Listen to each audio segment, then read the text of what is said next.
4-frame dash attack right here on Luigi's behalf. There's the back air. I got to see something here, and I got to see it fast. Another one. Oh, yeah, I'm going to punish that, bro. But, Rod, you're totally right. This is nightmare fuel for Fox players.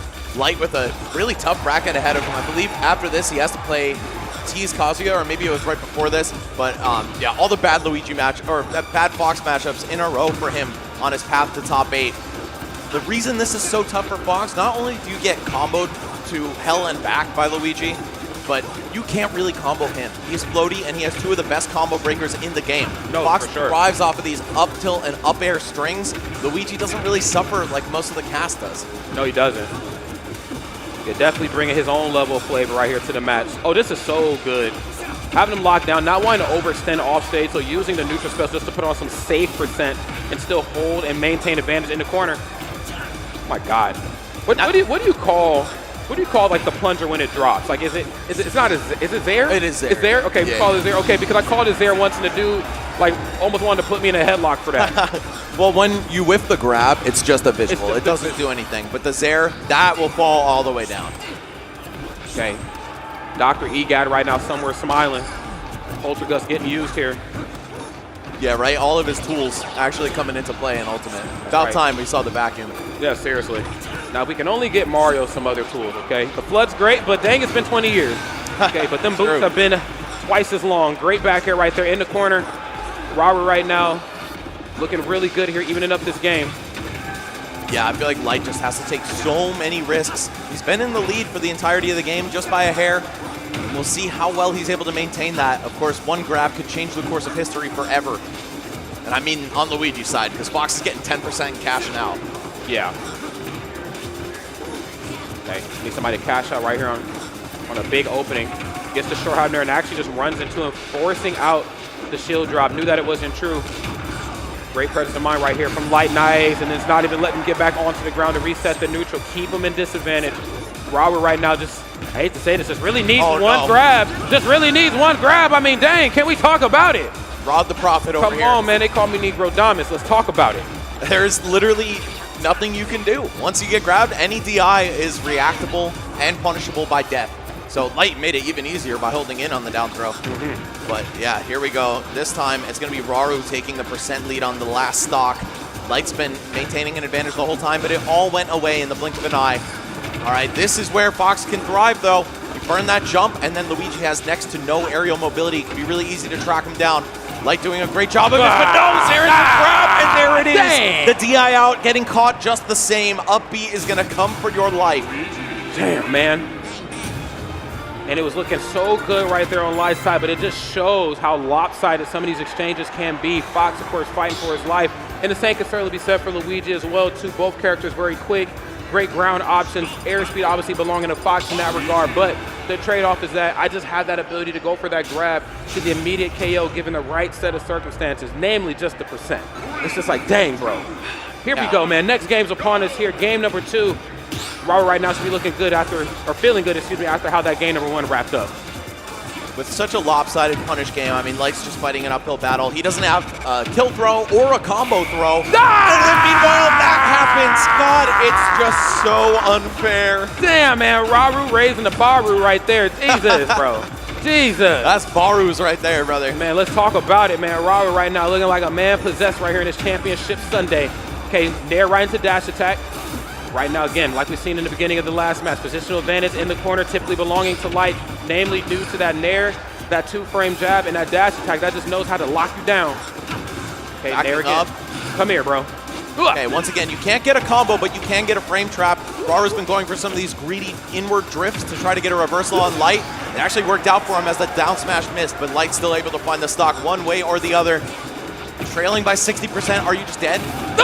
You just might be. Almost. Oh, barely hanging on. Almost. He almost. Damn. But guess what, Rod? Yes. He's still within death percent to a grab because he can get down beat or back aired or anything. Okay. Oh my God! And then goes for the back air in the corner. No Poltergust into up B needed. It's looking good right here for Raru. This matchup, of course, has definitely spelled trouble from the very beginning right here on Fox's side. And then I can just tornado through the dash attack. I mean, come on, bro. I believe the invincibility starts on frame 1 for that move, man. You can't even get an honest dash attack into 2-piece combo. So tough, but hold on. The juggles are brutal once that jump is gone for Luigi. Light going to take some advantage of that.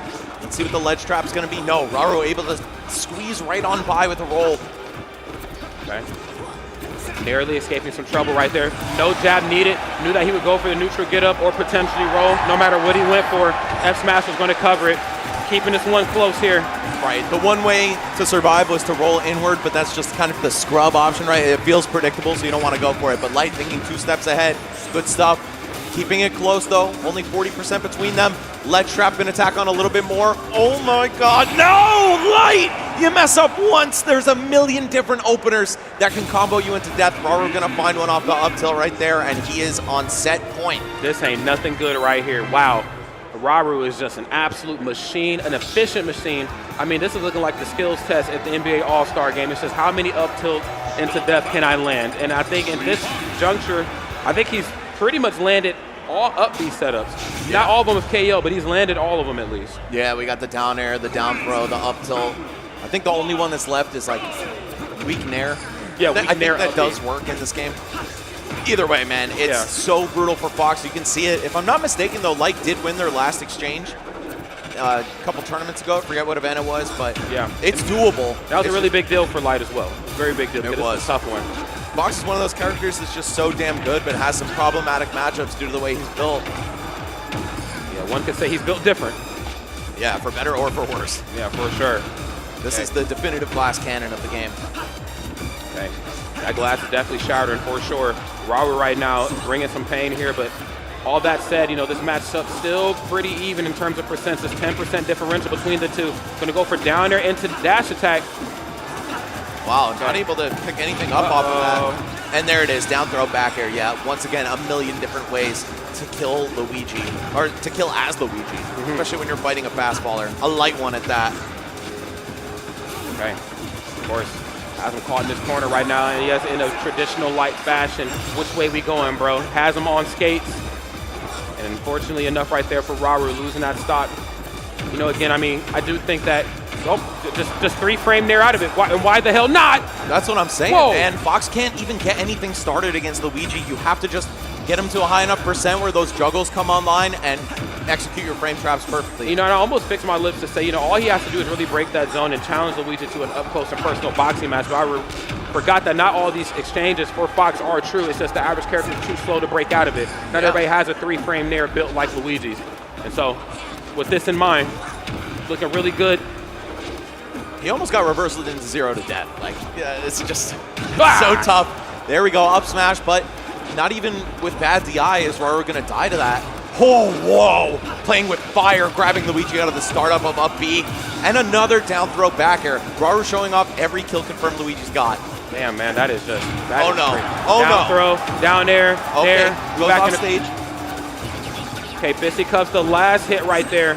How about some yang, yang, yang, yang, yang, yang. Goofy ass move. Man, facts. The parry, but instead of opting for a punish, knowing that Luigi has a really slow grab, he's just going to opt to roll to center, keep himself alive, try to maintain this lead, but not going to pay off for him. Raru down to his last stock. Of course, it's a clean one, so he has a lot of room to work with. Jesus Christ. Oh, the poltergust right into the down tilt, the slow tap, just constantly resetting him off stage. Smart right there on Light to go to the top platform. Raru anticipating a land on top with Nair. That's a trade he's willing to take and gets the parry right into the dang on up smash. Clean stuff right here to Raru. It is just so hard for Fox in that matchup, man. Great stuff to Raru, of course, played out of his mind, but I mean, only one of those players enjoyed the bracket path they saw this morning. That's facts. That is big facts right here. Big shout out right here to Raru, of course. Fought very hard. Light, of course, fought his absolute damnedest, but again, it's just one of those matches that are very, very difficult for Fox. There's not very many lopsided matches like that for Fox in this game, but a good Luigi is certainly one of them. Shout out to Raru. Living up to the New Jersey on his back as well, man. Shout out to New Jersey. That's right, New Jersey, the Garden State. No doubt about it, man. So yes, we're just tuning in, of course, Supernova 2025, the 10th anniversary. We're just having a lot of fun. We have seen a lot of everybody's favorite players here come through to the big stage and throw down. That was just Raru and Light that played a little bit before, you know what I'm saying? We had Syrup earlier, we had her, we had just an all-star cast of players, but we're starting to wind down to the final 8, bro.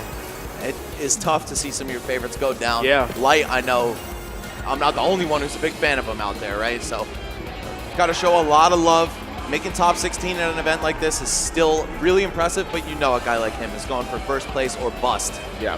Oh, another good matchup coming up, man. Jazzo, I see? It's Jazzo and I believe Raflo. Jazzo and Raflo. Now, this one's going to be a match for the ages here. Jazzo, of course, just the king of positivity. Bro, I don't think I've ever seen Jazzo's like frown. Like, I'm being dead serious, too. No, for real. Like, I mean, he's always smiley, always a pleasure to be around. But you know, it's funny, the gameplay is anything but friendly. It's not how it always goes. It's just like you're a friendly dude, but your character is just absolute chaos. So Jazzo, of course, looking to bring some of that to the table. And Raflo, of course, I mean, what more needs to be said about him that we have not said throughout the course of the weekend? An absolute animal in his own right. It's going to be a kind of a heartbreaking thing for me to watch these two throw down the way that they are at this portion of bracket because I'm a big fan of both. Yeah, Raflo, I believe the lone representative of France in the bracket. I don't think Gluto's here, is he? I don't remember seeing Gluto. Yeah. Because if we did, he'd be playing here around this portion of bracket, so yeah. All right, well, Ken versus Palutena. I'm going to say it. I think Palutena is heavily favored in this matchup. You got range. You got several multi-hit moves that you're going to use anyway when your opponent's in disadvantage. Yep. But the fact that it breaks focus attack effortlessly works out really well for her. Like, Ken's disadvantage is pretty trash otherwise. That said, Jazzo is a little different, man. This guy can parry every single hit of your neutral air and then kill you with the Shoryu right after. There's no Ken quite built like him. So I'm looking forward to seeing if maybe the lack of matchup experience on Raflo's end will work against him. I think Jazzo obviously can coast off of that, but just has the fundamentals to beat anybody as well. Well, let's see how it all unfolds right here. Jazzo, of course, had a pretty good weekend. 3-1 on Shattuck, 3-2 on Base Mage, 3-0 MPG, 3-1 on Ken, and 3-2 on Natoru. Wow, the closest set of all of those was against a fellow Frenchman. Yeah, seriously. So, seed 31 at this tournament, by the way. So let's see how game number 1 shakes out. Okay, like you're talking about that long-range gameplay kicking into full effect early on. Auto Record doesn't get anything off of it. These hands are heavy. You better watch out. You better watch out. Both of these two outperforming their seed by quite a bit. This is a match for 9th place. Seeds 22 and 31 going at it. Oh man, Jazzo relentless with the up-close pressure here. This boxing game from Ken, nearly unrivaled in Smash. And Palutena, she does have some slow normals on the ground, and that's going to really work against her. Okay. Is your shield gone? Not quite. You better get the heck out of there. You got a piece of shield left. Dash attack on the way through, invincible style. Got to figure out a way right here to get some footing back into this neutral. 5 frame there, and I got you off your feet. This ain't good. All right, dead even in terms of percent. Less than 1 separating them here.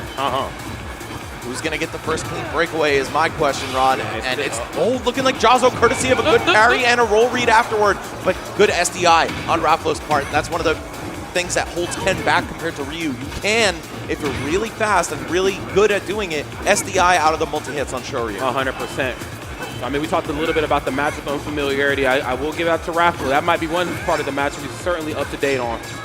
He's looking really good right now, still keeping this thing close. Both sides know how impossible it feels, you know, for the other side that they're going against when they get that lead, how tough it can be for them to try to, you know, maintain some sort of comeback. Now he's going to go for the down throw, and you gave Palutena a lead. This ain't good. Yeah, it's true, especially as Ken, who doesn't really have the rushdown game that he'd like, but wow, simply a hard call-out anti-air. I think that was the medium Shoryuken, catching Raflo trying to jump to safety. Jazzo keeping it as close as you possibly can. Okay. Back in right now. Now he's going to go for the dash attack. The Nair. Knew that the shield drop was on the way. Speaking of shields dropping, that one was going to pop. You keep playing up close and personal on Jazzo, man. He's going to show you how strong his shield actually is. Now we got the B&Bs coming out. Raflo actually not landing the last hit of a couple of those aerials. Could have gotten even more damage had that connected, but still 60%. No small feat. No, gonna be happy with that. Okay, nice. Trying to just harass to the very finish, not letting them back onto the ground. Or you heard me. Wow, barely reaching. I thought Jazzo might have SD'd there, but of course, he's such a master of his character. I know he knows the ledge snap distances. Ooh, the multi-hit of Tatsu actually throwing Raflo off. I keep wanting to call him Arda because that's what his tag is in the game. I think that's actually his real name. Is it really? I think so, yeah. All right. Down tilt. We're going to see a lot of that too here pretty soon, especially when, you know, Raflo gets that corner positioning. Down tilt just becomes a problem for Ken if he does not snap right away, but no ledge trap needed. Explosive Flame getting it done towards center stage. And that long-range gameplay that we kind of prophesized coming into this, showing itself. Yeah, You're not safe anywhere here. Yeah, Raflo staying threatening from off stage, right? He was recovering, just threw that explosive flame out there to check Jazzo and make sure he couldn't get whatever setup he was looking for, and actually rewarded with a kill. So still maintaining this lead, even better than previous stocks, taking a free 50 of extra credit. Oh, look at these parries, man. That's what I was saying. Bro, we talked about it. Man, these parries locked in. Jazzo's different. And then the back air through the chaos in between the base part of the stage on the right side and then the platform. I mean, that is just precision there. It also helps, too, that Ken's back air hitbox is kind of ridiculous. But, but you know what I'm saying. Man, we got a bad chunk of damage here on Jazzo, but the punish game of this character is pretty insane as well. Oh, look at that focus just through the last hit of the up air. It's enough to get you down, but looks like Raflo has an answer for pretty much everything. Sensing that air dodge miles away. And now a very linear recovery path for Ken. Yeah, not going to be able to survive that neutral air. Raflo taking game one pretty cleanly. All right. Definitely hard fought right there on Jazzo's side, but it was felt like, you know, one hand was at least on the steering wheel throughout the majority of that match there for Raflo, never really relinquishing that lead and that ability just to, you know, make Jazzo, you know, Ken especially, you know, second guess himself. Yeah, you have focus attack. Is this a moment where you want to use focus attack where you can outspace, you know, some of the later hits in my upper, which we did see towards the tail end of that match? Or is it best to just try to keep out-drifting me or, dare I say, air dodge? Yeah, I just felt like everything was getting covered there, and especially with the little bit of extra credit that Raflo had built up, you know as Ken, you don't want to approach, but you know that you have to when you're down like that, and he was just able to dissect every single option. Oh my god, how many elbows are we going to get? 12 up tilts on shield, and Raflo walking away only with less than 2 damage on him. Oh my god. Okay, up here online. Okay, nice Hadouken. Yeah, we're going to eat that. This shield is invincible, my friend. Now, obviously, one advantage that you do have in this matchup is that both of her invincible moves are only just one hit, so. Yeah, true. I'm not going to break focus with dash attack or back air. Yep. You can see right there, beautifully so. Jeez, the down smash. Bro. That felt so random, but it was probably optimal. You get the fireball cancel afterward. These characters were eating good when they made the change that down smash became special cancelable. Yeah, they knew what they were doing when they developed these two. Did they, man? The money was talking, let's put it that way. We give you this much money to make the character this good. They deal. Some of those CPT bucks. Evo menu fee going straight to buffing Ken and Ryu. Okay. And Raflo right now playing like a buff player. I mean, I got to give it to him just with how well he's been playing and just dealing with Jazzo off stage. Just nothing short of fantastic. Knows exactly what the win condition is. Once he has him in the corner, okay. I appreciate the swag, but that was not a good idea because now you're stuck in the corner. And Jazzo can kill you. Up tilt into Shoryu with this much rage especially will probably beat curtains for Palutena. Oh, I thought we were going to see the parry coming, but not quite. Oh, Jazzo's so good at staying just outside of the range of these moves. Oh my god. But Raflo using the multi-hit on the up air, breaks the focus, and then able to win the scramble right afterward. Oh, are you gone? Yes. Oh my god. And we were talking about how you can SDI out of the up B. Raflo tried right there, and in order to do it, you have to give yourself bad regular DI on the up B, or on the Shoryu rather. I think he could have survived had he not tried to SDI out. Like, he knew he was going to get hit by all parts of the Shoryu, he might have lived. But you have to go like in and up to avoid the rest of it, which is certain death. I mean, just to have to think like that on the fly every time you get caught in a Shoryu, which going against a player of this stature, there's going to be a lot in the match. Okay? I mean, that definitely just puts you in a different sort of space. Okay. Yeah, it's a high risk, high reward option. Okay, right now, both sides playing up close and personal here in this corner. Understand the importance of just applying that pressure. I mean, we talked about it once, but you know, just to kind of rehash, I mean, Ken in your face is not where you want Ken at all. You just want to try to keep him at bay. Gets the down tilt right into the Tatsu. Looking for a spin to win. You faced the wrong way, but I'm faced the right way right here to take this stock. There's the Shoryu. And Jazzo right now going up. Let's see if they can try to extend this lead here. Wow, the forward air perfectly stuffing out Palutena's up tilt as well. Whoa! Turning into a ton of damage for Jazzo. Another back kick. Wow, that's doing 16, even a little stale as well. This character hits hard. You see those wave dashes? Yo, pro tip. No, you did not. He did it again. He tried to SDI out. You saw him shift so far inward, but that actually set him up for an even earlier death. I don't know if he would have survived with perfect DI, but man, you see the price that you pay for trying to go for that counterplay. Lord Devin, all I know is that after this set wraps, I need replays, man. I hope you got us covered, because these two right here are definitely putting on a performance for sure. I want to point this out in between matches while we have a second. The wave dashes Jazzo is going for, the reason those look so quick and snappy is because he's wave dashing with the grab button instead of the shield button. For some reason in this game, if you air dodge with grab, you don't get that weird little shift where your character goes the opposite direction that you're air dodging for a couple frames, and it makes wave dashing much more useful. The Japanese players have been on that for a long time. I remember seeing Proto play years ago and being like, why are his wave dashes so crispy? I can't do it like that. And then later you learn, oh, he's using Z or whatever his grab button is set to, and it cuts out a couple frames from the animation. Jazzo is keen to that as well, and it made his corner pressure really tight right there. Man, a little wave dash, a little ice right there. You can beat Protobon him for sure. Yeah, facts. Here we go. One game apiece right here for these two juggernauts. Raflo, of course, bringing the pain early on. That Nair, that back air spelling trouble, especially Nair. Again, multi-hits right there on folks' attack is just not something Jazzo wants to deal with. But Jazzo breaking that zone, okay, just to get knocked back out. I think Raflo understanding what it's going to take right here to really succeed in a matchup like that. I cannot allow Ken to get up close and personal. Best believe I'm going to be pressing this B button to keep him out. Yeah, taking him to a wider stage here on Town and City as well. I think it's going to work out well for Palutena. Just make Jazzo have to work really hard for these approaches. Oh, the backwards facing neutral air as well. I guess, I'm not even sure what the actual advantage of that is. Maybe the hitbox starts behind Palutena. I think that's what it is. Yeah. But it's going to work out for him, taking a very clean stock. And now Jazzo once again in the passenger seat.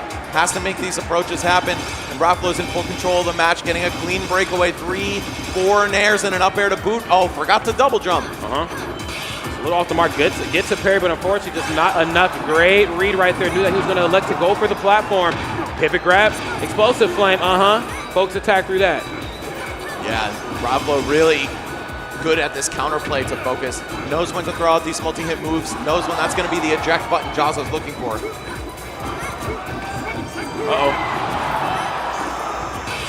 Nice. Whew. Up air. Parry on the down air through the platform. It rolls through, down air, right into up air. I mean, just getting his money's worth out of each and every hit is Raflo. Up air. Where's up air, man? That was certain death. Say again, this is not the type of character, that you want to play with your food on. No, definitely not. Not Rage Ken. He's not that. Yeah, this character's punish game and general tankiness gives him a really strong comeback factor. So we'll see if Raflo's able to maintain this lead despite giving up a free opportunity right there. What? The teleport to center, but it's just enough to get away from Ken. Jazzo still has to work so hard to bring this one back, even if his character has great tools for it. Okay, in the corner. Showcasing that great shimmy, and great footwork. Just like I said, this ain't the character to play with the food on. Don't do that. No, sir. Because once they realize, I can take these stocks, it's wraps. Raflo empty hopping around, looking for any kind of a good hit, maybe even an empty land into grab, but it's just going to be back air closing things out. We have a full stock lead once more. We've seen how potent Palutena's combo game can be in these early percents as well. Ooh, what a scoop with the down air. Beautiful. I mean, just great presence of mind right there. Knowing what the opponent is going to scramble and look for, I think really goes the distance for somebody like Raflo. Okay, they're on the opposite side. Again, another situation where we're forcing Jazzo into the corner. There's that down tilt. There's the down tilt. There's the down there. And damn it, we're going to another game right here. Raflo going up in a major way. Wow. That looked like the absolute maximum range on down tilt, too. I was like, man, did he not walk far enough forward? But sure enough, that actually clipped Ken. And he was able to convert that situation into a kill for the game. Look at that. Look at that. I look nowhere near the ledge. One more time. Bit of a fake out. I'm not going to go for the ledge trump. And she said, I'm just going to stand right here. Can I see that in super slow motion? Oh, my Lord. And that move lasts a lot longer than it is fast. That's what always throws me off about her down tilt. I think it's something like 14 or 18 active frames on that, dude. Just the freest 2 frames of your life, especially with Ken, who reaches pretty far in horizontally. I think that's why he got caught, because Shoryu puts his arm so far forward. Yeah, I mean, we talked about it coming into the match, just how important down tilt would be in some of those high-stake moments. Yeah, he even got a kill with it in game 1, I think. Yeah, he did. Okay, gets the down throw. Not landing on that top platform there. Smart right here on Raflo to try to keep this match onto solid ground as much as possible. I mean, oh my God. Uh-oh. I just parried. It's my turn to fight. Ooh, back air swinging right in between the multi-hits of that neutral air. It's going to take a lot of percent. Oh, the corner pressure, shimmying back and forth. Jazzo able to find the opening. Jesus. Not into a kill, but still some good damage, some positional advantage once again. Down to on the way in, was looking for a parry there that time. Now, I will say this, there are a lot of moments where Jazzo does dash in, and I feel like he eats a lot of unnecessary percent because he's always looking for the parry as opposed to just running up and holding shield. I get it, you're a parry machine, but those moments where you drop shield too early, you know what I'm saying, you eat a lot of damage. But doesn't seem to matter though. 2 stocks apiece right now. The big reset is upon us. Let's see what we get. Lands him with the nair. Oh, only an up till afterward. When you're Ken, winning neutral can be really difficult. You want to make sure it counts. You get at least 40-50% off of each exchange. The fact that that didn't happen right there, it's got to be a little deflating. Okay, going for the loop-de-loop. Down tilt to Tatsu and running right back after. He's trying to win. He's spinning. I don't know if he's winning yet, though. Okay, okay, here's another one. Oh, man. Having to cancel into that Tatsu, recognizing he didn't get the spike hit on him. Down. Are you gone? Yes, you are. Ken Masters, that is one strong man. Okay, nair online. This is exactly what you're looking for right now if you are Jazzo. You have the lead, using Hadouken right there to stop the auto recall. In the corner, no pop-up there that time. I'm back. All right, Raflo stuck in the corner, but he's built up a lot of damage onto Jazzo right now. Can find the right hit, we can bring this right back to even. That said, a stock lead is so valuable in this game, man. Now that Ken doesn't have to do the hard work of approaching, every time Raflo gets near him, it's a huge risk. It is. You know, it's also to be at 108%. I mean, we've seen just in the last exchange just how important it is. You know what I'm saying? Even if you are in a deficit, just to maintain that stock because you're working with the full deck of rage. And how well you can just expel that. I gotta say though, when it comes to Palutena extending a lead, she has a much easier time than Ken does here. Because you just put a lot on the line approaching Palutena, deficit or not for obvious reasons like that. 1 stock apiece right now, only 67% on board for Raflo. Jazzo can certainly close this out, but Raflo's gonna make him work for it. I like how Jazzo's playing to the lead that he has though.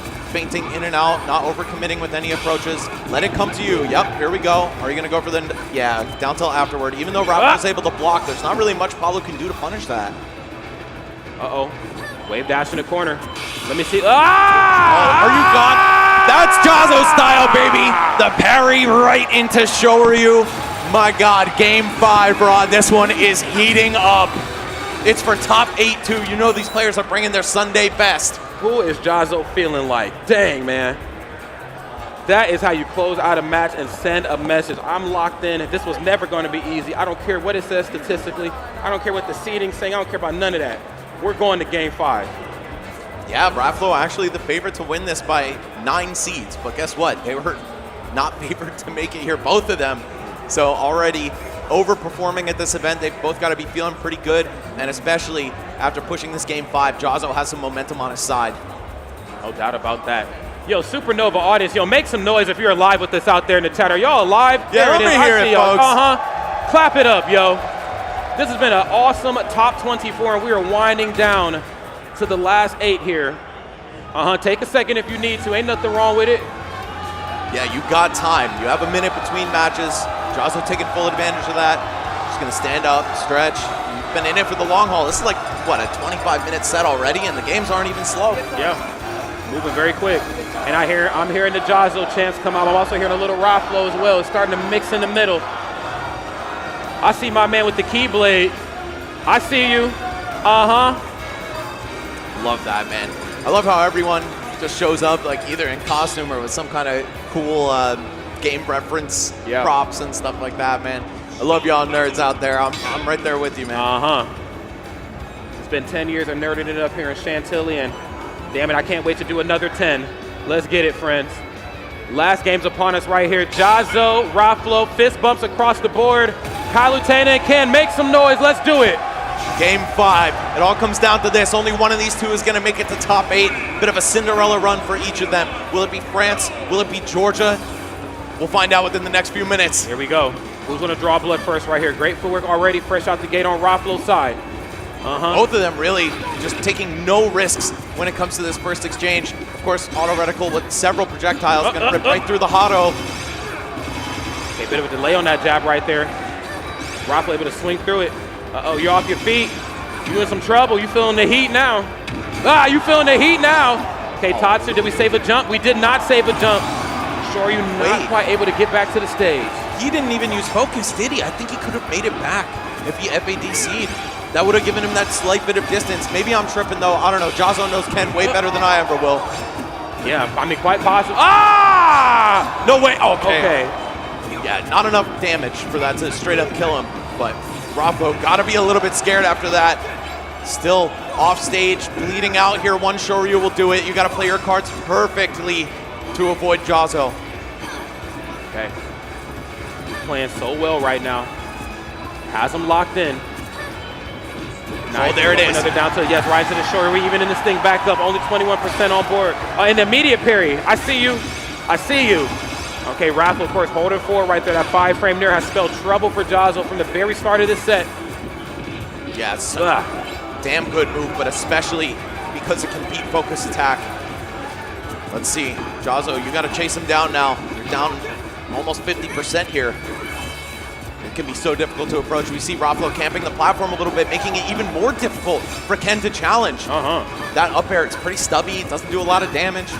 I mean, sure, it combos into Shoryu, but we're a far cry from that killing. No, for sure. They've got to put a little bit more damage on the board and start tapping into that Shoryu energy. And I'm saying a little bit because you really just need a little bit more. Jazzo taking a chunk out of the lead, but there we go. It's Raflo's turn now. The explosive flame, all that active hitbox time on it. Okay, eats a little bit of that percent, but on the way back down, stuffs out the back air. And now just kind of playing a mini game, trying to shark Raflo, but I'm seeing such great footwork and great maneuverability from him. A lot of platform cancels, teleport cancels. Oh, the full focus attack gonna go through. Raflo misjudging the landing on that. Unfortunately for Jazzo, doesn't really get any reward. Of course, it's good enough to get your feet planted though. Sometimes that's all you need in a matchup like this. Nice, narrowly escaping explosive flame. No Shoryu that time. Smart to just go for the Tatsu on the way back up. Making sure we're snapping ledge immediately. The SDI comes through this time. Okay, great presence of mind on Raflo's side. Looking for the back throw. I'm going to eat up that focus attack. Good option met by an even better option right there on Raflo's side. Yeah, he knew that was really Jazzo's only way to survive the interaction if Raflo didn't go for a multi-hit move. But see the look he gave him? Did you see the look? No, I didn't. Did Jazzo just look over at him? Jazzo gave him the look. He said it ain't done yet. It's business time. It's business. I'm on the clock right now. I'm past 40 hours. I'm overtime. Look at how tense these neutral interactions are, Rod. Just like how this game started. Oh, and even calling back to that as well. The auto reticle gonna break the ice for Raflo. This time though, Jazzo getting up close, finally landing a few good hits, but nothing too serious. No, not quite yet. Both sides just trying to find some good footing here, trying to impose their will, but obviously both sides know the mistake of just oversending too much. Landing it properly, eat this nair. Forward air right into dash attack. Raflo all over him while getting that scared air dodge, but Jazzo getting away with murder right now. Stuffing out the teleport with back air as well. This is so close. The juggle, yeah, Ken not the best in that department. Only able to get a few percent off up air. Okay, 30% difference between these two. As you see right now, nice. Oh, he has no jump, okay. Tatsu not even gonna catch Paulo reappearing, but the focus goes through. Okay, we're one exchange away. Does he break the shield? No. Okay. I'm gonna show you how strong that shield actually is. What you doing off this stage? No, you didn't. He really did it. Shy of kill percent. Right into the backer. That's gonna be enough with the pop off. Let's go! Let's go! Jazzo top 8 at Supernova. Such a huge win for him. Look at this man. He is ecstatic. Falling to his knees on the floor. My God. What an insane win, too. He was fighting from behind, down 2-1 in the set, in a tough matchup as well. Oh, he's breaking down. He's losing control. Top 8. Give it up for Jazzo, everybody. Jazzo! Oh, what a generational talent, man. Not only the best Ken in the biz, but, bro, this guy plays the soprano saxophone at an elite level. He was jamming with the band all weekend. I'm so happy that he's able to thrive at an event like this that shows off so many of his talents. Look at that. Sobbing on the floor. This is an emotional moment for any player, but especially Jazzo. He's been working so hard for so long. Jazzo gave him that look, too. I don't know if anybody else on stream seen that, but he looked over and gave him that look, said, yo, it's last stock, and it's your last stock. That's aura, baby. Oh, Ken in top 8 in the Big 25. You might not have heard much from this character in a while, but Jazzo is speaking up. I want to say, was Jazzo's last big top 8, was that MomoCon last year? I think he made it to the top. Yeah, I mean, and then there was level up right afterwards where he struggled a little bit, but here he is back better and ever. Wow, Jazzo, bro. That got me amped up, bro. That was crazy. Whew. Trying to come down. I need a drink of water, bro. Yeah, facts. Cheers to Jazzo, brother. On God, Damn. salud. That is how you close out a set right there. Went to game number 5 as I wanted it to. Of course, both sides showcasing the matchup and how well it can go for either side, but also how bad it can be at times too. And here I was second guessing the parries. I get it. You outranged me in a lot of ways, so I'm not going to let you just swing your weapons all over me. I am going to have to approach, but instead of trying to play out a shield, he says, I'm going to roll the dice, and I'm going to make sure that my parry game is nice. That way, if I get 1, if I get 2, it's going to make Raflo start to second guess throwing out nair and up air. I mean, he really made him pay for it, bro. I mean, you don't get the shield push or the shield stun that you normally would hitting an aerial on somebody's shield on the way down, right? Like, aerials are meant to be safe on block. They are. When you have the added risk of parrying, you get the added reward of being able to pick up punishes that otherwise wouldn't exist. Jazzo taking full advantage of that, showing off his very broad skill set, man. It's not just the combo game. No, it's not. It is also the defense that you have to have on lock with a character like Ken. 100%, man. Beautiful stuff right there to both of those 2 players. It is Jazzo that's going to move on to top 8. Now, obviously, the action ain't done yet, because now we have to pay some bills. We got to show you how this action all came to be. Let's talk about it. It's No John's number 5. You already know Philadelphia's premier regional event located in the heart of the city. Spacious, dedicated esports venue with plenty of parking and food options. Experienced staff that have been hosting Smash events for well over a decade. Melee Ultimate Rivals of Aether on November 22nd. First 50 to register. Get early bird pricing. Star.gg/No Johns. You have got to lock in with them. And we've also got The Hill at District E. Awesome local events here in the DC area. Guys, if you want to check them out, please do. You got Rivals, you got Ultimate, you got pop bonuses, full restaurant and bar, by the way, and it's free to enter. That sounds like one hell of a deal to me. So guys, please go ahead and check this out. Support MDVA Smash at start.gg/thehill. Keep it as fun as it was back in our day to go to these local events. We got to keep the culture going. That's right. Keeping the culture moving forward, and of course the action moving forward here is Supernova 2025. We have a Zomba and we have Spargo, of course, 2 super major international champions of tournaments of plenty. Both find themselves down here on the loser side. Of course, for those who don't know the lore, Spargo dropping just a little earlier to the loser side than he probably didn't anticipate going to. No player at this level anticipates going to the loser side. Let me put it that way. But unfortunately, he did drop a little earlier to Peanut. Phenomenal Mega Man. But now here we are getting ready to face off against Zomba, a Genesis champion. Honestly, statistically, again, we know how these matches go. I really can't call it between these 2 because there have been some days where I'm like, Zomba just looks like the strongest player in the absolute universe. Yeah, I mean, he did defeat Spargo on his path to winning Genesis. He did. But since then, I think Spargo has gotten the better of most of their meetings in bracket, including at, I believe it was Gommel they played, and Spargo won. So, yeah, I mean, recent history definitely favoring Spargo. He's, like we said before, got a fire under his ass after losing in Rivals, after losing to Peanut yesterday. And when this guy has something to play for, especially when it's with hatred in his heart, I feel like he levels up so much. He does. He does.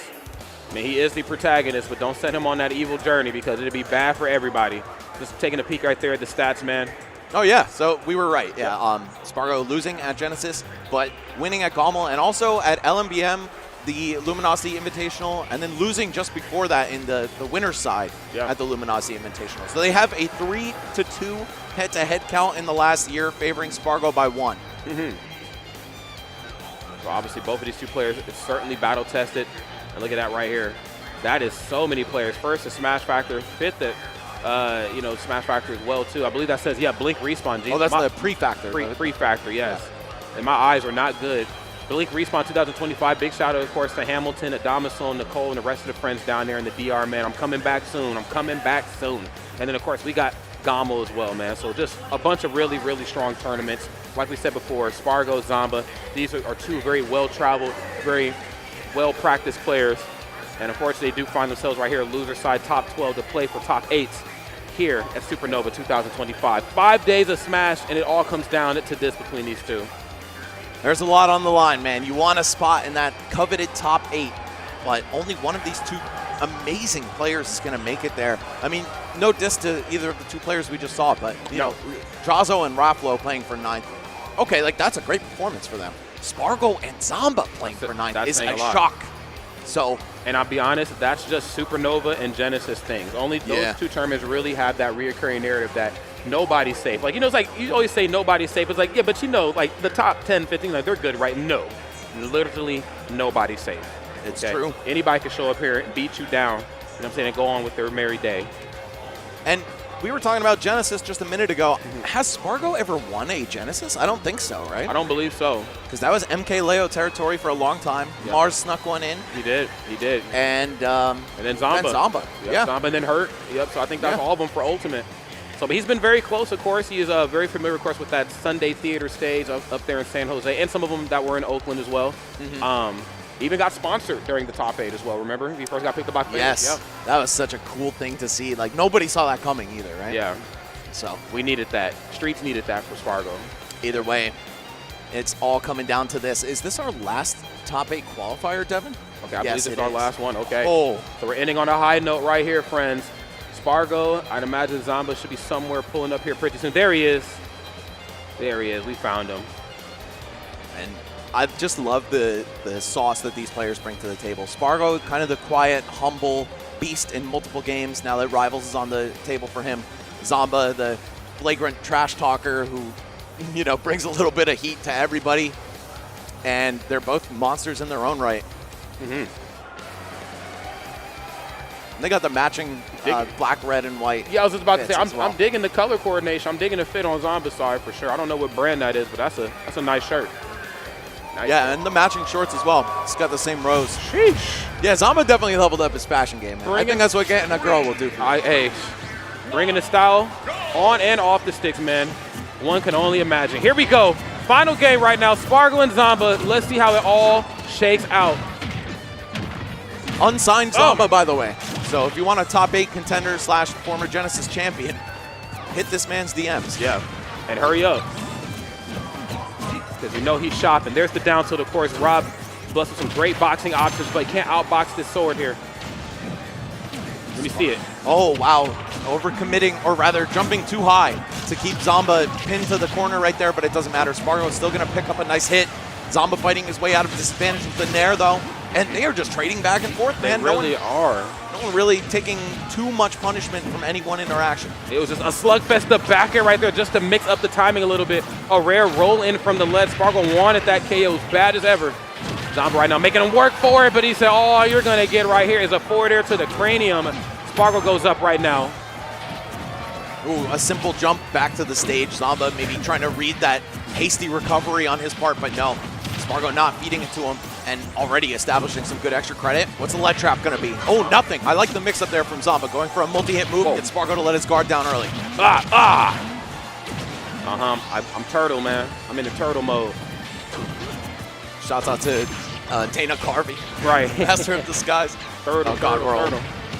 Okay, nice. 3-frame down tilt. Just boxing and just pushing his way through, but still not enough. I'm loving his utilization of normal cross slash. We don't get to see it used and tossed out all the time, but those characters that are really big, or more importantly, those characters I'd like to jump, usually fall victim to that more times than not. Oh, and Spargo once again letting his guard down at the ledge, letting Zomba pick up these reversals.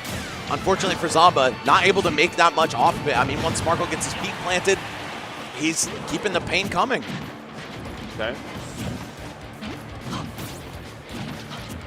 Swinging the back air as he knows it's just so safe, but Zomba able to finesse his way in there. Yeah, trying to do it in between him and the gyro right there. And man, got a little bit too close right there. Touched the stove and got burnt up. Limit cross slash claiming yet another stock down there though. Hold on. Rob showing me some signs of life. He is sentient. Yeah, Zomba has done a great job adding that into his game. The footstool down air out of shield. A lot of characters, I think of like Steve or Ninja, that otherwise don't have insane out of shield options, can get some serious value out of that. Rob adding his name to the list as well. Zomba, though, still trailing by a pretty good bit here. Needs to find some kind of edge guard, I would say, or maybe just the up air with bad DI, trying to mix his drift up to mix Spargo's DI up. It doesn't pay off, but this could be it. No. Limit climb hazard, such a threatening move, poking through the stage like that. Oh, great parry right to the F smash. I know he was looking for that earlier when he played. God, who did he play against earlier? We were on stream. Hurt. Yes, that's right. He was looking for something like those parry F smash, parry down smash attempts.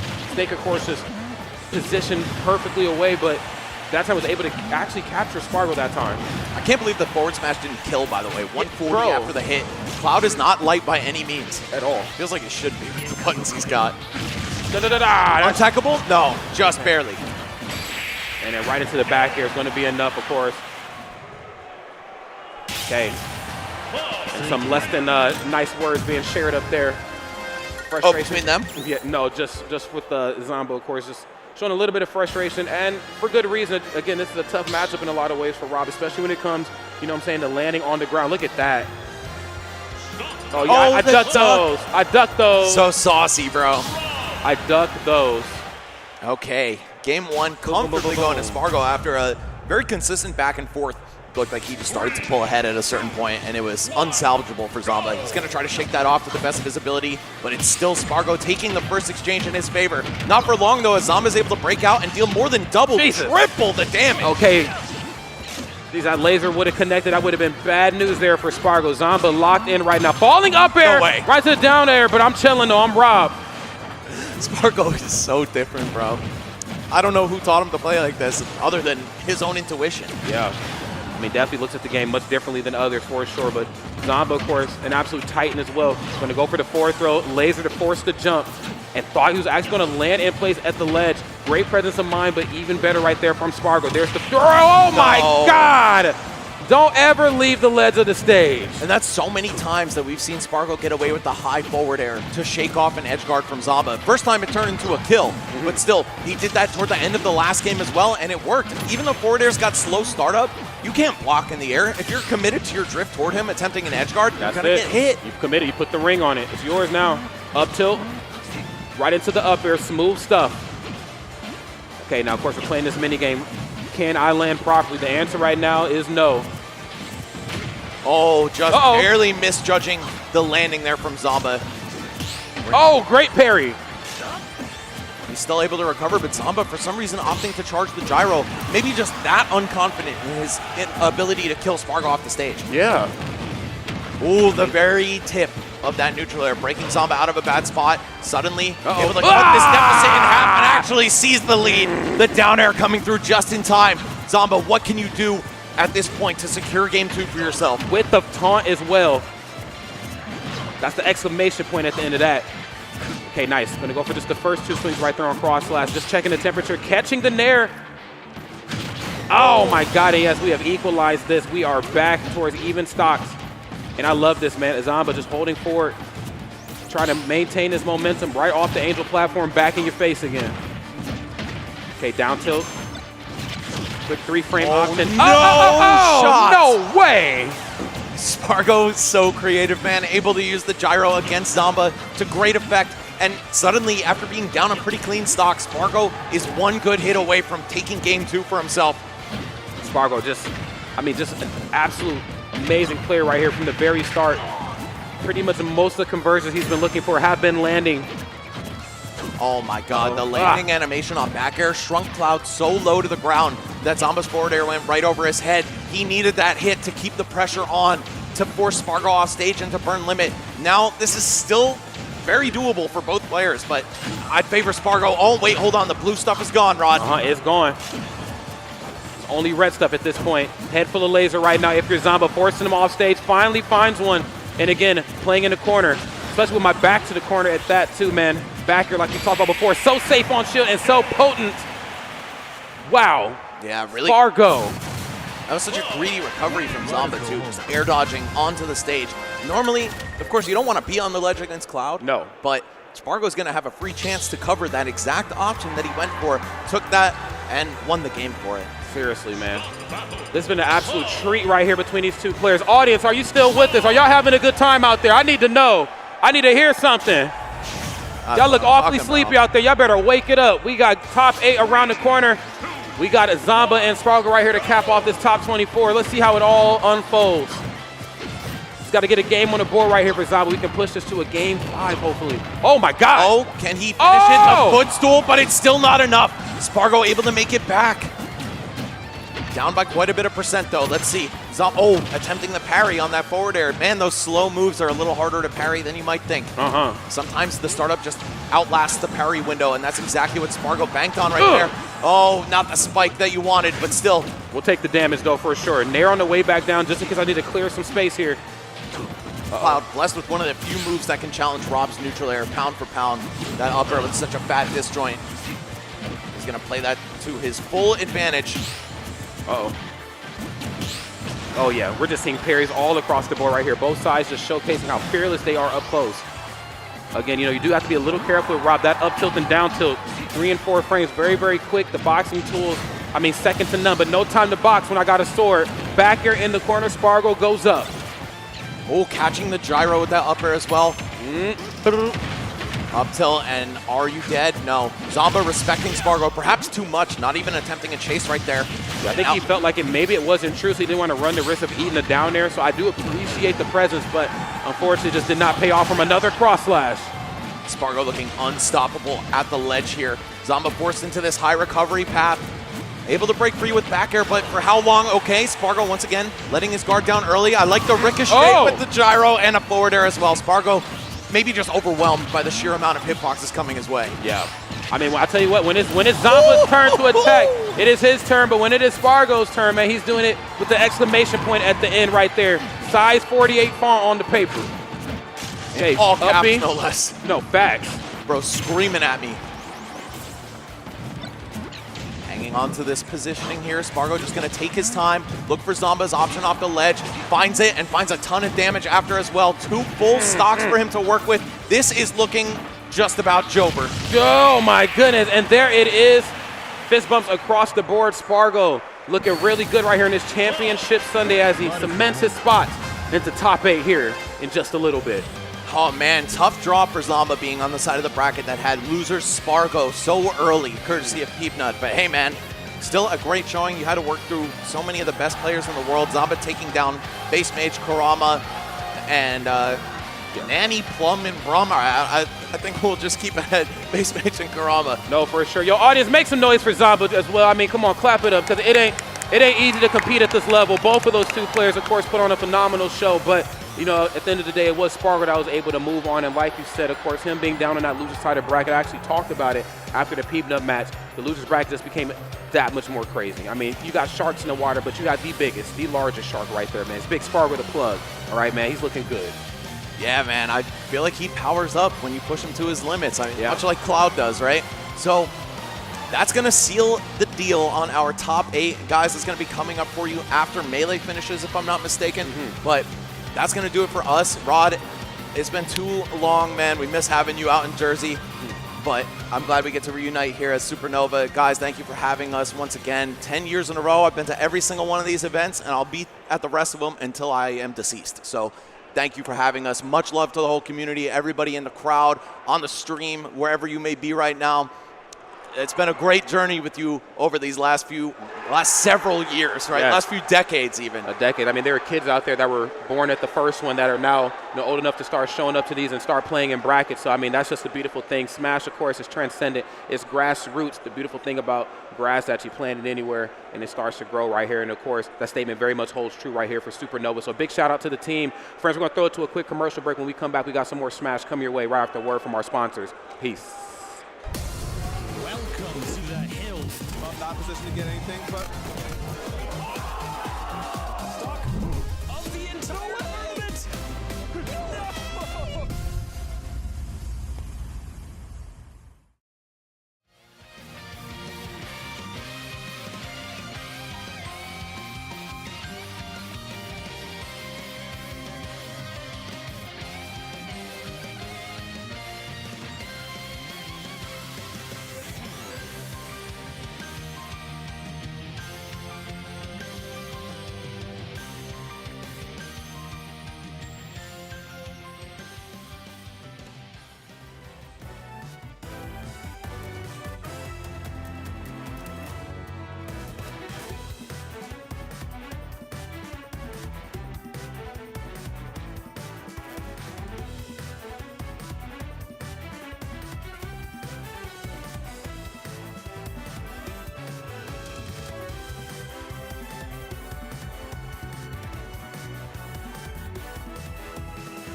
Hungrybox a different beast. Q-Fat with a trio of their own. Oh my goodness!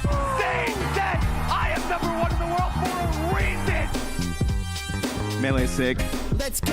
This is the top 8. This is where you're finna lock in toe to toe. This is when you gotta win. No false move, kid. That be disaster. Going on, and the day after. One-on-one, kid. Ain't no one more combo. Got my hands up, screaming that ain't Falco. Gotta keep going. Oh, it's game over. Back for the ring, don't lose your composure. Defend as you go on. Better watch your hit bars, lose your focus, or gonna be a bullseye. Legendary run, get it on like DK. Better fight, but don't run away. Hit you with kicks after a wave. That better plan to lose right, or you're gonna crash. Pick your character right, without a doubt. See that damage go up till I knock you out. The trophy's right there, it's calling me. Stand back, you better watch my victory. It's Supernova, this is the place to be. So let's boogie on down, get them CRTs. The trophy's right there, it's calling me. Stand back, you better watch my victory. It's Supernova, this is the place to be. So let's boogie on down, get them CRTs.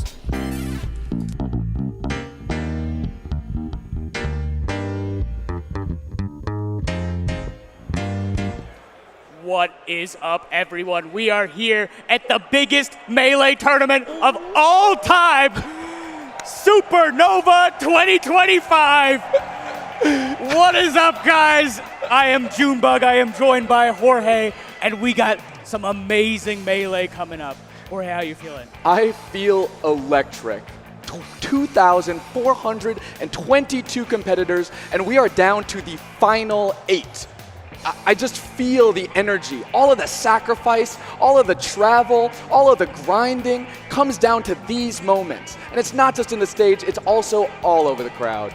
Yeah, no, I mean, the crowd here at Smash, at Supernova, I should say, is pretty solid in that, like, it surrounds the stage. Yeah. It's truly, you are just a mass in a crowd of masses.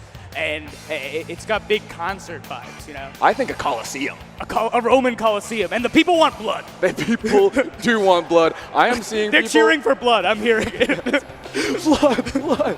I'm seeing people down, or up 2-0, up 3 stocks to 1, and they're still like, kill him! They are ruthless out there, and the competition has been absolutely fierce. Yes. Yeah, the top 8 qualifiers, I was pretty surprised to see some of the results. One of those results is the Ginger upset on Jmook. Yeah. Ginger looking as strong as ever. Yeah, Ginger taking a break recently and then coming back to the game looking very, very solid all weekend. I mean, a close set with Moki. Making multiple comebacks in the Peach games they had in winners. Sir Maris. Sir Maris and Aura in a row. Right. Super, super clutch. Yes. Those matchups. After like a pretty losable set to grab. Like it was a game 5, really could have gone either way. And instead of getting upset, wins that, clutches it, and then progresses all the way to top 8. Look at those stats. Second tournament. Jmook 2-3 with Moki. That game 4 was doable. I gotta say. Yeah, for sure. Ginger is absolutely beyond comeback form now, and I think it is largely due to his style being really thoughtful. The decision-making has always been really deliberate, and I think that stuff doesn't go away. Yeah. Speaking of not going away. Yeah, Axe with a wild comeback, I believe number 7 on the summer rank. Huge comeback for this perennial top 10 player. Beating Pen, beating Magi, beating None today. It's playing, I mean, this weekend playing so well. Yeah. And it's Pikachu. It is Pikachu! This character's not supposed to be good. The character's pretty good. The character's pretty good. Well, sometimes we get some mid-tiers, and we got a flapping Pikachu blur behind Axe. And he's not even reacting, giving us that Axe smile because he is locked in. Yeah, I have never seen Axe be a more serious competitor than I have in this past year. No, it's very, very impressive. And neutral-wise, I feel like Falco, Pikachu, I'm generally favoring the Falco here. Sure. But just because Pikachu is so stubby, the Falco just gets to throw out these big zoning aerials, like zoning back air, zoning down airs, like sort of in place and retreating.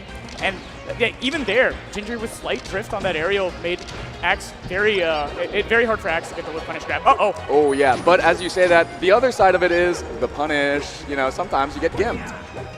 And Axe, like one of the best in the world, made money off of it. prior to the pandemic, and now like backing it up with a lot of other really lethal punish game strings. Oh no, this is huge. Yeah. Oh! Oh my God! Must have been holding like up and in or something. That was a wild angle. Yeah. Ginger trying to cover all the up B angles. It's very, very difficult to edge guard Pikachu, but Ginger knowing that you can kind of throw out a meaty hitbox, cover a lot of space there. Yeah. Okay. Yeah. Back throw or up throw? And I think like Ginger is really, it's mostly a timing read more so than a positional one, right? Because of Falco's big hitboxes, he can just sort of cover a lot of that platform, and Pikachu will probably run into it if you got the timing right. Oh, and Pikachu's weight coming in play there too. Yeah, pretty early 150% kill. Nice. Okay. Nice recovery from Ginger. Instant side B. I think Ginger by the ledge has been otherworldly, both recovering and edge guarding this weekend. And it's so important to hit that as Falco. Like, Falco dies like so easily. That's what people say, like, oh, it's your Achilles heel, you know? That's your glass cannon. But what if we made this cannon out of metal? Yeah. Oh my God. Yeah. Ooh. Oh, Axe not making it to ledge there. I think it was the up B starting position. And I like the lasers to call out specific angles of up B.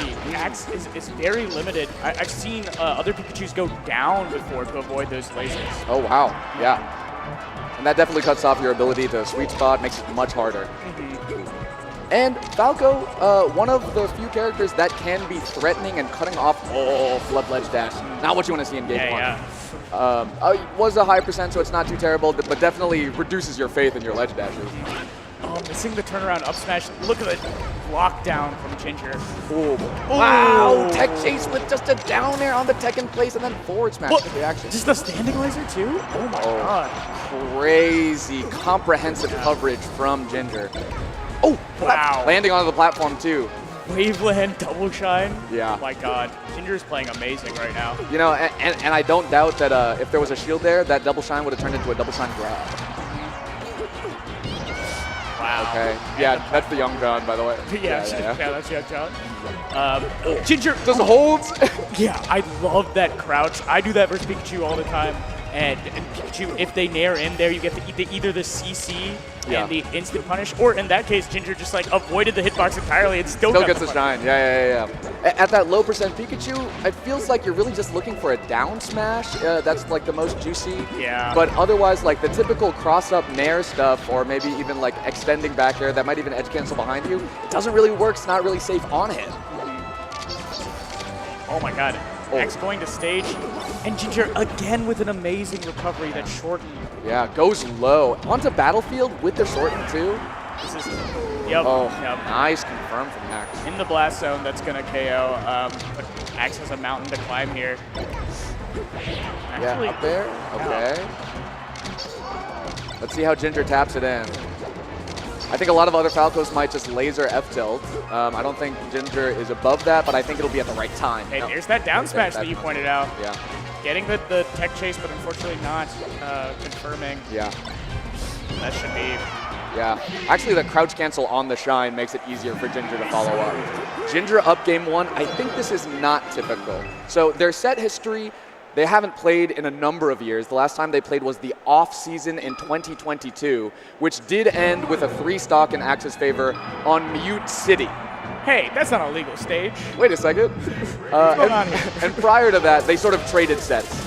They have only really played, I think they played 7 times, and it's 4-3 in Axe's favor. And if you don't count the off season, I think that's 3-3, if my math is checking out. But this is why this stage is so powerful. Really, really strong chain grab here. And oh wait, actually Ginger. Wow. Oh, okay. And he said, okay. But Ginger's recovery made it slightly more difficult for Mags. It usually looks like a 0 death every time active the chain grab. Not only is the Pikachu chain grab on FD one of the easier chain grabs to hit, it leads to either up smash or like double. Right. Yeah, the finish. The finish is easier than a lot of other characters as well. And he's dead. Yeah. I do think like that finish on the first chain grab being sort of ambiguous and missing a ledge dash on that game one. Yeah, you were right. I think those are little tiny glances towards your confidence, right? The things that make you feel comfortable, those things stack up over the course of a set. We'll have to see, like, I think Axe will have to be resilient in facing the rock-solid play from Ginger. Yeah, and the corner pressure from Ginger has been on point this whole set. Like, lots of laser grab. Okay. Oh, wow. This is a weird spot. Could get back. Oh. Oh, there it is. Wow. There it is. Wow. You know, June, when you talk about playing against fast fallers, even a hard matchup, you go, well, you get FD, though. Get FD. And FD. this is why, missing the regrab. Oh. This is a shot for Ginger here. Oh, Ginger going into the corner and gets, he's crouching while running. Yeah, that's amazing. Getting that ASDI down out of run is very difficult. Yeah. And really anti-Pikachu. Okay, sets up the Thunderbolt in the corner. I love Axe's caution here. Lots of laser grab coming out. Laser up smash. Wow. Interesting. I do love up smash. It does have a deceptively large hitbox. And he's dead. I mean, that happens. Yeah, that does happen as well. That does happen as well. Yeah. That's the spacey tax coming in. It is. For all of that ASDI down shining, for all of those shortens and getting back when you couldn't believe it. Oh, Let's go, crowd. that's to the crowd. For all the galint, Yes. the galint you get, you got to take a SD off the leg. Take a little glim. But- Take a little glim. Yeah. Now Power Shield's coming out from Axe. I know that's how he can deal with the Falco pressure. Yeah, but I think the distance that Ginger is shooting from, even with those power shields, oh, no way. Okay. It's really tough to get anything off of that. And you see, I think that's what Axe was looking for a little bit more with that down smash to start off the game. But just even though he hadn't represented that option, Ginger just playing around it already. Okay, goes for a regrab here. Down throw. Yeah, so interesting. Okay. I like that down smash because, roll to the right. That's a kill. And Ginger has been almost impossible for Axe to tech chase, mixing up the wake up option, mixing up the drift. Uh-oh. Oh, Yoshi's maybe getting into the play there. Okay. Look at that pressure. And the drift on that short hop back air. That's hard. Yeah, this is up smash though. Yeah. Okay. Okay, let's see. It feels like Axe is on the back foot. Ginger has so much control. I think so too. Laser grab again coming out. Even after a 3-stock on FD, I do feel like Ginger is absolutely active in dictating where Axe is supposed to be and setting up all of these challenges for Axe to break in, right? You're not seeing stage control from Axe. And the important thing about the knockdown percent stuff you brought up, Axe has been getting a lot of just bears, aerials on Ginger at these low percents. Does not matter. Ginger hits the CC, hits the ASDI down. Yeah. And all of a sudden, Axe's openers are negated. What do you think? It must be maybe catching Ginger with a short hop laser that's unsafe, from that distance. It just feels jab reset. Huge, but this should be nice. Nice trade, gets the right hit of the tail spike. Yeah. And Ginger doing the classic, just coming down with down air as Falco. Even a move as strong as Pikachu up air, that's not going to be Falco down air. Oh, yeah. Just stands there and up tilts. Again, that's Axe maybe trying to scout out, maybe I can come down on you with something, but Ginger is, solid on all sides. Wow, and not even attacking the shield there, just getting another up throw. Willing to take the grab so often. Nice light shield, gets him out of that situation, Back but here. actually, never mind, still in there. Still in there. So good. Auto cancel aerial is really good against shield drop there. Okay. Was that a wiggle? Yeah, I think so, Must but have been. also mixed up the DIs so hard. I would have gotten DI'd out on that F smash and died, yeah. Ooh, that jab too, interesting from Ginger. I think looks like at that mid-high percent where Ginger is looking for a strong aerial that could potentially kill. It's running up and jabbing. Ooh. Yeah, and Axe could not get a single gimp. No whiff punish grabs really either, which is another big opener for Axe. Oh, right, yeah. And even if he's shielding Ginger's approaches, it looks like Ginger's shield pressure is so tight, it's not looking like Pikachu has any time to do a short hop up there. Yeah, God. Wow. Playing the win conditions immaculately. As soon as that high percent Pikachu comes at him, Ginger is throwing out AC bears, and I mean, this is the reason why Falco can do well in this matchup. It's really only when Pikachu is getting those chain grabs at Gimps where it's oh man, Falco gets owned. But it does feel like the narrative is based off of if you're playing the matchup correctly. And then if Pikachu winning is when it blows up the matchup or throws a wrench into the plan. But Ginger, like you're saying, at these different percent ranges is immediately switching gears and choosing different options. And I think that's discipline. What a slide off there. And again, getting a shortened big damage coming in. Yeah, Wow. nice. Okay, Ginger DIing in, sets up for the tail spike. We've seen that tail spike many times. Okay, Axe playing. Wow. Fights That- out, yeah. Max ledge dash. Yeah, that's what it takes. You have to be tasked to nair Ginger. Yeah, good 9% from Axe. Oh, I guess that was a late nair. Ninja, you're not getting the. Oh my gosh, a platform tech chase with the tail spike like this? How do you even DI for that? Oh. Okay. Oh man, that long roll from Falco, even more difficult for Pikachu with that stubby grab. Oh, misses the edge. That's huge. And the MBVA special side being from ledge. Yeah, shoutouts to Chantilly, Virginia. Oh, platform tech chase of Ginger's own. He's been doing a lot of those dares onto the platform there, and it sets up for so much. Uncharacteristic flub on the recovery from Axe. Crucial flubs. Engineer with a very solid lead. Oh, Axe does not get the up smash or shield grab on that back here. That was really high. Yeah. Right, to get a. It's tough to be like the stuff that's easier to drop those because you're not even getting the stuff that's hard. Or like you already have to deal with the stuff that's hard. All right. Okay. It's And going to take an explosive punish from Axe, I think. Okay, got the down smash, got 23%. I mean, kind of big for knocking Falco out of that Yeah. ASDI down range. These are the juicy percents that you need to get. Oh, could have actually even shield stabbed on that top platform. Oh, nice. Going. Oh, tech chase. Tried to get the whip punish again on the AC back air, but Ginger not giving it to him. Oh, roll in off of power shield. And immediately prime for the forward smash, The too. double down tilt is just safe on Pikachu's shield? Oh, poor Pikachu. That's a stubby grab range. Oh, tourney winner, but just barely misses that back air. Oh, Okay.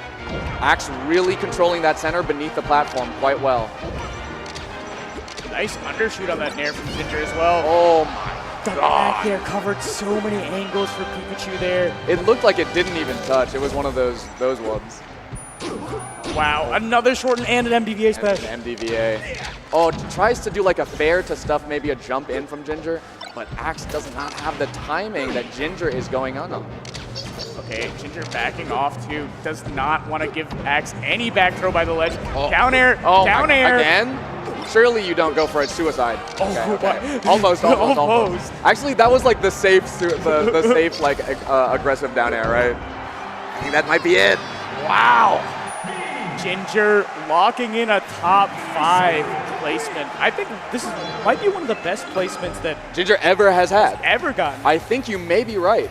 I think the second tournament that Ginger is back has already blown past like the peaks that he had in the past. And I think he's doing it confidently, and Axe was not even playing that bad. Ginger just looked dominating. Dominating, yeah. I mean, and looked very solid earlier against Moki. We mentioned that. Game 4, Ginger, Doable. Loki got it through. It was like a last hit. Yeah, Loki got it through. Yeah, But that's the top 5 player. That Yeah. is, one of the best players in the world. That's true. And that's so crucial to be ranked in the top 10. You basically do need a big win on some of those like 1 through 5 different players. Do you hear that?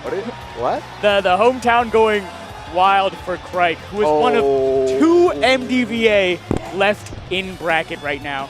We have the King Zain, of course, in winners bracket. Winners, where he belongs. Yes. and the Prince. And the Prince Crike.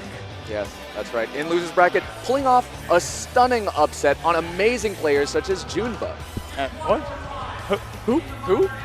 Junebug to in that first round of top 16 with a different character, the Crises, by the way. I didn't get Crises on. Yeah, sure. and then a much more impressive win right after onto SDJ. Yes. A top 5 player who had an amazing Gommel, best tournament of their career as far as I can tell. And Crike looked like they dismantled SDJ. It was like a controlling, smart set that did have to go to game 5, but like ate a couple rests, a couple of unlucky ones. But I think like Crike won out of outplays, you know? Yeah, no, that makes sense. But a bigger challenge faces them.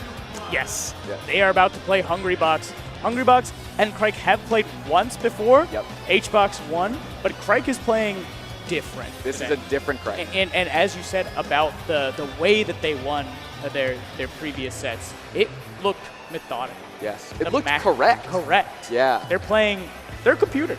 Yes, They're they playing are correct. So we're referring to the triangle, our rock, paper, scissors, and it looked like Crike was able to do the problem solving that SDJ presented. But I do think a more aggressive, more in-your-face, and maybe like sometimes fiery, explosive Jigglypuff like Hungrybox has been playing can prove a brand new challenge, specifically to the style of Crike. Yeah, but I was loving the confirms against SDJ, loving the game plan in general. Recovery Recovery. was huge. And that is a big thing that HBox used to get on the previous era of Marths, but now we're seeing a little more versus Zain and perhaps versus Crike as well. The recovery mix-ups that Marth has. Yeah. I mean, Puff has to cover so many timings, and we think you might have to read it. You might have to read it. I don't know. I'm not a Puff player. I don't know the flowchart. Yeah. Is there a flowchart?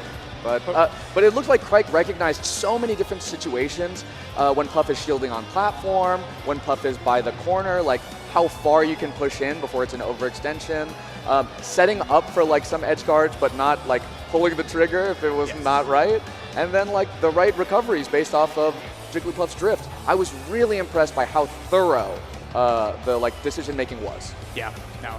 And I think this is their first major top 8. Like what a major top 8 to make. Yeah, in your hometown, like beating your friend Junebug. Yeah, I can't believe you did that, Craig. Come on. And the new Ohio and Sir Maris. 3-0 too. Dang. Production couldn't put a 2 up there for June, not even a 1. Come on. Yeah. Guys, pad my stats. With a loss to Aklo in winners, has proceeded forward, marched through. Even Frostbite, I think it was a good win even. That's not a free win for Crike. Sir Maris 3-0, I was really impressed by already. And then to like keep going to Sir Maris also beat Faith this tournament. So Yes. like very, very solid at the Marth matchup. That's right, and warm with it too. I don't know if I've really seen Crike get this much experience at that top level. SDJ already to me was like, wow, Crike is really punching up, and this has got to be like a Shoryuken. Yeah, no, HBox has been playing incredibly hot this year. One of 3 players with major wins. That's right. It's Zain and Cody Schwab, the Zain and Cody Schwab tier, and then Hungrybox. In a very clear above the rest of the field. Like the best non-Zain Cody player in the world. And post-pandemic, this is his highest ranking that he's had so far at number 3. He's looking to get number 1. And while I don't think, unless something insanely clutch happens for the rest of this year and today. Look at the no way. ferocity. He got no character that needs to be doing all of that. I don't know if he can really do it this year, but certainly HBox has number 1 in his sights. Yeah. If he wins every tournament, Maybe. And it depends, like maybe it's not any more games dropped for the rest of the year. Maybe. To get here, HBox did drop a game to ePoodle, and then did drop a game to Magi. Yes. So, but HBox otherwise has not really had that much of a challenge. Dropped a game to ePoodle, that's interesting. I mean, Marth as well. That's true. I feel like Crike has. We were just talking about that. Yeah, we were talking about how it was going to be hard to edge guard Crike, but HBox did the old school, the ledge refresh fair. Yeah. This is maybe dangerous. Okay. Yeah. How are you going to get to the platform? Are you taking? Okay, nice. Avoids it entirely, but that is that level. That's what we were talking about. Crike is most comfortable. Wow! That killed so early. Crike is most comfortable with the situations that they can recognize and have solutions for. With the scrap, with repeated different ambiguous iterations of interactions, I think they can really like lose their footing. Oh wow, grabs that one. What's that one? Mountain gets in the way there with that nair. Okay. Oh, Crike gets it down. Yeah. I was going to say down throw F smash, but HBox with a really solid DI. I mean, versus Zain, it seems like Zain just gets the guess on F throw and down throw every single time, but like HBox has been getting the better of Crike on these mix-ups. And on the platform, I do think like it makes it a little bit. Oh, misses the tech. Oh, that's a new one. Yeah, that's a new one. I did not expect that one. And I think the recoveries versus SDJ, I think were quite calm and collected. That was the big strength. right, is like they would wait out the recovery and the posturing and was able to like tip. Oh, really, really pro Wow. play from Hungrybox. Wow. And he knows it. He knows. Wow. Oh my God, he went, oh. Yeah. Oh yeah, he's doing a haka out there, Oh you my know. God. He looked- That's awesome. And I think he's got those. He's got the blue light blockers, the Zenny opticals. Yeah. Exclamation point, Zenny Teddy in and chat. chat. Oh my God. Oh. And he can see extra frames or something because, man. And we kind of saw this versus SPJ as well.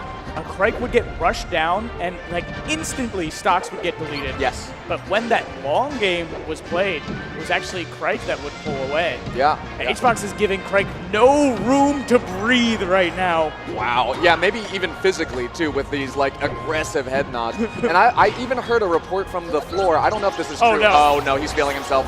Oh, the goat. Oh my God, the Papa. Dude, he's locked in on the wonton. What is that? Okay, I thought you went 3 times. Was that a 4th time? That was a 4th time. I didn't know it was. I didn't know it was like that. And I think every player in the world, they go, "I'm better than the rollout." Yeah. I know how long it lasts. But this is top 8 at a major, and Crike is getting hit by it anyway. It could happen to any of Could us. happen to any of us, including me many times playing friendlies. We are all just pawns in Juan's world.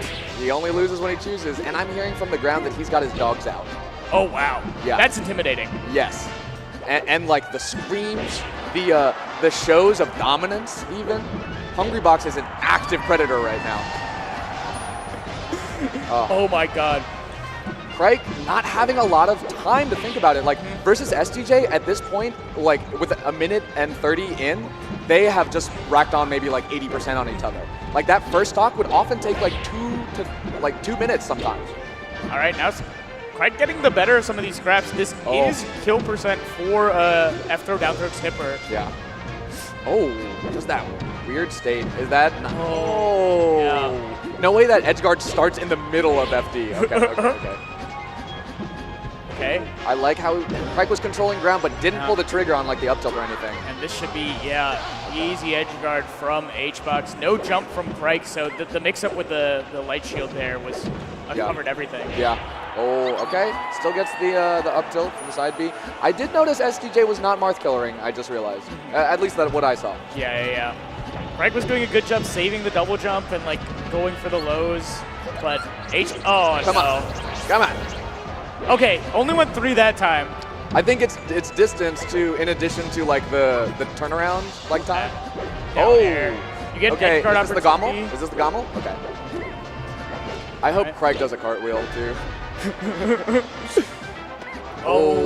Doesn't threaten the ledge. I think Crike is like primed to look for some other dare opportunity and actually neglects the down tilt.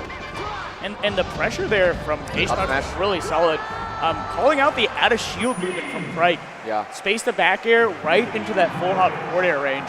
Versus SDJ might have given Crike some space, saying, okay, I will cover you coming in. Correct. But the other defensive options are safe. But HBox is just crouching in front of Crike's shield, and you can say, okay. You get one. Oh. Does not get the right hitbox. That's nerves to me. Yeah. Right? And even more nerves, I saw HBox crouching in front of Crike's shield, did nothing, but Crike spot dodged. Oh my you know? God. I heard the upbeat too. I heard Marth going twa, twa, twa, twa. HBox going through something with his nervous system. Yeah. The cycles of grief right now. More like, actually, the cycles of happiness. Yes. I didn't know there were stages like that, but HBox is inventing new ones. Yeah. And right now, I think we're on a threatening euphoria. Yeah. I'm interested in seeing this pop off, which seems inevitable at this point, unless Crike can make a miracle happen. Up air, not gonna KO on FD. I do think Hungrybox sometimes can get a buff from Supernova. It's got a lot of HBox fans out here. This is hungry country. Okay, and we have a low edge guard opportunity. Oh, okay. But that's the trade that he wanted. Oh man. A shimmy. The shimmy. What? Oh, whoa! Hey, stands up. There's like a lot of lactic acid in the joints. Just gotta shake it out. Oh, this is brutal. Oh, the side B too. Like as soon as you get some breathing room, that's just a please let me off of Hungrybox's wild ride. Yeah, it's crouching in front of Craig. I've never seen this level of rush down. Yeah. I think maybe this is how Hungrybox wants to play versus Zain, and maybe how he used to in the past too, but like has not. Ooh, okay. KO off the top. Yeah. Yeah, Craig probably DIing for the F smash because it looked like percent that HBox might have F smash at to avoid the rest punish, but HBox goes for the down B anyway. I think it's also a little ambiguous the fact that it's killed off to the left side. Yeah. Right? It was also a little harder to aim for that last zone on the left. Craig getting the up B out of shield. That looked really good in the SDK set, but yeah. Not always on FD. HBox rush down. Oh my god, the wave dash is in. Grounded movement from HBox has looked so immaculate this set. Tries the dash tech. Craig hitting the AC nair. Off the ledge, you just stand there and nair. Please, please that's jump into this. An emotional support nair for sure. Oh my god. Not again. Oh. Now this is a wrench in the plans, you know? What? How did that clink with a sword? Oh, yes. Okay. That no one rolls out against Craig 5 times in a row. Let's go, Craig. Yeah. Oh. Okay. Gets the grab. Wow. Big damage opportunity. Dribble. Nice. Wow. Tons of damage. 48. Yeah, we're close. I mean, a couple more aerials, I think, could F smash for a kill, but the problem is one off stage hit will lead to an edge guard. And HBox edge guards have looked really on point. We thought Craig was going to hit the mix. Yeah. Even if Craig hits that, and I think we might be leaving that percent range too, even after that, it's a fresh stock, you know? It's not, you're already down 2-0 as well. And also, HBox has started to hit the DI. Yes. So that also does not help. Okay, getting the turnaround back here. Uh-oh. Simple and clean. Looks for the reverse fair, but Craig does it a little earlier. F-tilt pressure. Yeah, no resources, no double jump from Craig. This is curtains. I would love to see still a destructive pop-off from HBox. Yeah. Imagine 3-0ing like that and then still like throws a chair into the crowd. Yes. But congrats to Craig, the second highest placing MDVA person at this tournament. 7th place. 7th place at a super major. Not just any super major, one with 2,400 entrants. Top 8 players in the world. Wow. That's our player. And we share custody with PGH Neo. Yeah, we'll share custody. But for right now, he's MDVA. Can you at least give us that? Come on, for right now. You got Polish right now. Yeah. Yeah. Polish is coming back to us too. No, we'll talk about that. We'll negotiate. We'll negotiate. We'll negotiate. But we still have Zain, who's very much the region has now shifted. Yes. I feel to the winner sets that we're looking at right now. But for right now, losers. Just to recap, it is a Ginger, I think 3-1 over Axe, and then Hungrybox 3-0 over Craig. And I think they'll be facing the losers of the winner sets are Zain and Moki, and then Cody Aklo. And Cody Aklo is about to come up now. Usually Cody's favor, I believe Cody is his favorite, 10-3. 10-3. 77% win rate. I think very much how we talked about playstyles before. If Craig is computer, Aklo is cool. Yes. Aklo is an icer. Aklo has infinite patience, especially in these high-stakes situations. Yeah. Cody is fire. Yes. Cody cannot do nothing. Cody is doing 3 things at all times. Actually, I just realized Cody walked up to me on Thursday and was like, you know the thing about me? I just wait 5 seconds. I'm like, I just want to go in or do something. You know? Yeah. I was like, hey, what's up, man? I'm exaggerating a little bit, but yes, really exactly. But actually, yes, like Cody is doing everything. He is doing a little bit of adversarial behavior towards the crowd too. I like to see that. What happened there? I think it was a middle finger again. Whoa. But kids, close your eyes. We are at a convention right now. Whoa. Okay. It is 10-3, and then you think, hey, 3. All 3 happened in 2022. I think when Aklo was like peak, was at the highest that Aklo had reached. And I don't know if Cody was playing too hot at that time, but definitely Aklo can do it. Yeah. But the sets are either 3-0 wash, generally, or it's a game 5. Yeah, even going back even further, these boys are both from New York. That's right. New York Foxes. they traded sets back in the day. They were going to the same tournaments, going to the stock exchange. Yeah. And that venue. And that venue. And Cody, I feel like has just gotten so much better in the past 3 years, as evidenced by the fact that it's like number 1 Cody, number 2 Zain, number 1 Zain, number 2 Cody. The top 2 player that he is now.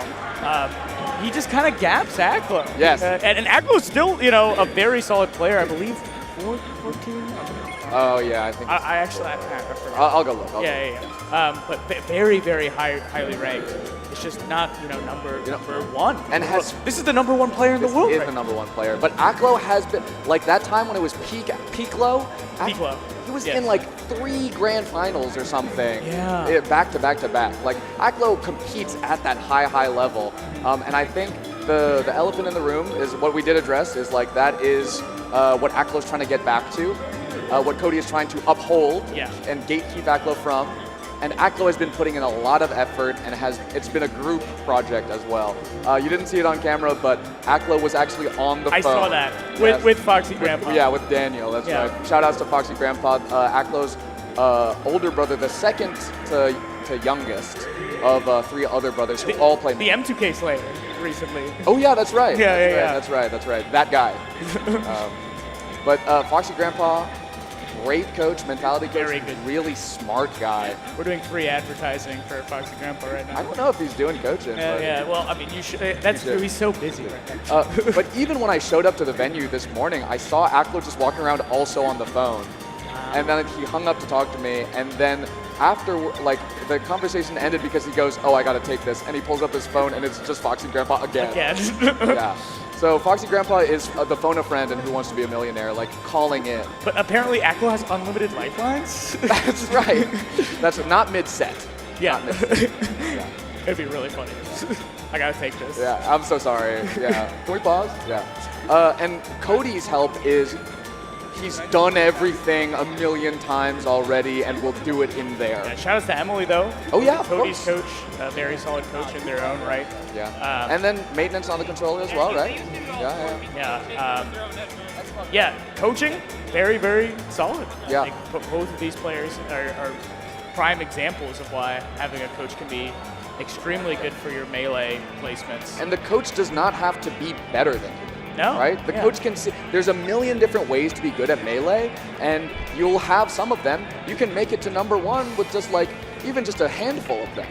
So like being able to have a different perspective to fill out those gaps, even as small as like finding another opponent's habits, to all the way to the way you even think about the game emotionally. All of those different things can be brought forward the fastest, most efficient, and most compelling way from an outside perspective. Yeah. Especially someone you trust.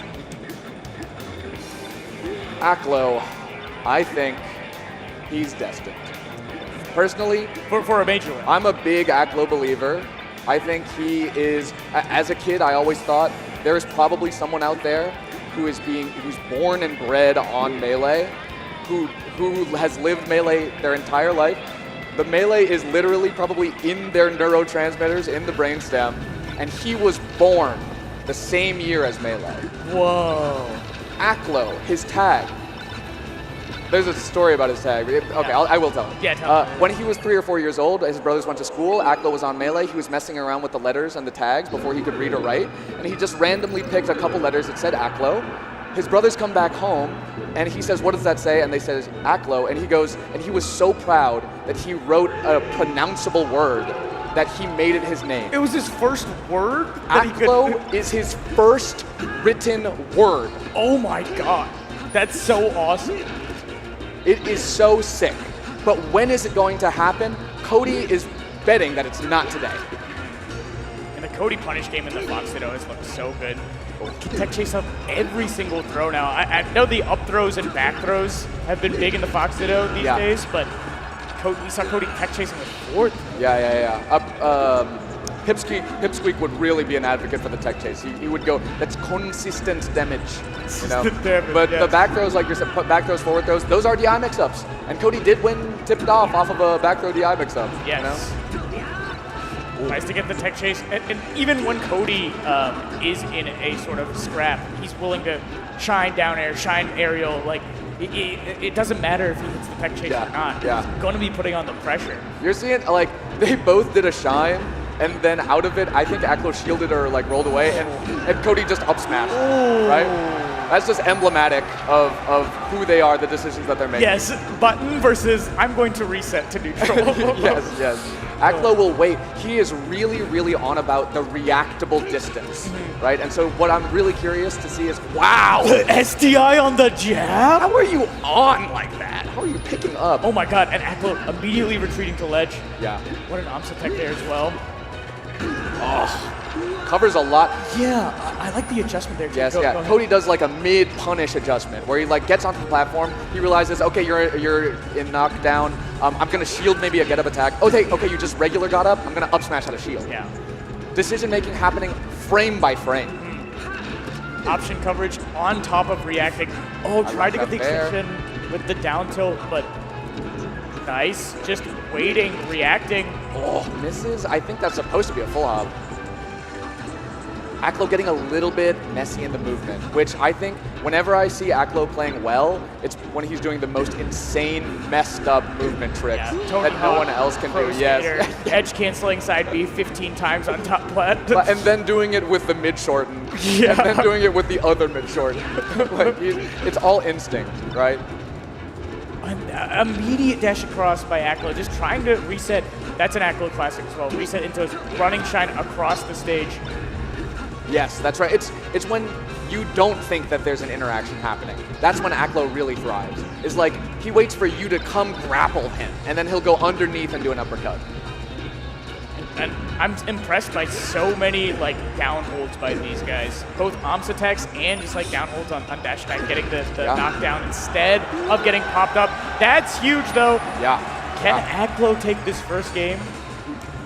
I do think whoever's most clean in did you see that wait, right? Just crouching. He was looking for that reactable distance for Cody to enter, and once he saw Cody get onto the platform, he dashes in. Oh no. Wait. Actually, Cody gives a technical. Oh my gosh. Wow. Okay, fair play because it belongs to nobody. Yeah. Hijinks on both ends. That's right. Yeah, I wonder if Cody needed to shine, but as our friend from Richmond says, C-Tech, you gave techable. You gave techable. And which, wow, what the hell is that? Both these players have inhuman SDI. Oh, crazy up tilt. I was seeing that a little bit more towards the end of those ladder stocks from Aklo. I do like that. Not super overcomplicating if you know that Cody's coming in. Yeah, CC dash attack. Wave sign on the shield onto Fox. The down tilt afterwards. Gets the tuck chase up smash. Okay, let's go. Tricks. Yep, Aklo doing tricks on the top side of it. Oh, but then also to throw in I'm going to just side B slightly above the ledge, right? Like, that's the day one, too. To have all of it. That's what's threatening. Oh, a little fast. I think reading a side B. Yeah. Cody is a huge up B-er. Yeah. In the weight of coverage of spacey options, Cody definitely prefers those angled up Bs. Yeah. He goes in the full distance ones. Full distance. The ones that really throw off your timing. I think that's really emblematic of Cody's play. What I also think is an Akloism for sure is he's in the corner. He puts himself in the corner sometimes. Then it's the edge cancel onto the top platform, right? That is the Aklo escape hatch that typically only Falcos get. Oh yeah. Nice. Oh, not quite enough. And I like how that stock started out too. Aklo responding to the Cody full hops. Cody's full hop game is one of the best aspects of his play. Yeah. Aklo almost back airing him on reaction to try and come in. Yeah. And I think that's the what? The grab there? You're a psycho, Aklo. What? Oh, through a triple up smash, Aklo combo. He's childhood.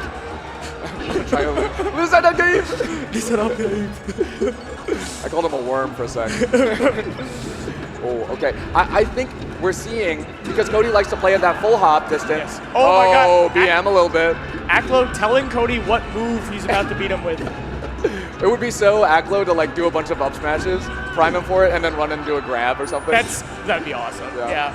Oh, normal get up there. Aklo not getting the punish, just holding center stage. Dashes across the stage, beating out the Cody Nair. Triple up smash. 4 out. Oh my god. A turnaround laser. It's a pivot laser. Wow. Okay, I think Aklo is playing grounded or top platform. Yes. Right? He does not want to be that mid-altitude where Cody is so threatening, always having a hitbox with that full hop. Oh, what the hell is that? Back throw. Case. A little DI mix up there. Aklo goes for the shorten. Uh-oh. Nice slide off from Aklo, though. Air dodge. Aklo getting caught a little bit off guard. Cody's on it. Wow, doesn't even wait for the option. I think before in that earlier game, when he did all of those minor adjustments, remember that? This time he was like, oh, I've been here before. I'm just going to up smash. Yeah. I'm going to skip all those steps. Pristine stock. Still isn't taking damage. Misses the wave dash, but he actually just gets a short hop drill. Shield grab on the platform. Yeah. Oh my god, this could be huge. Oh, really, like a lot of finesse in the spacing of that shine. Yeah, that shine was a brutal one to hit. Like on the platform, I think Aklo was probably trying to shield drop, so it just got like sent so far off the stage. Yeah. When you Uncle Punch the Armada Shine like exercise, that's exactly the type of situation that it puts you in, literally in on battlefield with that spacing. So that is like one of the most practicable Armada Shine. I wouldn't be surprised if Cody Schwab has some of the most Uncle Punch hours in the world. Yeah. Of all time. I believe it. Anytime you tune into this guy's stream, he's comboing CPUs there. But I recently heard the term lab rat. yeah, there's fiends and lab rats. I see. Yeah. I think it was like Seven's blurb or something. I like that term a lot. Okay, look at Aklo just holding that center stage there. But then, yeah, Cody giving him the unreactable. Nice shine up smash. Okay. The what smash. the hell? Frame perfect. And Cody reading it, doing the counterplay. Like really good coverage there. Covered ledge and stage. Aklo had to go high, and then even then it's a mix-up on the landing. Ooh, okay, run up grab. Wow. Look at that. Yeah, the slide off. Get snapped to ledge. Up smash? Oh. Okay. Yeah, Wow. overcomplicates it a little bit, but still getting the edge guard. I think maybe trying to, thinking the DI was going to be higher and then setting himself up for that, but then reacting quickly and adjusting for that low. Good timing with the back air. What an overshoot up smash from Cody. Ooh. Oh, look at that drift from Aklo. Okay, going to ledge. Baiting out these up smashes now. But, critical flub. And Cody is so consistent. DIing that back throw right, it feels like more often than not. And something that we... Oh? What the? What the? Oh. Trying to hit the edge. Yeah, I mean, I saw that too. But I think even still the up air would have, I don't think he had enough momentum. But Aklo cleaning it up after that SD, that's huge. Yeah. Halftime, though, on game 3, and it is a ditto. So, just oh my god, oh my god. But significantly harder, dude. Yeah. Just so you know, the jump squad is significantly harder to do that. It would have been better. Well, see, we all do it. Aklo with a really nice tech chase. Getting the pressure on Cody in the corner, but Cody manages to let that out. Ooh. Yeah, Cody is not letting that top platform be free real estate for Aklo. Oh, good. Oh, it happens again. To me, this is the indicator that Aklo is not where he wants to be. Not just like a flipped ledge dash, but movement in general comes so natural to him that if you see him miss it, the instinct dulls a little bit, you know? Yeah. It's also that's the sign of he's trying to ledge dash again. I think it takes a truly crazy brain to miss multiple ledge dashes and then continue go for them. Go for ledge again. And that's why Aklo is built different. Unfortunately, Cody is built different. Differenter. And Cody Schwab is going to winners finals of the biggest the biggest Melee tournament of all time, where he will be playing against the winner of Zain and Moki. Both players who can beat him, who have beaten him. But Cody is looking in pretty good form today. Yes, and up versus both of them this season. I think Zain lately in this later half of the year has looked very, very hot. So I'm interested to see if that matchup happens, how Zain with the hometown advantage and playing hot that's true. is gonna do versus Cody. But Zain could lose to Moki. They have close sets. The last set was when it happened, right? I felt like they always did have close sets, or at the very least close games. and Moki was not finally able to get... Let's go Ludwig, I'm hearing. Shout outs to Ludwig and Ludwig's team for making this the largest Melee tournament in history. We're really thankful for all the kinds of support. That's love. Yeah. That's real love. And also pulling as you climb. You know what I mean? Yeah. Yeah. Bringing your crew up, that's awesome. And Zane's one of the crew. Zain is one of the crew. Shopify. This is the Shopify Rebellion matchup with Zain and Moki. They both want to face off against Cody. I think winners Cody is a different story because Loki did look beatable from Aklo. You know, it was just, I think Aklo definitely lost a lot of interactions. Cody was more stalwart and like continued to do what he does. He also told me that I think the stats are saying that Cody has a higher chance of winning a tournament if he starts top 8 in losers than if he starts in winners. Interesting. The momentum he builds. Yes. Which, you know, makes sense with his style. A lot of Moki fans in the crowd. However, I'm interested to hear the Zain cheer. Yeah. Just the level of volume that we're about to get. And isn't he bald now, I hear? I've heard. I've heard the that. streets I've are heard saying that. this. So the last time they played was at Full House. Yes. Moki was able to seal it, goes to Grand Finals to face off against Cody, where something else happens. Yeah. Stadium's a great stage. Stadium is a great stage, and we're playing on it. But I think... Okay. Whoa. I don't know how much of a crowd mic we have out there, but that is... That is the hometown advantage. Yeah. Yeah. Oh my God. Goosebumps. Yeah, goosebumps. I think that was more of an anomaly tournament for Zain, right? Moki, of course, you have to still play good to beat Zain, but...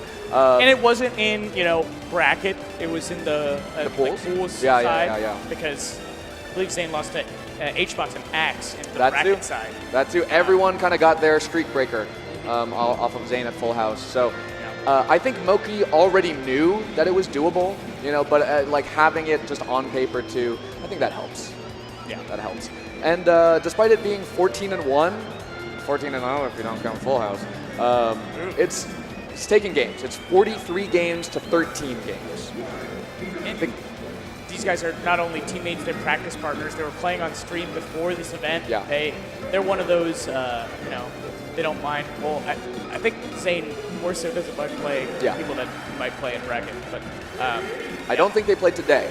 I don't think they played today. Because- They're both locked in. Yes. Yeah. Moki's specific finals day ritual, in the past I don't know, maybe 2 years or something, is that he comes to the venue, puts his earbuds in, and then walks around like no one else is there. Whoa. It is so, I don't know how many curse words, it's badass. Yeah. Like a shark circling all of us. I'm not even in the bracket anymore, and I was like, I hope I don't play him. Oh my God, that's scary. Yeah.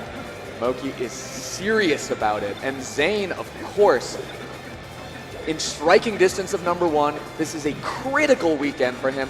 Not just how special it is, he lives 20 minutes away, but also in the race for #1 right now. Cody is up there, potentially a fragile Cody. He wants his chance to fight. Zain's very close. Zain's won 2 majors this year, Cody's 3.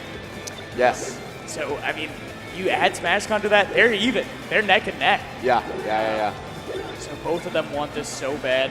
And Zain has a pretty, I think Zain versus Fox, if you looked at his record versus Fox over the past, 5 years, it would look devastating. Yeah, you'd think... Any non-Cody Fox is just, they don't get on the board. If I were to see that without any labels, like as a data scientist, I'd be like, what is that? Yeah. Something has gone, sampling has gone wrong. 99.9? Yeah. What does that mean? Moki definitely, though, has a chip on his shoulder, I think, coming out of Gommel. Yes. A disappointing performance at Gommel at a tournament where he really values. This is Zain's Gommel, but that doesn't mean that Moki is going to be respectful of that. Oh, grabbing into the corner, confidence. Just calling out the dash dance, and Zain has looked really on point with these tech chases. Up air, up B DI mix-up, too. Yeah, I love that. Just setting up for a nice edge guard. It doesn't... Oh, my God. Going for style.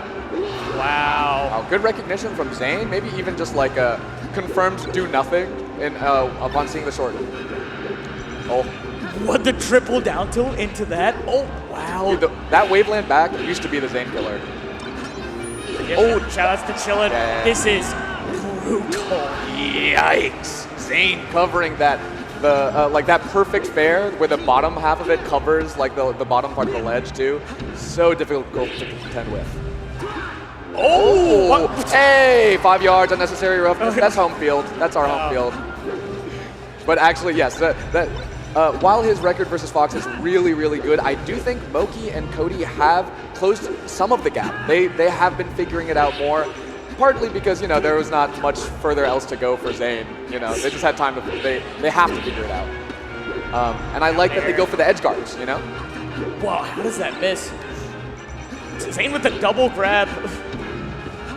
Okay, but Moki's trying to close back. Oh, did you see that? Wave dash back up tilt. Really, really like, I think sophisticated control of the stage, and then pulls the trigger on that up smash. 2 stocks back to Moki. Yeah, impressive after the explosive start from Zain. Whoa! That is a messed up tech. Like that should be an illegal move. Responding to that up smash immediately with the Amsa-Tech up B. Zain's got some technology. Yes, pulling out all the stops here. I think it's really cool to see. Okay, up B as an innovation, he started spamming it like a couple tournaments, like a few years ago for many tournaments, just spamming it as a kill move, and then going up to the top platform. But showing us already that it can set up for edge guards. It can be a kill move on like just okay, let him tag. All right. But Moki manages to get back. Can you hit this edge guard versus Zain? Zain so solid on the recoveries. You get the up throw up air here. He was looking for that single hit. Nice recovery again from Zain. Yeah, rising fair because he knows Moki's gonna go for it. Okay, Moki loves to go for the cheese here. And I think if anyone can do it, like at 147%, it's Moki. Okay. Gotcha. That does feel a bit like the story of their sets, is that Moki does bring the fire. But Zain always shows up ready to play, and so they can have close games, but mostly their sets go like 3-0 or 3-1 in Zain's favor. Yeah, I think we're going Yoshi's here probably, just to get that limited stage for Zain to dash back on. Really nice platform play there. Oh, but the side B catching him. Yeah, I think Zain immediately going, I know you're trying to get an early kill on me. I know we're really good players, so that would be the mix-up. Oh, wow. What? Run cancel up tilt? That's crazy. Oh my god. And again, a very early lead from Zain. Oh, light shield, yep. On the top platform. Moki putting on some crazy Whoa. things. Wow, that is astonishing. And then Zain still got the DI on the double shot. Oh. DI mix-up. DI mix-up. Looking for the up air there. Wow, fighting out of the corner just with a short hop drill immediately, as if to say, like, I know exactly when your invincibility ends. Wow. Better than you do. Baiting. Look at that little bit of stage that Zain is playing with. Oh. Is that it? No. Okay. Very crucial there. Randall's on this left side, though. Any edge guards that might happen here. Preempts it. That's the day one. That's the day one. Even the best player in the world hitting that. Yeah. Oh, pivot grab. That's a 2016 Zain. Shout outs to Xanadu, the single green room. Man. But Moki keeping it even. See how he deals with invincibility. Ooh. Oh. Zain in Moki's face right now, Yeah. right? Like, I'm not used to seeing Zain play at this close of a distance. Yup. Oh. And going low, Zain gets the up B here, guaranteed, every single time. That's the 2016, that's the 2017. That's when Zain proved to us that the edge guards are done. We figured him out. Figured it out. Zain going for the nair instead of up tilt, not doing the same mix-up on Cody or Moki's shield on the platform. I'm really noticing how aerial heavy. Oh, okay, good DI by Moki, but it's just too much, right? Yeah. Shielded that time instead of going for the continued AC nair. Every single time Zain has touched Moki's shield on platform, he's done something different. Oh, I see. Okay. That. Oh. So good. Coverage. Yeah, that's the moneymaker. Oh, fair grab. Moki trying to get the CC shine. Oh, slide off back air, but it's just not enough. Moki is shaking his head, a little bit frustrated, especially it started off from go, right? Like, Zain got that fair before the go was off the screen. Fly Guy getting into the mix, slowing down the recovery a little bit, and then Randall too. Oh, okay. Now Zain that's up is terrifying. Yeah. Because he starts to swag a little He's bit. doing stuff that's never been done before. Like No that. way. Like that. He's edge canceling off Randall, and Moki, I think, is feeling the pressure. Yeah. Again with the low percent CC. Yeah, and Moki, like a vocal critic of like the counterplay, looking for just the reversals in the game, and getting hit with a bunch of those in that early part of this game. That's a lot to the mental. Missing the dash. Oh, Zain hitting the downer, still getting the tech chase. Oh, soft up air, and it's still going. God. Oh, the back air to turn around with the down air. This is the Zain that I grew up with. Wow. Yeah, the swag. Oh, they're doing tricks. Okay, all right. They both like cartwheel around each other. It's like capoeira. Nice grab there. Oh my god, Zain going so fast. Moki missing the whip punish up smash though. DI mix. That is so smart that up Oh! walks all the way away. And then runs to the other side of the stage too. Dude, Zain is in such control of the stage.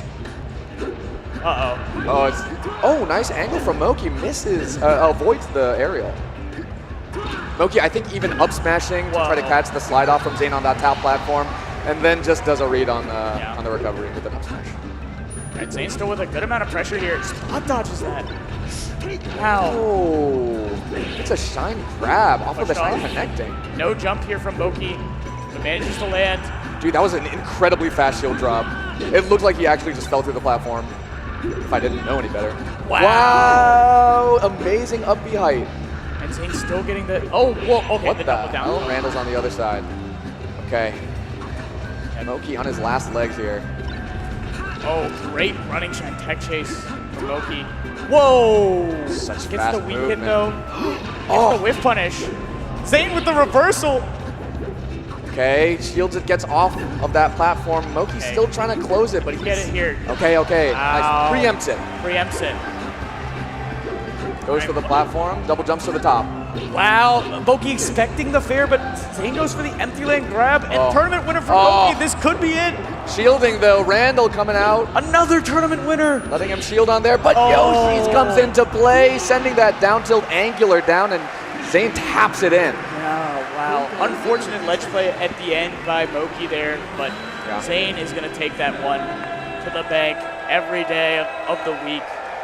I think what this is telling me is that Zain and Cody want this so insanely bad. I think they both know what is at stake this weekend, and so sets where they've bled before, Zain has taken it 3-0 in a convincing fashion. Cody 3-0ing Aklo. I could not have written this winner's finals better for the current story of Melee. Zain and Cody have been going at it, #1 and #2 for the past 3 years. Yeah. And even having an unprecedented first time in history race to #1 yeah, with the match. yeah, that had never happened before. Yes. We had to invent a new rule set Yes. for first to tens. The ranking goes, hey guys, just so you know, this is only because it's historically never happened like this before. We keep trying to find a thinner margin, and we can't. Down to the games.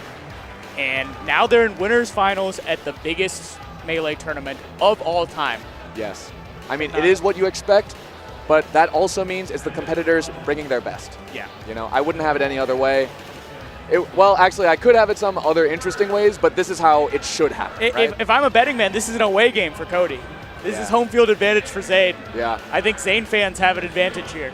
Now, Cody's reaction to the crowd, though, sometimes it's a power-up. Yeah, you know? he knows that because there's nobody cheering for him, he can prove them all wrong. Yes. It's almost like old school H-Box. Yeah, Before yeah, he got yeah. Hollywood and has all these fans now. Yeah, out there in the cosplays and everything. Yeah. Yeah, sometimes it's a spite one, right? It kind of loops back around, right? If you initially take it personally, it feels bad.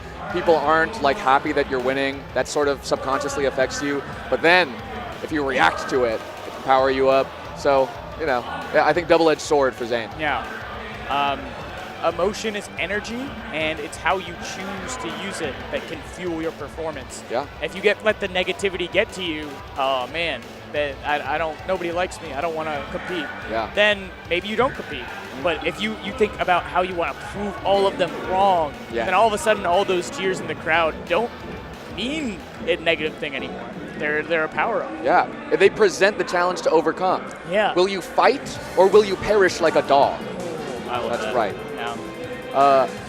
Speaking of fighting or perishing, Yeah. mostly because I'm seeing Hungrybox this weekend as a force of nature to overcome. Ginger is going to be facing off against Hungrybox, and this is dismal for Ginger. It is an 8-0 8-0 in Hungrybox's favor. 25 games to 4 games, so Ginger is taking, on average, a game every other set.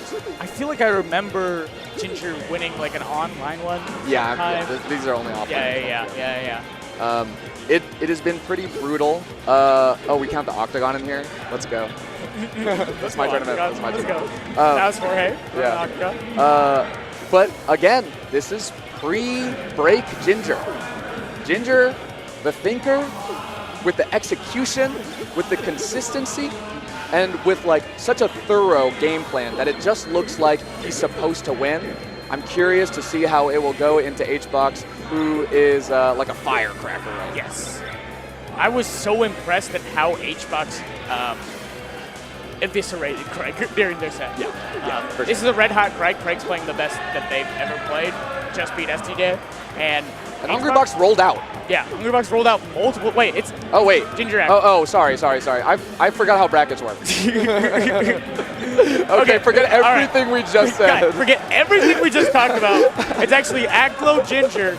I feel like Aklo's style can be pretty good against many Falcos. Yeah. But But they haven't played in 4 years. Whoa. It was Smash World Tour Oh my God. 2021 when Aklo was just coming onto the scene. Like, that was one of Aklo's first out-of-state tournaments, you know. Wow. Not the first, but certainly, like, Aklo was getting introduced to traveling. And it was a 3-0 in Aklo's favor. Wow. But 2021, yeah, we were different people. 4 years ago, and Ginger's looked immaculate versus Fox. Yeah. This tournament, That's true. almost beating Moki. And then just like all over the place, I think lots of different things that Aklo throws at Ginger. I think, oh, they're laughing about it. Yeah, I can't wait for that to go away. Ginger has like covered stuff that ultimately other people might not be going for, but it's still covered. Yeah. You know, so I think he's got that wide breadth of options and answers that Aklo might just get stuffed. Yeah, and I think in general, like, I want to say Aklo's record versus Falco, while I knew he didn't really beat Mango Yeah. that often. I think had never taken a set off Mango.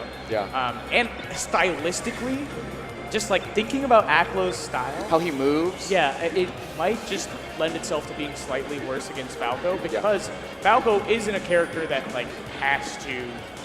You can't just wait against Falco. Yeah. That's the long short. There's not a reactable distance where you suddenly go into Falco. That's the whole horizontal part of the stage. Yeah. Yeah. I do think that if Aklo presents a lot of different problems, Ginger would be the one who has the answers. And I think this is also potentially a test in discipline. Aklo, one of the most disciplined players. I think Ginger also can bring that sort of style in his gameplay. So we're about to see like a long Space Eater. I think it'll be cerebral. It's going to be a cerebral Space Eater for sure. It looks like Aklo is 3-2 on Magi. Could never make it happen versus Mango, but put a lot of work into it. Oh, 3-2 versus Magi today. Yeah. I mean, that bodes, or that is... Bodes well. Bodes well Yeah. for... Yeah. 8-0 versus Lewis, 9-2 versus 404 Cray. That's like what you would want to see from a player of this caliber. But actually, I do remember Creed 4, which happened earlier this year. Did get double eliminated by 404 Cray. 404 Cray. That's right. Totally different Falco, though. Yes. Totally different Falco. Oh, man, look at the crowd. And just by the way, when you see that crowd, that is 1/4 of the audience. Yeah, they're surrounded by approximately this amount of people, like in every direction. The stage is in the Let's round, go. as you say. In art history, we call this a Let's circumambulatory. In art history, this is called a circumambulatory installation. Nice. Yes. You'll see the backs of the CRTs, you'll see the fronts of the players. You're surrounded on all sides. Okay, we're gonna go into Yoshi's game 1, which is kind of a hype starter in my opinion. Yeah, instantly comes in with laser double shine. Oh my god. The, Shine's out of that. the pressure from Ginger. Oh. Okay, Aklo was actually maybe looking for Ginger to like air dodge in or DI in or something, and then shine off of that. Nice, jumps out, but Ginger, The recoveries have been so good from Ginger Yeah. the entire tournament. he's not threatened by that double jump out that Aklo like retracts. He's actually just still shortening the way that he thinks the recovery should be. And Aklo missing that up smash, getting a little frustrated. Yeah. Oh, okay. Aklo put on some good damage. It looks like the conversions were, like, I mean, beautifully found, honestly. I don't know how he was getting those extensions, but it's the edge guard. Ginger has been so on the ball. Oh! 5, 6, 7, maybe? Yeah, that was nice. Yeah. That's a strummer, folks. Ooh. Tries to laser the laser from the ledge, or tries to shine the lasers from the ledge. Aklo just running shines out to try to reset. Wow, a CC on the AC back air. But still getting the reversal there is Ginger. Gets the wall jump here. Yeah. Oh, gets the tech though. Ginger, so tight on the platform. It is not safe to hit Ginger. He power shielded Aklo's aerial and then shield drop shine. I think power shield drop shine. Ooh. Okay, trades there, but Ginger keeps getting to ledge. Oh. Trying out a shield. Are you gonna get the grab? Wow, aggressive from Ginger after, but Aklo missing the tech chase. Yeah, Cody would up smash there.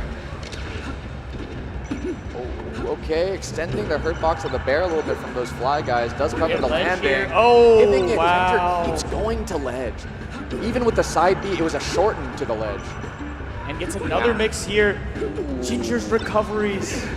Oh, covers the roll. That's out the roll. Because I think that's very much an answer to Aklo just up smashing in the corner, right? Aklo's like, I'm fine in the corner. In fact, here's an attack. And Ginger goes, okay, I'm not going to mess with it. I know you're going to be there, so I'm going to throw out something risky, but I know it'll cover that. Now, we said this was going to be a slow, spacey to but they're both scrapping right now. I like that the problems are happening like quickly and in quick succession. Yes, and Aklo missing the dash dance grab there, shaking his head a little bit. I do think Aklo would benefit from slowing down a little bit. I do think that Ginger just has a lot Wow, of good answers. pulls out the shorten. Yeah, immediate adaptation. Yes. Not immediate, but like it happened on that right side of the stage too. Ooh. Tech chase opportunity here. There was like a rogue fly guy that could have gotten into the mix. Oh, Wow. up tilt! Oh my god. Falling up air. Chillin' is in the building. No way. Hits the tech on that. Okay, a rising nair. Let it slide off. Try to call it out. Chump checks the ledge dash. Wow. I respect it. Yeah. And on Yoshi's too. When Get a lot of going. Yoshi's just gets, well, I get all my Galen on Yoshi's. So I think it was like very confident from Aklo. Yeah. Could have gone the other way very easily. Very easy. Yeah. Going to Battlefield, I like this. It does make Aklo, I guess Aklo wasn't really recovering that much, but the top platform is so good. And Ginger is so excellent also at extensions on the platform tech chase. Oh my god. Missed the L cancel? Yeah. Looks strange. Right? Yeah, full Oh, hop. okay. Oh. I think that might have been unintentional as well, but knowing Aklo, that could also be one of those edge cancels to the ledge. Ginger with really good shield and the shine out of shield there too. Like Aklo had a lot of pressure and then just staying calm there, but gets the tech chase up smash. That bodes well for Aklo because he was missing it earlier. That's true, that's true. It's tightening up, right? It's reacting to what's right in front of you. I think it's easy if you're the person who really likes to react, to like see what happens and then pick the answer, to not bite, to say, no, I'm not gonna do anything. But sometimes the answer is do it. Oh yeah, you like that? Yeah, I really like that light shield in the corner by Aklo. Oh my god, but the pressure, even on the continued light shield toggles from Aklo, so smart from Ginger. That is crazy. That's sort of like when you have to shield pressure ice climbers. It's all a little bit different, and you're not exactly sure how it's going to turn out. Ginger playing right through it. Ooh. Okay. Aklo, I think, is quite prepared for that style of Falco, like trying to set up the wall of retreating. Oh my, ping, got ping, 1, ping. 2, 3, 4, 5. That's a mash for sure. Wow. Yeah, can't get the platform tech chase on that one, Aklo. Shortens to the ledge. I love that laser down tilt. Oh, Again, getting that shine back air, calling it out. who does that? I don't know of shine back air onto the side B edge. Uh-oh. Missed tech chase for Aklo. Could be huge damage, but immediately cleans it up right after. That was hard. Yes. That's like you have to get a long one. really, really well spaced up smash too. Right? Like not only do you have to react well, but also spacing that up smash so far, like it's critical. I don't think you would have gotten that tech chase otherwise. Okay, you can go down here. Okay. Yeah. Yeah. Every Falco, you can actually anyone who's ever played versus Falco can feel that one little switch. As soon as you are up a stock and they are below the stage, it's you go for it. Yeah. You go for the suicide there every single time. I think it might be the most dopamine that like regularly happens in Melee. Oh, feels so good. And you know, Ginger, who's really disciplined and sticks to the game plan, sometimes let's have a little treat. Yeah. Going Yoshi's, that's pretty interesting, I think, for back. Oh my god, the triple shine. Into the read on the ledge. Holy cannoli, dude. I think it was actually Ginger who allowed Aklo to go back, right? Oh, yeah, you're right. I guess Ginger does not want to do an FD, which makes sense. I mean, that is the... Oh, what? Dude, Aklo playing the horizontal range is so threateningly. Uh-oh. Runs into that up tilt there. Short. Another missed ledge dash from Aklo. Oh, did you see that, like, pivot shield stop? I did not. I think Aklo, you can almost even tell, like, not just from the flub ledge dashes, but when he starts to have those really clean wave dashes, it feels like he's just like, kind of teleporting. Oh, He Randall. angled? That was amazing. Okay, yeah, this should be just a grab ledge. No Randall this time. Randall. Okay, tries to read Aklo just acting out of shield, but if you're betting that Aklo is going to do something, you lose. Yeah, does not hit the re-grab that time. Ginger playing aggressive. Oh, hard call out on the approaching laser. Whoa. Randy gets in the way. Again with a tournament winner. Aklo missing a ledge dash. Yeah, a lot of the off the ledge options from Aklo have been a killer. Oh my god. Back air in place. Ooh. Absolute kryptonite. Oh, another Aklo cannot get off the winner. ledge. And Ginger's putting on the pressure, he knows. Platform tech chase continues on. Aklo goes high, but Ginger covers all.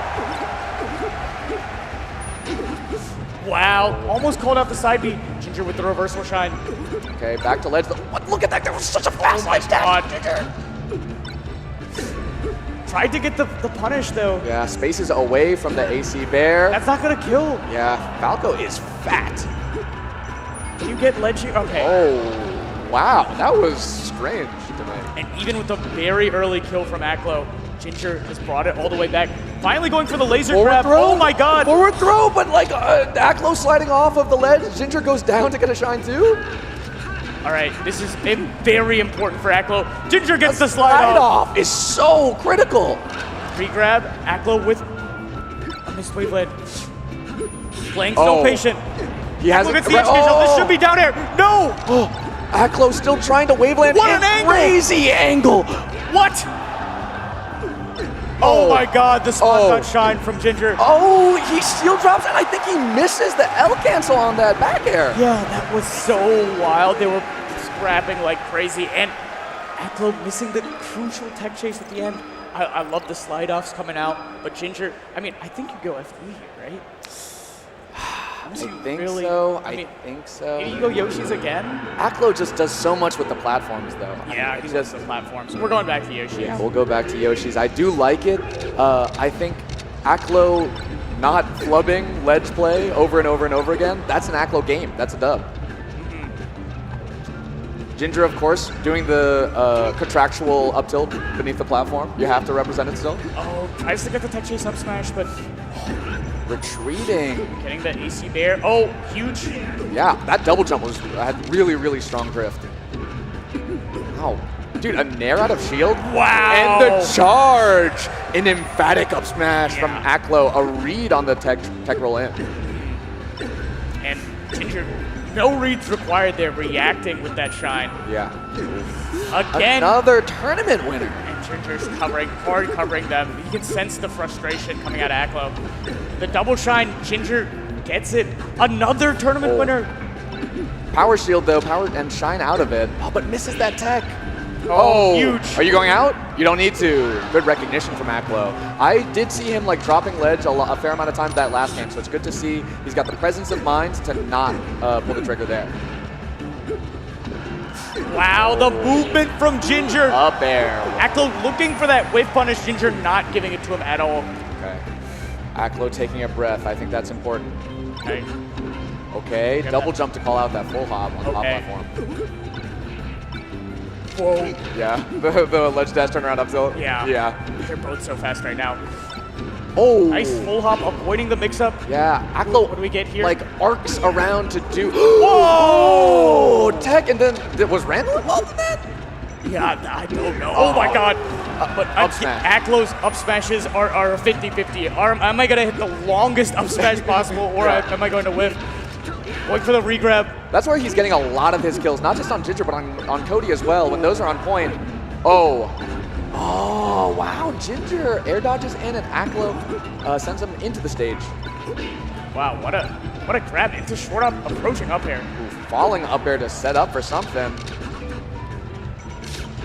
Oh, the power shield's coming out too. Oh, that nair does finally work.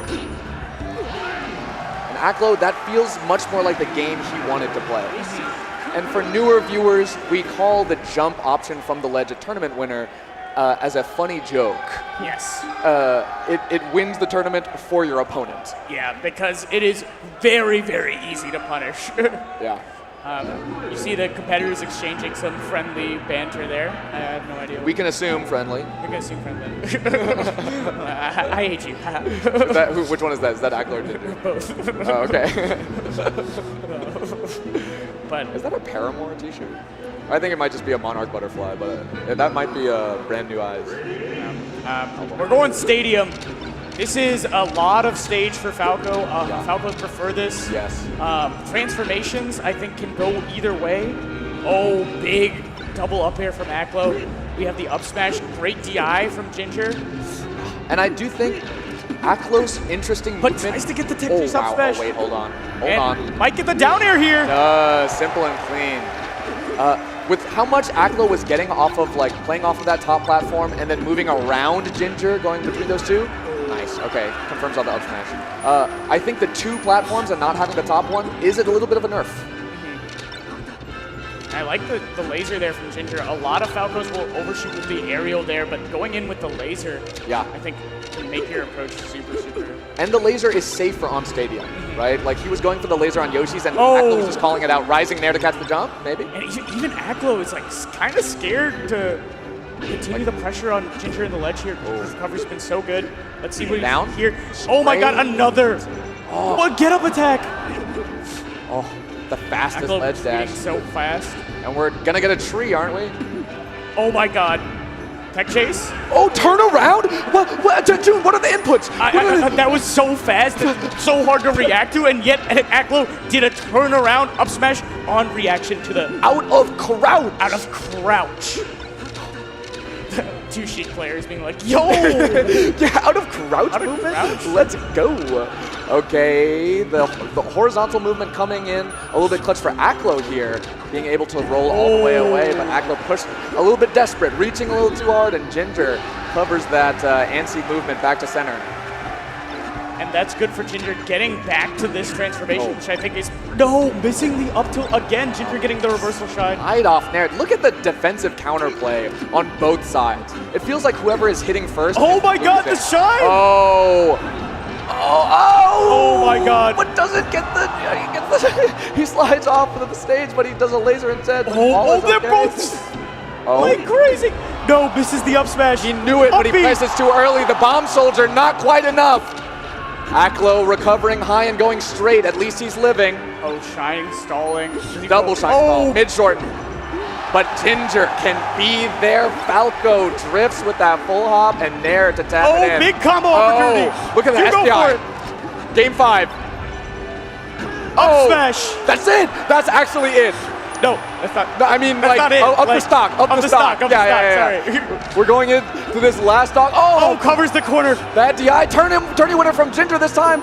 What's the recovery? The Rock! Wake up, shine again. Gets the double laser.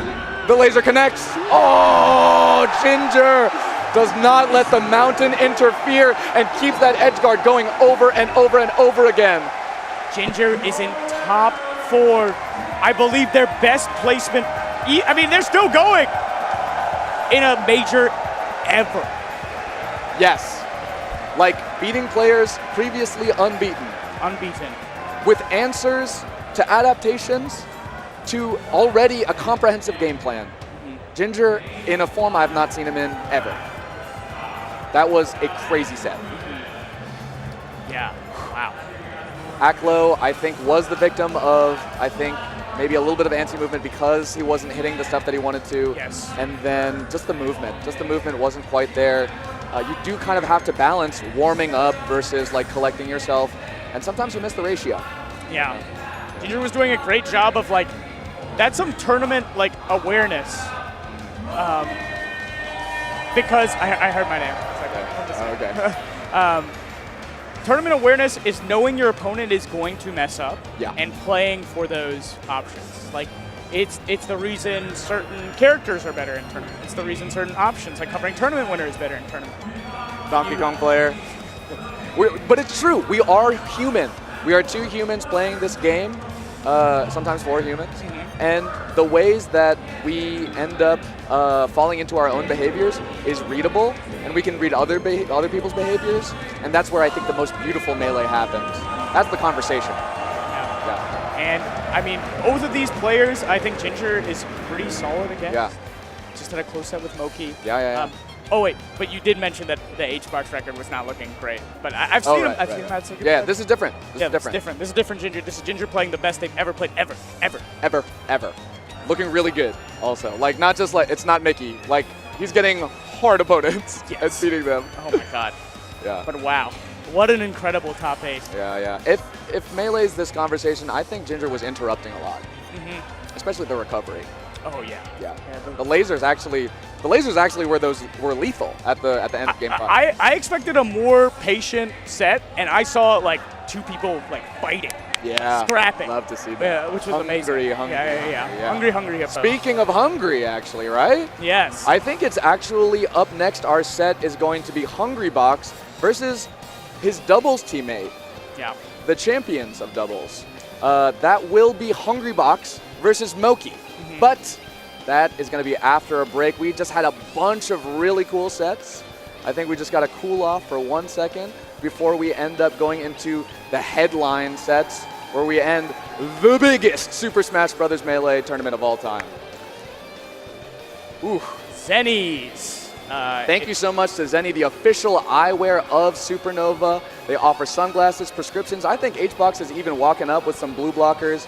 Staring at CRTs all day and all night does damage on your eyes. So go ahead and use code Supernova to save 10% site-wide, and even grab some of these custom Supernova frames. I particularly like the 2-frame. I like the framing on those, and they've got the little Supernova like insignia on the side. Yeah, it's so cool that we have custom frames for this tournament. Yeah, as you can see right now. Use promo code Supernova. You can also put !Zenny in the chat. You can get glasses for as cheap as $9. Wow. You know, and it's not. I'm not lying here. I drove here with a pair of Zennies. Nice. Yeah, the sunglasses are quite good. Yeah, I mean, staring at CRTs all day, I feel like these would help a lot. My eyes were watering. I saw STJ putting in eye drops. Oh yeah, and we're not even up there. And we're not even up there. Yeah. To further your fashion, JV5. Can you tell them? Yeah. Shout outs to Evan, the brain behind this, along with many other people. But they are available now at Supernova. We have a bunch of collabs. I even see my collab on that slide right there. If you want a Donkey Kong hoodie, you can go get that at 304 and 306. And also follow them, never miss a drop. I believe they do a drop every single month at thejv5.com. That's right. And we've also got District E. This is an incredible venue located in downtown Washington. It's powered by Ticketmaster. They got that Ticketmaster money. It's 14,000 square feet of a venue that has really been investing into the local gaming scene. They're putting up prizes, and the tournaments are free to join. So you can use that QR code to check out the monthly series, join the Discord, keep on top of it. They're putting up money, and it's free to enter. So I think that's a good relationship to keep, y'all, especially in DC. Yeah. Oh, I'm wearing my JV5. Oh, yeah. Yeah, Donkey Kong hoodie. Woo! Yeah, I walked up and I looked at the hoodies, and they were like, You're with Junebug? And I go, yeah. And they go, this one. This one, of course. I didn't get to choose, but I would have chosen this one. It was handed to you. Yeah, yeah. But wow, what a first half of top 8, Eric. June. Jorge. I think we're about to sign off, and I just want to say it's incredible. The energy out here. I can hear it from the crowds with my headphones. There's 2,422 competitors. There's thousands of just attendees.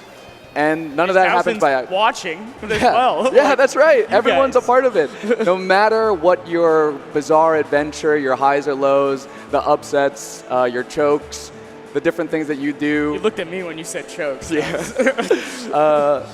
All of this comes from hours and hours of effort, intentionally. Everyone traveled here to be here in this moment. We're so, so thankful that you all could make this the biggest Super Smash Bros. Melee tournament of all time. We're so pleased to have presented it to you, and it's just been really special. It has been special indeed. I believe Waff, Vish, and Walt Yes. are going to be on on next. So you guys will be in good hands in that TriCast. And we got some amazing Melee. One more losers quarters, winners finals, losers semis, and losers finals and grands. If you don't know how a Melee bracket works. Like me.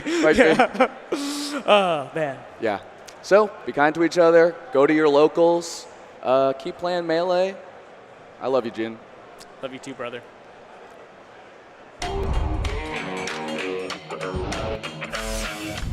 Welcome to the Hill. We're right here at District E, the hottest esports venue space, and we are ready for some Super Smash Bros. Ultimate. Welcome to The Alley, hosted here at District E, presented by Ace Gaming. I can't wait for today. We've got the Caps Gaming Showcase. They score with 0.5 seconds. Let's go. Welcome to the Coinbox IRL, live from Washington, D.C. You are done. Man, MDVA is coming alive right now. Bellwave Boost Online Tournament number 1. Take the 2-1 victory, which will put them up 2-1 in the series. They go on series point here. District Gaming Classic, where the path to becoming a pro in the 2K League starts today.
Oh my goodness. Hello world.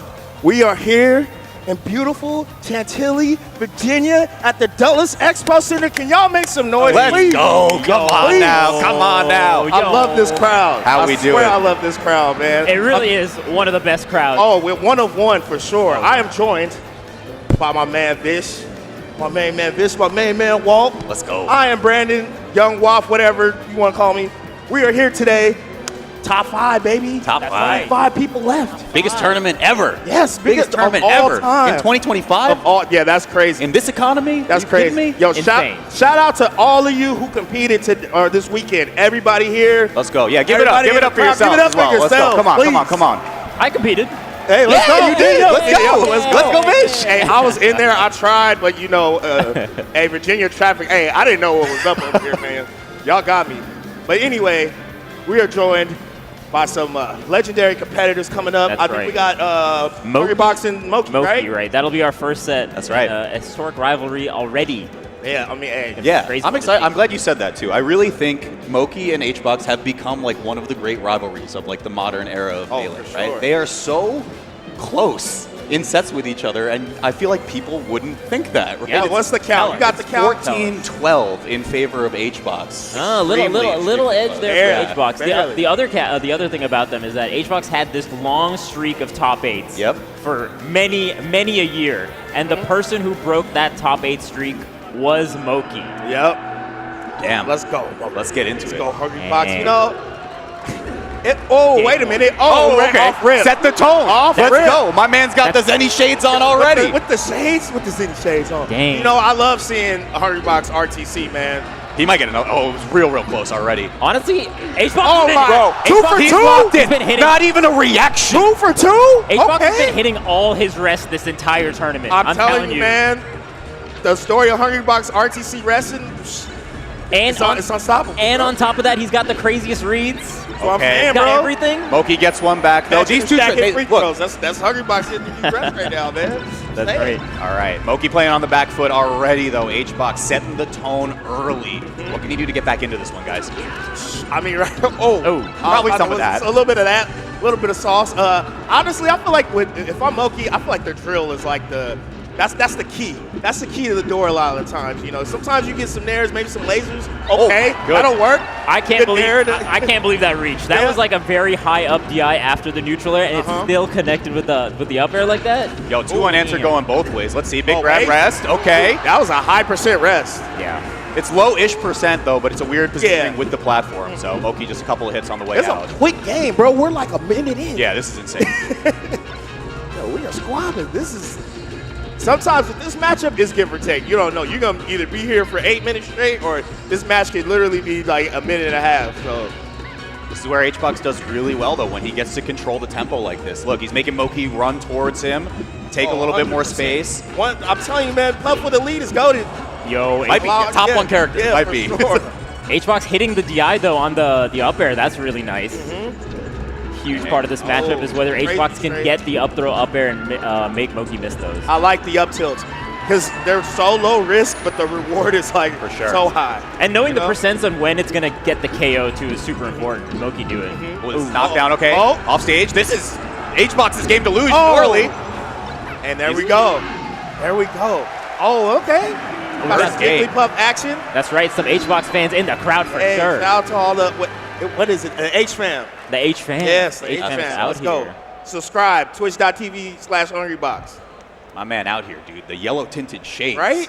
I'm Look at telling this you, guy. went from the Cuban link to the shake. I mean, He's got a new accessory right? every I'm page. saying, I don't know bro, what's going it's like, on. yo, the quiet flex is real. That's like quiet wealth. You know what I'm saying? All right, so we going to Stadium. I agree. I mean, FD is also pretty good, but especially with transformations, like, it's pretty busted here, man. I'm not going to lie.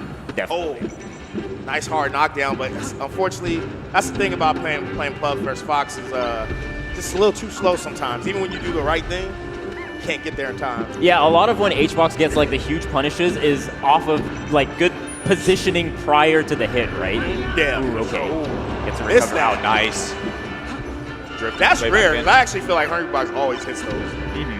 Yeah, dipping low too. Moki Yeah. went like super low to avoid HBox. Stadium, it has that, like, visual illusion where like the camera's kind of wonky under there, so you can't really see that well. Right. This stadium makes no sense conceptually because the crowd is above the they're way below. court. Yeah. But you know that's neither here nor there.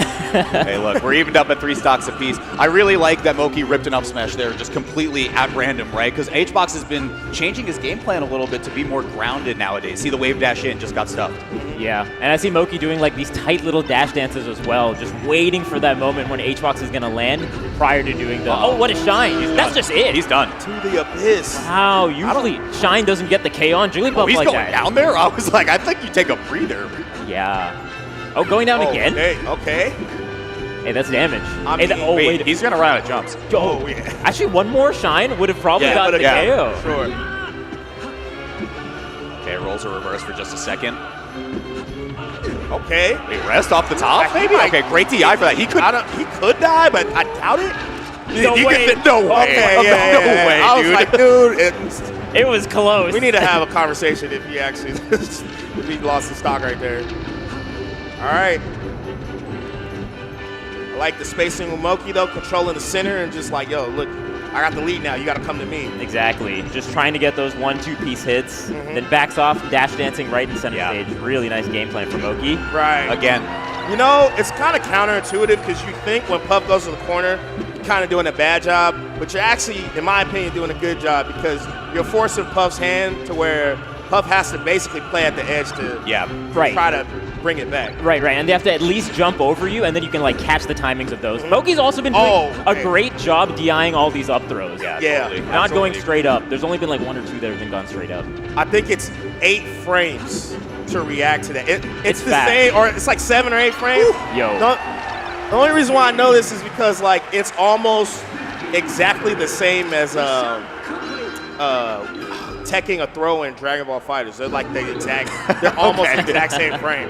Random. Crossover. Don't ask me why I know that. I don't know. Moki crossing one over, though, for a tied set, 1-1. Okay. This is, of course, the classic from HBox's side. Yeah. Can't go wrong, honestly. I mean, if you're Puff, you kind of have to, you know? And look, I was talking about like one of the great matchups of Modern Melee, in my opinion. This year, they've traded sets 1-1. Both of them went to Game 5 as well. I could expect this one to go the distance. When was the last tournament they played at? Gamo. Oh, okay. So it wasn't that long ago, yeah. Yeah. This is the big thing I'm noticing, though, from HBox, right? It's like a pretty repeated cadence of like 2 wave dashes in, and then he goes for like a grab or a jump for an aerial. I think Moki's just not playing that type of game at all. Nah. Oh, wait, caught that jump. That should be it. Yeah. And that's how you know it's high level. When you make like a little micro mistake like that, like Hungrybox was on it. Yeah, the punish game has been on point this entire tournament. But see, I mean, another great... It's been really good from Moki. Really the defensive good play is DI. insane. Super good DI. That is like hard to follow up. Yeah. Oh, whiff punish off the dash attack as well, Moki. Playing by the edge. Be surprised, like with the DI, something so small that could just like change the whole trajectory of a match. We got the crowd involved as well. Hey, let's get it. Oh, that's a missed grab input too. You know, I'm surprised Hungrybox has not thrown a force smash out yet. It's coming. Yeah, I feel like it's pretty common for him to go for stuff like that off of the grounded mix-up that we were talking about earlier too. So coming soon, but I think he's been opting for grab more often than not. Opting for grab, and then sometimes he'll also do like dash attack. I think that's his like very nice burst option to like kind of hit a little bit forward, and it's deceptively fast. Yeah, no, it's super quick. Okay. We're slowing down. Yep. This is the best position you want to be in if you're Jigglypuff. Right. But Moki, I feel like he's got to wing a up smash out. Eventually, you're going to have to let it rock. Oh, that was fire. Okay. Oh, gets the grab. Those. Okay. A little too high percent. Tough to get. And of course, the drifting up airs from behind the shield on HBox is a pretty terrible position for HBox to be in. Sorry, no. See how he fights this one back. This could be pound. Yeah, miss. Okay, oh, HBox is pressing Z early. He's getting a lot of light shield inputs instead of the grabs after those drills. Goes for back throw. Can you get the... Oh, yeah. Tries a reversal there, but Hungrybox on it. Yeah, Moki even tries to stall the timing and then jump back with an aerial, but HBox still gets it. Hey, nice cleanup here from Moki. Stock lead to play around with, though. Pretty big luxury for Hungrybox coming off the angel. On this stage. Ooh. Yeah, I thought Rest was coming. Yeah, I mean, I was with you on that. Catching the Fox in the air with up air is so good in this matchup. My goodness. Oh. Like there, you see that Hbox is going for that up air, trying to catch like the drift and the angles that Moki wants to come in on. Yeah, Hungrybox, he's doing a lot of like wave dash backs too. Yes, exactly. Trying to catch like either a roll in or some kind of defensive option. Yep. And worst case, you at least have stage positioning. Ooh, that was clean. So good. Dude, that was great. Moki was doing shines earlier to just drown Hbox out of jumps, knowing it was going to be the low air dodge. It's the only option left. We make it a one-stock situation. In this situation, when you're Moki, I almost think where you land is more important than the move you actually do. Yeah. Definitely. So if you're like right in front of Hungrybox face, see like that, making sure he whiffs, but a lot of foxes get grabbed there. So good on Moki. Brought this all the way back too. Catching the jump with the back air. Oh. Time to grab that one time correctly, but had to go for the turnaround so Moki could shine out. Hungrybox got to respond quick. Yeah, these hits are adding up. Definitely, like every little neutral area, each trade is just so good for Moki right now. Okay. That was turns it around, it could have been the stock. Actually, yeah, on the platform too. Okay, missing the ledge dash a little bit. Oh, nice fair. That fair was... He traded with the air. You're a brave man. Up air. Oh, the shot. Where's he going? Where's he going? Oh my. What? Okay. What was it, a bait all along? The shine stall was really good. Yeah. But jumping back with an aerial like that, the jump aerial back was a scary spot to be in. Oh my goodness. Getting the tech too from Moki, trying his very best to stay alive there, but I think, why did he go so far down? Hbox was drifting it all the way down there. Under that expectation, to your point, right? I mean, the defensive play from both of them, these players, has been unbelievable so far. Hungrybox definitely making a show, man. Dude, he's fired up again. I think Hungrybox gets powered up by the crowd. Oh, 100%. The aura just increases with the crowd size. And look, this is the one series that has evaded Hungrybox for a long time. It starts with a missed rest I here. respect that decision, though. At low percentage is pretty good. But Moki with the tech chase. Dang, that didn't kill on FD. I'm shocked. But still getting 76% for what could have been a huge reversal right off the bat. Oh, yeah. Is very nice for Moki. You're not smash incoming. Yeah, there's one. Maybe another one coming once the wave dash goes underneath. And you see Moki staying pretty grounded here because you get access to holding down as you're staying grounded, and you can do up smash. So it's like a nice little dash dance that Moki's going to be trying to get the KO. Yeah, importantly, I mean, Moki's at 12, right? So you can basically just hold C-stick down as you're dashing in, and then any counter hit Hbox wants to go for probably results in a stock. You also get access to jab, which is very nice, because you can do jab into up smash at these percents here. So Moki's going to be looking out for those. He's all right there.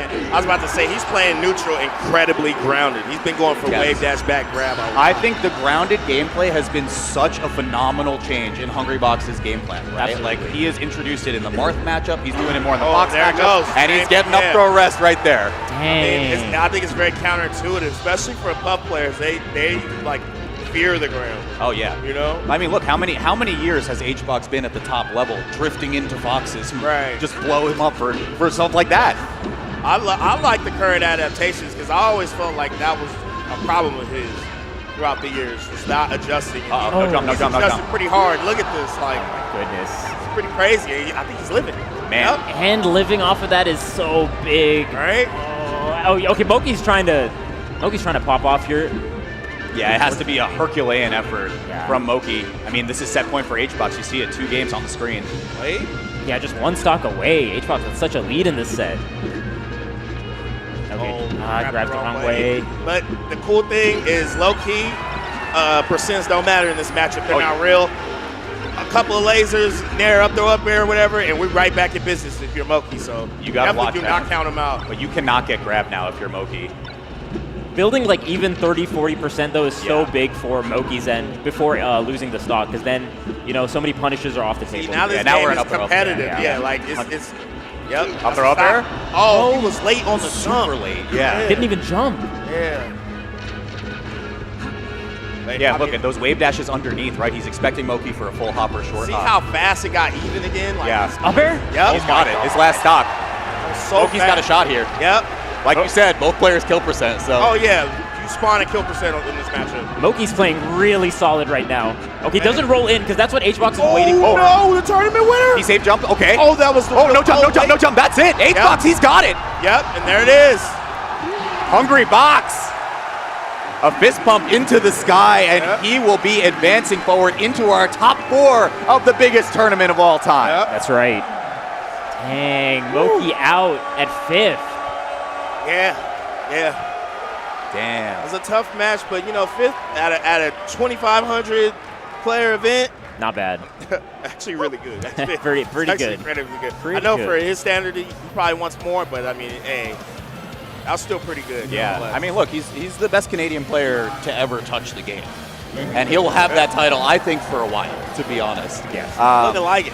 Looking at Looking HBox's like side, though, it's crazy to me. I was saying before, this series has evaded Hungrybox. He's been in Grand Finals the most out of any competitor in Melee ever. I think he has like 4 Grand Finals appearances in the Supernova Super Smash Con series. Yeah. But he's never won. That's great. He never won. He's never won. Never won one.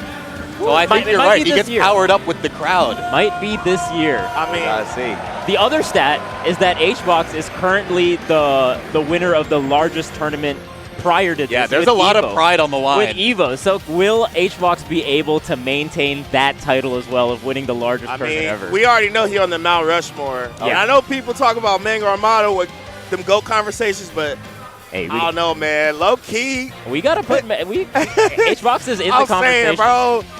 Yo, but that's that ending y'all don't like to hear, but, you know, I'm like, yo, Juan is out here, man. Definitely. Dude, speaking of the Mount Rushmore of 2025, right? Because there's a weird thing happening in this top 4 if you guys take a look at our bracket, right? Yeah. Ranks of this summer, 1 through 3, are in the top 4.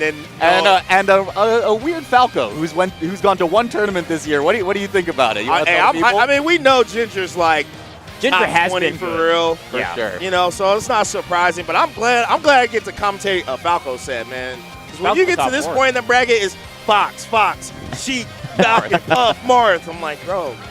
So, you know, shout out to Ginger. I mean, Ginger's like exceeding expectations. Like, that is so fast. Usually when people come back, they kind of like struggle a little bit. Right. Or they'll have like an okay tournament, but I feel like he went from Gamo to like instant top 8 again. Like, Which is not only top 8ing it, this is top 4. right. It's beating insane. Axe to get Samaras. over Samaras. I mean, you could talk about this, right? Like, insane. Falco was a breed that is going extinct, it felt like, right? There are not a lot of top Falco players. I mean, yeah, we've been in a drought for a minute. The Falco economy, it's been rough out here, man, but, you know, it's still some birds flying. That's right. And Ginger, Still some representation. Ginger's one of them. But we'll get Ginger in just a moment on the loser side of our top 4.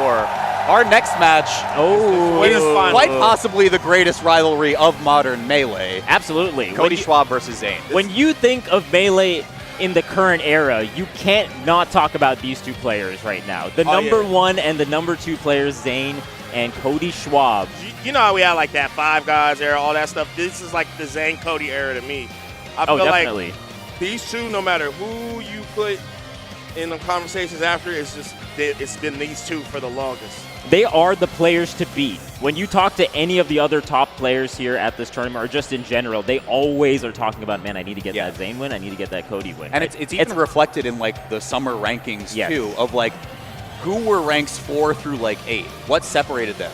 They beat one of these 2 players. Right. And that's how important it is. Players will talk about these 2 like it's their final goal, their final boss in the achievements they want to have in Super Smash Bros. Melee. And I feel like this tournament, or just any tournament, when you beat one of them, obviously that's accomplishment, but it is rare where you see a tournament where someone that's not them wins and beat both of them. I don't remember the last time it's happened. It's been a while. The crazy part about these 2 as well is that they have been warming up with each other all prior to top 8 in the backstage. It is it's nothing but respect. Nothing but the respect, but I also think they acknowledge that here we go, baby. We got winners finals. Let's go. Each one is the best practice they can get. Oh my God, they I know. always want to just play each other. Yeah, we remind the viewers at home from the 2023 match where they were tied in sets and tied to the game. Where they fought for number 1. They had like 20 or 30,000 replays between the 2 of them to just go through on data. They've played 10,000 hours just versus each other. You know? Isn't that the stat that you're an expert? Once you reach 10,000 hours, they're the experts of each other? Yeah, that is crazy. And then also, too, we got to point out, it's like one of the most classic matchups in the game on top of that. I mean, Fox Marth has been a test of time, man. We've been debating this forever. Who wins, what stage is what, who's better. I mean, and we'll never know. And these two just make that like conversation even more difficult. They've really taken it as far as it could feasibly go, right? It makes the ceiling look that much more high. Zain gets first blood here in this first game of Winners Finals, but the expectation is they'll run into each other again soon. Right. And as of late, say Cody's a favorite, got the #1 recently. But, you know, obviously Zain got some wins, and Zain in the home state, you know what I mean, repping. So, you know, you got that on the side. That's right. Cody, another player where the Supernova series has kind of evaded him for a long time as well. He did have a Grand Finals appearance in 2024. Oh, that was crazy. Damn, that was nuts. Ate the jump right there. So good. Just the punish game from both of these players, right? They are just inventing things. Yeah. They are innovating these characters with punish. I almost feel like you have to because they've seen it all. I think the thing that's always so interesting to me is Zain on the knockdown. This could actually just be stock, which is insane. Ooh. See if he keeps it going. Ooh. Okay. Oh, the slide off. They're so good on the defense. Nice shield. Oh, my God. That was crazy. That was crazier than the grab. Wow, even on Cody's defensive counterplay, it still resulted in a full stock off of one knockdown from Zain. That's the thing. I think they're both really good at, that's just it. And Cody gets one right back on one edge I just love the fact that these two will toggle shield mid-hit. That's incredible. I think you kind of need to, right? Because otherwise you're going to get shield poked. You're going to get 100%. You have like an easier time to get I feel like even off. at like high level, you don't see that often. Right. Oh, okay. Man. Great Zain time. barely missing that grab off the edge cancel could matter. Gets the touchdown. Full hop there. Cody like low-key itching his way back. Shine, yep. Yes, sir. And the evolution of these two and edge guarding needs to be studied by like the greatest scientists on earth. It's actually just insane how circular it's become too. They go back to the well for old moves that could work for either of these players. Like we said, they're so familiar with each other. Tries to get like a reverse back air there, doesn't quite get it. No, I thought he was going to go for a B. Off stage now though, what Zain got, tries to catch with like a jump forward air, I want to say. Yeah, I think it's reaction on the illusion with jump fair. You're absolutely right. Okay. High percent. Oh, he didn't go for anything. That was a crazy up B. That was actually, he's going to, I thought he was going to okey doke him. That was props to Cody, knowing that you can just fall through and then grab the ledge like that. That's like a player-to-player, I know that I can get away with this. Hang on. Wait. Swatted away. He might be too far, but Zain can turn around for legend time. Down air, yep. Wow, down air almost just KO'd. Oh, what's happening? Okay, there we go. Zain grabbed leg. KO. Look, we talked about this when we were casting Zain and Cody at tipped off, man. Yeah. You can already see the emotion on this guy's face. Yo, the cartwheel on the haters. Yo, bro hit the LeBron last time they played, bro. I'm kind of scared for what he's got in the pocket coming up next. Cartwheel, yeah, I don't know. We're going to see some backflips. I don't know what's about to happen next. All right, so Stadium, you know, honestly, not bad with transformations, right? I keep forgetting that transformations like change the trajectory of what this stage looks like. And with transformations, bro, Fox is just the best character here, man. Oh, definitely. I mean, it's just so difficult for Marth to do much, just with all the movement options that Fox has. But you got to make the most out of this neutral transformation, which is so good. Oh my God. Can you chill? I low-key take that as disrespect, man. I low-key was disrespect. Bro. Man, I thought y'all were friends, man. That was crazy. Yeah, now when they're on the stage, okay, Cody answers right back, though. That was a Falco edge guard right there. Hit a double down air? Oh my just God. the down smash. Yeah. Oh my gosh, the weight on the spot dodge from Zain, too. Just immaculate set play. Yo. Nice. Going for the grab there, so nice. Just barely missing the up tilt. See, the crazy part is sticky walk. Stuck to the ground.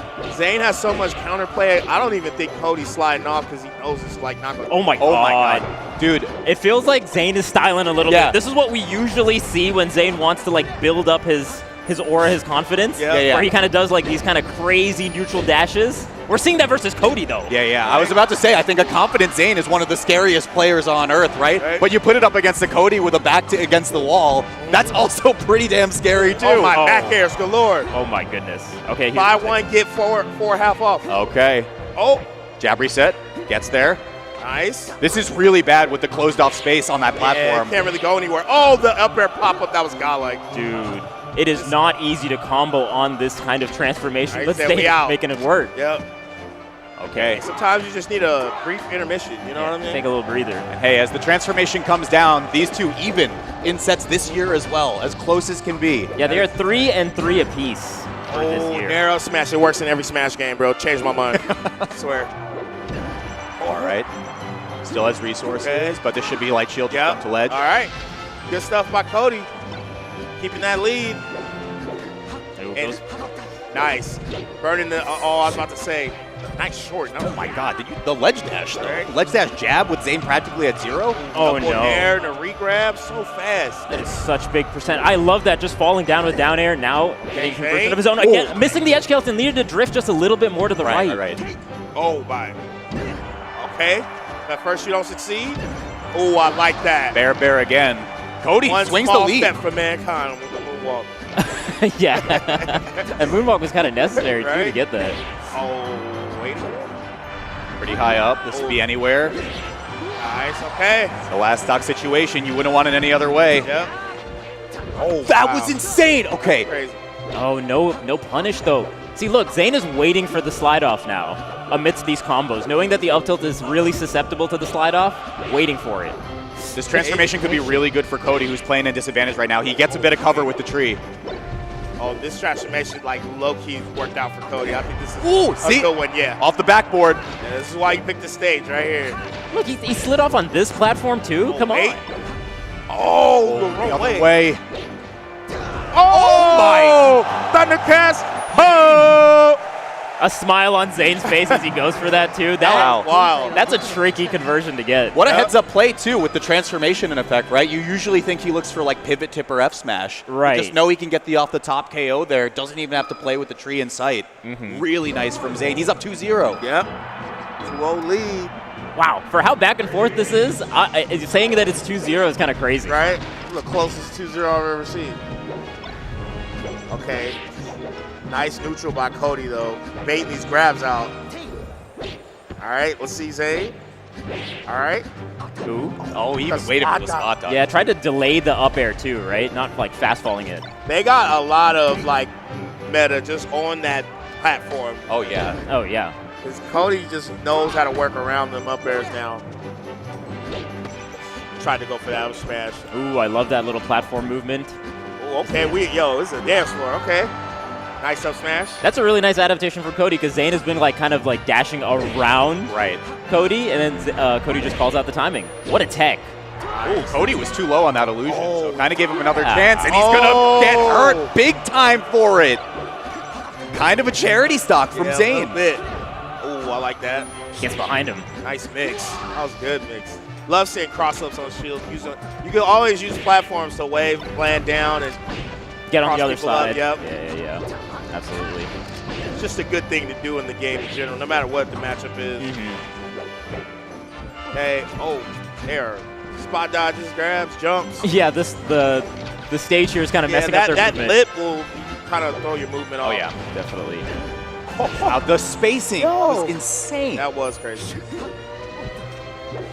Cody playing like he's not down to No. We've seen, I mean, Cody's just so good even with the deficit. Right? He does not give up. He's like better in the deficit. Isn't it statistically, I forgot who was telling me. I think it was Jorge. He was saying that statistically, Cody's better off than losers. Yeah. He is encroaching on the best losers run player ever, which is crazy to think about. Zain just standing there menacingly. Man, malfunction in real time. Yeah, I don't know what that was. A little bit of 404 error. Here comes Zain, though, off the platform. Screen on TV. Oh, again? That's a really crazy development from Zain, and it's very intentional, obviously. Second time we've seen it now. Oh, yeah. Back air, like the shot turnaround. Nice by Zain, not using that forward beat. Every other Marth with a forward beat right there. Got back air. Yeah, that's right. Lost. Oh, look at that. Cody on the board with on one. On the board, 2-1. I'm assuming we go in FD. I was going to say, you know what's coming. Yeah. It's the classic. It's the time, you know? That's what you get by winning the first 2 games, right? You have the luxury now of going to FD twice over the course of the set. Right. That's what Zain has earned by taking the first 2 games. But, you know, we've seen Cody do it before. Down 2-0, winning 2 straight on FD. Cody was actually one of the innovators of starting on FD, too, just to try to get it out of the way. Ooh. Oh. Okay.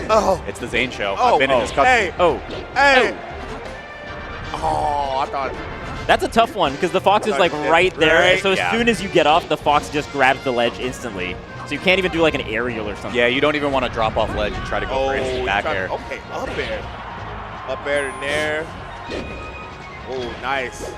He's getting Cody in a pretty weird high percent though now, where he has to find a connecting hit that will link to. There it goes. Gonna be up tilt there. Got it though, without taking too much percent. Zain looking pretty good. The up tilts almost getting shined. Almost. Luckily, Marth not poking his head out on the stage. Nice cross-up grab. Tech chasing. Okay. We're back in the unskippable cutscene for just a second. Ooh. Dude, that DI that was gross. That DI that Cody did on the forward air, that was insane. I know. Normally, that should be a much more easily down airable forward air. That was nasty too. The ledge dash it's hard to ledge dash when someone's that close to you. Right. Yeah. Oh, nice shine grab. Wow, Cody made the best out of a bad situation there too. Dude, these combos work on every other Fox, every other not mod, on them. But Not they on just them. get Not out on of them. it. Up throw up air doesn't work. Forward air down air doesn't Not work. anymore, bro. Come on. Yeah, I mean that's why they're winners finals, you know.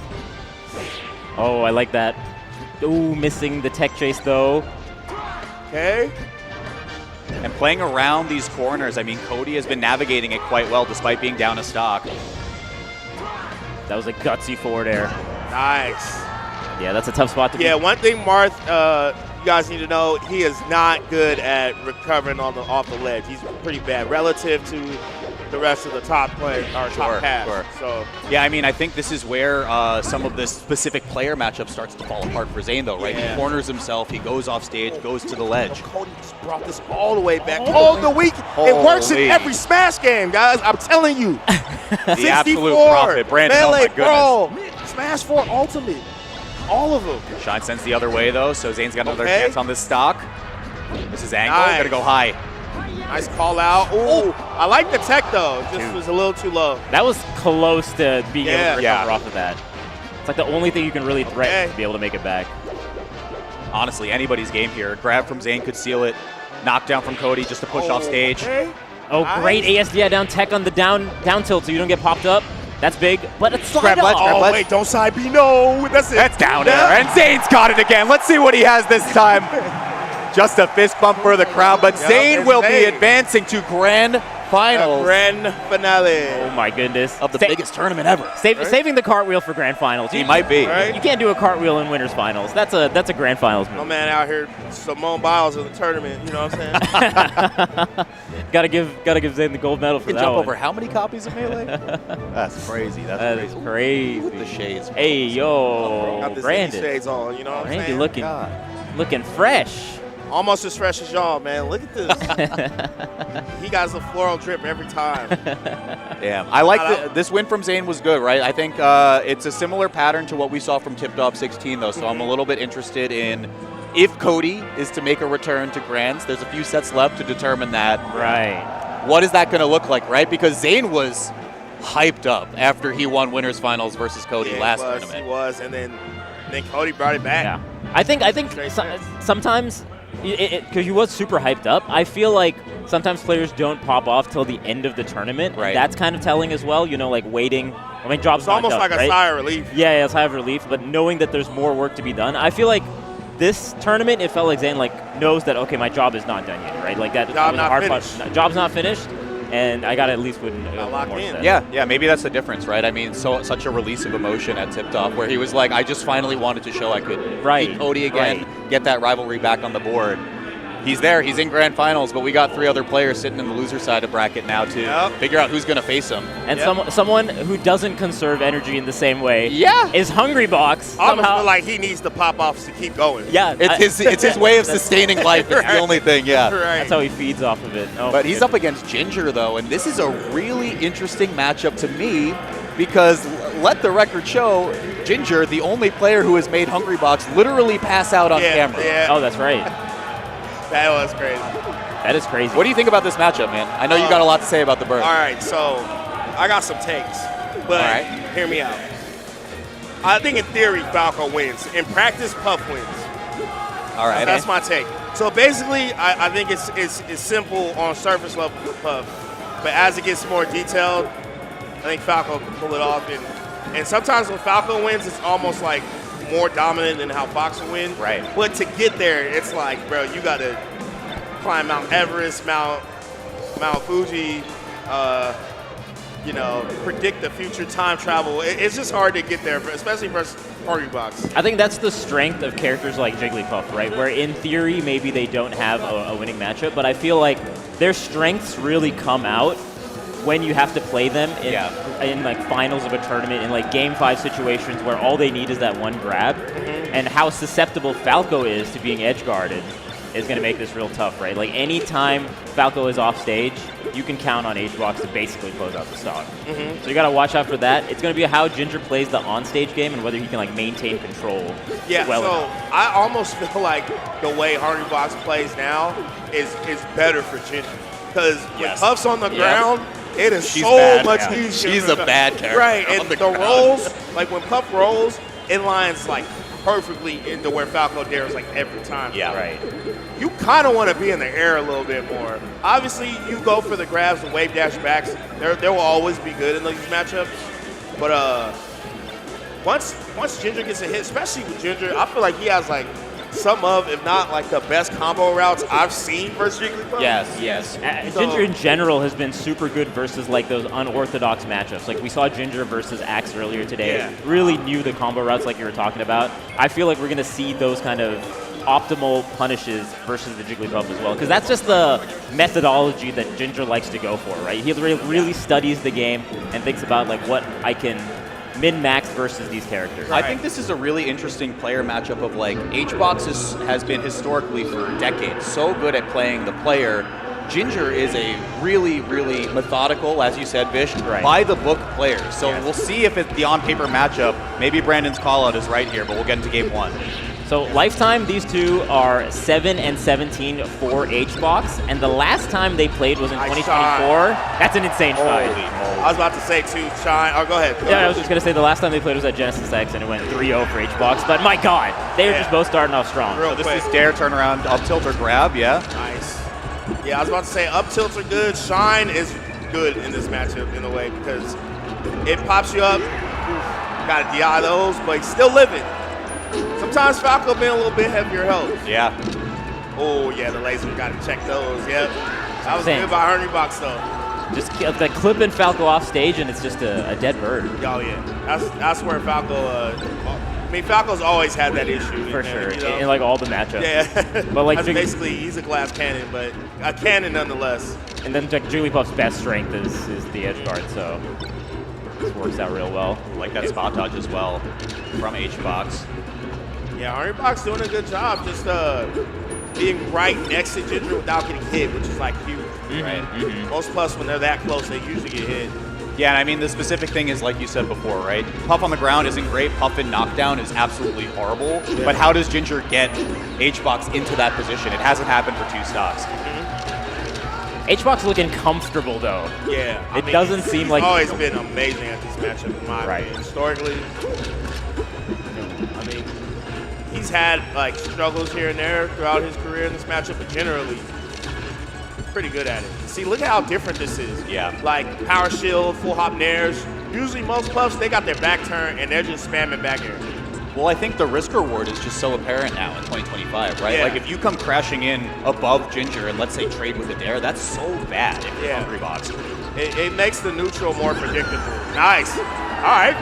Alpha McLeod? Okay. That was a good call out actually from Ginger, because HBox was inching his way towards with like the wave dashes in, trying to get underneath the lasers, and then Ginger called out the timing. Needs to live here. Able to make it around. I like the back air by Ginger. Oh, using the platforms too to change up the timing. Oh, that's big. Didn't connect with the dare. That might be curtains, and it looks like he's got it. Nice using the tournament winner as a way to get up there too. Yeah, it gets up there like really fast actually. That was like the perfect position to use that. Yeah, I mean, you pointed it out perfectly, Brandon. Like, it's a really deliberate mode change from Hungrybox, right? Yeah. He's not challenging the airspace as much. And then when Ginger is maybe like going a little bit too fast, wanting to just get down with the dare because it feels safe, then he goes in, then he strikes. Oh, see, yeah, those dares you got to be real. Oh my God! And it's off the top. That's off the top as well, so you get no rest punish. But that is crazy that HBox like jumped, landed on the platform, and then got the grab. Like really had an idea that Ginger was going to hold shield for that long. Yeah, I'm shocked Ginger hasn't done any laser nairs, man. Because sometimes, like, when you dare, it can just get telegraphed like crazy. Right. Especially with the way Hungrybox wave dashing back. Nice up air, though. Ooh, doesn't get the full string, but gets a grab. Yeah, He's got it. I think HBox is really, really clued into the drifted dares that Ginger's been going. Oh, God. okay. He does get that. Deleted. Okay.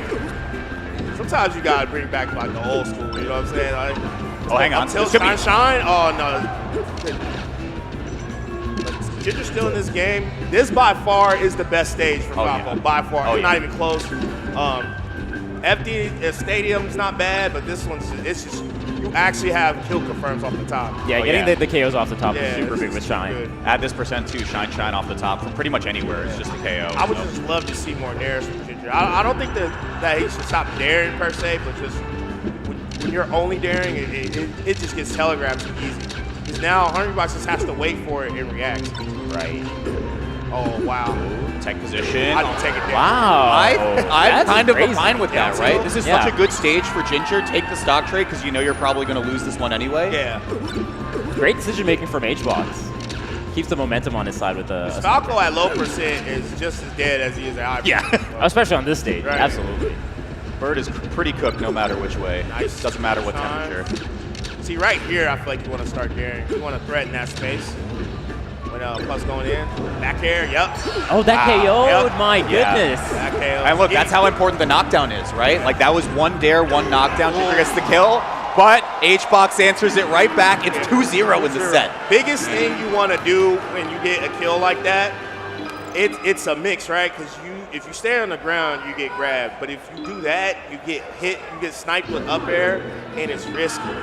You don't want to be playing versus an invincible puff in the air. It's always bad. I say at that point, you go on the mid platform and then run or start wave dashing. You just want to move to where if you do get hit with something, it's not grab or up air. Right. Ooh, and that's a dead bird. Wow. That's just it. That's the scary part about like DIing away on some of these moves from the Falco's end, right? Because you don't want to like go in and then just get forward aired right away, but it gives you so much time for HBox to set up an edge guard. Hey, I like the double bears. Ooh. Oh, nice. Ooh, Oh. nice force, man. That's a really nice mix-up because Oh, that double jab was nice. HBox usually goes for grab, goes for S-smash in that position instead. There's a throw. Covers high, yeah. Even with Ginger getting the edge cancel. That was good positioning. Okay. That was beautiful. I think Ginger's been really good about calling out. See, like those this. first See hit. what he did there? Yeah, See how he went yeah, to yeah. ledge to start moving? You want to do that? Because when you're just in the air, you just get hit out the air. I think the problem, he's at high percent though. Yeah, Is the problem, I know. Right? So it's just one singular hit to get the stop. It's always risky, but you almost guarantee it when you're just above puff like that. You know what I mean? So up Ooh, tilt nice shine. Yep. There it is. It's the beauty of this stage, man. That's so nice. And that can be a confirmed KO from like ground level at like 30 or 40. Like it's something gross. It's crazy. Yeah, they have the movement to get And on the again, platform. he handled invincibility great here. And I feel like when you want to like get margin versus Puff, you gotta handle the invincibility well. Yeah. Because Puff is busted with invincibility. Oh, definitely. Nice ledge dash. Yeah, Ginger's ledge dashes have been Yeah, amazing they're this actually whole weekend. insane. Instant up tilt 2 out of it. Those for grab, I don't know, but Okay, last stock for Ginger potentially in this bracket. doing good though. I think this is the best game for Ginger for sure so far. Definitely. Oh, gets. Oh, big grab. Rest. Yeah, missing the tech there is just curtains for the set, and HBox wins 3-0. My Third goodness. place. But you know, you got to give it up for Ginger with the 4th place. Yeah. Fresh back, you know. Dude, 17th at his first major back in like a year Yeah. at Gommel, and then he upgrades to top 4. If we follow this trajectory, he'll win. Ginger is going to get negative 13 at the next tournament. You know, Insane. I mean, Ginger at this point, I feel like he already just etched his way in the top 50. Yeah. Just Oh, off those yo, tournaments alone. absolutely. Yeah, so. Taking out Axe, who's top 10. Yep. Maris, like, top 30. Something And like that. J-Mood, right? And J-Mood. So, like, that's easily a top 15. He's not probably top 30 right now, just off those two Yep. tournaments. Man, it feels good to be back if you're Right? here. But unfortunately, that's the end of his run here at Supernova 2025. And our top 3 That's right. are the top 3 Yep.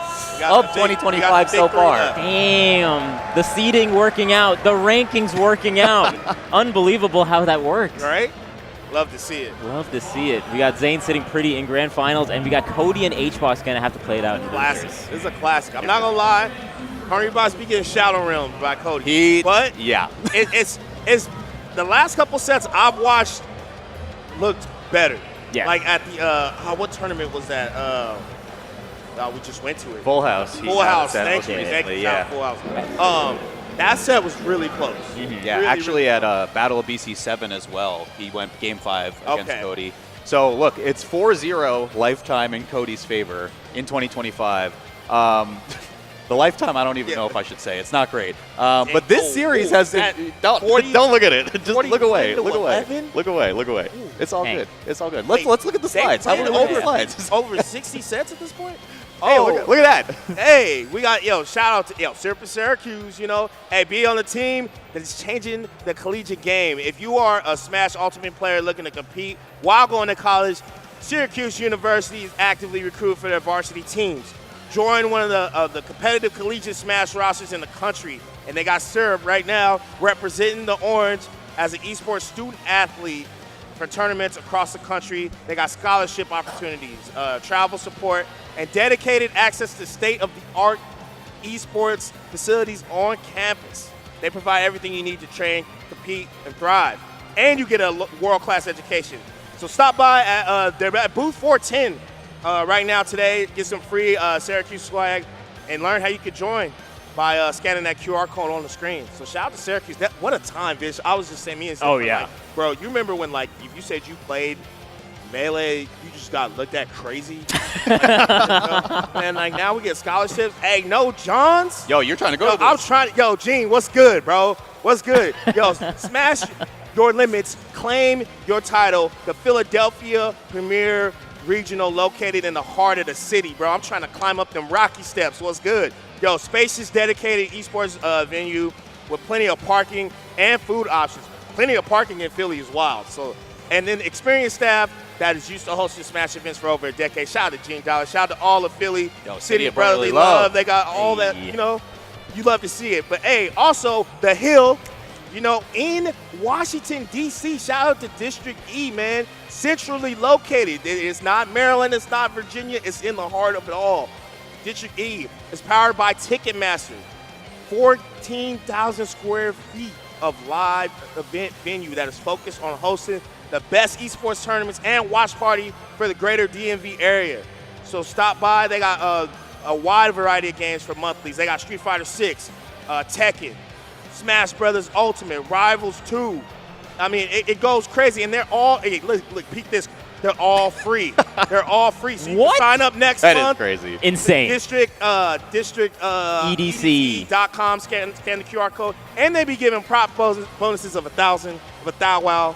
I might have to pull up, bro. Yo, the risk to reward is crazy. Yep, 0 right? for a chance for 1,200. Insane. Yeah. You're never going to get those kind of odds. Yo, we got Brandon doing ad reads right now. Let's check out Zenny. We got the Zenny going on. Okay. Damn. I was on there, I'm still on There you repping. go. Zenny shades on. Dude, it totally matches your outfit, too. It looks Like, good. with It the- looks good. with the Yeah, gloves. I had to great. go one time, you feel me? Dang. Had to have them. Right. We got Hey, I'm Cody. trying to rep for y'all, man. I'm local. I got the Washington hat on. You know what I'm saying? Shout out to the MDVA, DMV area. That's right. Speaking of GOATs, All right. we got One in contention. the greatest player currently with Cody Schwab ranked #1 in the most recent rankings. Yeah. And then we got Hungrybox. A player who I don't think it's controversial to say has entered the GOAT conversation. Oh, pretty yeah. cleanly Oh, at yeah, this he been- point. Absolutely. But look, like you said, Bro, he's getting Shadow Realm. Hey, when LeBron won in 2016, so did Hungrybox, baby. That's all I'm going to say. Oh, baby. That's all I'm going to say. But he's up against a hard matchup. The last time Hbox beat Cody was Collision 2024. It has been a minute. Year and a half. But But- beat him twice there, That's right? right. He did beat him twice. there. He did beat him twice. So left All the right. mark. Cody setting the tone, though, with his first stock. I feel like Cody has, obviously he's good at this matchup, right? But I think he has, a style counter versus Hungrybox. Because when you watch Cody versus SDJ, it is a lot less brutal.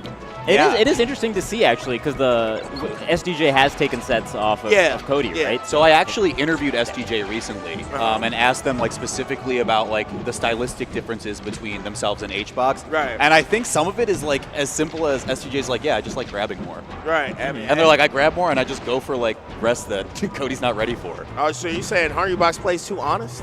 It might be. It might be. That's little lies in there. Oh, I like that. Cody goes for the SD to try to get the kill, but doesn't work. Yeah, because you want to get the trade with the forward air from the puff bend, right? So it sends you back up. It pops you right back up. Hungrybox always been like so good at that. Right. Ooh, what a grab. Right? Okay, slide off into instant up air. Oh, that's big. Off stage. Oh, reverse hit. Cody is really good about that, too. Whenever he's getting edge guarded, he'll get on the other side of the hit with how good his DI is, or how good his like air dodge or jumps are. Rest. Okay. I like this a lot. We're seeing this in the Ginger set, too. I think HBox more willing to take stock trades with these rests because it at least kind of like mentally resets him in some capacity. Especially in that position, right? Because HBox was like at 120%. Oh, wait. The tilt? Could be. Pound, you're right. That was godlike back here. That was insane. So the thing that we pointed out earlier of how HBox likes to land on the forward air, and Cody went super low, that time HBox waits that out and does the pound instead, waiting out the late up. Yeah, I like how instead of going down there, you pound, because pounds always sends you the opposite way. Exactly, gets on the other side for the setup. Cody was going for a drill reset there. That was crazy. Okay, playing a stock behind though, but like you said, Cody, one of the best in the business in this matchup.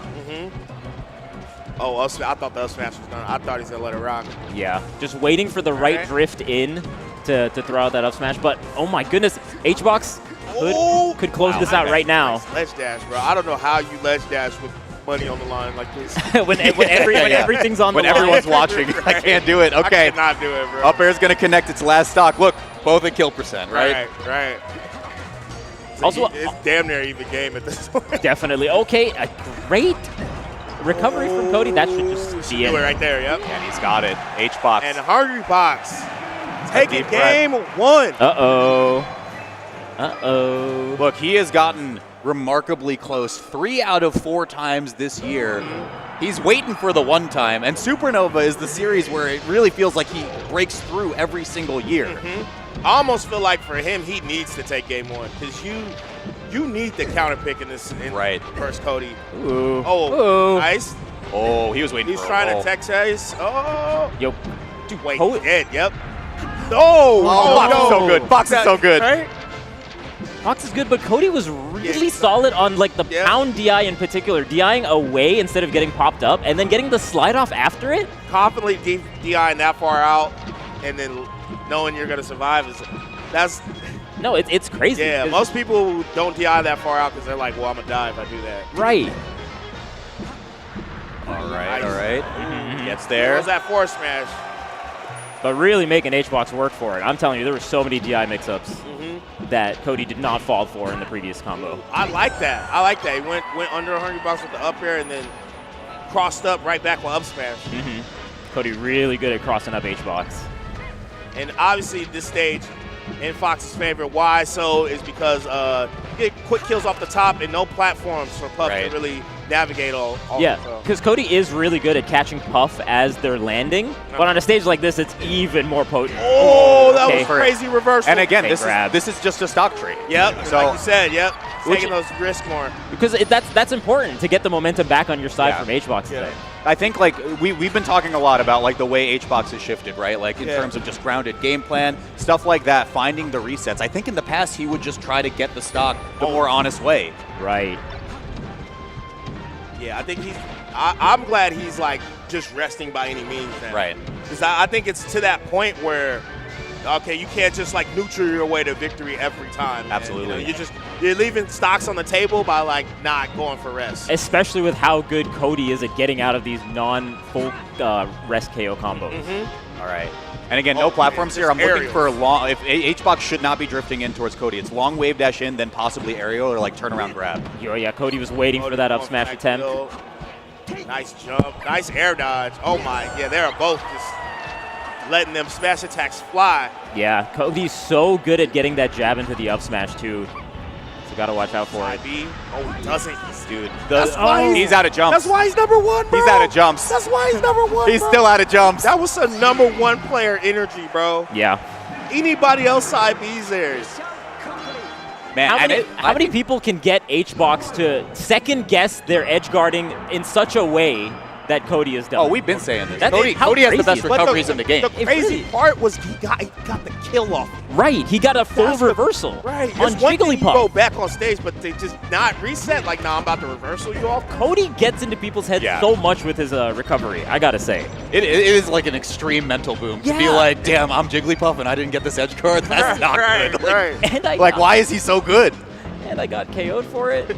So Dreamland can't go wrong, but Cody no slouch here. As I say that, commentators curse. But possible trade? I don't know. Yeah. Okay. I mean, if he had a little bit more time for a charge, guaranteed. But yeah, he still does get there. And honestly, man, sometimes what do you think makes this stage more like complicated? In slow motion. I don't know what's happening. He's entering the Matrix with this one. Oh my goodness. I don't know if they see what we see.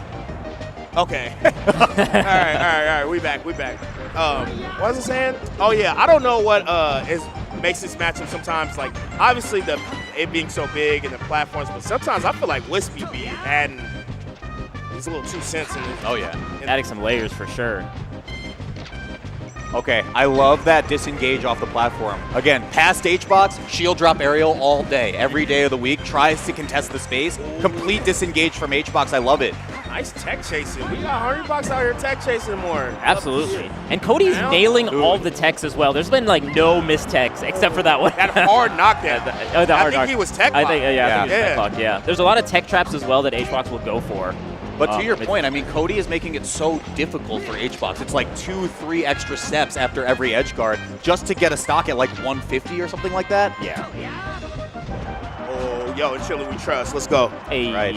Shout outs. Ahead of his time. Right. You. Actually. Okay. No, we're just chilling, resetting. Yeah, this is the type of pace that won the Supernova set in 2023 also. Yeah. Oh, nice jump out of that jab. He was definitely going to get up smash. Oh, Cody is. Yep. See, like there? No jab reset. No jab reset, but going for up tilt I think is where the tech trap came in, right? Because the up air, usually you're expecting like just the up air into a jab reset. So adding that extra hit is what's making the mistakes happen there. Very nice from HBox's end. I like it, though. I like Hungrybox is like, knows Cody's like, he's not trying to make this ambiguous. Like, he's going for the must smash. Right. He's going for them back airs. And, Hungrybox slowly just playing his way around it. Oh. This is free punish for HBox, but again, high angle from Cody. He's making it so challenging for HBox to get a second hit after. And good laser damage here as well. Calling out that Cody was going to go to the top platform. You have to set up for that as Jigglypuff to get that up air. Oh, you spend so much movement too. Yeah, it's insane. Slow. Okay, waiting for a roll. Cody, of course, not biting.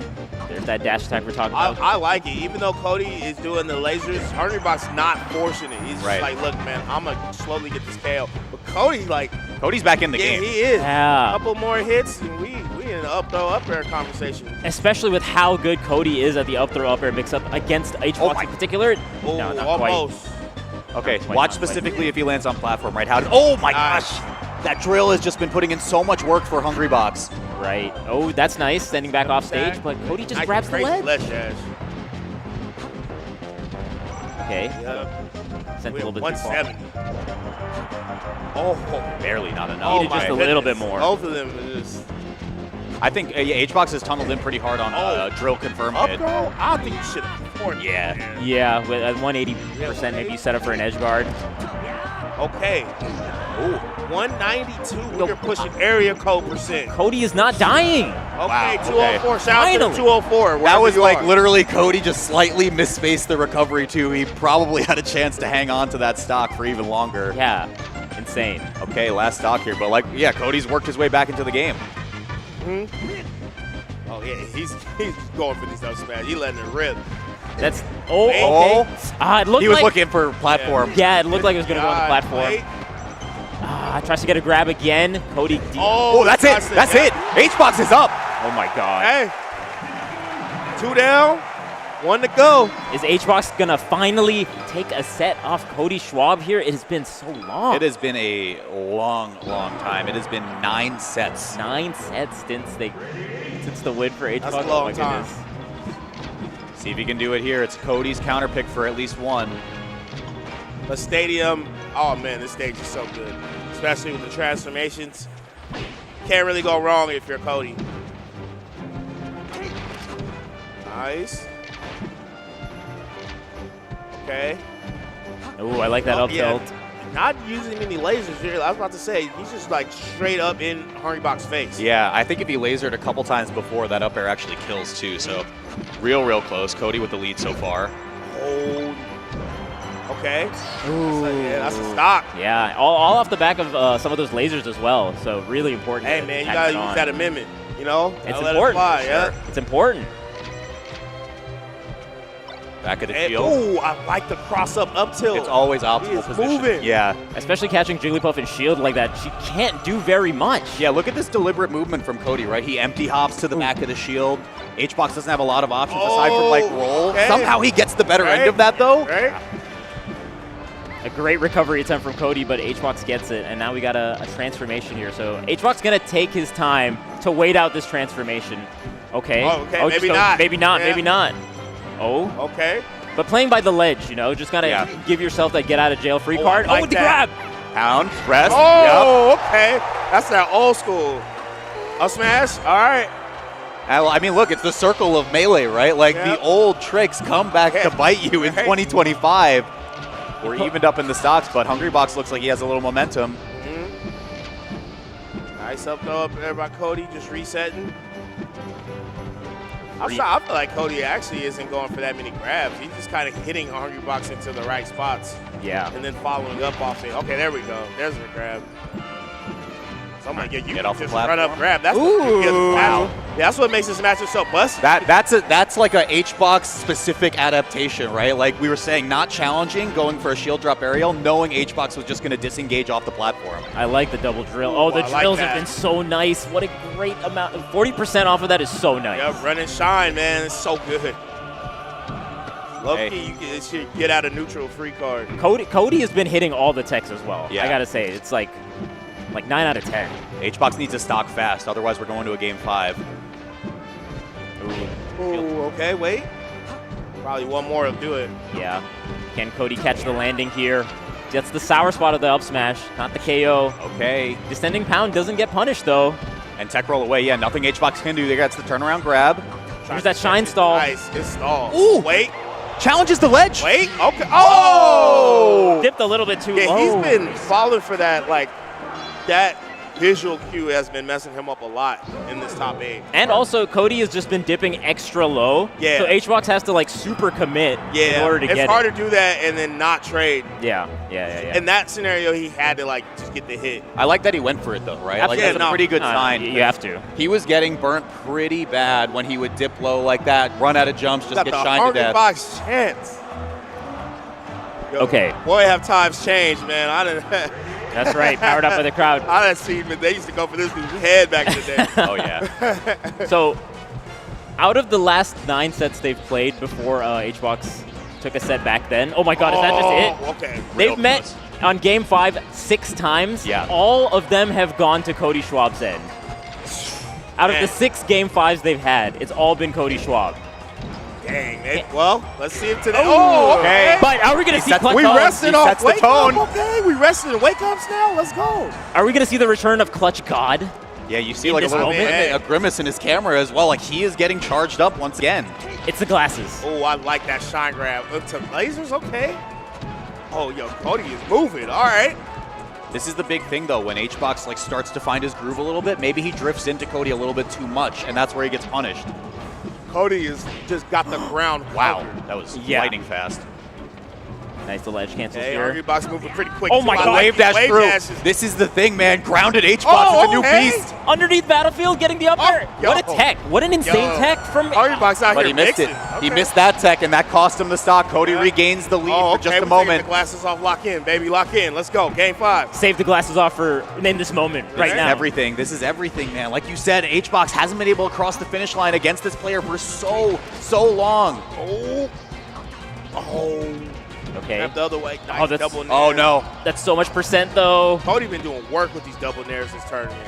Not getting empty hop grab there from HBox's end Real- as well. Oh, nice spot dodge, but Gets out of it. that's the eye. Okay.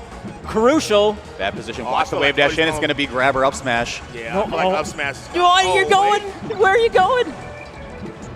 Trying to mix them to bait him to come in, but Yo, Cody has been holding down on all like the neutral air attempts that HBox has been doing. oh, wait a minute. Okay.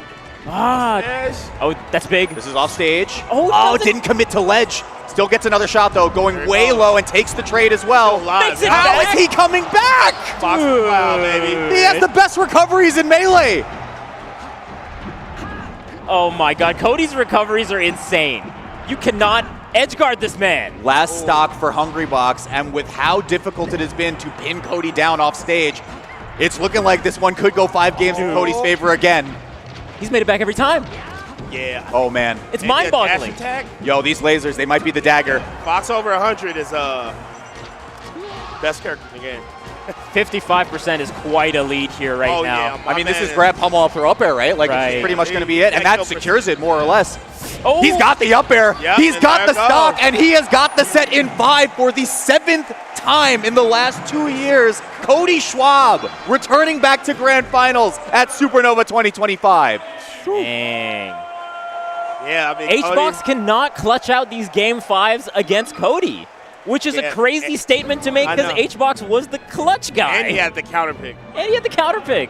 And I think the biggest thing was he let Cody get too comfortable on the ground. Yeah. And he was just running and zipping and Yeah. doing all types of stuff and catching him in the air. He kind of stopped the ground thing he was doing in game 5, oddly enough. Right. Yeah, it's slipping through with a lot of these like really long wave dashes underneath Cody's dash forward, but like, yeah, I mean, when you can't edge guard Yeah. Cody Schwab, you're not gonna win. Dude. That's just the fact of it. That might be Cody Schwab's best trait when I look at it from like the aspect of you can't secure KOs against him. That is such a big deal. Okay, the hey, let's go. Let's Yeah, go. this is a 3rd place for Hungrybox, right? So we are kind of falling in line to what our rankings panned out to be, at least right after their release. Yeah. HBox ends this one up at 3rd. He still hasn't won a Supernova in 10 years. Yeah, 10 years. That's going to be still 4 Grand Finals appearances. Wasn't quite able to get it here. He has 3 bronze medals on the year as well, but he is not going to be the player sitting in Grand Finals. It's a run back of the modern classic. That's right. Zain versus Run back Cody. of the run back of the run back, Of the run back of the Yeah. friendlies. right? Cody Zain. Oh my God. I mean, hey, I'm down with this timeline, man. Oh, I yeah. like it. 2 wonderful players. There was an era where they Wonderful matchup. they weren't like meeting in tournament very often. There were, even though they were like ranked 1 and 2, they were just like getting upset. They were or- losing to other people. Exactly. I And- remember that phase where like they were both like 1 and 2 kind of, but then Zain kept losing to Amsa, Cody kept losing to Mango. Right. And it like had this weird like diamond effect. Exactly. almost. Exactly. Yeah, it was like the square of parity that exists, where it was like if all of them were there, they all kind of cancel each other out in one way or another. Yeah, it was Yeah. great. Now it's just these two. Just Yeah, I mean chilling. they're clearly a tier above the competition right now for sure. I mean, look, I was looking at the both players' resumes when I was doing predictions for my 2025 summer rank, and when I looked at Cody's, I was like, this dude looks like Armada in his peak, right? His worst performance this year was a 5th at Gommel. The consistency is strong. And a right 5th now at for Genesis. Cody. You're looking at my screen right now. Look at all the gold. Yeah. I Look can at see all the first, gold. First. I mean, that's Wait, why. 1, 2, 3, 4, 5, 6, 7, 8. That's this year. Dang. This is this year. 9. Yeah. Dang. He has won Won everything. 9 tournaments. And I think- 2 5th place finishes and a 2nd place finish is his entire 9 out of how resume. many tournaments is that? Like 12 or 14? Yeah, like 12. Yeah, I Pretty think it's much like getting into grand finals or winning the tournament each time he goes to one. Like, he has 3 majors under his belt. Zain having 2 majors under his belt. This is very important for how #1 shapes up for the rest of the year. Will Zain catch up and make it 3 apiece, or is Cody starting to like run away with it and make that lead of #1, #2 a little bit bigger? Zain won last year, if I'm not mistaken, right? At Supernova last year. No, 2 years ago, I think. Oh, okay. Yeah, 2023, Mango won. Mango won last year. Yeah. Okay. Because I was about to say, it would be a big win for Zain. Obviously, I feel like when you win at home, it's always like an amazing feeling. That was like a big narrative thing for him because it felt like, he wasn't able to go to it for a lot of them. Yeah. But to win in 2023 was massive. That win was over Hungrybox. Also, I think to his merit, he has a little bit of momentum behind him. He most recently won Gommel. That was, several weeks ago at this point, or last month. So, I mean, who knows? This is one that we have said time and time again. It is as even can be, right? Hey, but real quick, y'all, can y'all make some noise, man? We got grand finals. Oh, grand finals. Let's go. This is it. The world's largest tournament now dwindled down to 2. 2 people. The #1 and #2 seed, the #1 and #2 ranked players. Shocker. And we found ourselves in a repeat of Tip-Top 16 as well. Zain won in winners. Cody brought it back set 1. And then it was a crazy game 5 set 2. Oh, will it be a repeat I don't know here? what was more crazier, Zain getting out of there like that, or Cody with that shield instantly? Ooh, got stuck in Shine, wasn't able to get the up smash conversion for Cody. I like it. I like what Zain's doing in the corner with the full hop bears. Ooh, good DI on that up air too. Up smash, yes sir. All right, Cody starting off strong. Yeah. And an onstage KO as well. One of the big things we talked about in the winner set was when Zain gets knockdowns, he usually gets kills. When Cody gets Zain off stage, he usually gets kills. Oh my. Oh, Ooh. almost. Wait. Wow, he still has backup strats though. This is crazy. The forward air DI was so good that you're forced. Okay, up tilt is nice, but the forward air DI was so good from Cody that Zain couldn't get that dunk. It got sent upward after the downer because we were so high up. Right. So gotta watch out for how good Cody is even on the defensive for sure. Yeah, your defense wins championships, man. It really does. That's what I'm seeing this entire top. Oh my gosh. Zain caught with resources here too. He should have. Oh, I thought he was just gonna hold ledge, but see, this is a hard part. How do you get back on stage? Yeah. Zain finds a way. Zain playing out of the corner super well there. Back air, yep. Sometimes you go for the back air there because you don't want to deal with the SDI from Marth. Exactly. Just avoid that step. Especially with a high percent, you can like sometimes just get the sometimes get the kill. Nice downer by Zain. Wow, and again, you talked about defensive play, right? Just getting off the platform so quickly, Cody finds his way back on it. Okay. Oh my gosh. Let's go. Nice little mix there from Zain. Not opting to go for forward air, just dunks right away. Like, yo, let's just end it. Okay. Big damage. Wow, caught reaching. Oh, I like that. Oh, Cody stuck in the movement a little bit. Oh, this is oh my gosh. Almost. Again, grab in the corner has just been so good from Zain. Yo, Zain with that recovery was crazy. Dude, and using the nair to send back off stage. Beautiful edge guarding from Zain. That was insane. You talked about how does Zain get off the ledge, and he just dies right there. It's last stock already. Introducing the grab in the corner was so good. It netted Zain a stock. Yeah, just getting up with the little baby microwave dash on the Shine off stage. That could have been everything. Okay, I like the little wait too, letting the shield dwindle just a little bit. Up there. Big opportunity for Cody Schwab. No edge cancel again. Cody. This is like neck and neck. It really is. This matters so much for the pace of this set. Might be run up smash. There it is. Yep. Cody finds the last stock. It is so back and forth between these two, but Cody strikes first. It really was that big shine on the third stock because Zain was at relatively low percent. I think that was like the play that won that game. Using the invincibility to full effect from Cody to get that shine. All right. Here we go. We're seeing FD earlier than we were in their winner's side set. Oh, wait. It's a clean stock so far from Cody. Oh my God, he is dead. First stock as clean as can be from Cody Schwab. Oh, missing the chain grab too from Zain. One thing about this matchup is like, I feel like in neutral, it can be linear for Marth, but on the edge guards, I feel like it's linear for Fox. It's like you could just back air, re-grab ledge, and a lot of times Marth's dead. And Cody with a huge lead on the counter pick. Zain needs this. He needs to convert this stock. I'm telling you, the forward air DI wasn't sent off stage. Zain still cleans it out. Not yet. Not yet. He gets one more. It's going to be get up attack. Yeah. But look, I mean, this is what we were just saying in the H-Box set, right? Like, how hard do these players have to work just to get a drop of blood out of Cody? Especially losers bracket Cody, something different. I think when he has a couple of sets behind him, it's just like he just taps a new potential. Nice dash attack. That was godlike in the crouch. Great hold down as well from Zain. This is off stage once again, high angle. Dash again. Yep. Okay. More time. Still no jump. Important to not let Cody land to get the jump back. Oh, it's fair. I love that.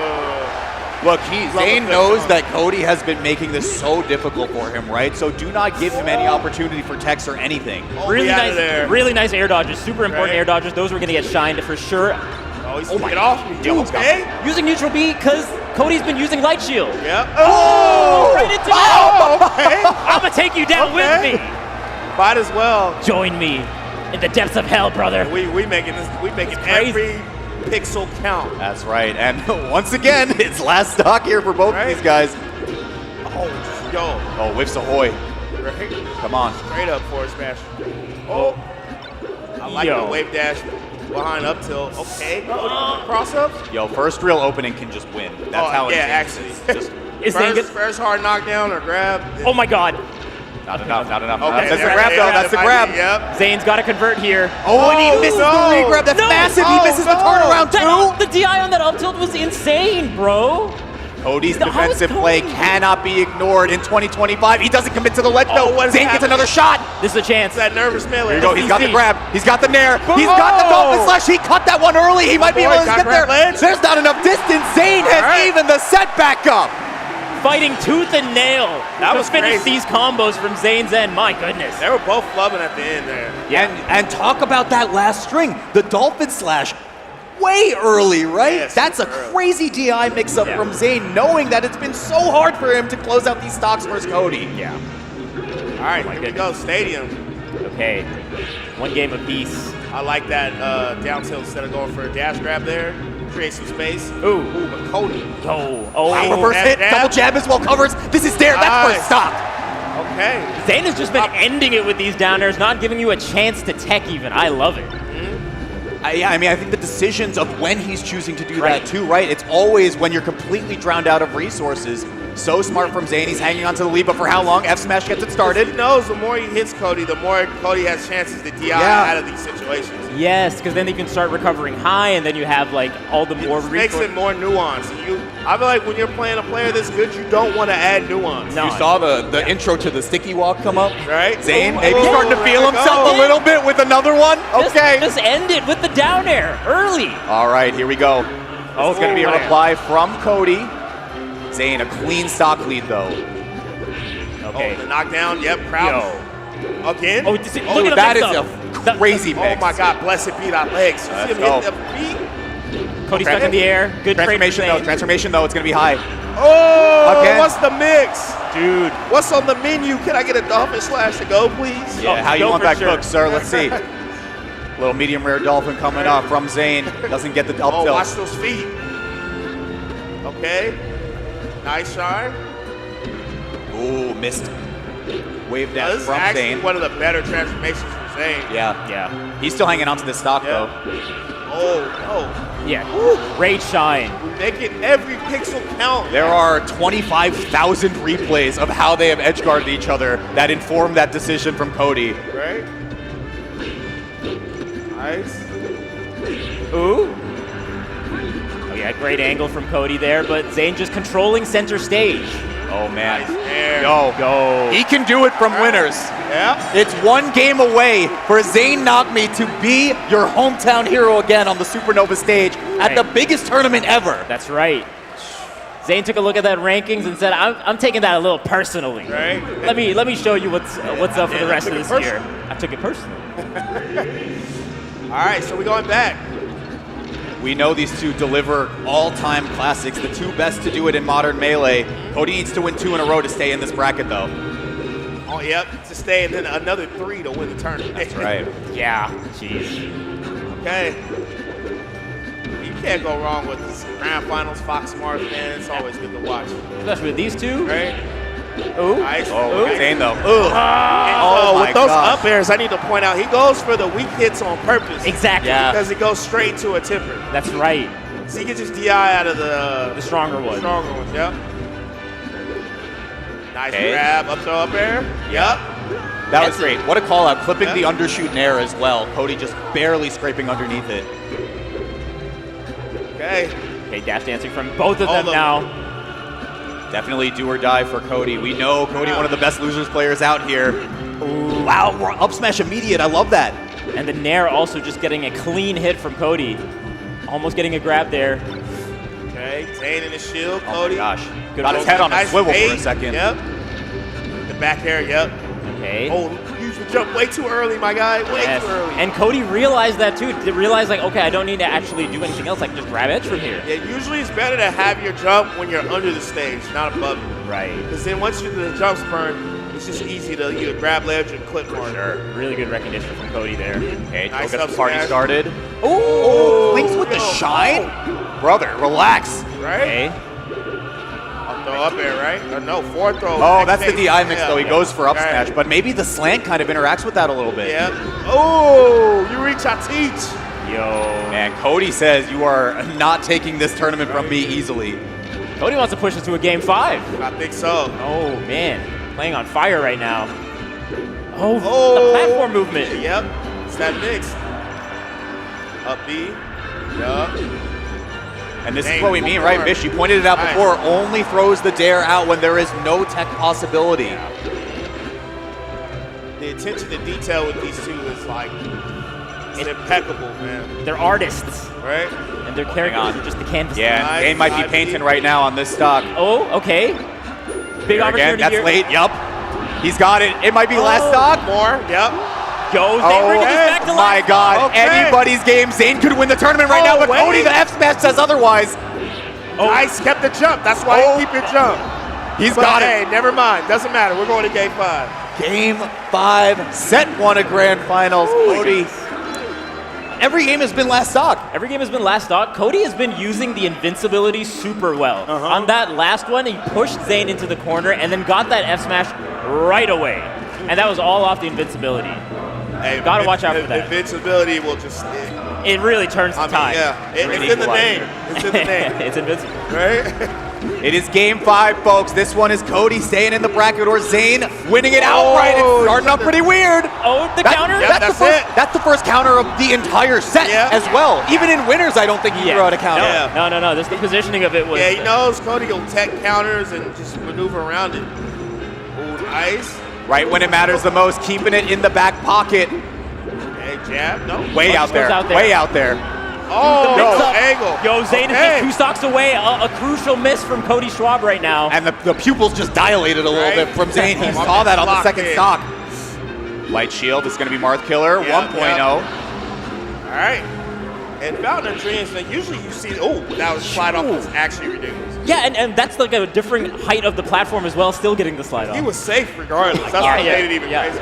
Even the power shield on reaction for Cody's get-up attack, just keeping him in the corner. Shine. Yeah. Oh, where are you gonna go? Woo! Somehow gets out of there. He crouched underneath Cody's get-up. Right? Oh. Oh, my goodness. The dash backs between these two. They're Seen really Cody. trying not to get caught in each other's hits. Right. For sure. Oh my God. Oh my gosh. Oh, what a spot dodge. Okay. Stays in this one for now. We've seen Cody make comebacks like these before, but he needs to find a stock soon. Yo, they are flubbing a little bit. They're playing a little messy right now. Okay. Oh, Maybe not. Maybe Double not. back We air. said Zain was a painter, and every frame a painting. Zain 1 stock away from winning Supernova 2025. Here we go. Oh my goodness. One more stock chant coming from the crowd. Hey, can Cody get this edge guard though?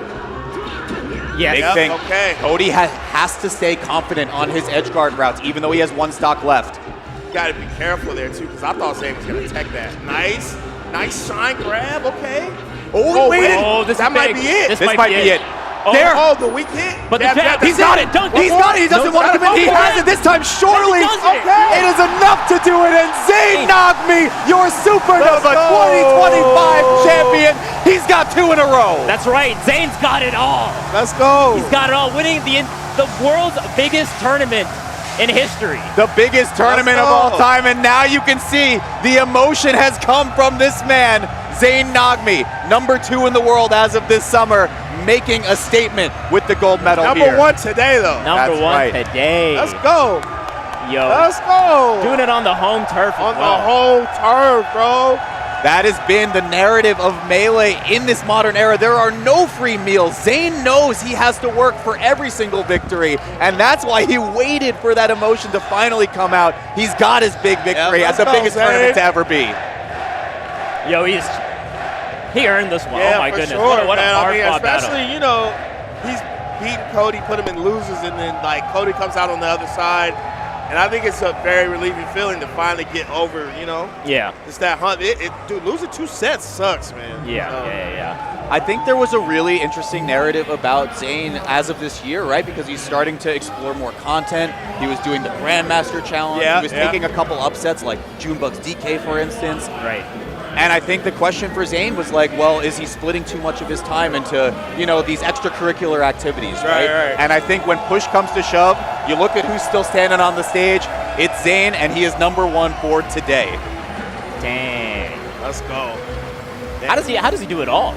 I don't know. He got everything. If I knew that, I would be getting back like Zain, you know what I'm saying? Bro, how do you play Kirby for 2 weeks straight and then go on to win the world's largest tournament? I don't know how you do that. That's crazy. I know That's Zain crazy grinds off stream a lot. So Yeah. when a lot of the stuff that you see on screen today is what you don't see on his stream. That's you right. know what That's I where mean? those 20 to 30,000 matches with Cody come that's into what you effect. don't see. You don't see those matchups where he's just grinding versus Cody for 2 hours. Yeah. No one's watching. Yeah. You know? That's never what it was about, right? It was never about who was watching for these two competitors. They just both wanted to be The best. Yeah. Yep. And that's what I think makes this like modern era of Melee so beautiful, right? Like the fact that both of these players can just show up, give it everything they have. All right, y'all. Well, the winner is here. I shall do my. Brandon, all right, man. Always a pleasure. Always. Congrats, That was man. great. It was great. Thank you, Good to man. see you. Shout out Good to to see you. everybody. I love y'all. Shout out to the DMV area. Y'all are all amazing. And let's get the winner on Let's here, get man. the winner on here Let's for go, a second. Zain. Damn. Crazy. What a tournament. What a tournament to win. What a tournament. Damn. That was a good top 4. We have Henna over here live streaming the Let's go. We live get the stream other right angle now. from there, too? Getting the angle too. That's great. Content everywhere. You love to see it. Hey, what's Shout up, out to man? Henna. Yo. Big congrats. Big congrats to you. I think. Other way. Yeah.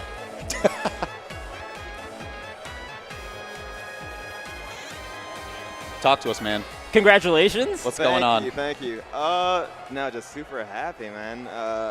Everyone was saying, because I played Kirby, that I was going to be dog water. Right. But I think it helped a little. Ooh. Yeah? Probably not. I don't know. I just practiced. What's your practice regimen like? Because we've only seen like the on-stream playing versus Kirby, but I know that you got to be practicing a lot. I practice all off stream, so play Cody a lot. I think you can tell from the sets that there are a lot of like specific habits that we're both ready for. Yeah. Yeah, I play Kyle Crudo a lot. He's really good.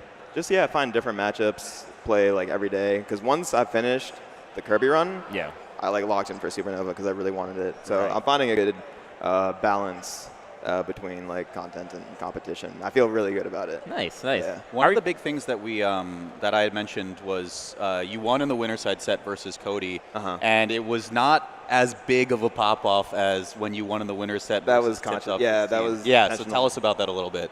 I just feel like Tipped Off, I couldn't really control it because I was like, everyone was calling me washed, and like, I really wanted to beat Cody. So for some reason, that winner's semis set, I think it was semis that we played, had a lot of weight to it, and I like popped off, and I felt like I won the tournament. And I don't want to say it was the reason I lost. Like, that's definitely not why I lost the tournament, but it definitely like, in retrospect, I was like, I'm not making that same mistake again. Like, I want to like make sure I conserve some energy and like make sure Tipped Off doesn't happen again. Yeah, I mean, like what kind of, it's like the management of your emotions, right? So like what kind of self-talk and I guess like preparation did you do, especially knowing that it was a really similar situation to that tournament? Yeah, I just repeat a lot of the same stuff. It's like I sound like a crazy person throughout bracket because I'm like muttering to myself. I'm like one more. Like I just say the same stuff. So, but it helps. It helps my. Oh, thank you. It helps me stay just on track. just covering his face with it. Yeah, everyone's saying I look bald. I'll turn it around.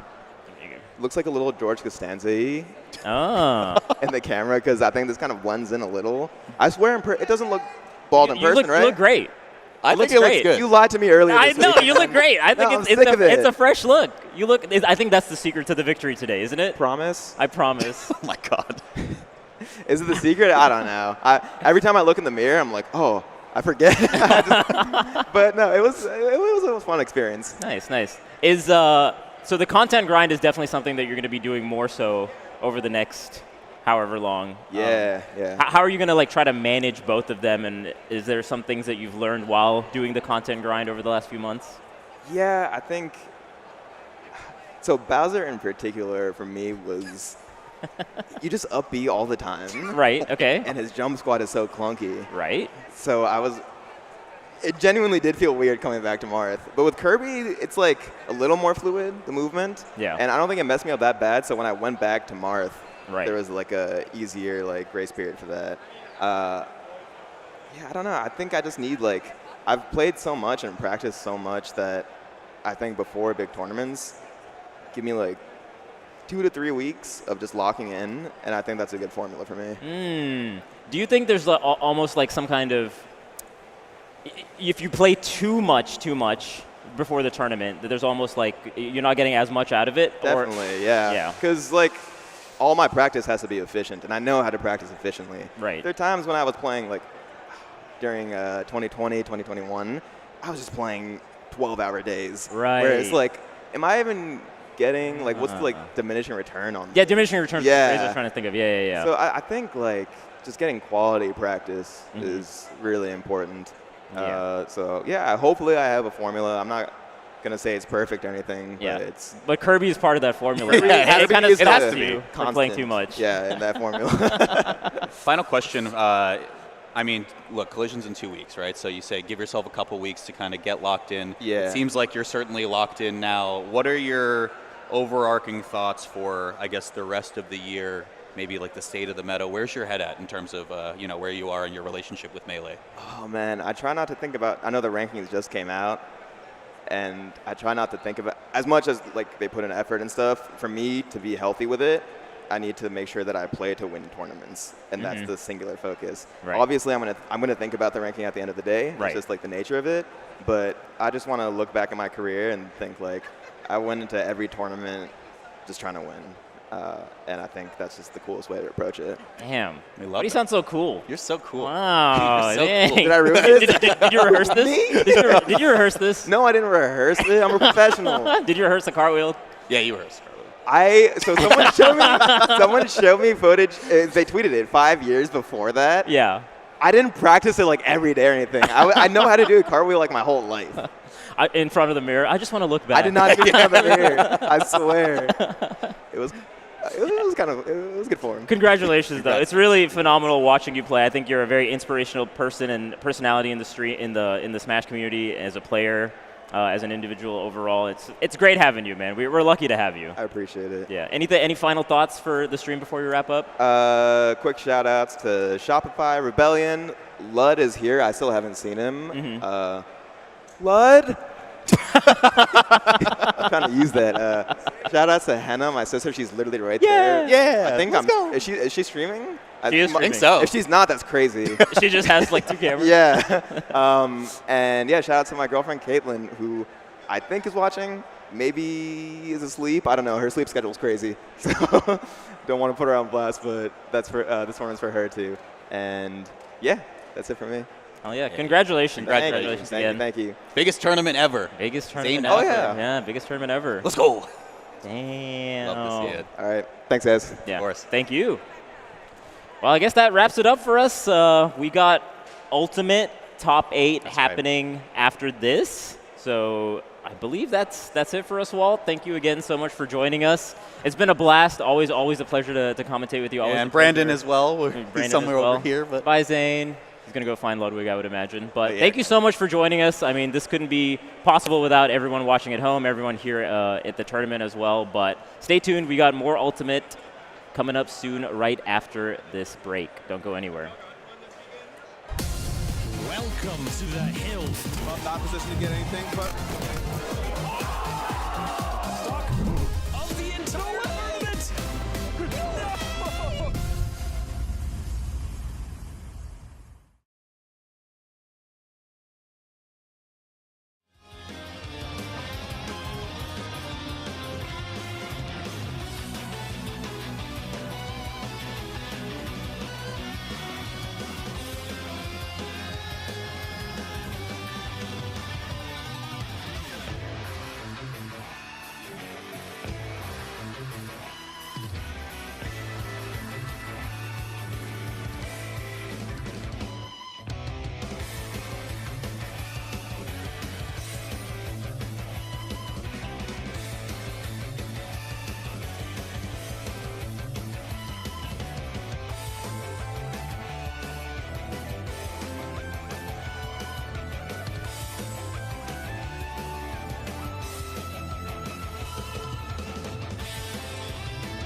What up, what up? It's Charles or Chuck.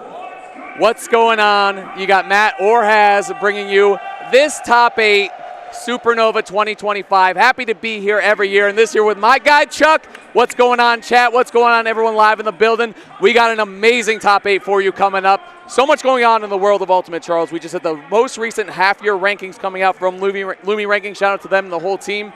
And I got to say, hey, I heard some whispers around the venue. This number 1, hey, I don't know about this number 1 player right now. He wasn't even alive when Brawl was around, right? When Brawl was a new game, this player. Sorry about that, Chuck. We were grinding that Brawl Wi-Fi. Yeah. Dormigi wasn't even alive, but Dormigi going on a tear yesterday. Only dropping a game to Goblin yesterday. I think 1 game to Goblin, and then just we saw so many players try to make it into this top 8. It was a war for so many of them. It was such a difficult climb for so many of them. Some players had to take down big bracket demons, big tough matchups. Make me think of my guy Jazzo, of course, had to take down Ken. Ken in that top matchup. 8, man. Hey, how that character has so many limitations, and I mean to get a character like that into top 8 is just so difficult. You have to win so many troublesome matchups that it's just so difficult, especially in nowadays 2025. The game is so optimized, right? We see players like Dormi, like Mia, and you watch those characters advantage states, and it is so disgusting in terms of just the damage output, how the stocks just fly. You watch any of Dormigi sets, my goodness, Dormigi gets a hit, goes off stage, and those stocks are flying off the shelf. It's the edge guard, Dormigi. Like, hey, Marcus and I, we've been fans for a long time, okay? Keep it the Tweak Talks family. Just a huge fan of how, like you said, optimize the offenses from Dormigi. And honestly, defense 2 and recovery, you can't play a character like Min Min, become number 1 in the world if you're not defending yourself. Hey, the name of the game is literally arms, okay? Throw them out on the way back to stage, defend yourself, maybe go high, all this different stuff. But Dormigi has quite the road ahead of him to win. He has to take down Hurt, who has given him a little bit of trouble in the past. Most recently 3-0'd him, though, when they last played, and it was actually 2 games of Snake, and then the secret hidden boss, Sonic the Hedgehog, from Hurt. Hurt's got quite the lineup. The I want to win lineup. I want you to play my game type lineup. I respect it. Right? So we'll see what Hurt's going to do. The Sonic did bring it down to very last hit last time they played. Very close set. Respect either way that he goes, because you can see how that matchup could be a pain for Snake. I'd love to see the Hurt Snake, obviously, because who's not a fan? Like, flashiest Snake in the world, best Snake in the world, you know, most consistent to do it. But one of the problem matchups potentially for Dormigi coming into this is Mia. Yeah. Now, no one look at the set score there, because I don't think anyone beats Dormigi 14 times in a row without dropping a set. No one. But if there's someone to do it, his name's Mia, and he is still in the winner's bracket. And Mia, I think, just such a great, consistent player that we've seen since he really rose to being a top player, hasn't fallen off at all, just doing so well across all of Ultimate, mostly with Game & Watch, but he's someone that can do so well. You don't want a random setup, hates to see him coming, you know what I'm saying? Right. See Mia coming. He can play any character in the game, left, right, top to bottom, left to right. What do you got, Chuck? But for me, and I think for everyone in the building right now, the most special storyline coming in is the one North American player coming through in winner's side. I mean, we listed all the great Japanese players.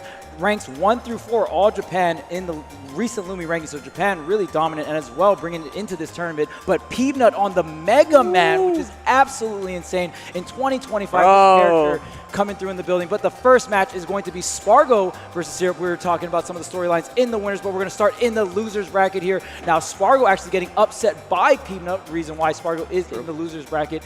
And Syrup as well. Both these players actually losing to Peanut, if I'm not mistaken. It's wild to say, too, that someone has a comfortable matchup against Steve, right? You're someone who sits down and locks in. It's like Steve player on the other side. That's a scary thing to see. Spargo's like the Steve Slayer. You know what I'm saying? Right. At this point, I mean, Aklo, most celebrated Steve player that we have in Smash Ultimate, doesn't really go Steve anymore against Spargo. Spargo's also 8-0 over Anin and 3-0 over Susu Lifetime. Like, this is a Steve killer. However, Syrup most recently is one of the more modern Steves to take a set off of Spargo in Cloud Steve, and we're going to see what we get into yet. So that's the thing, like, Syrup did try Ness a couple times against Spargo, but he finally decided to switch it up the last time they played S Factor, able to take that all-important set down. And sometimes, Charles, once you put a crack in the armor, you can drive it all the way home every time. So we'll see what Syrup's got here. Yeah, my mistake. It was Dormigi that actually put Syrup into the losers bracket 3-0, and it was Onin that was the Steve that was able to defeat. But for this set, I mean, you were talking about even just the set counts before, right? Syrup, one of the few Steves to actually take a set off of Spargo. Spargo is known in the community as the Steve Slayer. So defeating Steve, I mean, it's just getting Spargo out of the way with Steve is so difficult to do. Yeah, man. You know, the thing is, Spargo, again, someone who is offensively high class. You know what I'm saying? He lands a hit, you feel it. It's basey. The thing, he's good at comboing Steve off his own blocks too, so I wouldn't be surprised to see some of that. But what a lot of it is like matchup specific stuff. We'll see him edge guard a lot, do really well against Steve. We've seen him land down airs at the ledge. Also, hey, you know what I'm saying? Yeah, one thing you always got to watch with Steve. Steve is a character that everyone knows, hey, you got to watch for the diamond, right? But there's different levels when Steve does get to power up here. You see that minecart not being as fast, but once Syrup does get the gold, you are going to have that online. But because of that, Spargo keeping the pressure on, not letting Syrup really get to mine too often. And another thing that just makes Cloud so good against Steve is you have that range and you have that power. There you go. You just destroy those blocks and take these stocks. The dash stack, Spargo starting off with the lead here. The damage output and the power is huge because think of other characters who have to really rely on huge combos against Steve, able to get those final KOs. You know, something like Spargo, it's you chop away, right? Like a couple up airs, a couple side Bs, a lot of damage racks up real fast with Cloud. You have to risk going up against Anvil or something there, you can reversal you, right? Be too dangerous. There's a minecart, right? Yep. Got all the moves. I mean, there's one move I can think of that Cloud has that does very well against almost every character in the cast, and we're going to see a lot of them here. But Spargo not afraid to go to the forward airs, and when he's forward airing, he's feeling confident. Man, and just look at the resources. Only 2 iron on Syrup, finally getting a chance to go ahead and craft the gold, sacrificing that upgraded minecart here, but there's the diamond. So now utilizing the gold weapon, this is going to be faster, but less durability on these weapons. Right. Forward air, knocking him deep. Recovery, though. Look at that, too. It's like Syrup, you know, a lot. That's what I'm saying, man. Those big hits are really going to add up. Again, chops every once in a while, but that's a lot of damage. This is a critical moment right here, Charles. Off stage. This is where, oh, the interruption, though. Wait, you gotta make it back. Oh, the jump was safe. The jump was safe, but the down tilt? Nah, he got him with the Sakurai, all right? We saw him show that off in the trailer, okay? DLC Belmont coming through. Okay, utilizing the blocks, just going to reset back to the ledge here. That's Great block placement, staying alive. That's your favorite move there, Chuck. What, the block? The block, you love the block. Yeah, it's a really good move in Smash Brothers history here. Oh, rolling through, and that crossover roll going to be so strong for Steve. Whoa. Tries to get the tech chase, but the dash attack barely out of range. I thought Brawl ended yesterday. This SDI, he is instant transmissioning everywhere, and the skinny frame of Cloud, that's going to help out, but Syrup's still doing an amazing job, 100%, and climbing it right back into this. I mean, that's the power of Steve. Powered up Steve. Everything's going really well for Syrup. Okay, going to be able to get a little bit more resources here, and a little bit this space on the back air there. Syrup going to get the footstool out of shield into the anvil. Ha! I like that from Syrup. Just waving. Get off my ledge, okay? I see you up there. Back air's going to clear that one out, though. Spargo, even game. Pushing him away from the block, but Syrup was ready. He got aggressive. I love that. Something that Syrup's been doing really well. Okay, yep, get off me. Climb hazard. Oh, the turnaround up tilt. That's big damage. Yep, triple. All the way up and just even avoiding the anvil. Another great thing about Cloud, so much horizontal range, so you can really just stay away from that anvil where it can fall. Ooh, wow, you usually see, I mean, one reason why Spargo's so good against Steve. Oh, whoa. What? Anvil coming through, man. Okay, just dicing up that crafting table as well. Not a lot of resources here, trying to get back to the ledge. Yep. But yeah, the forward tilt. Great stuff, and you saw that slight pause as well, right? That's right. Spargo just waiting, skipping the beat, and knowing exactly when that roll was going to come through, when that ledge option was going to get selected, dashing back, reacting accordingly, and of course, Spargo, you got to be clean with it on these ledge traps to get this far. So, it's something I like that Syrup did, like something that we're seeing changing a little bit. You know, usually with Steve, you see the 3-block formation, right? A straight line is the strongest formation that we have here in Smash Ultimate. You build 3 of them up, 3 blocks. Most characters really have to commit to get over them or to break them. Cloud is not a character like that. We have forward air, back air, a bunch of different options that Cloud can use to break them down. So we're seeing a Syrup just putting 1 on the ground. Save the rest of your materials, save them for something else, right? Economical. The kid's smart. He's going to Syracuse, okay? True? Yeah, true. You got to be really up there with the resource management and with Steve. I mean, knowing when to craft the gold, knowing when to hold on to it, knowing when to craft the diamond. Even there's different stages where you use different tools to mine up the ground as well. So always just keeping track of the durability. A lot of things going into the gameplay here. Double dash attack going to stuff out what I think is a up B, what I heard. There we're going to get the standard ladder, but Spargo out really quick. Wow. Parry. Dude, approaching, up tilt gets parried and couldn't get punished by side B. That's tough, and we're going to pay for it right here. Forward air coming through. F tilt. Nice, good A landing there actually, not letting him set up attack because Spargo was hunting with the blade beam as we saw. Okay, gets the up tilt here and the anvil. I believe that was a platform tech chase to the left. And catching it with the anvil is Syrup. Great stuff. What an early stock. And this is how Steve is supposed to deal with this bad matchup. Your damage output is still wild. Ridiculous, it's still insane. If Steve can get in and get the up tilt, you can do so much work. Chopping through right now. Here. Oh, what? I like that. Tilt? Okay. One day too, I think something we've seen from Syrup. Dang, that's tough. Charles goes, dang. Dang, that's tough. All right, anyway, all right, we go game. You know what? You hold on got the first game, right? You got the first game, but of course, Spargo not going to give it up just yet. There's the up smash from the ledge here. Not too much resources, honestly, on the side of Syrup. Okay. So the stock count looking pretty deadly, but the resource is not. Well, yeah, I love your optimism, Charles. I really do. It's something I admire about you very much. However, those are two big swing options that didn't get a KO either. Looking tough for Spargo. Hey, I'll never doubt Spargo in my life, though. Nah, you can't ever count Spargo out. Look at how close that shield is looking. And because the shield was low, Syrup took to the skies, but it wasn't enough. There's a shield pressure with the limit charge. Up forward, and we're going to do it, you know, the little 2 pieces at a time here. Syrup hustling to the other side of the stage. With cardio in. Hustle up, huh? Alex going through and through. Uh-huh. Through again. Oh, the rare clank. You'd think you would hear more of those against Steve, right? But combo breaker. Okay. All right. Maybe that SDI to the left and then going forward. Oh, there's a juggle. Even the block, though. That block got obliterated, by the way. That Steve stock still barely holding on. Something with this character that's, you know, there's a lot to talk about and value about Steve, but the weight is certainly one of them. 150, but that's it. 40% only. 40% only and limit.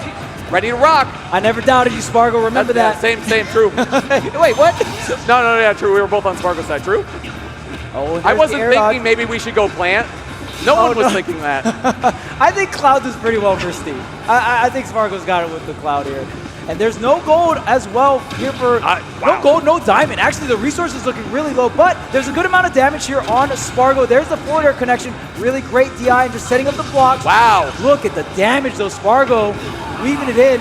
Empty landing, trying to mix a little bit. Get caught by the minecart. This would be a huge win for Spargo in this game, but Syrup trying to close this one out. Give him a little platform. That was nice of Syrup. Okay. Ooh, look at that full movement, advantage though. of it. Insta minecart, sending it down. No limit. That's going to be an anvil. That killed. No, I'm just kidding. Okay, yeah, that definitely. Okay. Super kill. He's gone. All right, we go play it? Nah. Nah, I don't think the plant is coming out just yet. If anything, I think that was an immaculate attempt by Spargo. Like, you know, easy to give up. You're down 3 stocks to 1. Do it against Steve, but, you know, against someone like Syrup. Spargo, he's a warrior. That's what I got to say about Spargo. I think Syrup also just does a really good job with the materials. We've seen Syrup utilize block with Empowered Minecart, going into it to get that slow command grab cart, you know, that just covers so much of the ground, and then Syrup just after that setup can cover so many different options as well. You saw the block placement, just really knows how. I've seen Syrup actually pressure players by putting blocks above them so they get the head bonk animation if they jump out of shield.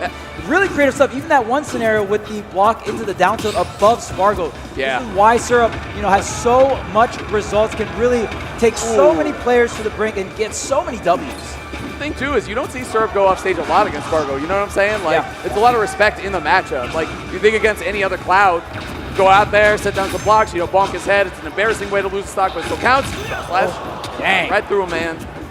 Yeah, I was actually curious. Maybe you have enough time to get that cross slash, but it wasn't able to connect. Punish, yeah. It's looking really good for Spargo, though. I mean, again, the gold is not online quite yet, but it should be coming soon. I see the redstone come through. Going to be the regrab, but no punish. And Syrup, so good at pressuring his opponent into spots where they just go for the roll and then the up tilt back air, right? Syrup's so good at setting up that confirm specifically. His bread is butter throughout the bracket. This is what I'm talking about, though. That one block setup, like, it does what you want. Cloud can't just run at you, you know? Like, why waste free material if he could carve through all of them just as easily? It's a nice little adjustment from Syrup, and it is paying off. And I think he's setting up a lot more 2-block setups to defend himself. So even if you don't DI correctly, we've seen a lot of Steves go over or under their block just by a little bit. You get 2 blocks up there. Hey, those are the 2 blocks that you're saving from not laying them down on the ground to prevent Cloud from coming in. Hey! Oh, double that. Tiger Woods, man. Just like that. And you notice when you are playing, that up smash is going to do the trick. When you are playing on PS2, Steve is going to have a lot more stone. Stone has a good amount of health. Sometimes Spargo has to slash twice if the moves are a bit stale. So keep track of the stone as well. It takes a little longer to mine. That is the con of it. But the diamond is online for Steve, and we all know the diamonds hit hard here. Back air coming through. Dash attack. Good catch right there from Spargo. Keeping him in a bad spot. Back air does not matter. That was a good trade with the minecart. Just back air again, not getting the spike hitbox though. That down air ledge is so good. Seeing Spargo do that to so many Steves over so many sets, right? Grabs the ledge a lot, sets up here, tries to either dash attack, but then he has limit 2. Oh, careful, hold on. Opportunity for Syrup now. Man. Back air hits everywhere. Both players got to drop in some setups there. I mean, you usually don't see Spargo get hit by minecart in disadvantage. We saw like maybe a couple getting hit there. And even Syrup missing the follow-up out of the minecart. You just can feel the pressure, especially if you're in the venue here at Supernova. And that neutral air lacks a little sauce, Chuck. Just barely not enough, but now we've seen from Syrup, one block coming through. Spargo fading back towards the stage. Wow, that was amazing by Spargo. A couple different options, but again, we're seeing that Syrup just barely live on these stocks a couple different times. I think that's guaranteed because that projectile, the limit version of it, is just going to shred the block that you're standing on and shielding on. Once the block goes away, you don't have access to shield. Oh, please get back. Oh, my goodness. Spargo? The directional air dodge and the blocks. Great block placement by Syrup. What a punish. Now up 2 stocks to 1. Oh, this is huge. Oh, nice. I love the cash out with the up smash. Tournament combo. 35. Yep, absolutely. Well, you're not setting up for the KO quite yet, especially we saw how hard Spargo fought back in the last game. Let's just take the damage while we can. We lose the stock, but we got 166 rage that we can work with too. There's no pickaxe here. Because you use pickaxe to mine on PS2, and I don't think Syrup wants to utilize the diamond in the inventory here. So a lot of up tilt, no pickaxe boost. Going to save the diamond for the next stock. The name of the game for Syrup was how much damage can I get before I get hit by a back air? 58, we'll take that all day. Nice job by Syrup, but now, this is such a huge moment in this set, Chuck. The last stock, game 3. This is the advantage for the rest of the game, and Spargo taking the lead very quickly, raising the roof on him, waiting it out, and ending it with a finishing touch, putting him ahead. Game 3 going to Spargo. Wow. We've seen him do that so many times, Chuck. That is the Spargo signature series. Clutch factor, man. Jeez, the finishing touch. What a fantastic punish coming out from Spargo. Look at that up tilt on the block. We talked about how Syrup loves to set up that block, go with the minecart there. Because of that, Spargo just sets up with the up tilt and just sets the juggle up. Beautiful. You see the fade on that, by the way, using his limit, fading to the platform so he can line up the... Man, that was beautiful by Spargo. I love it. I love it, Chuck. Hit it. You got game 4 coming up. Let's go. Let's go. Game time. Yeah, both players really playing their hearts out here. Game number 4. Let's see if Syrup can bring it to a game 5. I love cross slash as much as the next guy. When he hits combos with dash attack, that hits. That hits. Oh yeah, like dash attack, very satisfying. Okay, here's the forward air. Tries to go for the upbeat, but since that middle platform is available, Spargo gonna have a safe platform to land on, and now we're glowing blue. Don't forget about those stat increases. Spargo can move around, and of course, the limit cross slash to complete the edge guard. Momentum is a hell of a drug, Chuck. Oh, yeah. It's crazy right now. Spargo riding that out too, but now, opportunity for Syrup. Hey, I will say they've both done a really great job responding in the set, going straight to the stage with the down smash. Like I'm saying, both of them responding so well. Syrup, his turn to talk, and he cashed it in. Getting that stock down, Chuck. 2 apiece. Great what have he sent it? What have he sent it? Oh, it's like, I'm going right to the block. I'm doing it. He's crazy right now, Chuck. He might do it. Watch out. Oh, yeah. I mean, just with so much confidence on top of that, right? 70%. Almost got fished out. That's like a 4 a.m. friendly session type deal. You know what I'm saying? I'm going. I'm just doing it. We're both going. The up smash. And again, you were mentioning the SDI coming out from Spargo. Syrup really going to have to change up some of these routes. And again, the drop zone, the cross slash. Now one more stock for Spargo to close this out. 2 for 2, baby. Batting 1,000 on those cross slashes under the stage so far in game 4. And it's so crazy because you think of this matchup like just on paper, it's like Cloud, bad recovery. He's going to get destroyed off stage. Whoa, my God. High enough? I got to stop. I got to stop. Oh, again, my goodness. Talk about how they respond all day, Chuck. Damn! Syrup said no lead allowed. Spargo last stock here, really making him work for it. I really would love to see this go to game 5. And both these players playing so well right now. There's the up special, but with the nil up smash being able to punish. Okay, Syrup, you got the tech on deck. Ready to go. Climb hazard, get off me option. Going a couple times. Oh, no punish. Oh, you want it up tilt? I got one for you. Breaking ankles out here. Hold up. Yeah, just minecart out. Get out. Oh, Spargo's still in the hunt. Bro, he might be the best player in the world in that situation. The juggle spot you're trying to land. Here we go. Time to talk. Hit it. So close. Okay, chilling. Now just going to stand back. Going to be able to get all the materials, but still looking pretty low and still feeling forced to approach. There is the back air. It's not enough. Hold. Oh, there we go. Hey, and Spargo taking that one down. 3-1, Game 4 fashion. Your reigning champ staying alive here, Chuck. Love to see those two play. Like I said, Syrup, one of the few Steves able to take a set off of Spargo in recent history. And that did not happen yet today, though. Yeah, you can see why. I got to say, hey, I think we all agree, chat. I kept saying all weekend, Syrup is top 10 to me. Syrup is top 10 to me, man. The eye check? Charles keeps calling it the eye test. The optometrist, yeah. Eye test. He passes the eye test in just about every damn way that you can. Kid is phenomenal, dude. Really well played by, even just make it top 8. I know everyone in top 8 like wants to win, obviously, but make it top 8 at this tournament is such a statement. So hard. Having Syracuse, involved in the event and him doing well, and he's like, the poster on all their posters for their esports team and all that stuff. I love it. So, Syrup really has been killing it for the last couple of years at this point. Can't even call him a new player. Everyone knows who Syrup is. He's a household name in Smash Ultimate now. One of the best Nesses, one of the best Steves. Huge fan. Really well played there, Syrup. Obviously I know he wanted more, but Spargo is just, he's gonna be the guy. Spargo's always gonna be the guy, whether it's the Cloud for your Steve or Plant for every, he uses Cloud for the bad matchups. He's really a Plant main. I think everyone knows that at this point too. And honestly, I think this bottom half of the bracket, the loser side of things, is looking really good for Spargo in terms of bracket path, right? The next match we are going to jump into is Onin versus Jazzo, and I think Spargo is down for either matchup with Cloud. And well, let's hold on now, because you got Jazzo in the building. Okay. You guys know who it is, the Kenny Masters, okay? You know I'm repping for my man Jazzo. All jokes aside, y'all know I've been a Ken fan for too long, for longer than Dormigi's been alive, which is how we now measure time. Right, of course. It's like, how long have you been working here? Well, half of Dormigi's lifespan. It's like, oh, okay, you've been like 7 years. That's cool. Nice. Jazzo is like, to me, in so many ways, like Smash embodied into a person. Like, he is just so passionate. He cares so much. He sticks it out with his characters because he plays Ryu and Ken. He dabbled in Terry and Kazuya too, as they all do. But Jazzo, I think the main thing we'll remember about Jazzo from the last Smash Con is that picture of him against Best Ness, against Spencer. Sen, he was just against Sen. He was just defeated in the chair. Look at him now, man. Talk about endurance, a test of the human spirit. Jazzo's the GOAT, man. I can't say enough nice things about this kid. He just happens to play Ken. All right, that's like a nice coincidence. Oh, of course. But as Ken. This is funny. This is like a Fatal Fury matchup. Ken versus Steve. Or like Tekken. You know what I'm saying? It's like just two dudes duking it out. We got Onin, who has been just incredible. As the Steves rode up, Onin right there with all of them, right towards the top.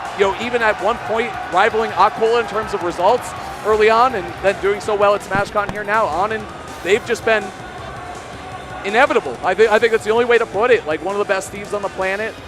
Happy to see what they can bring to the table here. And this matchup is, there's better matchups out there for Ken. It's tough. Like Wolf. There you go. Right? Yeah. I'm sorry, Jude. That's my GOAT. Dang, man, the stray. That's not a stray. He's completely right. That tweet he tweeted was completely right. That was very I read it. I was like, this is all true, actually. True. Oh, bro. Do you see the Jazzo stare, by the way? Oh, the stare down. All right, hold on. Are you going to hit it? Yeah, I'm going to hit it. Do you even look? I think he shoved him a little bit. Oh, dang, we got all right. a little physical. Yeah, we had to talk to him about that. Okay, that's not cool, man. Don't do that. These Ken players, all right? Chill out. Much my love coach Jazzo, man. Both players. I'm excited. So something in this matchup that is there. He is. Absolutely. And the crazy thing about like we've seen. Hold on. Oh. The head. You got it. Yep. Head nod. FGC head nod.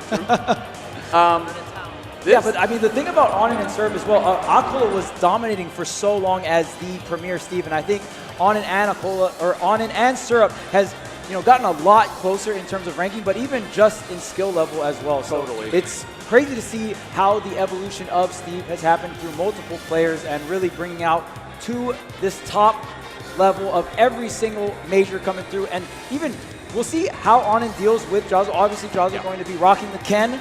And I mean, what is Ken really looking for in this matchup? Oh, he's praying. Anything. What can he find? You know what I mean? Like, whatever he can. It's tough. Well, he's looking for what he's always looking for. Good old proxy jab, all right? Let me tell you something here. Looking for a little proxy jab. But what you're really looking for, too, is, and you're going to see it, it's pretty evident. Instead of the single block setup that we were seeing in Cloud versus Steve, what we're going to be seeing instead of Ken versus Steve, we're going to see the traditional 3-ball setup. Ken, Ryu, they have some mix on the wall, though. They can focus attack it and dash back, and dash forward potentially. They can down smash and then Tatsu away, and then surprise Tatsu in when they're feeling it, especially against the weaker materials. But as usual against Steve, especially Steve as good as Anand, like the first layer is how am I going to approach? How am I going to get through the wall that they're going to be setting up? And where do we take it from there? Because Ken hit, what did Jazzo see? You see that? Oh man, he's in the zone, the Jazz zone.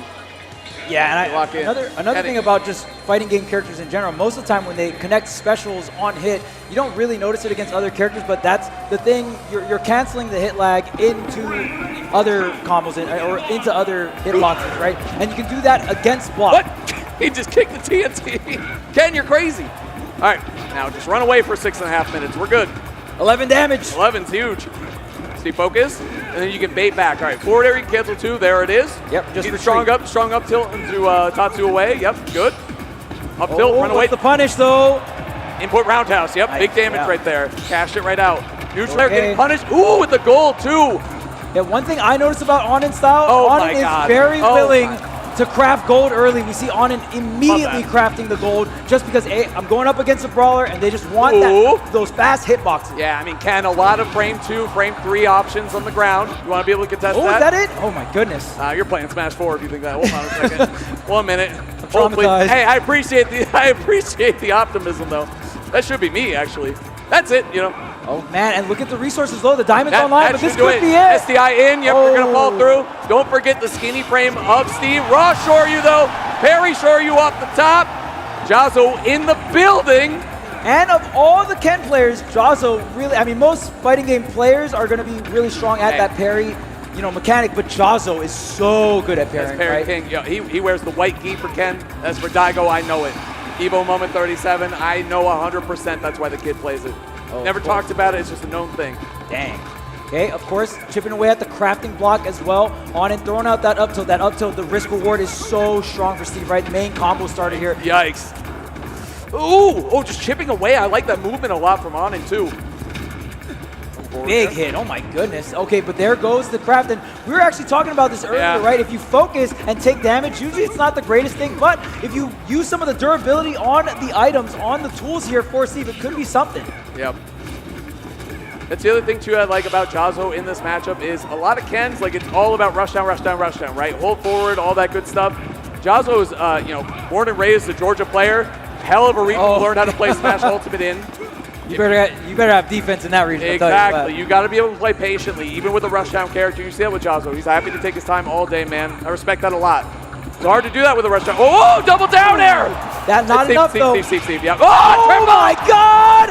Can you make it back? You got the angles. Ain't no way. That's Kenneth Masters right there. Jazzo, parry god, down air god. What can this kid do? And even after the first couple didn't work, a third one to follow here. Jazzo on fire. Chucks, you really jinxed that. You had to say that. Phrasing, Chuck, phrasing. It's lava, man. It still puts you on fire. Well, look what you did. Whoa, dude. And I mean, this is the crazy thing about Steve. Oh my goodness. You just had to stay on fire. I know. Good Lord. I'm sorry, Jazzo. Oh, there's the focus. Okay, big opening.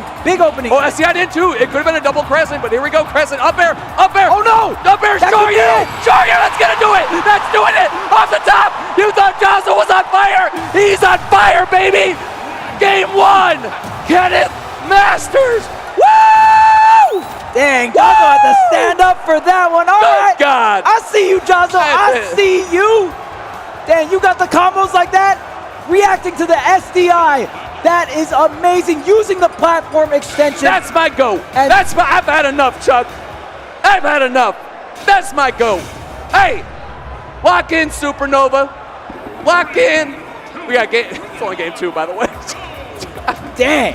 What a way to start the set. Hey. I mean, the momentum just shifting violently back and forth, and Jazzo able to find one opening, and just that SDI in, noticing the SDI, punishing it super hard, getting the platform extension, and executing on top of that. Jazzo is ready to play here at Supernova. I love that about Cannon being a tournament character. He really does have that fear factor of like a Donkey Kong style, you know what I mean? Like, oh, it's not that, oh, forward tilt back air, I love it. But that's the thing, is like he hits so hard, and yeah, he has to guess right a couple times on offense, but damn, if the Ken is guessing right and following your patterns well like Jazzo does, he becomes insanely scary. And these optimized combo routes, the rising up air shoryus, man. Yeah, and that's the, I mean, if you don't know the differences too much of Ken and Ryu, Ken, more of a combo character. It's too late for you, don't worry about it. Well, yeah, go ahead, Chuck. More of a combo character where there's a bunch of hits and there's a lot of SDI, whereas Ryu, a little bit of shorter combo routes, right? Not too much room to SDI. Hey. We gotta say too, down smash, okay. Jazzo will take that though. You take the hit, get your feet back on stage. Yep, stay out of range of the anvil. Ooh. Jazzo playing around the iron option so well and chipping away at this box, punishing. Hey, you can't be crafting the diamond, but the diamond does get crapped, but Jazzo still gets the punish, still gets the kick, and that's the diamond expended. That's huge. That was enormous. That was gonna force the gold. It's like a stock and a half right there.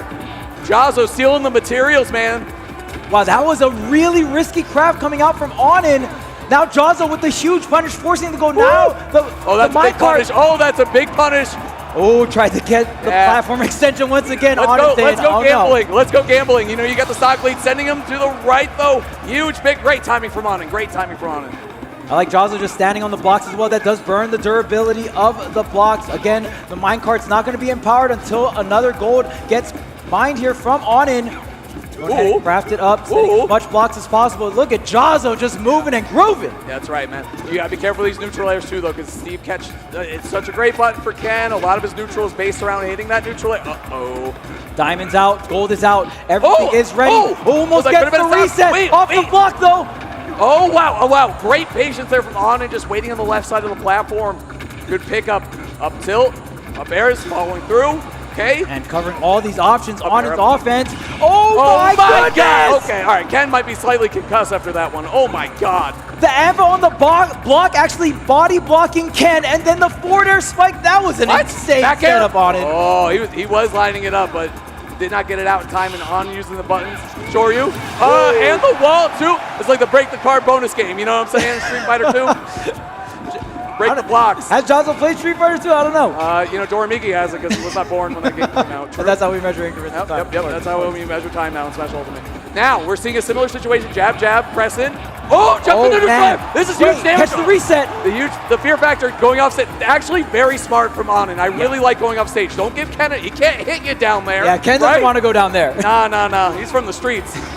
Oh, high. Going high with the focus. Oh, but catching the dash in is Onin with the anvil here, evening things up one apiece. You know, great stuff from Onin, halting the momentum. That's such a big thing when you're fighting against someone like Jazzo, who plays on someone like Ken, being able to stop the momentum like that. Even losing earlier in that game too, right? It looked like Jazzo was going to keep the momentum going, keep things running. Great job by Onin. They really shut down that momentum. Great job in game 2. Now we got game 3 coming up. Yeah, the air dodge off stage. Again, Ken not wanting to go there and just utilizing the distance of these things like the roll, like the air dodge on and making sure you need to hold the momentum and just sometimes slow things down, get the resources on and doing exactly that. All right, game number 3. It looks like small battlefield is the pick here. Instantly TNT, the wall is up. We already know what it is, Charles. The minecart to the other side. Oh, wait. But there's the wall. There's nowhere to go. Oh, my goodness. That could have been so bad. Combo up the easy, too. Well, it's like, do they tech? Because then you can wait right there. So, Jazzo very good at this matchup, even though the thing about being like a true character master, you got to know the bad ones, too. And he's doing a great job so far. But there we go. You saw even the focus came out. Yeah, not going to work against that multi-hit up smash. Yeah, like 7 too many hits on that one for focus. Yeah. Oh, coming in. Negative on hit, though. Going to launch. I mean, you want that one hit where you kind of ground the opponent. Go for some jab mix-ups and some grab mix-ups, but now that shield is getting whittled down here for Jazzo. Got to be careful. Minecart or Anvil just gets so much better when the shield's low too. Like just the threat of it. Huge damage right here. Opportunity for Anna to close this one out. Oh, this should be punished back air. Yep. Kicks. Ooh, mixing up the crafting table. Okay, the Beaver's focus here. Love the air movement from Jazzo. There's the Nair. That's the big combo starter, but not going to be able to get the up tilt follow-up. Yeah, it's scary in the corner like that too, and who knows if they SDI out, it could be minecart headed your way. There's a lot going on in that position. Okay, rolling right through the minecart. I mean, you can generally roll or spot dodge to not get grabbed by the projectile command grab. Nice. See, going in that time, mixing it up. 10% chance, chat. There's the shield. There's the spot dodge. There's the parry. Down air. Okay. Jazzo lining everything up, getting the one hit, but it's not enough. The fourth, though, this is a nasty angle here for Ken. Yeah. Sheesh. Yeah, we don't talk about that when we hang out, me and Ken. You know what I mean? Okay. Oh, but the SDI in once again. Well, the SDI in was really good, but it was really good. Not only is the SDI good from on-in, but the block being there guaranteed that Steve would be closer to Ken, right? Oh, so good point. So you SDI in because you know you're going to go through him because you're not too far away. Speaking of damage, SDI in, by the way, from Ken, too, so you don't get spiked down. Nice job by Jazzo playing the best defense possible. And your reward? Only 90 damage. Oh, but there's the up smash to cover the focus. Wise reaction on and over time throughout the set. They're playing very, very well. Adjusting to the mix-ups, doing better. Okay, gold coming through. SDI actually out that time. I like it, but these up smashes, they're ripping right now, Chuck. They're ripping. Yeah, I mean, we've seen Jazzo really utilize the focus attack so much, right? And I think on-in catching on to that, placing these up smashes where they need to be. And I love the anvil on top of the block by the ledge to body block the Tatsu. I've never seen that before. On-in bringing out some new tricks here. Right. Ken's just and of course, there's the classic trick. Forbidden strategy. The forbidden strategy. The forbidden tech. Look at your opponent in up tilt. It's very strong. You know, it's payback for Smash 4, honestly. Shout out to Ryu. Hey, hold on a second. True. I'm down. Yeah, handshake on that. Handshake on that. True. All right. Oh my man. Oh. Trick shot. Oh. What? I mean, yeah. 31% here, getting that damage. Jazzo with the reset floating. Yep. Steve able to just jump out of that tech chase. But Jazzo just backs off too after he gets the hit, right? Like great respect for Steve. The options that on-in has available to them as well. Yeah, this is going to be tough, though. That was rough. Not too much materials here on on-in, but an extra stock is the main resource you're looking at here for on-in. Using diamond already too, but gold is ready to go. We're going to be cycling back to the next diamond, so it's looking good. On-in stock's up right now, Chuck. Yep, throwing out the back air. So many things that Jazzo really just has to parry just to get some ground here. Going through the blocks here. And just waiting is Jazzo, and here's another crap. There's the back air into the Tatsu. Okay, just throwing out the minecart here. Again, just tossing out the materials. And Jazzo is slowly chipping away, but the back air will finally find its mark, and it's on and up 2-1. Yikes. Well, 2-1. Jazzo, a miracle game one. On-in, really locking it down since game 2. So that's the second half of game 2. Things have really been going their way. Now let's see what Jazzo does here. No stranger to fight against Steve. However, like we said, on-in, one of the best Steves on the planet. Well, let's see. Okay, he is going Ken. I figured he'd go Ken the whole way. But I do know he plays a lot of Ryu as well. And sometimes, like, in this matchup, Ryu, sometimes you want the fireball, you want a little bit of a more consistent projectile, but it's like Ken, it's ride or die right now with Ken. Obviously, I'm a fan. Let's get into game 4. The strategy is sound, Charles. The strategy is sound. We're chilling. Yeah, and I like on-in just dropping the TNT instantly with the wall. That combination will immediately get you to the iron craft, right? A little bit above on that wood weapon there. And I mean, really, it comes down to what your DPS on the blocks are, right? How fast can you take out these blocks? I mean, we saw a character like Cloud earlier just go ahead and shred through these blocks. We'll see if downer. Jazzo can imitate that. Oh, off the top. Is that? Whoa! Jazzo's response right there. Here we go. Man, and just like that, the stock just melts. That's right. Hey, Kenneth Masters, man. DPS. You already know what it is. Ooh. Jazzo does that too. I mean, we don't see that from a lot of players, like the little wave dash, bunny hop away. I like that. Seeing you know the waveland movement. I mean, hey, whatever it takes. Ooh, Good roll back there from Anin too, avoiding the additional shield pressure from Proxy or even just getting hit by it. Oh man, again getting another opening here. Look at how much damage That's Jazzo's getting. Oh my goodness, all Yep, the that's way it right up! there. Jazzo's on the board again! Up 2 big stocks. There is no space here for Anin. Jazzo is all over Anin all the time.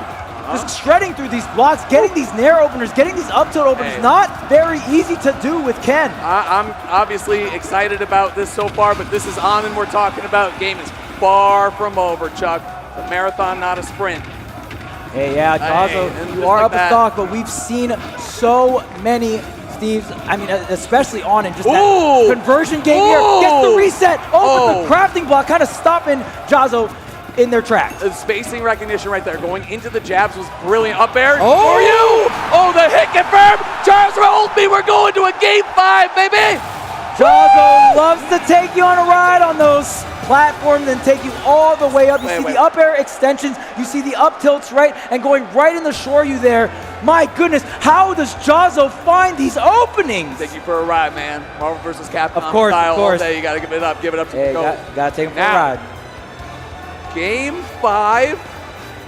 Chuck! I'm gonna tell you right now, if I was a betting man, I wouldn't think he would have got this far, but Jazzo. Not me. You know me. But Jazzo really showcasing, hey, you know what? Even if you don't really necessarily have the advantage in the matchup, you can go all the way. You can grind it out. You can figure out the counterplay. Game 5 situation here. Supernova top 8. It's Jazzo. It's Anin. Let's get it. Battlefield 2 is going to be the final stage of play here. Landing forward air. Hey, shades of game 1, by the way. Instant TNT right into the 1x3 Oh, here. the fade in. That was so good. Nah, getting caught in the bunny hop. Don't roll in. Yep. Okay, still covering it. Anin getting the extension. Okay, B reverse. Okay, there's the blocks here. And again, with this platform setup, you set up the blocks alongside of the platform. It can get really hard to get in on Steve here, throwing out the projectiles, just trying to get to the ledge. Charge. Oh my goodness. What a read coming out from Anin. That was huge right there. And we've seen how big the leads can be in these games. You know, we bring it up against Steve. Hold on! Off the platform! Trying to freestyle right there. Off the little third strike. Yeah, improvised block over here. Right. Neutral air kicking through. Jazzo. Oh, back air. Okay. Tried to down air, double dip. Okay. Well, that's going to be on Twitter. That's all I got to say about it. Okay. Oh, man, even getting what up, Twitter? That's just happening. What up, E?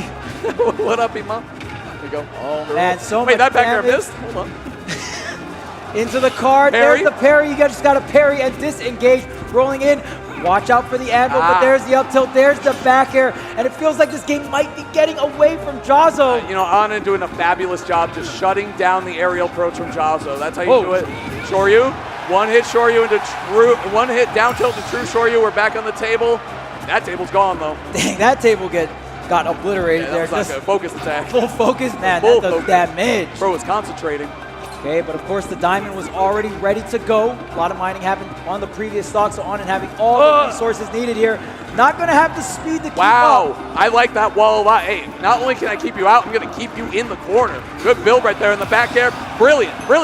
Not only is it great for keeping Ken out of where Anin is, but it's like, hey, you're in a really bad spot here. Let me just keep you there. I'll pin you down in the corner. Yeah, and it really forces you to interact with the blocks, right? Okay. Going to be able to pop the shield out just in time. Anin. Now just waiting. Whoops. All good. There. We're chilling. Okay, just retreating, hopping off the anvil, back to the blocks here. Jazzo going to trade, and trading with Diamond, you don't want to do it here. And again, another trade, but here's the opening for Jazzo. Up air. Shoryu. That's going to tie it up right there. That's going to tie it up. With the turnaround, Jazzo. Damn. It's a demon. Damn! He might as well be playing Akuma right now. Bro is aware. This is a raging demon that we're seeing on screen. This is so close, man. One last stock. Look how locked in Jazzo is. And Chuck. Jazzo's got it all when it comes to Ken. He's got the patience. He's got the conversions. That was a nice short hop forward air. If that connected, he could have followed up. Jazzo playing really well, just chilling. Okay, this is a comp. This is a big comp, but great tech from Jazzo. Oh my goodness, the footstool to break away. No materials though, no footstool down air, am I right? Yeah, very important here. Gonna be able to mine a little bit more. Almost gets the up air, oh my goodness. See it. Jazzo approaching, he gets caught by an up tilt. Great option from Anin. And that's going to be it. The dunk, the forward air on in. Gonna take a game 5. Jazzo, great stuff to get this far, but on and playing that matchup so well. Very proud of Jazzo, man. I really am. I mean, to make top 8 at a major finally, gracious in victory and in defeat. Very well played by On and 2. You got to give it up. Definitely some great adjustments made by them throughout that set. I mean, there had to be so much respect in the neutral. Just look at Jazzo's conversion game, right? Onin got hit one time so many times throughout that set, lost the stock immediately, platform extensions, even with the SDI. I mean, Jazzo was so good at tracking it down, turning around the Shoryu. So, I mean, it was a well-fought set from both players. I loved it, man. Jazzo rules. That's all I got to say. Jazzo rules. That matchup, chat, I mean, you saw shades of it. For sure. Okay, now I can tell you, because you looked at me after a couple of those Shoryus, bro. Onin is not DIing those Shoryus correctly. I'm just gonna throw it. Now it's over. I looked at Chuck one time and I was like, shh, not say anything, Charles. That is not the right DI. It did not matter. I was about to say, good read on your end. Thank you. Because there was no You do not want to go straight up. Yeah, correct. But sometimes Jazzo would turn it around sometimes. True, very true. Well, that's a. We'll get in. There's a podcast we can talk about this on. Either way, great job on and moving on. They play very well, and obviously that's a matchup that Jazzo plays a ton. And if you play against a character like Ken, even if it is a good matchup, if you don't play against him a ton, he's a character that's incredibly scary, hits really hard, and if you don't know what's going on, it can be tough. And I'm not saying Onin didn't know. I'm just saying Jazzo definitely has more matchup experience. Like, you know what I mean? Right. Jazzo plays against DJ Don, a lot of good Steve players. He plays in online tournaments all the time, so they actually have some results against each other, online, offline. Usually Onin wins, but today Onin won. So congrats to Onin, and truly congrats to Jazzo. I can't say it enough. Like, the kid's amazing. Like, making top 8 with Ken in the 2025. That's insane. Wild. Insane. And again, maybe the biggest upset of the tournament is because he beat Ken, the Sonic player Ken. Yeah, that matchup is atrocious. But he plays with Wrath all the time, which what a great guy to learn matchups from, because we actually hit him up for some Sonic advice before this. And shout out to Wrath. Shout out to Wrath for sure. He's a homie. Ooh. Where are we supposed to go from here, Chuck? Ooh, that. Ken's out, I'm out. I'll see you. The Ken Masters are out. Oh, all right. Signing out. You would have to leave a while ago. Oh, true. Wow, we're having a blast here. Supernova, Smash Ultimate 2025. Very happy to be here with my guy Chuck, with you guys here in chat, and everyone here in Chantilly, Virginia. We're just having a blast. This is one you can't miss, chat, whether it's at home virtually or here with us in the venue. I just love it. It delivers every year. It's like magic. I don't know how it works, but it always does. So. Oh, yeah, the crowd is insane. I mean, so many different Smash games, so many different formats, man. Whew. It's so fun to watch. If you're a fan of Smash, please come through Supernova. Such a phenomenal event to celebrate Smash Brothers. Remember when you said Jazz was on fire and then Onin's like, oh, true. but the Ken and the fire Shoryu. You were cooking. I tried. That's not how you DI Shoryu, by the way, everybody. But of course, next up, oh my goodness, I can't wait to get into this set. Peanut, such an inspirational player.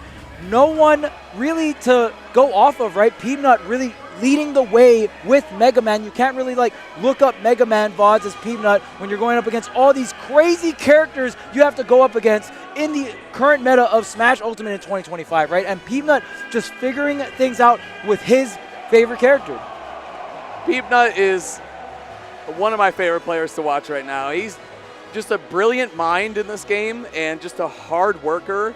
And he's just been doing so well, and I think the level up has been apparent as of the last 6 to 8 months. The trip to Japan, obviously a really big thing. At Japan. He did really well, and a lot of it is just the way he plays. He's just such a student and fan of the game. How do you not love seeing that represented in a character that you don't get to see a lot? Who doesn't love Mega Man? You know what I'm saying? Of course, I mean Mega Man is a very iconic video game character. The fact that we're even blessed to have Mega Man in Smash is fantastic. Listen! Mega Man, right? Yeah, of course. Mega Man. That should be a good one. I'm very excited to watch Pete play. Like I said, already taken down Spargo in the bracket. Ridiculous. One of the best upsets of the tournament for sure. And it's just his way of breaking down tougher matchups or even matchups or whatever, but way he optimizes his offense with Mega Man and A lot of it obviously comes down to the item play. His edge guarding, his ledge trapping is so good, and the way that he uses all the projectiles that he can. His aerials, I think, are probably the most important. Oh, I don't want to say the most impressive. He does a lot that's very, very good, is what I'll say about Peep. Yeah, and I mean, just people not having to figure out how to play this character is so important in the current meta. I mean, there's so much different options. You have items, but there's certain variables as well that are complicated with Metal Blade. Right. So, I mean, it's just one of those characters that is very technical, but not as, like, the reward's not as upfront as something like Kazuya or Steve, where it's like, oh, let me lab this combo and I can do 0 to death, get the stock. You know what I mean? So it's just not as upfront apparent. It's more tech for neutral or tech for like these slight different advantages in these very niche situations. So Peanut has to put a lot of work to get his character into these positions, right? And Peanut does so well. Such a student of the game. Mia pulled out the doohickey. What is that? The doohickey? What did he get? And I'm not gonna lie, we looked at some of the VODs for this matchup. It looks pretty rough. It looks pretty rough. For Mega Man, yeah. For Mega Man, yes. Yeah. But I think Peep is, again, a student of the game. I know Peep has a game plan coming into this. I'm looking forward to seeing what the answers are to some of the things that Mia was really abusing in the last couple sets we played. I was going to say, I'm kind of never say I'm happy to see Peep lose, but I'm happy to see that he did lose the last time they played so that we could see the adjustments that he clearly makes, right? Yeah. Mega Man gets beat up, as most characters do against Game & Watch, just gets beat up so bad in the air. You're getting juggled by Game & Watch up airs. Neutral air is just a monster. Like, it's just really, really tough. Not to mention Bucket in this game between absorbing, reflecting projectiles. It just is incredibly valuable for Game & Watch here. Now, in that case, you know, shutting down Mega Man at that, you know, he does so well at the mid-range, right? Mixing up between pellets, and then he throws in, you know, arms himself with a Metal Blade, Crash Bomber, you know, all those different things that he can throw in and mix up the timing of his projectiles. It's a little out the window in this matchup. Just a little, like, you can still obviously need to go to them sometimes, but it's more about, like, what you don't do than what you do in this matchup. Yeah, and I mean, Thanks, Chuck. The main thing is that weight difference, right? Mega Man, extremely heavy, but I feel like Mia was able to find these big smash attacks the last time they played, right? And really cover some of these spot dodges. Mega Man really got to survive as long as possible and really avoid some of these smash attacks, these really strong smash attacks that don't have a bit of startup but not too much end lag on the side of Mr. Game & Watch here. And it's just... Also, Mega Man has such an advantage with recovering high specifically because you can up B and then double jump with Mega Man. Not a lot of characters can do that, but of course, Game & Watch's up air is so good. Phoebe right here. There it is. Reflector. Oh, you want to reflect? Go ahead. Throwing out the Metal Blade afterwards. That's a mix it's going to be. He's baiting out, moving around the bucket. What do you do afterwards, right? The thing is, like, once you fill up the bucket, if it's just with, like, the smaller projectiles, does like 20 or whatever, it's all right. But now it's not going to get a stop. This is where the trouble starts. This is where the trouble starts for Mega Man. You got to weave in and out. He fading away. He loves to fade away with the leaf shield, throw it, but it can get reflected by the bucket too, so you got to watch that. Well, yeah, and you see Mia's going to immediately throw the bucket out as well because if you leave the bucket filled up, then you lose the access to the reflector, right? So whenever Mia wants to reflect the physical stuff as well, mainly the Saw Blade, going to be one of the backbone items, or I mean the only item here for Mega Man. Jukes right there. The different angles you can get on Metal Blade are so good for juking the bucket. There you go again. You're going to see the Leaf Shield. Leaf Shield fade away, usually such a good, strong, safe option, but you got a reflector, something you can do. I wouldn't be surprised to see Peep. It's all about, a lot of what it's about on Peep's side is baiting out the bucket, baiting it out, different projectiles, and what do you do with it? There you go, mixing up the time with the Leaf Shield, right? That's how you do it right there. Different angles on the Metal Blade, too. You can throw them high and bait out bucket, run in, dash attack, or down tilt, right? Different options to get that going, but then it's on Mia to close out the stocks, like we said, Charles. The damage is going to come from Mia. How do you find those stocks? Last time they played a Kowloon, it was about sniffing out spot dodges, as we said, into big smash attacks. Forward, up smash, all that stuff. You really want to hold on to these stocks as long as possible. If you're Peep, if you have the rage, you can take out Game & Watch at very early percents. I mean, an up tilt here is going to obliterate Game & Watch. Back air in the right spot for sure. But one of the main things, too, is Peep loves to go high with Mega Man because you want to set up that down air, right? Down air is going to be positive on shield. It's really strong option. But there it is. Nice. Good for Peep. Yeah, just getting the combo into the back air, right? And again, even without the rage, that Game & Watch stock going to get wiped off. Ooh. Okay, going to go up and over here. And yeah, the bacon ledge trapping maybe not too powerful here in these situations just because Mega Man having that boosted jump with the rush. Going high and going around it most of the time. Plus, Mega Man down air from above can punish it if you hold on to it too long, right?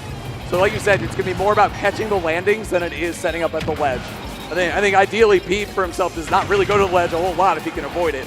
Yeah, here we go. We are riding Rush up and down all around here, but again, every time Even has tried to throw out this down air. Yeah, as long as it's on shield, it's safe. Leaf shield's constantly getting reflected. The chair coming through. Mia not taking any damage. That approaching bucket was so good because he got the follow-up behind the leaf shield and actually continued the offense. That was beautiful by Mia. Nice play. Dang. This bucket is trouble here for Peanut. See if there's any kind of answer then. I mean, like you mentioned earlier, Mega Man just gets comboed really hard. You are heavier, right? And you are a bit of a fast faller, so just gonna get comboed really hard, going up and over. Yeah, we hit the Game & Watch cutscene, and it's not skippable, unfortunately. Yeah, neutral is going to do a ton of damage, and that's going to be Mia's main air-to-air. I mean, just the way to air-to-air in general with Game & Watch here. And there's the filled-up bucket. See if take advantage of this. That's right, frame 2 option as well. See, with the filled-up bucket, now these leaf shields hold so much more value. That's a little over-dramatic on that screen is what I got to say, you know? It's damage, right? About 20. 30%, something like that. But frame 2 is very nice, but like you said, Charles, it's going to be more about throwing the bucket and getting the reflector back, but also get 20%, 20%. Yeah, it's a ranged move, right? It's almost like you're just shooting a free projectile. Unless... No risk, basically, right? Yeah, unless Peep is like hard reads it and full hops over and gets a down arrow. It's like such a committal option. I don't even know if you could, honestly. I don't think you can. Probably not. I mean, it's going to be hard to win. It's a really good projectile. Dang. Either way, we're chilling right now. Okay, just air dodging back here. Peep trying to find the answer, but Mia chilling with 2 full stocks. And I want to point out, Game 1 on Final Destination, you usually don't see Final Destination on Game 1. But now definitely an adjustment trying to be made, for sure. Yeah. Absolutely, Charles. Peep definitely coming in with the strategy, the rising forward air, going to get up and out of shield. Peanut does have a bit of range with that dash attack. Optimal punish here coming out from Mia. The down tilt so powerful, even taking the stock from center stage. I think something that's not appreciated enough about Mia's gameplay is how well he uses down tilt as Game & Watch. You don't see many other Game & Watchers use it as well as him. He knows those percentages really well. So this is up from Mia. Closing out that Game 1. This is shades of what we saw at Kowloon, right? Yeah. You hit the cutscene. Mega Man stuck in there, the infinite vortex of Game & Watch that so many characters are. Why Game & Watch is a successful character at this top level. Yeah, Bucket stuck like that. Bucket and up air just seems really hard for Pete to deal with. Like Nair is like, yikes. Yeah, and Nair sets up into the up air too. Like everything kind of just strings together here. And Mia also getting a bit offensive and a lot more confident with the bucket. You even mentioned earlier approaching in with the bucket to combo off of said reflected move, right? So, I mean, that kind of confidence is going to be huge here. Here's the up air string. Already 44% here on Peep. Great stuff. Going to set up that down air on the shield here. Lock Game & Watch down. Gonna have to maybe just slow things down, chip away here. Because even, I mean, just Peep not having a ton of range with forward air. I mean, if you space it perfectly, oh man, that was a ton of damage. That was a mix right there. Getting the dog involved.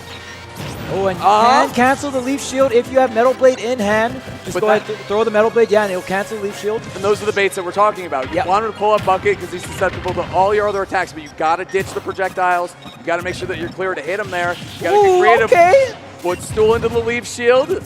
Keep cooking. Yeah, and I mean, one thing about footstools in general, specials will actually cancel your rising momentum. So if your character does have a footstool option, it'll usually be a footstool into like a saw and fall down air or something like a special, right? Totally. Oh, trying to get the jab? Dang. Trying to weave in that forward air after other forward air of Game & Watch. Mia love to set those up. You want to know another thing that Bucket can reflect? Mega Man up air. True? Yeah. And I mean, that's the thing. Very similar up airs, right? But one character's got a reflector, so helps out a lot for sure. Neutral air trying to trace down with the up air, but missing his mark. And now we got Peeb in the corner here. You want to wow, a smooth spot dodge actually from Mia. Like that. Oh, so much. And that's the thing about forward air, man. Game & Watch forward air, you don't want to shield it just because it does so much shield damage. You can actually swing against it though. So mashing out against the forward air is strong. And the forward, wow, that move is so powerful. But Mia, great DI. Keep trying to line it up once again, but the forward air off the ledge. Mia gaining a lot of space and a lot of damage. No double jump, instant rush here. Bro, up B is so good for Game & Watch in this matchup, just to rinse and repeat. We've seen it so many times, but against Mega Man, it does work out well too. Down air, very, very, very safe on shield, by the way. Yeah, it's big hitboxer, powerful hitboxer, and then you can fade with it too. So forward air that time. Peeb, early lead right here. Look at Mia waiting on the platform, by the way. Didn't give him a single inch right there. Yeah, you actually can get hit by the Crash Bomb even with the intangibility. The Crash Bomb can attach to your character. So Mia just waiting a little bit extra longer on that Angel platform to avoid the Crash Bomb attach. again, throwing the projectiles away, huge strategy here. Or kind of towards Mia, like when do you mix up when you're actually going to hit him with some projectiles? I like this. Peeb just holding on to the saw blade and scouting out when do you like to bring out that bucket. I don't have to commit with the throw, but I can throw it at any time. And if I just need some filler projectiles, we've got the Crash Bomb on deck, right? Saw blade dash attack going to be a go-to a lot here. Ooh, okay. Nice. Mixing in the forward tilt a little bit. All right. 179. He is living to 180, and this is where we said it can get tricky for Mia. If he doesn't get those early smash attacks, if he doesn't get those early KOs off stage, even a back air center stage, not going to do it. Peeb living. This stock is going to be good until 200, Chuck. Yeah, this robot is heavy. And Game & Watch has the firepower, but Peeb not letting these smash attacks come through at all. And some of these tilts, forward tilt, down tilt will do the trick here, but Mia just being locked up and shielded. Oh, what? Get that turtle out of my face! I thought Jazzo was out of the bracket. Dang, and the Shoryu. The raw Shoryu. Oh, neutral is still not enough. Peeb, how I gonna get 198% here? Yo, we got the loops. Oh my goodness, Peeb. Don't do it to him. Oh. Don't do it to him, Okay, Peeb. hold on. I thought that worked. Okay, hold on. It's still Mia. It's still Mia at the end of the day. Dang, man. Peeb getting me pumped up. Let's go. This robot is fighting right now, Chuck. I'd love to see it. Dang, man. Oh, if the down air connected. I know. It was over. It was over, man. You know what? I appreciate Peeb. Skip the medal right now. I appreciate Peeb going for that in tournament. He's the real one.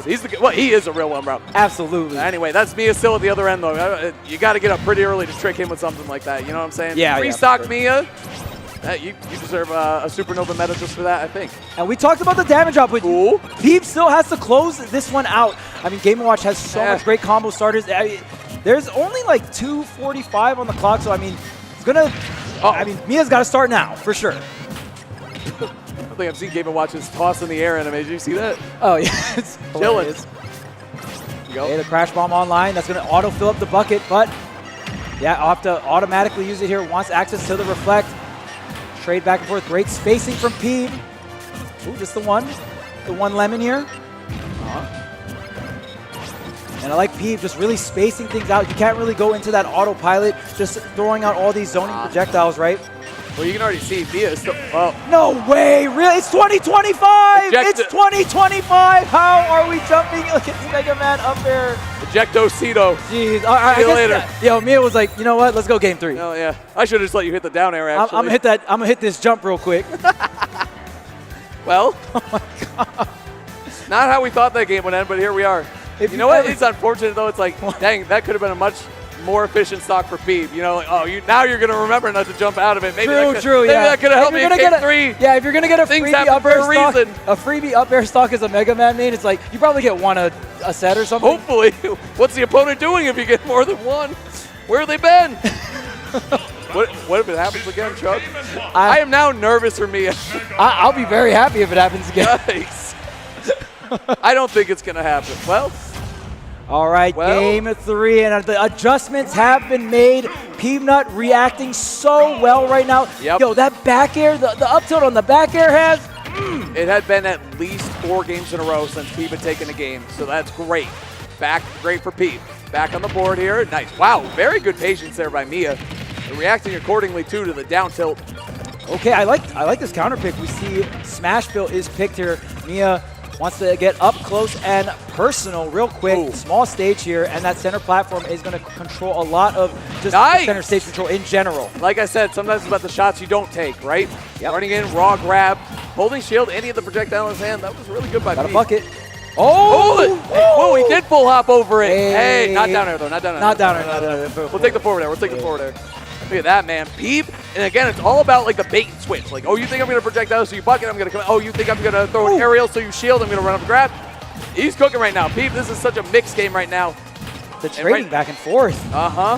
Dead even at 100 apiece, Chuck. There's the downer. Oh my goodness, almost connected to the back air. Okay, throws out the forward smash. Wait! Oh, that's a God! Oh, that was Matrix right there. The slow motion pop. I'll take that one. Still easy peasy. Hold this forward smash. Peeb up a stock right now. 146%. Mia trying to find the answer. Mia trying to find this back air. Whew. Peeb now can't keep doing this to us, Chuck. Oh my God. It's Mega Man. I think Mega Man's so hyped. He's the GOAT, man. He's the GOAT. But either way, Mia, talk about the GOAT. One of the GOATs of Smash Ultimate here. Can't ever count him out. Oh, absolutely. I mean, one of the best players in the world to do it here, and really just showcasing how far Game & Watch can go into the current meta, right? 2025. Like we said. Mia taking it so far. Only taking 20% off that bucket. Sometimes it's just something you have to do in the matchup, right? It's just going to be happening. Game & Watch tax, right? Right. Okay. Here's the jabs, just slowly chipping away. Like you said, now Mia getting a slow percentage lead here. Honestly, Peep not getting up there too often. So, there's the shield pressure from the forward air. Oh man, it's Game & Watch. When you are shielding on a platform against Game & Watch, it is so scary. There's so much different block streaks you can do. But going up and over is Peep with the down air. Oh, swinging the wrong way, not gonna clank out. Oh my goodness, that back air would have done the trick. Again, Peep getting sent off stage. Nice. Oh, no, that's going to be a bit of SD. Peeb dropping that stock, but you know what? He still got fight in him. Just got to shake it off here. Okay, the drag down. Try to get, oh, man, the down air mix. And that was so much shield damage. You can even set up shield breaks in certain situations. There's a full leaf shield. Rack him up. Leaf shield's been the go-to, man. Not just popping it center stage and mixing up the projectile timing of it, but the footstool leaf shield's great too, but now it's the Mia show. Just jumping out of that. Yeah, that does not true combo in the air. Thank goodness. His timing mix-ups on his aerials, the forward airs before that we've seen, hesitating right before he hits the ground. Wow, the up B out of the forward air there. Usually when you're so close to the ground, that forward air just true combos into the explosion, but he just up being immediately out of that. Catch! Scooped? Down air, Mia. Oh, beautiful tech. What a tech. That one's going to make this game a lot trickier to win for Peeb. Yeah. What a clutch attack, man. And I like that. I mean, Peeb really going out there to try to make a play, right? Don't want this lead to get too out of hand. Oh, but here's the up airs, the up B, comboing off that, setting up the forward air as well. Peeb barely avoiding. Look at just the micro spacing around these up airs, but still so hard to get out of this corner against Mia. The pressure is relentless. Yep. Or relentless. Relentless. Sheesh. It happened again, Chuck. Sorry, I'm from Waianae. My vocab's not the greatest. Blame the Hawaii Public Schools. Here we go. Last stock situation, though. Bringing it back. Send him to the other side. Mia playing great defense, but a reversal for Peeb. Oh, my goodness. Peeb is cooking right now. Okay, well, this is, I don't know if the double jump's online here. Okay, double jump is there. Air dodge Great too. directional air dodge. Peeb going extremely low here. Now, Peeb has a lot of rage, and we've seen Peeb chip away 48%. Game Watch is extremely light. Anti-airing with the, but center stage is not going to be enough. It's not going to be enough. Peeb not. He's living. He's got to make his way back. Got to respect the saw blade on the way down. But this one will do the trick on that center platform. Another reason why Mia likes this stage. That rising forward air, just that platform gives the spot for the forward air to detonate sooner. Really good stuff from Mia, closing that one out. Unfortunate SD, but Peeb bouncing back on that last stock. I need to see Peeb bounce back on this fourth game, though. Right. And Mia looking really strong there. I mean, again, those up airs were so hard for Peeb to deal with, and Mia really prioritizing stage control, positioning the up airs where it's like if you do avoid these up airs, you will still end up in the corner. Very standard flow chart coming out from Mia to keep you in the corner as Game & Watch and just really control the skies with the up air because Peeb loves to go up high with that rush. There you go, pushing him off stage. Pressure from Peeb's looking good. Winner side life on the line here too, Chuck. Very, very important game for back air, cutting through, yup. Double it up. Oh my goodness. Thought we were gonna get a frame trap there on that air dodge. Saw blade in hand for Mia, but I don't know if you can use it as well as Peeb Nut. Peeb, yeah. Baiting it out, even waiting. Dang, rack him up. Every single leaf doing their job here. The bait away? Okay, get off me. Oh, wait a minute! The classic, the Z-drop out of shield if the saw blades in hand. You better watch out. Bro, you see Mega Man facing backwards in the shield. Just give him some space. Just respect him, man. Give him the 6 feet, you know what I'm saying? COVID respect. Oh, yeah. Give Mega Man that space. Mask on. Okay, waiting for it. Dang. Okay, trying to set up the down air too. Peeb is starting to go for those layer 2, level 3 mix-ups right now. Man, up. And it's almost an entire stock here. Peeb is just destroying Mia. Oh my This goodness. is crazy. It's like game 3 didn't even happen. Well, I mean, look at the different stage, right? I mean, Yeah, last time we yeah. were on Smashville, very small stage. I mean, the smallest legal stage we have on the stage list. Now Mia... That down smash? He's insane. Okay. First time we saw the down smash come out. It's been a while. I haven't seen that one since the 3DS demo, to be honest with you. Shout out to the 3DS demo. But now we're on PS2, the largest stage in the stage list. Oh, going up high. Back air. Oh, I Testing like the off crash stage. bomb. I You don't can know if still he's try- make it. Might have been footstooling him there. No, you can't. Well, Whoopsie. Sorry. come on, Chuck. I was like, get hit by forward air on purpose, maybe? Gave us all false hope, Chuck. Oh, jump. I was praying that the double jump was still online. Okay, I respect it. Nothing wrong with a little bit of hope. Peanut, though, playing very carefully now. Stocks are even, so percentage matters a lot. You don't want to give him that free 20 right out of the bucket, but we've seen him punish the bucket, too. And I like the single pellets coming out from Peep. Usually for Mega Man, you see like Yeah. a series of 2 to 3. Just throwing out the single one to see if the bucket, just a bucket check, right? Okay, just setting up another saw blade, instantly throwing it. Another single check here. Now on the platform. Oh, there it the is! back air. Yes, a 1, 2, 3 piece. We've seen that from Peep so many times. The platform tech chase with the saw blade is so good. Covers so many options, and you can combo off of it. Oh, crouching ass. And covered the entire platform, right? And I mean, in 2025, a lot of players and a lot of characters is optimizing their platform tech chasing, especially on the platform, since you don't really have much area to work with. Peep covering every single option with the saw blade, getting the stock, but Mia getting some damage here with this nair. These neutral airs are so good, Chuck. We've talked about it so many times, but that air-to-air for Mia can be so strong. Up P again. Rinse and repeat. Mia's really locked it down here, too. Only 8% taken so far, and there you go. The single lemon or 1-2 lemon, like how many are there going to be?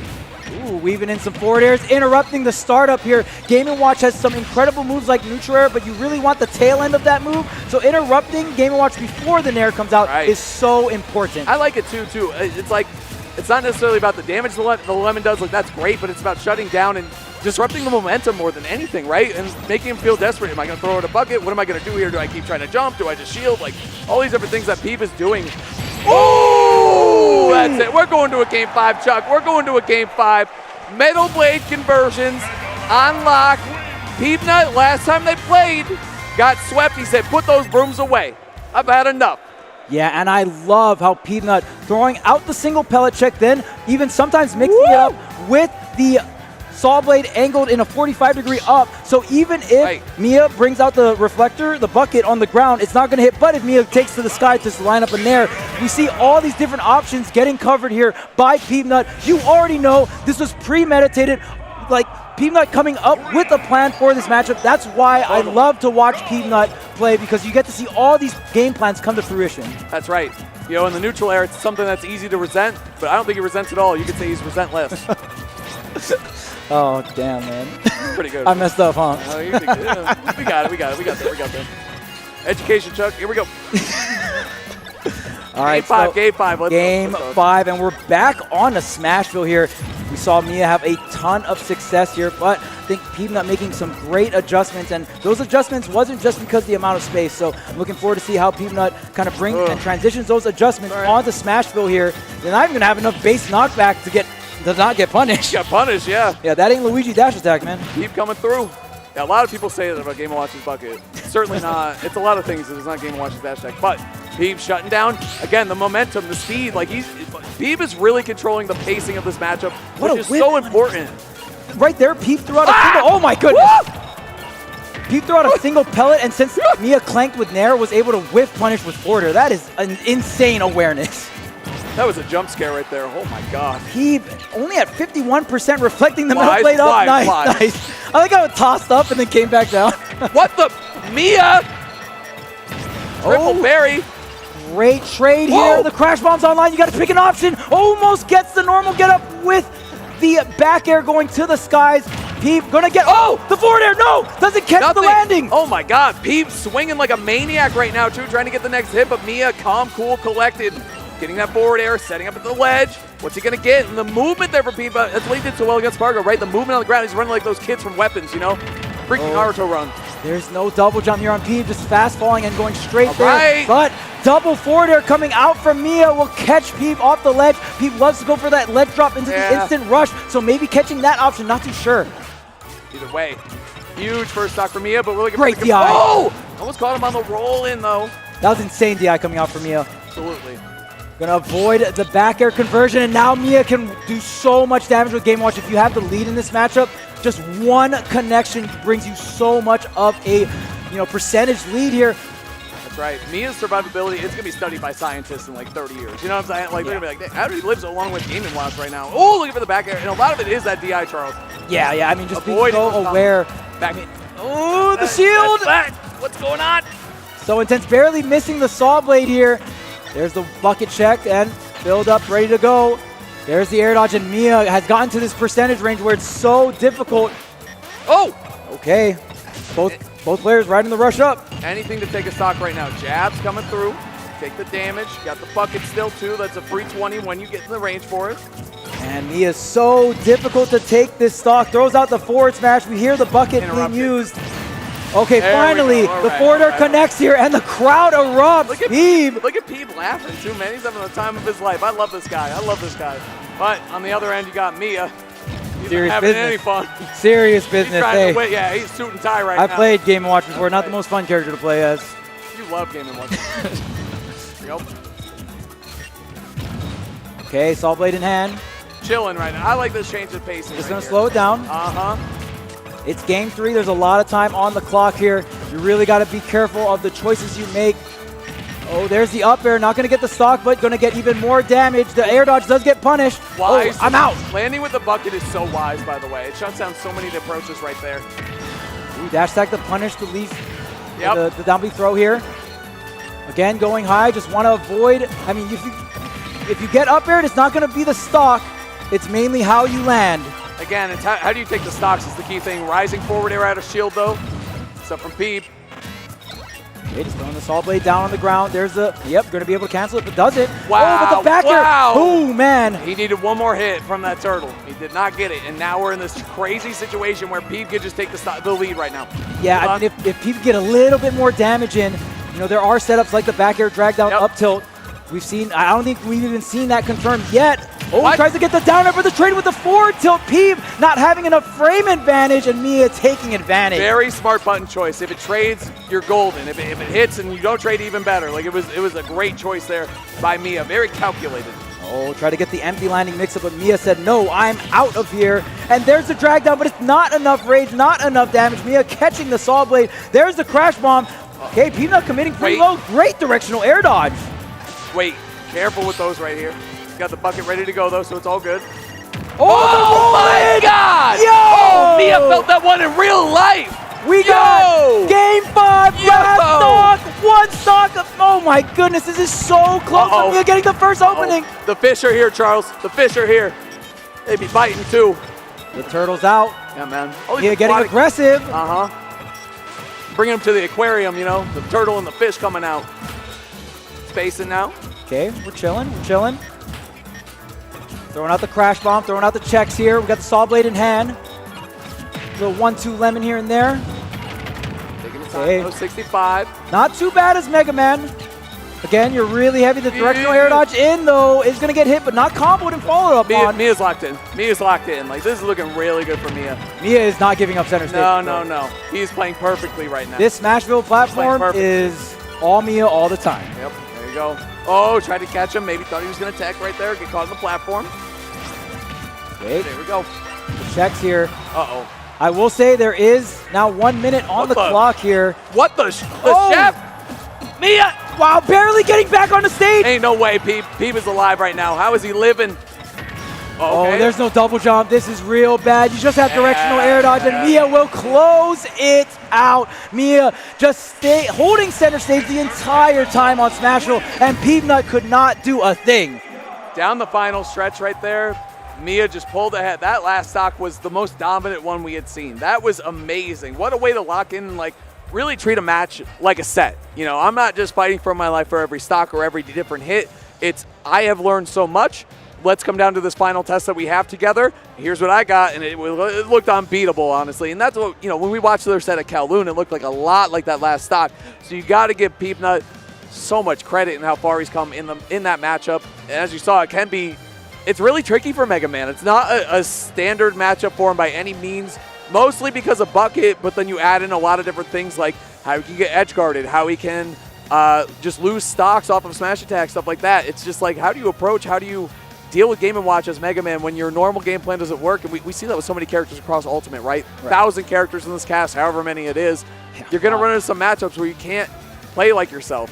And I think that does apply really well to our next set too, because you got Hurt, my boy, Hurt, of course, crowd favorite, fan favorite, the best Snake on the planet, one of the best to ever do it. Now, Snake is a character that truly dictates how we're going to be playing Super Smash Brothers. Correct. I'm going to be pulling these grenades, I'm going to be cooking them a little bit, chefing it up, I'm tossing them. A game plan character, if you will. He controls the game. Now, that's what I would be saying if his opponent wasn't Min Min. Now, you got Dormigi, the best Min Min on the planet, the #1 ranked player on the planet, 7 years younger than Melee. On a hot streak.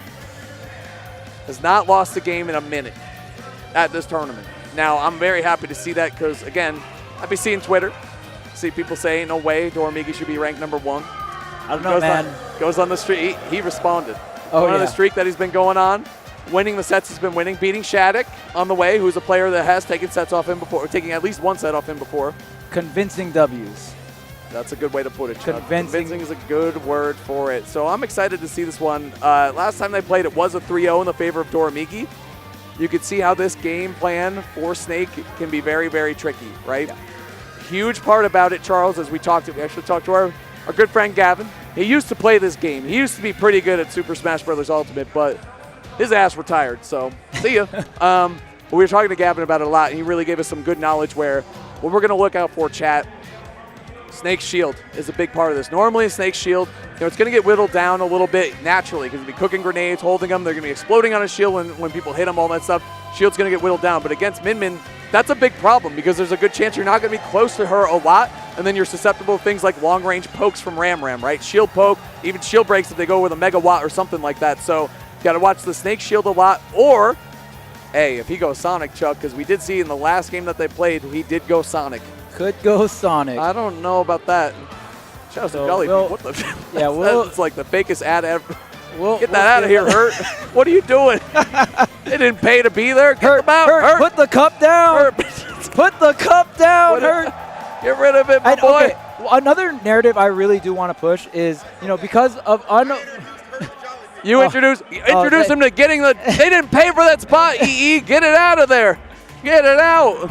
One thing I really want to talk about with Hurt is just Hurt's journey. I feel like Hurt had a ton of momentum, just in the last 6 months to a year, and I feel like Hurt was on track to being one of, if not the best player in the world. Now, a lot of that momentum got halted. I'm not going to get into the details, but I feel like Hurt is trying to get that momentum back, right? I think Hurt was in such a hot streak, and now going up against the very player that was on the hot streak that Hurt was on, 6 months ago. So really seeing these two players clash, I'm looking forward to it. And Dormigi has so much to prove. Just got showcased as the ranked #1 player, right? Here's all the stats. Now, the cool thing about these stats up here on the top are the unique wins are all the different players that Dormigi has played. So Dormigi has pretty much beaten everyone that he's played, or close to everyone.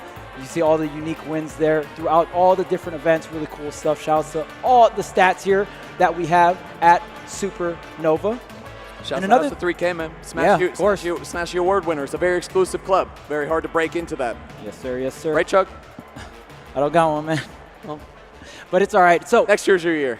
Yeah. I mean, it don't matter. But, of course, the matchup is what I want to talk about. The matchup here, when Snake gets off stage, there's not a lot of options, right? When you go high, Snake is so strong because you can just double jump Cypher out of most situations, right? And Min Min, when you do the grounded up B, you can go grounded up B into the aerial up B, and you can shoot so much pressure sky high. So because of that, I mean, Hurt's gonna have to mix up a bunch of different things. One thing I see that Hurt likes to do in this matchup is at least toss a grenade and maybe expend double jump to do it, but toss a grenade by the ledge. So the Ram, you're kind of making it so it's like, oh, you can't just shoot Ram by the ledge and two-frame me, right? While I'm going for the low Cypher recovery or the directional air dodge to the ledge. So we'll see Hurt mixing up that along with high recovery, along with low recovery. Low recovery gets a little tricky just because you can go ahead and directional air dodge up, and have the Cypher hit the Ram, but sometimes the Ram hitting the Cypher will extend the Hurt box and actually hit the directional air dodge. So the timing has to be on point. If Hurt makes any type of mistake at any given moment,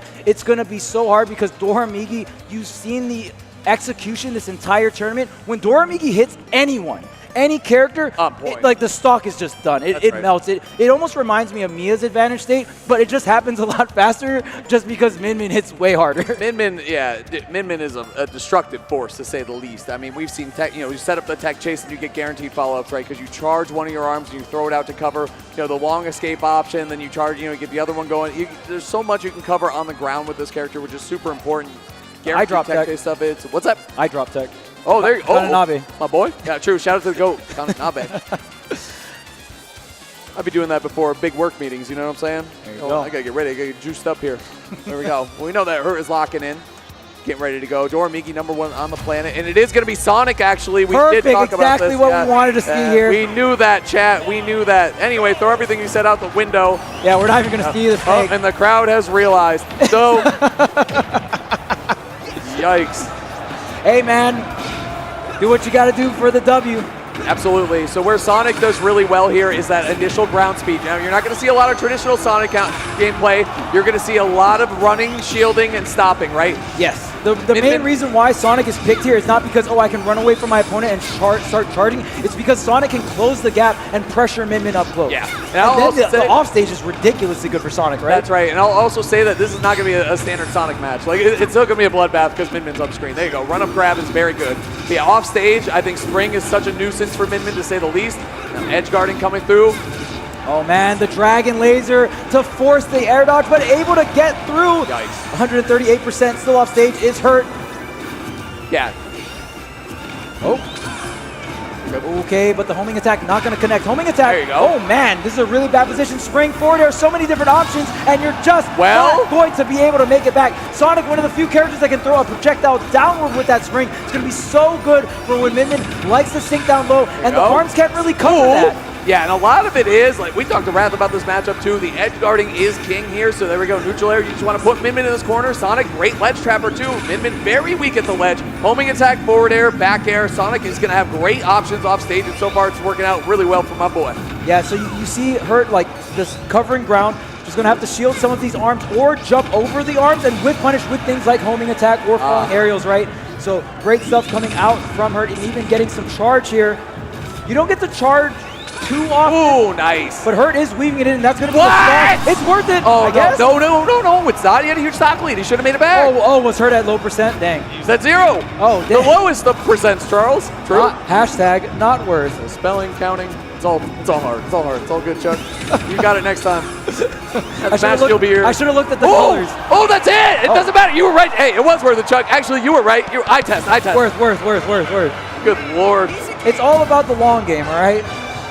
It is all about the long game, and in that case, short game 2. Oh, 0. Look, this is super worth. Check this out. Check this replay Charles out. goes after this. Charles goes worth. That's Well, how did you not make it back, Hurt? Fast spell, my boy. Fast spell, my boy. Just directional air dodge to the stage. But it doesn't matter. The redemption, the mistake, everybody makes mistakes, everybody makes mistakes. And ultimately, Charles, you were right. It did not matter. We still cashed in, able to get that. I think, too, like, such a big thing, like, homing attack being the threat that it is off stage. The thing I'm nervous about is we have seen homing attack betray Sonic players as much as we've seen them help them as well. Oh, true, yeah. It betrays them, man. Top 10 anime girls, it would be like that. It would be like that. Go. Okay, there's the homing attack conversion. Just going to double jump here, try to set the falling nair. Falling nair, especially if you get the sour hit, you can even combo in things like forward smash sometimes, but mainly back air to set up an offstage situation. Look at how much damage already Hurt. We're racking onto the board here. Oh, whoa, okay. That was an interesting mix-up. We're going to see some interesting stuff, I think. This is not traditionally a Sonic main here. Right, true. This is not a Sonic main. This is a... Yo, you know how we know it's 2025? The Pocket Sonics are coming out, man. Okay, no. Pocket Sonic singular. Okay, let's keep it. Yeah, Pocket Sonic. True. Let's not push that agenda, Charles. Okay, jumping up and over the down air. Oh my goodness. Woo! Megawatt punish on deck. Oh my God. Okay, the homing attack. Oh my goodness. Well, worth 0% off stage. Yeah. Worth. Well, watch. Wait. Watch this. Watch this. Oh, I'm watching, Chuck. I'm locked in. So right there, the homing attack had nothing to home on to because Doramigi was intangible on the ledge. So no target to be found, and Hurt tried to charge it as long as possible. And I think Doramigi timing the normal Oh get up. my God! Yeah, this is a 3-stocky. Down there? That's going to be it. Oh, the goodness. Sheesh Laser. Oh man, that Megawatt, the charge. Oh my, what? F-tilt? Homing attack. No, not the forbidden attack. Homing attack. Forward arrow, do it. There you go. Wait, that's how it's done right there. All right, so 2 stocks to bring it back. Oh, wow, that's like that was the god up there. That's the one you want. That's what you want. Okay, jump over the arms. There's the falling nair. Back air. Okay, big damage here. Shields the 2 arms. Gets the forward air. Okay. My boy. Time to go back to Snake, my boy. Send solid Snake. Is it time for the Snake? Call in the reinforcements, Mom. I've seen enough. Between the homing attack and... That was a lot. I mean, hey, sometimes it's hard to recover with Sonic, all right? Apparently. That's what be happening off stage. But you can see how the matchup makes sense. And he did win the game 1. I'm just kidding. Everyone's such a fan of this. But I also want to see him succeed. I want to see him succeed. It's the secondary. It's the secondary, all right? Absolutely. Not everyone's Spargo and can bring out the plant. He hovered D-to-D. I was about to run out of the venue. D-to-D, Min-Min. I love D-to-D. D-to-D's great. Dude, not against Min-Min. Probably not good against Min-Min at all. Game 3 starting up. Back air, amazing trade off stage. Hey, there you go. That's going to be a clean stock right there. Yep. Like I said, stick with Sonic, Hurt. You got this one. Great advice. I don't know. Hey, hindsight's the GOAT. Nick's right here. He's about to win this game in 20 seconds. Like I said, Hurt, don't get off that Sonic the Hedgehog, whatever you do. Up air, back air.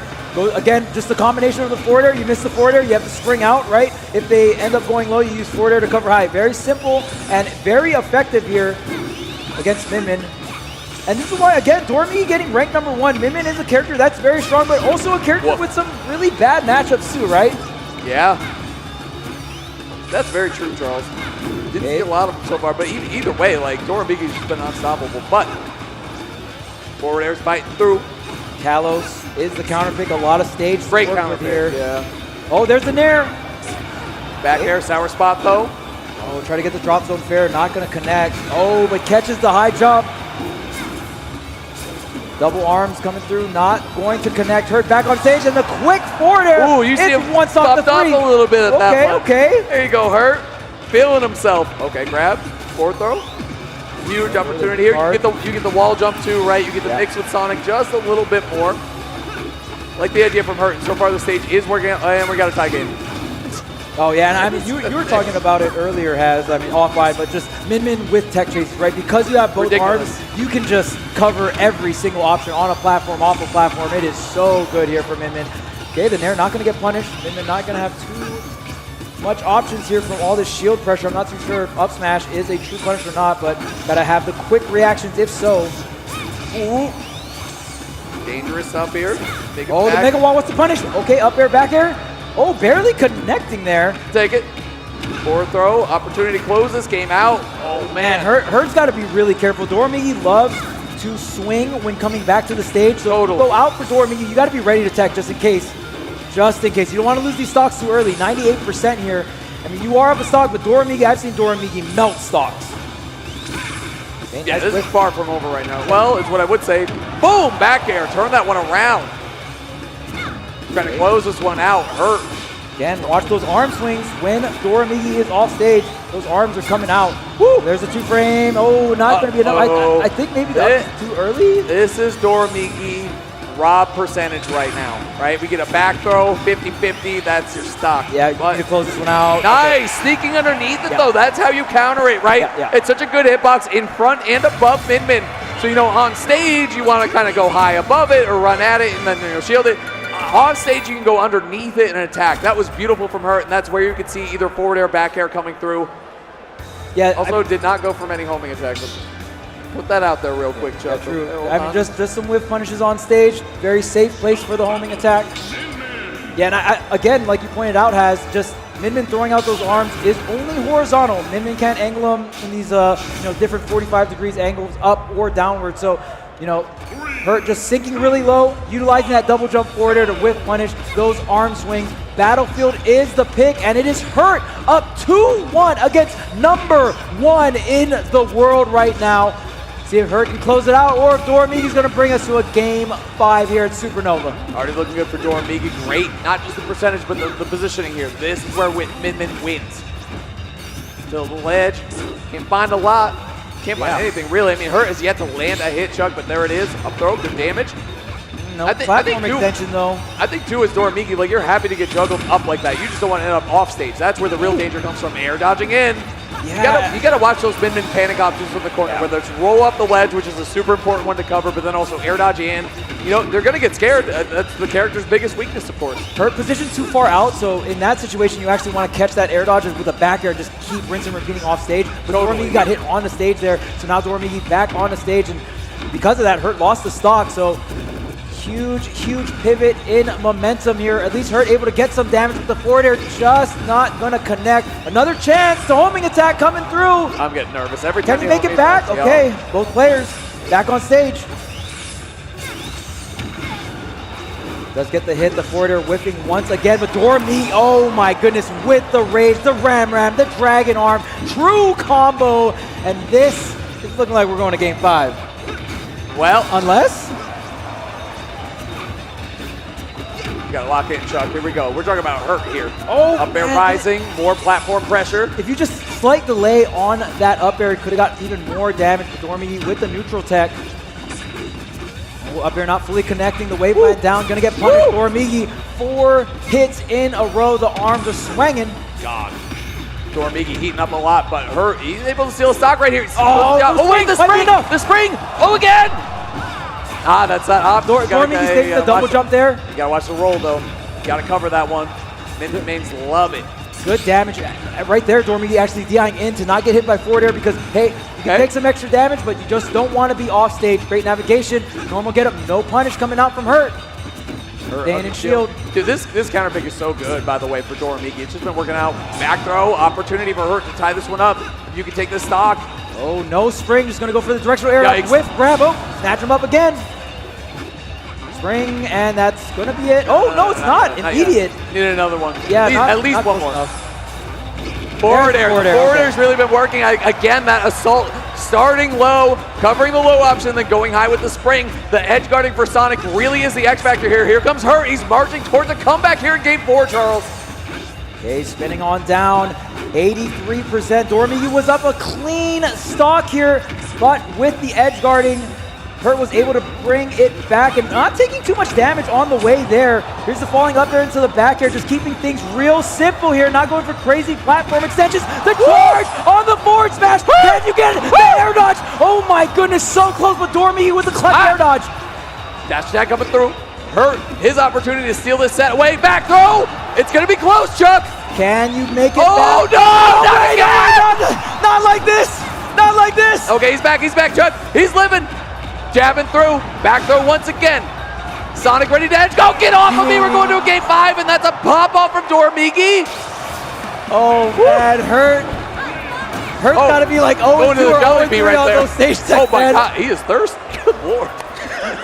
Ready to big gulps, huh? Big gulp. God. Oh my God. The biggest of gulps. I need a drink after that. Wait, can we get a replay on the gulp? I am thirsty. She is gulping, bro. Oh man, this set is going all the way here. Game 5 situation. Everything was in control of Hurt, right? Hurt was going for the edge guard. Dormigi sinking really low with some of these forward airs. And it's so crazy too. Wait. I know, he's thinking. Look big at him. Big gulp. I think it's gonna be Sonic. I think. Dormigi too, locking in, man. He's such a composed competitor, man. This is tough. This is a tough spot to be in as Hurt, right? Sonic has brought you to this point. Are you just going to close it out with the Hedgehog? It looks like the answer is yes. I mean, you can throw the curveball, but the curveball's on both ends, right? You've been playing Sonic this whole time. I think Dormigi would be relieved to see Snake.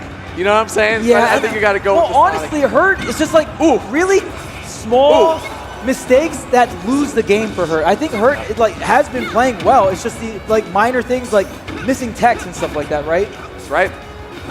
Huge down air, clearing Hurt out. Now we got opportunity neutral air. Oh my God. Hurt trying to fight his way back. Ooh, going high.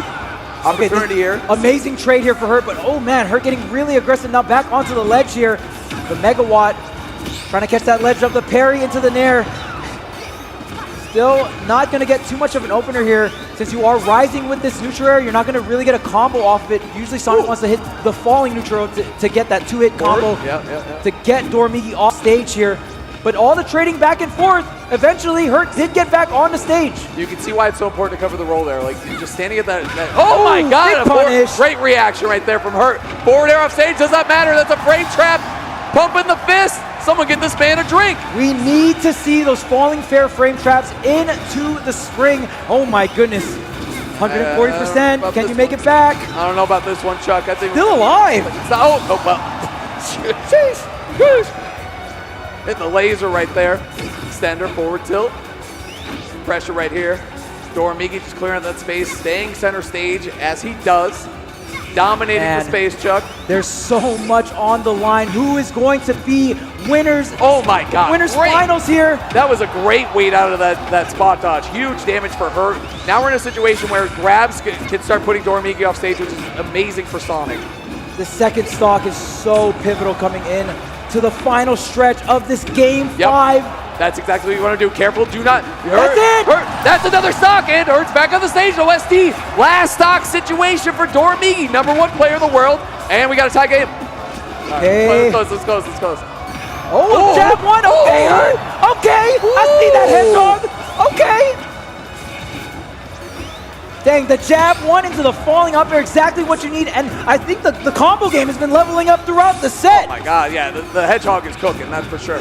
Forward air, oh man. Oh, he's trying to end him right there. Did you see that, Chuck? It's all offense. I love the charge right by the ledge, catching the roll. Hurt is doing so much damage, directional arrows to the ledge here. Great. Oh, wait. Laser. There's no double jump. You just have an air dodge. That's it. One more repeat. Send homing attack. Oh, well, maybe 3 or 4 more repeats. Yeah, we could be here all day. Yeah. I mean, the laser, you air dodge, and the ram. Okay. All right. Let's do this. All right. Last stock. Game 5. #1 player in the world. Down to his last stock, as is Hurt. Hurt trying to make this new matchup work out for him, Chuck, and it's going so well, but can he close it out? Oh, platform tech chase. Dormigi not going to extend off of it. Only 35% here on Hurt. Trying to close the gap. Does get the rising up there. Doesn't combo. Gets the frame back. The back air. It's going to do it. No. Wait, he's going out there, Chuck. He has to.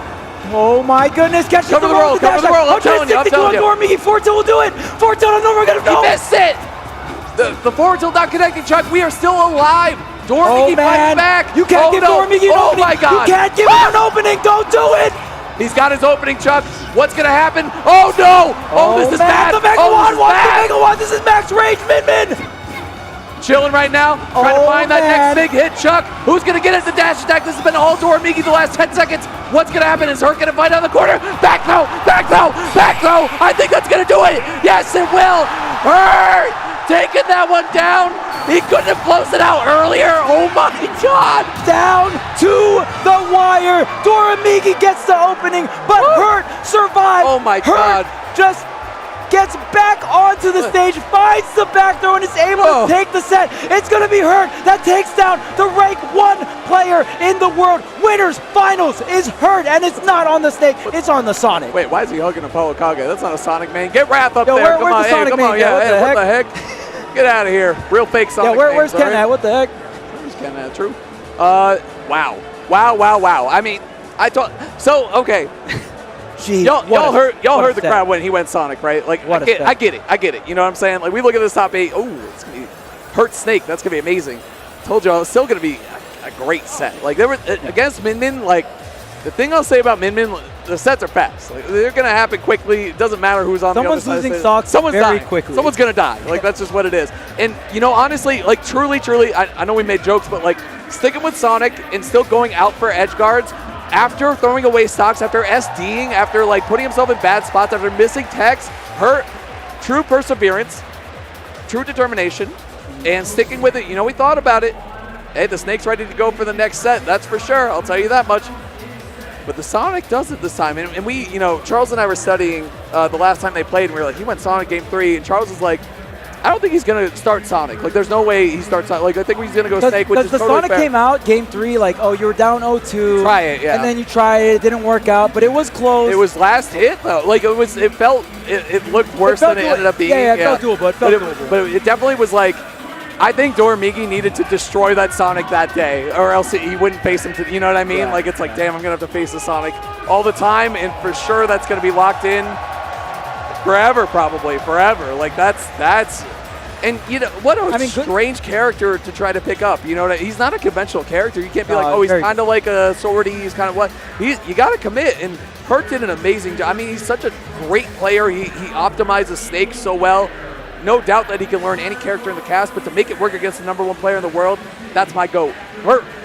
Yeah, I think Hurt just looking at the matchup too, just, man, when we're watching Snake versus Min Min, it did not look pretty for Snake off stage. So I think for her, it's just like, hey, I just need to be able to make it off stage. I need to be able to edge guard, because Dormigi just played around the Nikita really well, right? So shouts to her, just understanding the matchup and be like, hey, I'm going to commit to the Sonic. We saw Sonic game 1, no Snake, just stayed with the Sonic. And even when Hurt got put on the back foot, right, it's game 5.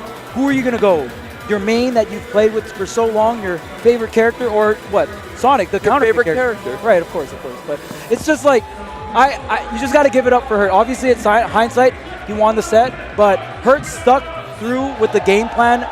I love it. No matter what. I love it, man. And that's something you got to respect. It would be so easy to switch to Sonic in that, or switch to Snake in that position, or switch off of Sonic. It's like you said, game 5, back against the wall. I'm gonna go with what I know. But the Sonic did so well. Like it just did incredibly from the jump. It was no question. I think after that game 1, like that was so good. And honestly, probably might have been a 3-1, a 3-0 if there wasn't those flubs coming out. Yeah. From Hurt. We saw some SDs. We saw some Very mistakes off stage, right? When Hurt was going for the edge guard. So I mean, Hurt really cleaning up that game 5. And honestly, the first 3 games, the combo game was kind of lackluster. I mean, we saw just really simple falling up air into just maybe a back air or something like that. But then Hurt started setting up the platform extensions, waiting for techs on stage and getting 3 to 4 hit. It was preheating, you know what I mean? Yeah, preheating. It was fully cooked at that point. But we got a run back, Chuck. We got a run back that I'm very excited to see. Ooh. See who it is? Yes, I do.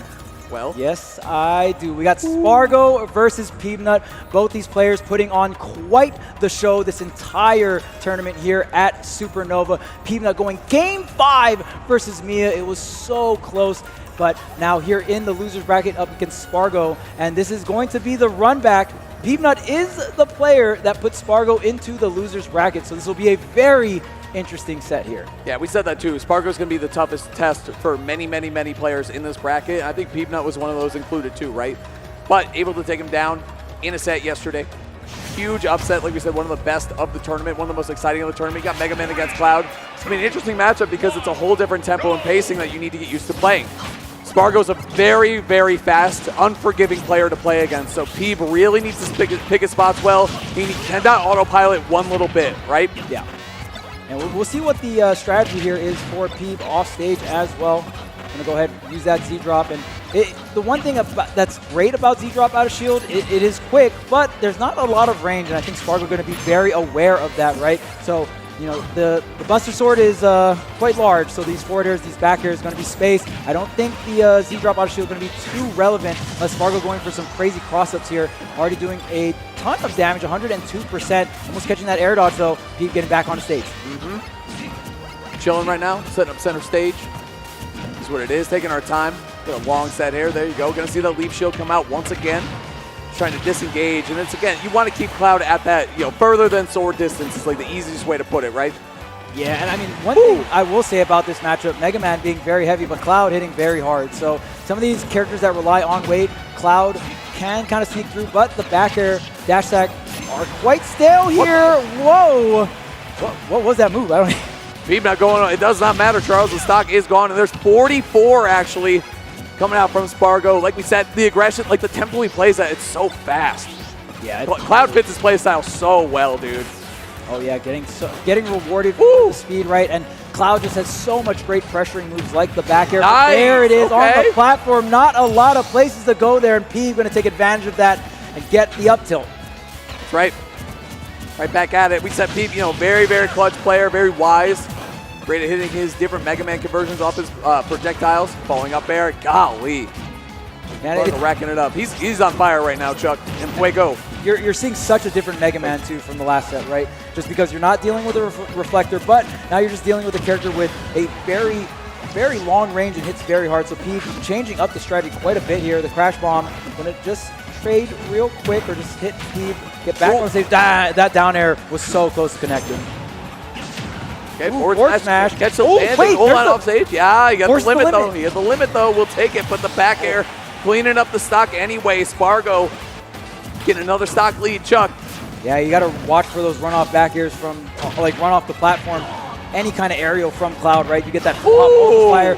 Ooh, the up tilt is still not enough. No rage here on Mega Man. There's the parry. There's the up tilt. Wow, running it back real quick. Shout out to Banana Ken. Be sure you all day. Oh, yeah. Again, like I said, I thought Jazzo was out of this bracket. Not looking like a Capcom character, sure you. True. Right? Shout out to Capcom. There's the up air, double up air here, taking so much damage, but part of the, that's just part of the... Part for the course. Yeah, for Mega Man, right? You just take a bunch of damage. Again, we talked about how Mega Man does. It's quite easy to combo.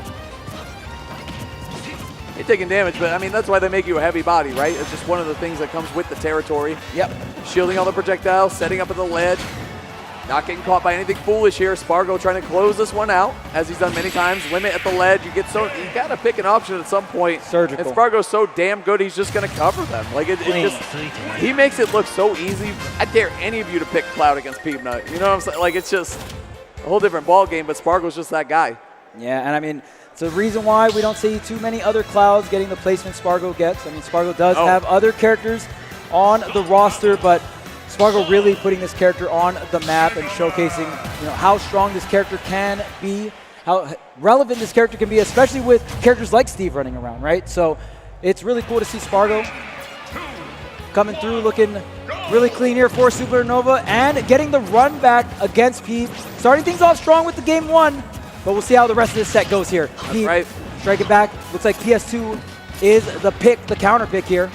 Hey, their first set went game 5 anyway, so lock in, chat. After a lot of time here, we've seen people. Oh my God, the item toss up there. Spargito playing with the items very well. Back throw. What's Peep got? Oh, okay, juking around. Again, something that I talked about enough with Spargo, can't be talked about enough, is how great his recoveries are. And it's not just about recovering, but keeping limit as much as you can, or getting hits with it if you're going to have to use it. He's just phenomenal. Yeah, right there, Spargo just being like, okay, you're probably right to contest me. Catching the roll as well, so much damage, but it's back and forth here. With a slightly trying to get that forward air. That forward air can two-frame. That sword does swing all the way down. Gonna get out of there and into the up tilt, the drag down back air.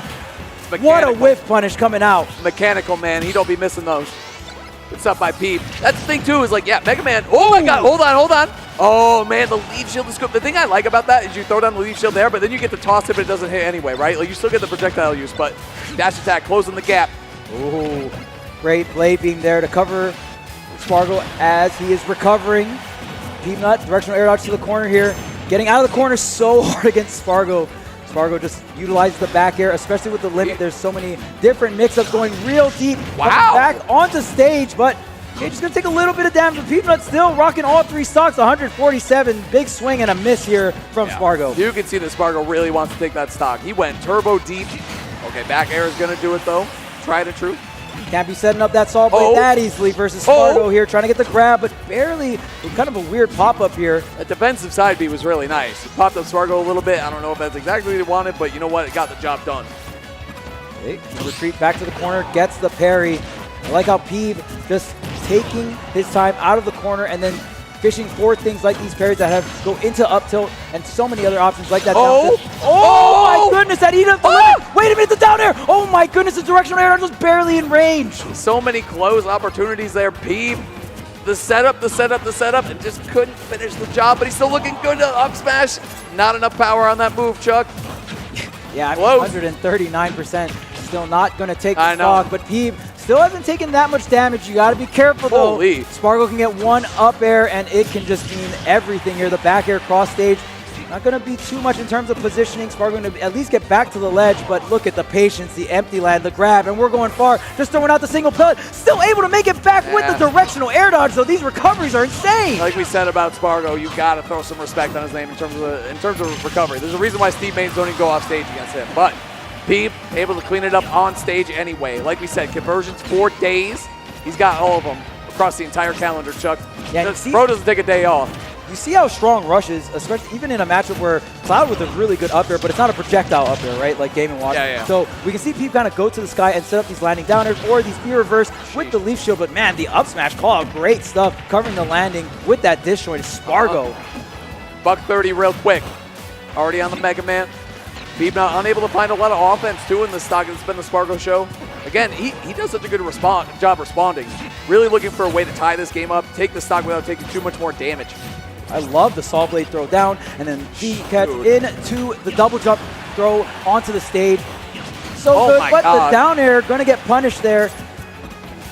This is critical for Peep. You don't want to go down 0-2 against Spargo. Yeah, that would be really, really tough. Especially after having the lead for the majority of this set, right? Or the majority of this game. Going to get a bit of damage here. That shield looking real low. The down air. Down tilt. Okay. Oh, tries to line it up, but look at Spargo. Oh, wait. Oh, my goodness. What are these trades going on? The back air doesn't catch the normal get up. Spargo somehow getting out of that position, Chuck.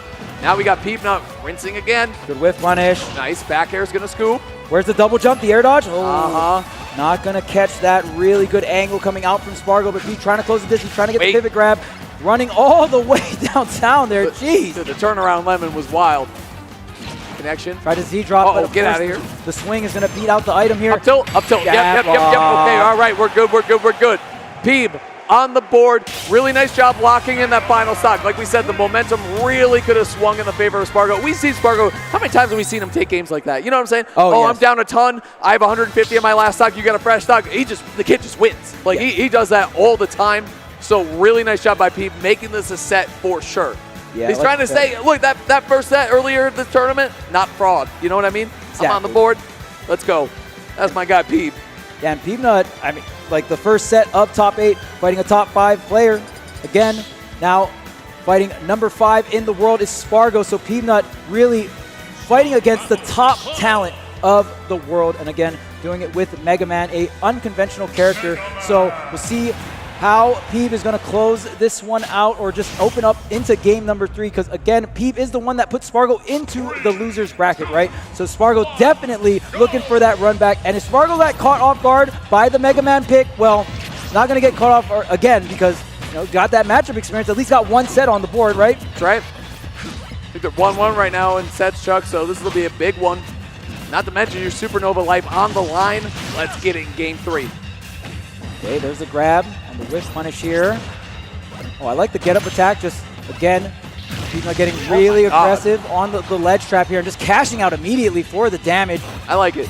That's one thing Spargo does too. He mixes up the timing on when he uses his limit. Sometimes we've seen him hold it for a really long time to get the extra speed, the extra juice on Cloud. Fighting through that back air, though. Dash attack, chopping through. He's been dash attacking a lot, actually, Chuck. It's a really good option. I mean, against Mega Man in general, the lemons don't really stop attacks. So even just characters with active dash attacks, it's just going to be such a good tool against Mega Man. Slinging, too. Great movement from Spargo. Okay, just walking forward. Man, Pete has already taken so much damage here. What is the retaliation? Trying to slow things down. An air-to-air with the backer. Slight disjoint. Gonna get some trading back and forth here. You do have to rage if you're Peeb, and you're already shredding that shield. Nice. Slight walk to the right for the visual cue, gets the roll, and gets the forward tilt. Waiting out the timing, but also it's like, oh my God, forget about it. Obliteration, Peepnut. Back on top. Stock's even, Chuck. Okay, there's the platform tech chase. It's gonna be another aerial. No, Rush to the rescue here. Try to drop through the platform. But Spargo already there with the hitbox. With the cross slash, look at the damage already in the triple digits. Man, Spargo playing a one-player game right now. The dunk, no. Nice get up attack, delaying right there. I thought for sure he would panic roll away, but Peep knows better. 0% though on the Cloud Strife. Got to find something, Chuck. There you go. Could be a leaf shield. 18. 18 for Peep. Okay, going high. Immediately. Not going to let Peep set up in terms Yep. of positioning. There's There the it dash is tag. again. Not stale this time. Going to take that stock now. Spargo up an entire stock here. 3, man. Big damage, big lead right now for Sparg. You see the blade beam even coming out as well. Spargo Spargo is down to play that slower game. Going to bring out some of those projectiles, charge some of that limit up, right? Yep, you got the stock lead. No pressure on Spargo to approach. Keep falling through here. Nice, good movement. Just get away from the limit blade beam. But now we see again, this is a game where Spargo threw limit fast all the time. Yeah. I mean, I think the mentality is like, okay, if we're going to play a bunch of mid-range, I can go ahead, charge limit, throw it out, and then just start charging for the next limit option here. The next limit is almost online, just in case Spargo gets hit off stage. Oh my God! I guess it doesn't matter if you get hit straight up. The limit might not save you, but okay, he does end up off stage. Oh my gets the Spargo! That was so good. Wow. That is exactly where Peanut could have started coming back in this game 3, but now we're seeing again Spargo just avoiding the all-important finisher there. Metal blade, he's gonna grab it, he's gonna down air oh my God. Now that was ridiculous. It might look like, oh man, all the hits Spargo was getting, but no, just that slight fade back, just knowing when and where to use the limit climb hazard. Like you said, that's where Peep gets the stock with the forward air, has the momentum on that last stock and can bring it back on you. But man, great, I mean, still great stuff on Spargo, closing it out, waiting for the air dodge, getting the ledge drop, double jump there, or dare, but that's the simple stuff. It's all about getting back onto the stage with Cloud, right? That's what we said, he's the king of clouds, man, and we talked about it already. His recoveries are out of this world. Peanut, what a fantastic edge guarder he is, right? You know what I'm saying? Amazing at attacking characters off stage, amazing at stealing stocks off stage. But someone like Cloud, you'd think that would be happening a lot, but damn, Spargo, he said it's like, huh, reverse trap card, you know what I'm saying, Chuck? Yep, the reverse Uno, you already know. Let's see, game number 4. It's going to be small battlefield. Oh no, battlefield. We're going to switch it up. We got that top platform. Spargo can go ahead for the climb hazard. End up on that top platform. Going to be a little bit harder to get to, but maybe Peanut just wants that third platform. Maybe set up some up air juggles here. Okay, there's the climb hazard out of shield though. But of course, Spargo with some platforms means many up airs can connect here. Already starting. What a start from Spargo. The forward air into the down air true combo. That is not what you want to see if you're Peep. Looking good for Spargo though, Chuck, I gotta say. The kid is playing phenomenally. He came in to play some Ultimate today. Well, and a little Rivals. And a little Rivals. Yeah. Can't forget about that. Multiple games out here. Spargo, very talented player. This is where he really takes off, man. I mean, we always talk about how important a lead is in a match, but against someone like Spargo where you just start... No. Oh, the magnet Well, hand. and you think he's going to start maybe try to charge limit, like it's kind of close, but he just fades towards the stage. The confidence was there. Spargo able to make it back again and again. And when you call out that double jump from Cloud, you really need to get the stock there. I thought it was enough, but Peeb not going to be able to close it out. Oh my God! All right, we're making combo videos out here. Spargo Signature Series. That was disgusting. Yeah, Spargo out here using the items. Oh, how can you not appreciate? How can you not appreciate that? Just as a fan of Smash Brothers, that's what you love to see. That was craziness. Yeah, Spargo got the item combos on deck. I mean, we saw it throughout this tournament with the Rob Gyros, a common one, right? Even the Saw Blade comboing into that limit cross slash. Such a great finisher. And it's really hard to just line it up, too, because you don't always have limit, right, Haz? I mean, you were talking about it earlier. True. Can't just hold on, but dang, that leaf shield. Hold the leaf shield, though. Oh, my goodness, the down air, the double, almost connecting here. Peeb heating up. Stage, again, able to make it back. That directional air dodge has done wonders for Cloud in this game Ultimate, but Peeb fighting back down to potentially what could be his last stock of Supernova Charles, and he's playing like it, airtight. Yeah, we see some parries come out, too. Whenever a player has that lower shield, you can still go for parries. Oh, hey, but trying the Z-drop. Z-drop up tilt, right, on the table. Cross Okay, smash coming in. Dropping the shield there on that Rekka. Oh, there's the down air, another one. Oh, great. He's not going to be able to get a punish, though. Jumping over the Saw Blade. Spargo knowing exactly what Peanut wants.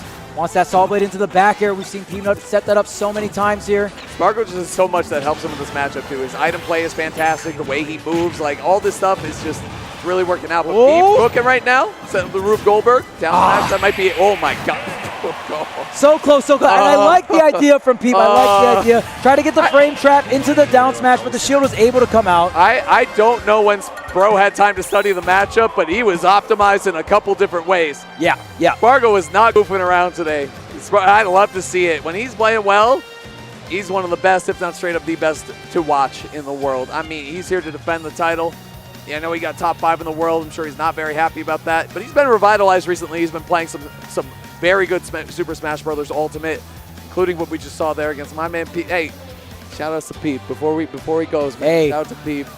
Giving us a show with the Mega Man. It was so fun to watch how Mega Man plays all these matchups so differently, really trying to utilize every single thing Mega Man has to offer. The Saw Blade item, right? We saw so many things with up air. I mean, even just like drag down, utilizing the multi-hits of back air and leaf shield. It's just so fun to watch. Shout out to Pete, man. He's a real one, a true competitor, making it to top 8 of Supernova 2025 in winner's side. No small feet. No small feet. You know? All right, well, say, that was going to be the first half of top 8. Had a great time. But before we toss it on over, we need to toss it to some ads real quick. We got the JV5. Actually was wearing one of these jackets yesterday, and it was fantastic. Very comfortable. Just really great Smash-inspired streetwear. They've been doing a ton of cool collabs with top players like Junebug, Turn Down for Walt, and I mean, they just have drops every month you won't want to miss out on. Make sure to join in on the drop list at jv5.com. Check them out. They got the patterns in the hood too, chat. Very cool, very cool. Make sure you don't miss out, JV5. Next, we got District E, okay? Make sure you scan that code down there, chat. They have $1,000 in prize pool. Free entry coming up, too. They're hosting monthly esports tournaments in downtown DC. So if you're in that area or if you're just visiting or you're interested, scan that QR code. It'll give you all the information you need. District E, very cool. Happy to have them on board this year for Supernova. And, of course, the Zennies. The Zennies, ma. The Zennies. The Zennies, ma. Always looking good. And, of course, if you're trying to look good with your glasses and also have that blue light protection, there's so many different options with Zenny, right? You get that blue light, and they also have prescription as well. They got every option on the board. They do it all, man. Go to the Zenny website. They've been fantastic. You know, they've been working with a lot of events, including the Throne, which is an event very close to our hearts, very near and dear. They make some very cool stuff. They love the Smash scene, so send them some love. You get a discount code to Supernova, 10% off site-wide. Check them out. I was going to bring mine in, but I realized they're in my car. I use them all the time. I use my Zennies in my car when I drive. Great shades, great cases, all this stuff. We love Zenny, so very fun stuff. Fun stuff, Chuck. Just like this great top 8. We've been having so much fun. The first half was so amazing, but you know what's going to be even better is the final stretch to see who will be crowned the champion this year, 2025 Supernova. Has, I got to say, it was a fantastic block. This is my GOAT right here, guys. You all know Chuck, obviously. Catch us on Tweak Talks, all that good stuff. We're going to toss it to y'all's fave, my fave, your fave, the Blast Zone coming up, guys. So thank you so much, chat. We had a blast. If you weren't here, think about coming around next year. I don't know if it's been announced. I'm just assuming that it's happening. But we always have a blast. Shout out to the Smash community. Shout out to Ultimate. Shout out to everybody here. Much love, and we'll be seeing you.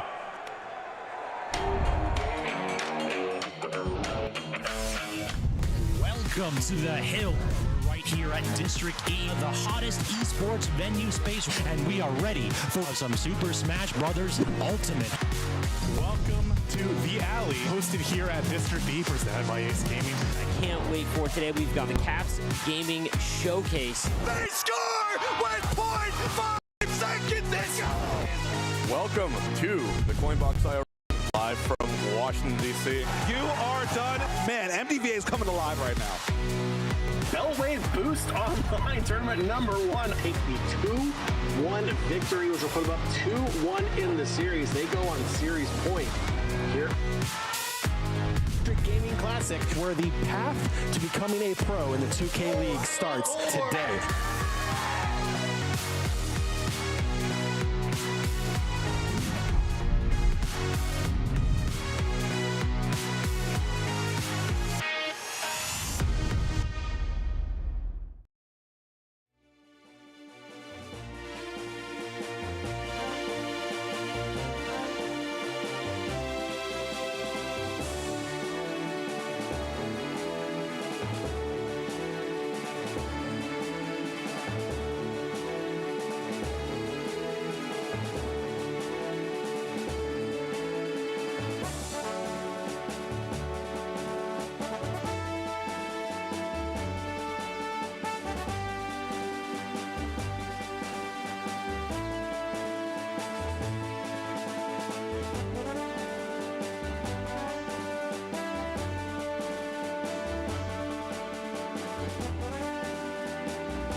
Supernova, are you ready?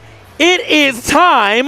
The Blast Zone is in the building. And guess what? We have a nice top 5 for you. But I don't even know if they can hear me out there. They can hear me out there. If you're in the building, make some noise! There we go. I needed that real bad. I was like, wait, am I just yelling to myself? That'd be crazy, bro. That would be kind of nuts. That would be insane. We're the only people that could make noise. Thank you for making that. These two made some noise for me. We Thank made you. noise. Gotcha. All right, it's TK, it's Coney, it's E. We're back in the building. Hey, you know what? We're decade-nominated Smashy Award-winning that's true. Blast Zone team. Ooh, wait. The biggest moment of 10 years. Yeah. And we were nominated twice, by the way. Did you see that? The tie and the confetti. I'm just saying. A little crazy, a little crazy. But anyway, as we get into it, once I want to give a shout out to our top 8 co-casters, Haz and Charles. And by the way, we got a replay. Check out Charles Yap. Let's look at this real quick. Look at him, bro. He's just such a good yapper, bro. He's like, yeah, I don't even know what he's saying, but I bet Money Fox was involved. That bro is chatting. And you know what? Let's give it up to Hazmat as well. Doing his job. Yep, there it is right there. I don't know what he be saying. I'm going to pop one of these. There you go. So I think we got Lentini on the stage. We're going to move over to our winners finals. We have Hurt and Mia, and I'm very excited to see. I mean, this is probably the first recorded time I'll probably ever say this, but seeing a Sonic, that Hurt Sonic was foolish. Why was it good? He knew what he was doing, and it was like he got a lot of stocks with the spring thing. Yep. He clearly like lapped that out. He knew the spring thing specifically was going to mess up Min, but he was good other than that too. That wasn't the only like gimmick. Yeah, it was interesting because I've seen Hurt use like Sonic sparingly at some Japanese events, but I felt like this was the first time that he was really able to kind of put it together and get that kind of W.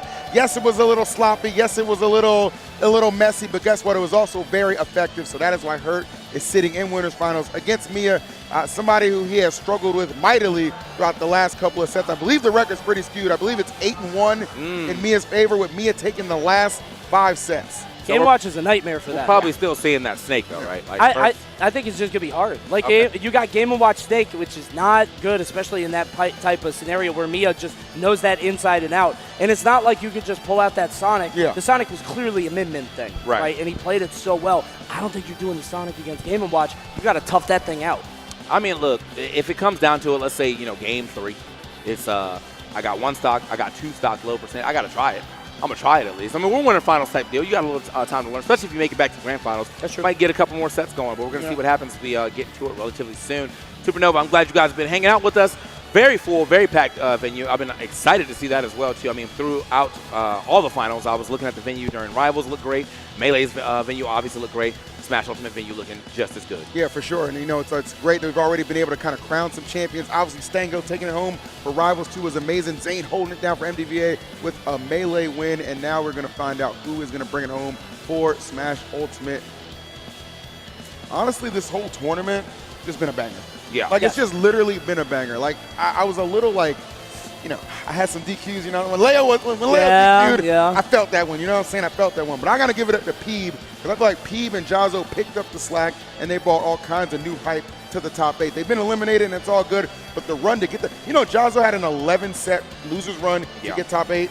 Insanity. I passed him on the way into the building, and I was like, who beat you? And he said, I had an 11-set loser's run. I'm like, I don't even care who beat you now. Like, it doesn't matter who beat you. You had that crazy run all the way through. And I mean, you were talking about Leo dropping out, but it wasn't just Leo, right? Sonic's also dropping out, a familiar face to every top 8. But like you said, Peebnut making a big run, defeating Spargo in winner's bracket, and obviously Jazzo making all the way to top 8. Oh, look at that, baby. That is a very tall-headed snake. That is oddly proportioned. It's like a Peyton Manning snake. Like, God, you got that bandana on, my God. Okay. That is a noggin. That's a small forehead. Yeah, he's got no forehead, long head snake, bro. I love that. I love that. Very good illustration there. And I think we will see a snake. I have to imagine. I mean, he, like you said, he's got Sonic, but I don't know if it's quite polished to this level. Bro loves Jollibees, bro. Like, I don't know why he's allowed to do that. We can't even have water bottles in our shot. Dude's doing a full-on ad. Oh, there we go. I'm starting to understand the delay. I feel like Hurt had to go get a refill. Like, yeah, I know what you did, Hurt. What's going on over here? Yeah, let me get a little bit more of that spaghetti, actually. I'm a little hungry. All right, Hurt. Hurt gets it. That spaghetti does go crazy. Is it good? Fast food spaghetti sounds No, it's Filipino spaghetti. It's still fast food. But it's Filipino. All right. I don't know what that means. It's Filipino. I know the country. It's not a. I know the area. Sorry, don't be mad. Don't be mad. I mean, you know what I meant. You know what I meant. Don't be mad. Don't be mad. Are they like better at spaghetti? Is that what you're getting at? It's a different type of spaghetti. It's Filipino. Stop saying that. What is that? I don't think you know what that means. It's Filipino. They put sugar in it? What does that mean? All right, Snake versus Game & Watch. Let's start it up. Where are we at? Battlefield. Which is Game 1. Turn it on. Not in the Philippines. All right, here we go. I'm sorry. Already at the ledge, by the way. 3 seconds in, we're in the corner. Bow. Big fishbowl. You already know what time it is. We got to get that Game & Watch tax. And, well, it's definitely adding up a lot more than I would like. I mean, these tariffs is hitting. That's unfortunate. 70%, bro? 70%. This is unsustainable. Yeah, if you're hurt, you kind of understand, like, naturally, you're just going to have to accept that you're just going to get comboed into oblivion at the start. Where Hurt is going to thrive is in the long game, but he's got to be able to get there because his first stock already in some jeopardy, just 30 seconds into things. He'll thrive in the long game if he can get a hit at the start of the game. Let's start the game 30 seconds, no grenades. I don't know what happened to the defense budget. There's no security here. Can we pull one grenade? I know he doesn't want it because of the explosion, but like... Well, I don't know if we're watching the same news, but that defense... Anyway, let's keep it pushing right here as he's trying to push into this lead that Mia has developed. Excellent forward or down tilt right there with the pressure continuing to pile on. This is just UFC Snake. Yeah. He has no tools, no equipment, only training, and it's not working out right now. 153 to 65. Low-key, this is still kind of even, though. No. Low-key, he hit like one F tilt to an up tilt, and we were up, bro. Like, not anymore. It is not terribly... Not anymore. Yeah, but. exactly. Sorry, so Hurt got to put in some work right now. Mia, of course, probably looking to get something started with the nairs or a grab as well. Nick has to play, like, you pretty much have to play perfect against Game & Watch to really win. Even since, like, the first week of this game coming out, we already knew that Snake just really had trouble hanging with Game & Watch. Dude, I have never seen Snake's dashing animation. I feel like he always has a grenade out or he's doing an instant dash attack. He is running around the stage like it's a marathon at the mall. He's not doing... Look at that. What is this? I believe... remember like Bananaless Diddy? Like, that's kind of what he's... Yeah. He's like, I'm reinventing the wheel right now. But he doesn't have the forward air. Like, the forward air is the trick. We have got maybe like one extra... I don't think he's actually hit him now. I'm just going to say it. I think it's time to send the Sonics. This is... Oh, dash attack. Hold on. We got to send something. Hold on. Yeah, this is looking rough right Fire! now. Okay. Well, Ooh, nice. Yeah, good evasion there. All right, nice. We got one. Caught Mia lacking a little bit. That little bit of an opening could be enough to help her get back in this thing. One thing to keep in mind, Game & Watch being such a lightweight character does give Snake some advantages in situations just like that, boys. 59%, meaning this Game & Watch is far from out of the danger zone. That was so smart. The several aerials into knowing he's going to shield and waiting for him to get up. If you watch, Hurt had a lot of discipline going all the way to the bottom platform and waiting for the get up option. That was so smart. 188 is his reward. Going to try to stay alive as long as possible because you're right, TK, with the rage and with how light Game & Watch is, he can flip it. There's no way he's winning. There's no world. And I like the reaction from Mia, understanding, yes, I got a little too far ahead of myself, took my eye off the prize, and just like that, that's how quickly things can turn on their head. To your point, that lightweight just not going to do Game & Watch any favors. Now Hurt, feeling it right there. When you do combinations like that, you definitely in the kitchen cooking something. Somehow, I feel like he's actually pulling off the Anubis strat himself, brother. Like, low key, bro. He's like, yo, 180, I got Aura, I got Rage, I got it all. 205, finally loses that stock, but look at the lead he's been able to develop. Also, got to give it up to his, like, resilience of not autopiloting hitting the B button. Right. Like, that's all you're known for is like, I'm the grenade guy. He hasn't pulled a single grenade this entire game, and there's been moments where I'm like, maybe he's been put in the air, let me go ahead and get out of disadvantage. Grenade doesn't do it. The presence of mind is unparalleled. Yeah. He continually is not pressing B, but not only that, he was... No. Wow. Okay, whoa, big match. That was very scary. He has been dash grabbing. He was dash grabbing at 188. He is running up to Mia and daring him to blink. It's unbelievable. Try to catch Mia with the mid-level player right there. You want middle stage? I see you. But not this time. Mia gonna go to... Oh! Got him out of there. Grenadeless Snake! CQC Snake! The budget is way down. Level 1 Snake. He didn't have no guns, no nothing. He got he was that was extra hard mode. That was extra hard mode. It really was. And I love the fact that Hurt took the challenge right there of engaging so much without nades, right? Kind of similar to sometimes how you have to play against Ness. Just taking the nades out of the equation, taking a big-ass sip of that Jollibee. He is advertised, bro. He is enjoying that beverage. I don't know why what's is he so close to the camera. Like I'm kind of thirsty, actually. Wait, he had the logo out. This guy's media trained. I'm kind of thirsty. Check the back of that jersey, man. It's a Jollibee sponsored behind right there. He said, I'm going to get it on camera one way or another. I want some spaghetti, actually. That's the real one right there. Wait till his winner's interview. What are you doing after this? Jollibees. Rude. They're great, even late. All right. We're going to game 2. That was actually a fantastic game 1. I mean, you don't normally get to see Snake play like this. And clearly he's not pulling grenades because he doesn't want to give Game & Watch a bucket. That is definitely very deadly. But he's been very good with with the C4. He's been able to get 2 C4 KOs. And on top of that, just the CQC and like his grabs. Yep. And what he's done off the grabs has been absolutely insane. And I don't think he minds kind of going air to air with Game & Watch at all either. Right. I think that's another big reason he can kind of be a little bit more content that the grenades aren't going to be as much of a factor as we traditionally see. Stop jumping. And this is the reason those fares, man, coming out every single time he gets an opportunity. Mia right now definitely seems a little confused at this strategy that Hurt has elected to pick, but guess what? It's working out wonderfully. I think low-key Mia probably just not, because so you know, Hurt put you off the stage. Normally you're like, oh, he about to set up, so he think he's getting a free jump. Hurt already up there with the leg up. Like, I mean, check this forward air though. This is kind of interesting because Snakes love Smashville. They love covering that middle platform and being able to have that constant pressure. But Mia opting to go here just to give Snake way less range, way less time to land. I'm wondering how this is going to sort of work out in the long run. Going all the way to the top. Man, what if you got that sour hit? But I know he wanted that to go up. But so we got 2 in the bucket right now. He's got to be careful about his next explosion for sure, especially if it's a C4. That's a super bucket because he was able to get all that charge off of 1. So this is big. Okay. All right, going extra high right now. Mia looking for the answer. Can't quite connect. All right, he's trying to get back down to the ground. Nice air dodge back. Mia looking for him to run in. Yeah, I love that coverage. Yeah, that coverage with the fading back, retreating there was so smart because there's no risk to it. If you fade back, you catch the dash attack. Maybe he gets a little cheeky. You're going to take his stock, but safe now. Good chair. That's going to do it. All right. Good little call out. I mean, Hurt has definitely been dropping a lot of forward airs out here, so just dash up under and get the chair to hit. He's going to be looking for this up tilt most likely. Yep, right on the money. Yeah, if I'm Hurt, I'm feeling really good about this situation. 1, you're up a game, and 2, the previous game, it started off way more rocky. Keeping excellent pace with Mia right now. And once again, the strategy of not relying on the nades, continuing to benefit in the air-to-air from Hurt. Exactly what I love to see right now.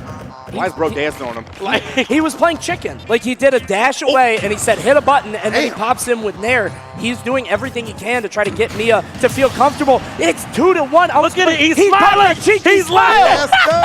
Yes, he's looking real jolly. Yes, he's looking jolly. I will say he's looking very jolly indeed. Jolly B needs a jolly Hurt. I'm liking it. I mean, the jolliest B in this room. I'll tell you that right now. Hold on. Oh, back no here. way. Oh, this is tough. He's going to pop another cheek. You look. This is the most loss I think I've ever seen in a matchup. Oh no! Jesus. There's no way. That's autopilot. That's autopilot. You know what it is? Here it is. Wait, go ahead. Hit it. I bet he's mad thirsty. But what beverage hits just the spot? Just a little sip. No, come on. I know we're thirsty. Let's hit the spot. Come on. A little sip, man. Take a little sip. Oh. Yep. Oh no! Wait, no. Not now. Oh, not this time. Maybe he's fresh out.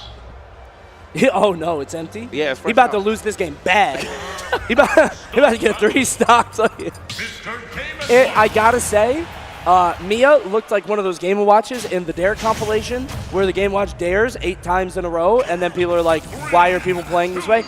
Looked a little autopilot-y. I don't know if Mia should take off that sweater. It looks like he's wearing a straight jacket. Like, how the hell are you gonna play if you can't move? I'm saying he's constricted, and his body's constricted, and so is his mind. Now is the time to unleash vision of the mind, brother. Now is the time to unleash Goku. Come on. Oh, we're getting a little cheeky now. He used a grenade. Getting 36. He's like, you know what? Game 3, I'll bust it up. Take a bucket. Take a bucket. I don't care. I'll keep it mixed up a little bit. Though I would be careful of using those grenades because we did see earlier Mia was excellent at kind of adjusting his combos around the grenade. Right. When you're able to adjust your routes like that, can be very beneficial. So Hurt should just kind of stick to what's brought him to the dance thus far and got him up 2 games to none. So far right now, it looks like Mia is definitely doing a better job of controlling this ground, and that's been the way up there. Yeah, that's going to be a top platform. So yeah, we're doing a much better job. Down air, out of shield, very good out of shield option there for Snake. I just love Acrobat Snake. Snake doing all the aerials, just kicking his legs. It looks like he's swimming in water. It's just something about that exercise that he does. But I don't know if it's going to get him this first stock. Looks like Mia well on his way. But I mean, this is how it looked game 1. It looked worse than this game 1. Somehow Hurt brought all the way back. Hurt now. Oh, I can't believe that caught, by the way. I can't believe that filled up bucket. That's crazy. That was so far away. Oh, man. He's blinking. It's so scary, yeah. It's full. Yeah, this is, honestly, he probably needs, like, what, neutral air bucket? Yeah. So, pretty much all he's going to be trying to fish for you. That's why Hurt's like, well, if the, raw bucket. He said, take a drink of that, Jim. Good God almighty. Got your Jolly Bees right here, brother. Whole bucket of chicken. Whole bucket of chicken. Come on now. Oh, man. All right, ends up getting himself an up tilt, though. Go ahead and take it. So, what? Yeah, I like the fact, like, normally, you're not seeing any other grenades, obviously, but, yeah, once the bucket's full, he's like, all right, now I can bring the grenades out. Like, I can't take any more. But Mia was very quick to make that bucket very worthwhile. All right. My man is really just dancing on him now. These dashes are killing me. We got to take it slow. We're just dash dancing in the corner. I mean, it's like Fox, right? Just sitting under the platform, dash dancing, waiting for the opponent to do something, running with that nair. Yeah, look at this. Check his movement. He's just popping aerials, man. Almost got, I like that. That was close, yeah. Like that. I definitely like the option coverage, but yeah, didn't get the correct distance on that roll. Nice, okay, good stuff from Hurt. Let's see, just close out this stock. Anything can still obviously happen at this point of time.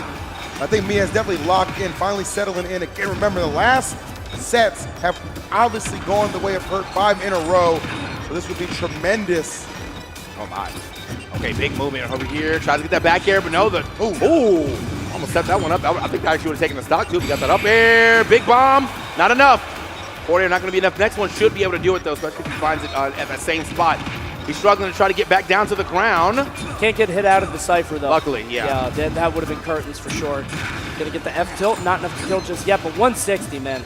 He got so much damage last game. He was at 188. He was able to take the stock first, so it's not undoable, but it's getting harder and harder.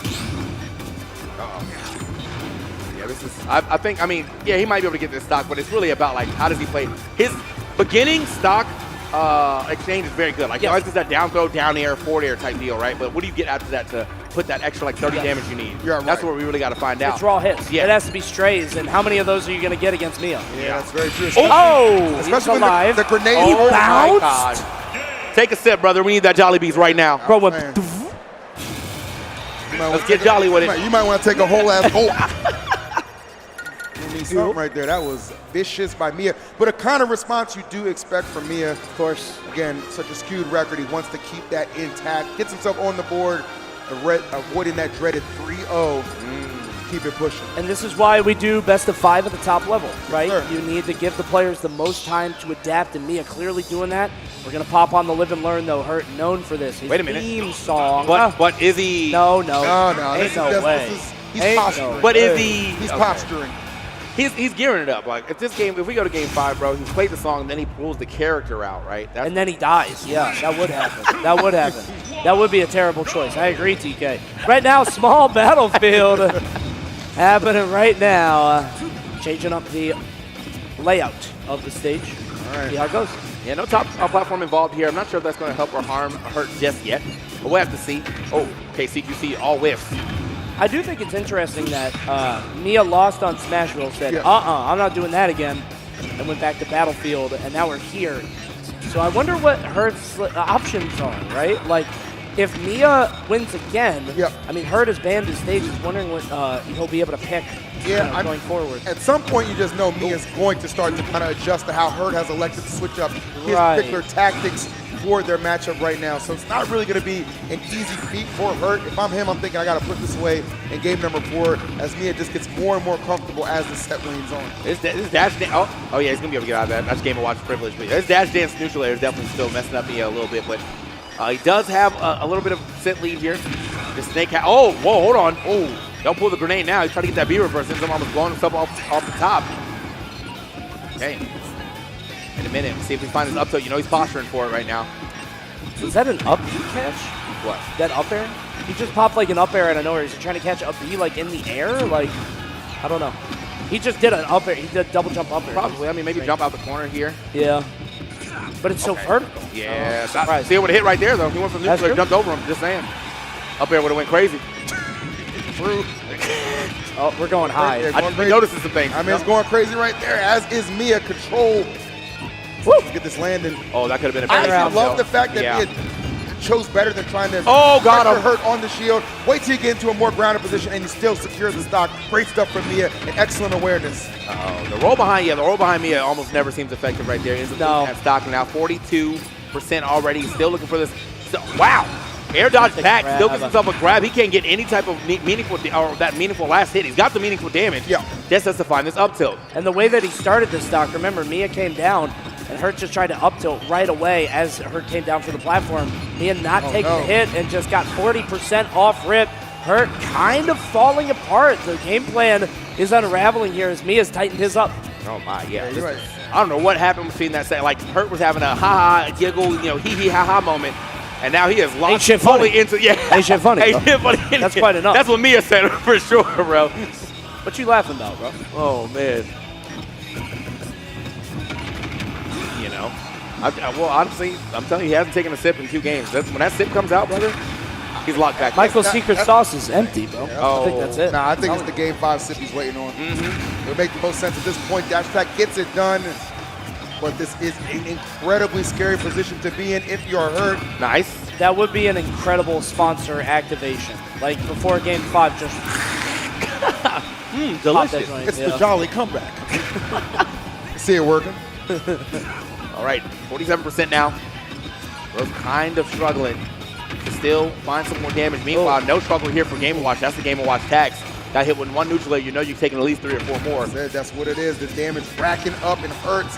Chances of closing this one out in 4 games continues to fleet with every hit that Mia attacks on with such precision. Okay, trying his best. Stomps him out. Yeah, remember a couple of games ago, he was getting a lot of those C4s that hit and kind of catch me off guard. Now Mia clearly well aware, full-on attention to everything that's taking place, not leaving anything to chance right now, and the results, they are aplenty. Okay, good punish right there. Can we find this up tilt? That's probably what he could be looking for right now. He's definitely trying to posture for it. A dash attack not going to hit this time around. Another dash attack going to hit for Mia, though. Keeping him in these skies one more time. There's a lot of rage here for Hurt, but, seeing that we're in different stocks may not matter too much. He wants to at least get this one off, start threatening. Oh, no. The bucket's up. The bucket is up. Goodbye. It don't even matter at 159. 159, anything. Forget about it. Mia with the bounce back, taking 2 in a row to force us into Game 5. Our winners finals here at SmashCon would be great if we were at SmashCon, but we're at Supernova. Yeah. So, this is even better. Blast from the past here. I mean, I know we've done this a lot, but. Smash, huh? Who? We're on the 10th year of Supernova. It feels as like we all that. know. Yes, I like this multiversal stuff. Yeah. But it only feels like the 2nd year because it feels so new and fresh. True, actually. It's been 10 years. That's a credit to the staff for keeping things fresh. Justin, and Lee, wrap him up. Wrap this guy up. Don't yank me. Don't do it. Wrap him up like a mummy. All right, we got Snake versus Game Watch. Game 5. Wondering what the stage is because we've seen Battlefield. Hurt has obviously dominated on Smashville. Mia has dominated on the small Battlefield, and now we're on Smashville again. All right. Cute little graphic for the Game 5, though. This is going to be really exciting, and it's kind of like them just adjusting to each other. One thing I noticed about the previous 2 games, it feels like Mia has shifted his game plan to entirely aerial, right? Like he's not content to try and box Hurt on the ground anymore, not where you're going to beat Snake in a lot of situations, but by going aerial, he's really kind of dictating how the flow of the game state has been. You can see how he tried to back away. He sees Hurt drifting in with these aerials, try to get off stage. Not quite enough, but you can see that he's playing a little bit more reactive. He's dashing back, and he's making sure that once he has the advantage with the percent, he's not giving it away. He's catching up to Hurt. Yep, constantly jumping right there, pressuring with the aerials. Contesting in this way is really making it difficult for Hurt to just get anything started, especially on the landing, right? He's getting taxed just for trying to get down to the ground to get some offense going. That taxes a lot, too, man. It is. That ain't a tax, that's a tariff. I'm sorry. Big tariffs right there for sure, man. Retaliatory. That's what we need right now. We got to put some of this percent back on right now. It's finally starting to find a couple of hits, but and we get a little more than that. Bro, it's big dashing. Big dash. Oh. Okay, yeah, that was smart. Okay, instead of trying to go for a grab, he might actually got scooped up in time because a little bit of extra. Wow. Shield grab. Normal get up into run off bear. That was so fast. This is actually, yeah. This is actually great for her. Yeah. I was like looking at this. If he doesn't die right here, he comes down, pops it up tilt. Here we go. That was a great start for Mia, but he could not maintain Lord have mercy. Just awareness and straight grit to get that first stock off. Loses it right there, but considering the first 30 seconds of everything, this is not a bad position at all. Dancing again. The dashing is legitimately killing me, bro. I just feel like I've not seen this animation as much as I've ever seen it today. Seen Snake dash this much. It's usually like a quick dash tech, or he has the grenade in his hand. He's kind of creeping along. Right now, 90% in the air. Dragged out. I love that. Waiting for the spot dodge or the roll. That covers both. Oh, okay, the roll in actually going to get him through that one time. Oh, okay. This is huge. Mia right back in control. And again, the aerial contest continuing to benefit him. Boys, he is one stock away from grand finals. Still on the hunt for that first Supernova W. Oh, that? Yeah, I was going to say, if he tracks him right, that might go worse, but not too Bad. Well, comparatively. It's bad when you're down this much. Yeah, you're down to your last stock. You've only been able to get this 49%. Now you're still taking mad damage right here. And he could still maybe gamble himself this second stock for sure with all this rage he's about to get. But now you have to work on your last stock, all rage. And we have just not seen that, that resilient start that we saw in these first two games. Okay. Dropping the C4 just as a threat. Seeing what the option is, but Mia not flinching. Not even a little. 124, grenade is going to drop. Oh, it doesn't grab. Doesn't grab. Remember, when we were talking about when Hurt was confident and he was getting that close, he was grabbing Mia, but he didn't do it there. He actually did it second. And I think that's because Mia is a letdown. Hurt's been kind of adjusting to some of the aerials, but I think what Mia's realizing is, like, I'll keep him uncomfortable in his shield, and that's why you're seeing more grabs from Mia on his part, but the damage has already been done. 175 on Hurt, and that is not going to be a Snake returning to the ground. He must have to let go of the Cypher because it was too late, so he still got hit by that last one. Right. Because obviously you don't pop out a Cypher with getting hit, but I mean, regardless, Mia, what a reverse. It really was. It was a combination of just adjusting again to how Hurt wanted to play that. Taking in the task the fact that, you want to play air-to-air. My aerial game is very good. Notice he was jumping a lot, too. He was the initiator in a lot of those situations, and when Hurt would try to find some refuge on the ground, he was getting scooped up, grabbed up, just putting him in all kinds of uncomfortable positions. I love that about Mia. He's one of the best players that we have at adapting on the fly. I think it's fascinating when you find a character that can be considered somewhat one-dimensional. Somebody like Game & Watch, somebody that plays at the same tempo, same pace, especially when players are criticized for not really changing up their game plan or adapting to the opponent. When you find somebody like Mia against an opponent like Hurt who completely kind of stomps them. I mean, like the blowout that was game one, Hurt falling so far behind and then bringing it back. Mia making that adaptation for the reverse 3-0 sweep. I mean, that's mastery. It is. Yeah, I mean, I got to give it a big shout out to Mia right there. Definitely turned that all the way around. I'm telling you, man, Hurt was up there giggling. He thought it was a smooth 3-0 handshake. He was like, this guy doesn't know what he's doing. Well, looks like he did. It's all fun till you ain't got a refill. Yep. I bet money he in the back right now filling that same cup up. Well, I was going to say, he's down in losers. He's got time to take a trip. Yep. We got some games that need to be played. It looks like we're going to be moving over to our loser semis, actually. We got Spargo and Doramigi stepping up to the screen. Now, this was like a question I definitely had because, like, Cloud versus Min is not fun. You can put up the stage as GGs. But Spargo definitely has a couple other characters. Yep. I was sitting with Gresh, shout Gresh, and he was like, and Wood, shouts Wood. He was like, I wonder if he'll pull the plant. And I was like, all right, let's be serious here. But in a world that you might actually pull the plant. Go ahead. He is. You gonna put a plant? It's not a joke. Yeah. Oh yeah. Oh, Chat. Crowd. There's They're not going to believe us. We know a secret. Wait, can he even understand it? They can hear us, yeah. We know a secret you guys don't know. I think he knows. Oh, wait, come on. He's going to know. That's crazy, bro. I'm just asking. You just said it. This I'll is say like it when again. you leaked my game last night. I didn't leak it. Yes, you did. To the chat, I did. You leaked that it was baseball. Hey, wait, what about that shirt, though? Wait, you mean the shirt? Available right now at merch.coney.gg. Yeah, that's a pretty good shirt. Very comfortable indeed. It looks very comfortable. So. But yeah, no, I mean, if that's what's going to happen, sick. I was thinking about all of his characters. Like, look, you have Pyramithra. Yep. Pyramithra also has it's the same weakness, except Mithra is just like a better character to run up against Min. But the minute you get put off stage, it might be GG's. But Plant got to recover. It's going to be Plant game one, and here's why, okay? It is such a good strategy to always catch somebody off guard, and that is one of the hallmarks of why Spargo's plan has had so much success, okay? If you're doing me, it doesn't matter if you know it's coming first. Y'all both just lied straight to my face. Oh, damn. Okay. All right, last can we slide. say it? Last line. Last slide. Last said it was going to be That's his plant. fault. Oh, you know what happened? No, last said he was practicing his plant versus Chag's Min. So he must have been getting his ass whooped. He decided that I'm going, you know He was what, like, man? yeah, never mind. We going a different Never direction. mind. We going a different direction right now. Won't be doing that. Okay, understood. That's a good point. That's a good point. That's very different. He like he played like 10 games when he's like, no, I think I'll stick with the cloud. Actually, and there it is. I just want to say, there it is. Plant would have made that back. Plant would have made that back for sure. We might still see it. Who knows? But he's got a good amount of damage. This is the thing, though. Spargo knows. He's played this character so long. He knows his strength, his weakness. Yep. He just has to play the most phenomenal on-stage game of all time. Yeah. That's all. That's his win condition. The minute you get put off stage, yeah, you lose the stock. Okay, whatever. But what if my on-stage is so godlike, I never go off stage? Wait, didn't? Oof. Did we? Jeez. Did we miss a match? Yeah, come on, man. Up smash. You know what happened. All right, well, Yeah. Up smash.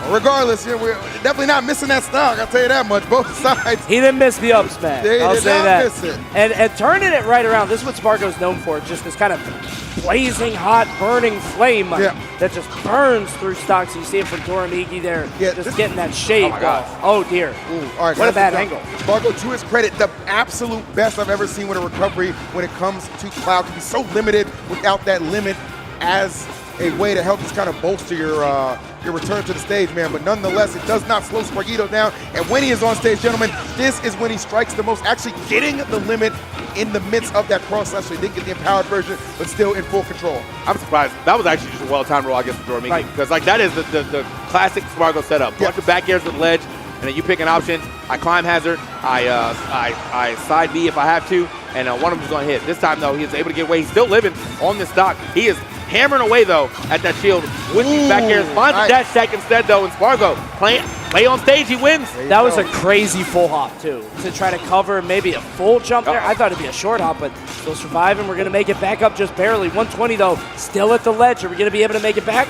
Talk about the mix-up in his recovery, too. He's not always just immediately going low. He's going high a couple times. He uses double jump early, uses double jump early again. Great air dodge back to the stage, but Doramigi is like, keep going out there. I'm going to get one of these edge guards eventually. Finds it with the down tilt into the neutral air, and now we got an even game, gentlemen. That we do. Spargo really needs to get this first game against Min. You definitely want that counter pick advantage 100%, and he knows that.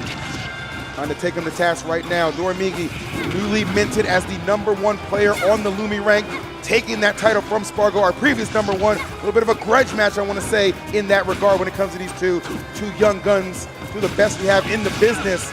For this first game, so important for both sides. Empty hop to the little cross slash action. Oh, yeah, did get the spot dodge a little slower, but grab there from Doramigi. Does not got the power to bar now. If Gary is gone, he's gone. Bang. Dude, when that happens and you see it just line up, because you can see it. You watch him go at that perfect angle, and the dragon just following him, smelling the blood and sending the flame. Well done to Doramigi, taking game one, and it was so back and forth, man. That really could have gone either direction, but Doramigi able to take it out game one. Oh, wait a minute. Spargo. Well, we got a... Oh, wait, no, I think it's Doramigi changing the controls. Yeah. To my knowledge, I believe they are 2-2 in sets, right? So this is like a little bit of a rubber match. But the most recent exchange I can recall, I think, was at Level Up Expo with Doramigi winning. I think for Spargo, if I'm looking how this bracket path is kind of unfolded, this is actually the best situation you can find yourself in. If Doramigi was able to advance to winners finals and win, get into grands, it's going to be such a more of a difficult task to beat him 2 times in 1. This is the best position Spargo could honestly find himself in, but he's got to get the job done. That's a good point. And I mean, like, he's got, if he could just get the 3 wins and not the 6, right? And grands, it's so much worse. Exactly. And he's going to have to get through Hurt coming up next if he's able to make it. I mean, he can do that, right? We've seen it before. Let's start it off on PS2. Cloud against Min once again. Bro looking a little stressed on that stage, though, man. I feel like I just saw him age like 4 years right there. One game, he's like, wait, what? You 25 now? What the? All right. Let's see what we can get. Hopefully we can get that stop rolling next to me. What the heck? Anyway. Somebody trying to scare me over there. Ooh. I don't know if you guys can hear hear that. House already. Yeah, it's just somebody banging metal together. What the heck is that? All right. So, yeah, as I said, Spargo can play the on-stage game as best ball. You saw what happened when he got put off stage one time. Big siege pleasure. That is definitely not what you want to get hit by that far off to the stage. But yeah, keeping his on-stage game going crazy would be nice too. I think he was getting scooped up a lot too. Doramigi got a lot of grabs in that first game. Good chops. 123. Gonna survive. Oh, man. All the way off on the side, though. Oh, that dash. It is. Okay, I that like is a Spargo. good cross slag. Yeah, sometimes you gotta be offensive. Oh, I think that's- okay. he's on. Offensively minded to get the defensive option, but nonetheless, Dormigi. Min just has such a, feels like an overwhelming advantage state in this matchup, right? This makes it so much more difficult for Spargo fighting an uphill battle. It's just fascinating when you see something like, okay, he'll pop that. He just lets that joint sink. Every time. It's crazy when, like, Spargo missed a dash attack and immediately put himself at the ledge, which put him in a terrible spot. He was able to escape with the cross line, but all it takes is one mistake, one misstep.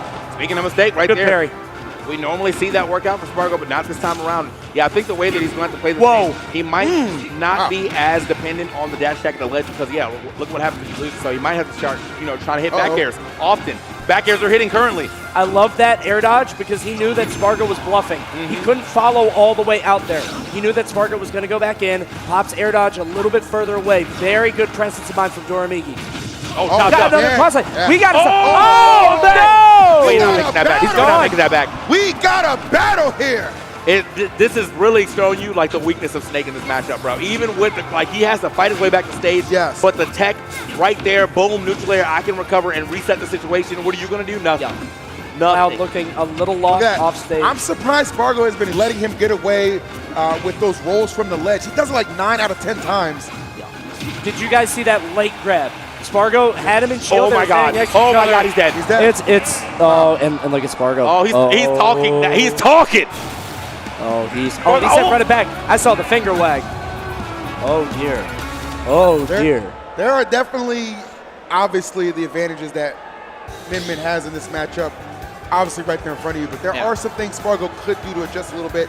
I'd like to see him pick up a little bit better on that roll from the ledge habit that Dormigi does have. We've seen it like several times, honestly, throughout previous sets that he has as well. I wish we had mic'd him up, bro. I know he's. I would love to hear what he's saying, even if it's in Spanish. I would love to hear it. I don't care. That's probably what he's saying. That's the safe version of what he probably is saying. But So Spargo trying to stop Supernova from having an all top 3 Japan finals. Yep, and honestly defend his title at the same time. Good point. You'll recall last year he won this event. I think he only dropped like 4 or 5 games. So there is something to be said about Spargo and Supernova and his desire to defend his crown. We've seen him do it at countless events going back to back. But can he do it here, facing elimination, down 2 games against Dormigi, who you'll notice continues to kind of pick those level 1 options when in disadvantage. He'll do air dodge. He'll just kind of jump because he knows that he's just so far in the lead when he has Spargo in an uncomfortable position. It doesn't even matter. Like even in right now down the stock, he's not even concerned about it. Yeah, I mean, like at this point in time, Spargo doesn't really have the lead just yet because of how hurt his stock. My frames. All right, we're back. How much damage on the stock right now. So if he's able to find anything to push him off the stage, it's probably going to be stock anyway. But you know what? We're starting to build that lead for sure. 84. There we go. Up smash can go crazy right now. Yeah, we certainly have a lead. Oh my God. Oh, that would have done it. You're right. Every time, bro. Spargo is too gifted not to be punishing that, but Dormigi says, if you ain't going to make me adjust to it, I ain't switching it up yet. That was, he shook his, whenever I see an F smash like that, I'm like, is that an instant dash attack? Are you trying to dash that, or did you really just come down for platform and F smash? Because I don't know if we're doing that and lose your semis of Super Major. Yeah. I mean, like, somehow, like that F smash was slow too. Like he did that, and then he's still able to get punished. Like that's crazy. All right. Oh, I like that. I like that blade beam. Very good stuff there. 141. Gonna swat at the shield, but God, it's so scary. Every lead is so tenuous. And look at his face. So frustrated. Got caught under by the laser. Died sub 100 again. For Dormigi, it's usually not a if I'm gonna get the lead back, it's a win. Yes. Okay. This last stock situation, I saw him sit forward. He hit the gamer lean on us about 5 degrees of difference right here. Getting a little closer to that screen. Hopefully this pays off. But right now, Dormigi looks like he's been gamer lean the entire time the way he's playing. That's like the first upset I've seen him throw out, and it worked. Great defense right now showing up for Dormigi. Oh, that cross-up dash Look at his shield. Still safe. Shield looking low. Okay. Let's go Spargo. Chant erupting from the crowd. We'll see if it's enough. Get pushed to the side. Get out that corner. Luckily, Dormigi not throwing that second arm. That could have been a real problem. Oh, dunks on him. Okay, oh my God. 3-piece. Right, the back air again. Is he going to pull ultimate? Yes, he is. Spargo on the board with a back air to keep this tournament run intact. When it comes to do or die moments, Spargo, one of the best in the world. You saw him go all the way off and full send on that back air, realizing he had to seize that moment or it wasn't coming again. If it got back on the stage, it was fully liable to get hit by one wild arm and get knocked off. We're into game 4. Spargito, the last remaining NA representative in the bracket, trying to keep this repeat at Supernova alive. He's got to keep his head a little cool too, though, man. That's the thing, you know what I mean? Like, well, maybe not cool, but you got to play. I used to say this about Tweak, but I feel like it's starting to apply to Spargo. But you got to play with just like a little bit of mold. Yeah. Because like if you play with too much, then you just start making like really reckless mistakes. But if you're playing mad enough to be like, I hate my opponent, I need to know how bad they are, that's when you're playing at your best. Well, Spargo is a player that has historically played very well with rage, and not like the in-game mechanic, just like he gets mad and starts grabbing. Yeah. He's just like, he gets pissed off. Yeah. We've all seen it. It definitely is a thing. I can't tell if he's looking slightly dejected out here. It looks more exasperation. Yeah. Which is like different. Well, right? that's what this matchup kind of brings out of you, right? Like it is not fun at all. But you know, Spargo, this is just one of the best in the world. Or Miki said, I know how to play my game plan to perfection right now. And he's been able to do that. Oh, shot up! It's going to be enough. Yeah, the big whip on the on the up smash, allowing the F smash. Let's go. I mean, I think it's just the frustration that Min breeds is like it's different. Like sometimes you're fighting Artorias and sometimes you're fighting the bed of chaos, and I think that Min is the second one. Neither of you are going to get that reference. What do you mean by that? You should play more video games. First of all, I understand that. I too know about the Greek gods, so I understood that reference. I don't know what you're talking about. By the way, I know that nigga Zeus too. Anyway, but here we go. Back to my man Spargito, trying to make it do what it do as he understands the situation in front of him. Game number 5 or bust right now to keep the run going. Man, I mean, honestly, it's not looking so great right now for Spargo. One more time. He is down to his last stock. He's only done 51 damage here to Dormigi. And, like, if they got him that stock around the same time. Yeah. So Dormigi, okay. Oh, no. What is going on? I cannot believe you made it back. He got away with it. I cannot believe you made that back. He escaped. Absolute grab. Playing with He's fire. mad. Uh-oh. Grab. He's mad. You can tell. Dormigi about it. Why you grabbing me, son? Like, it's coming in.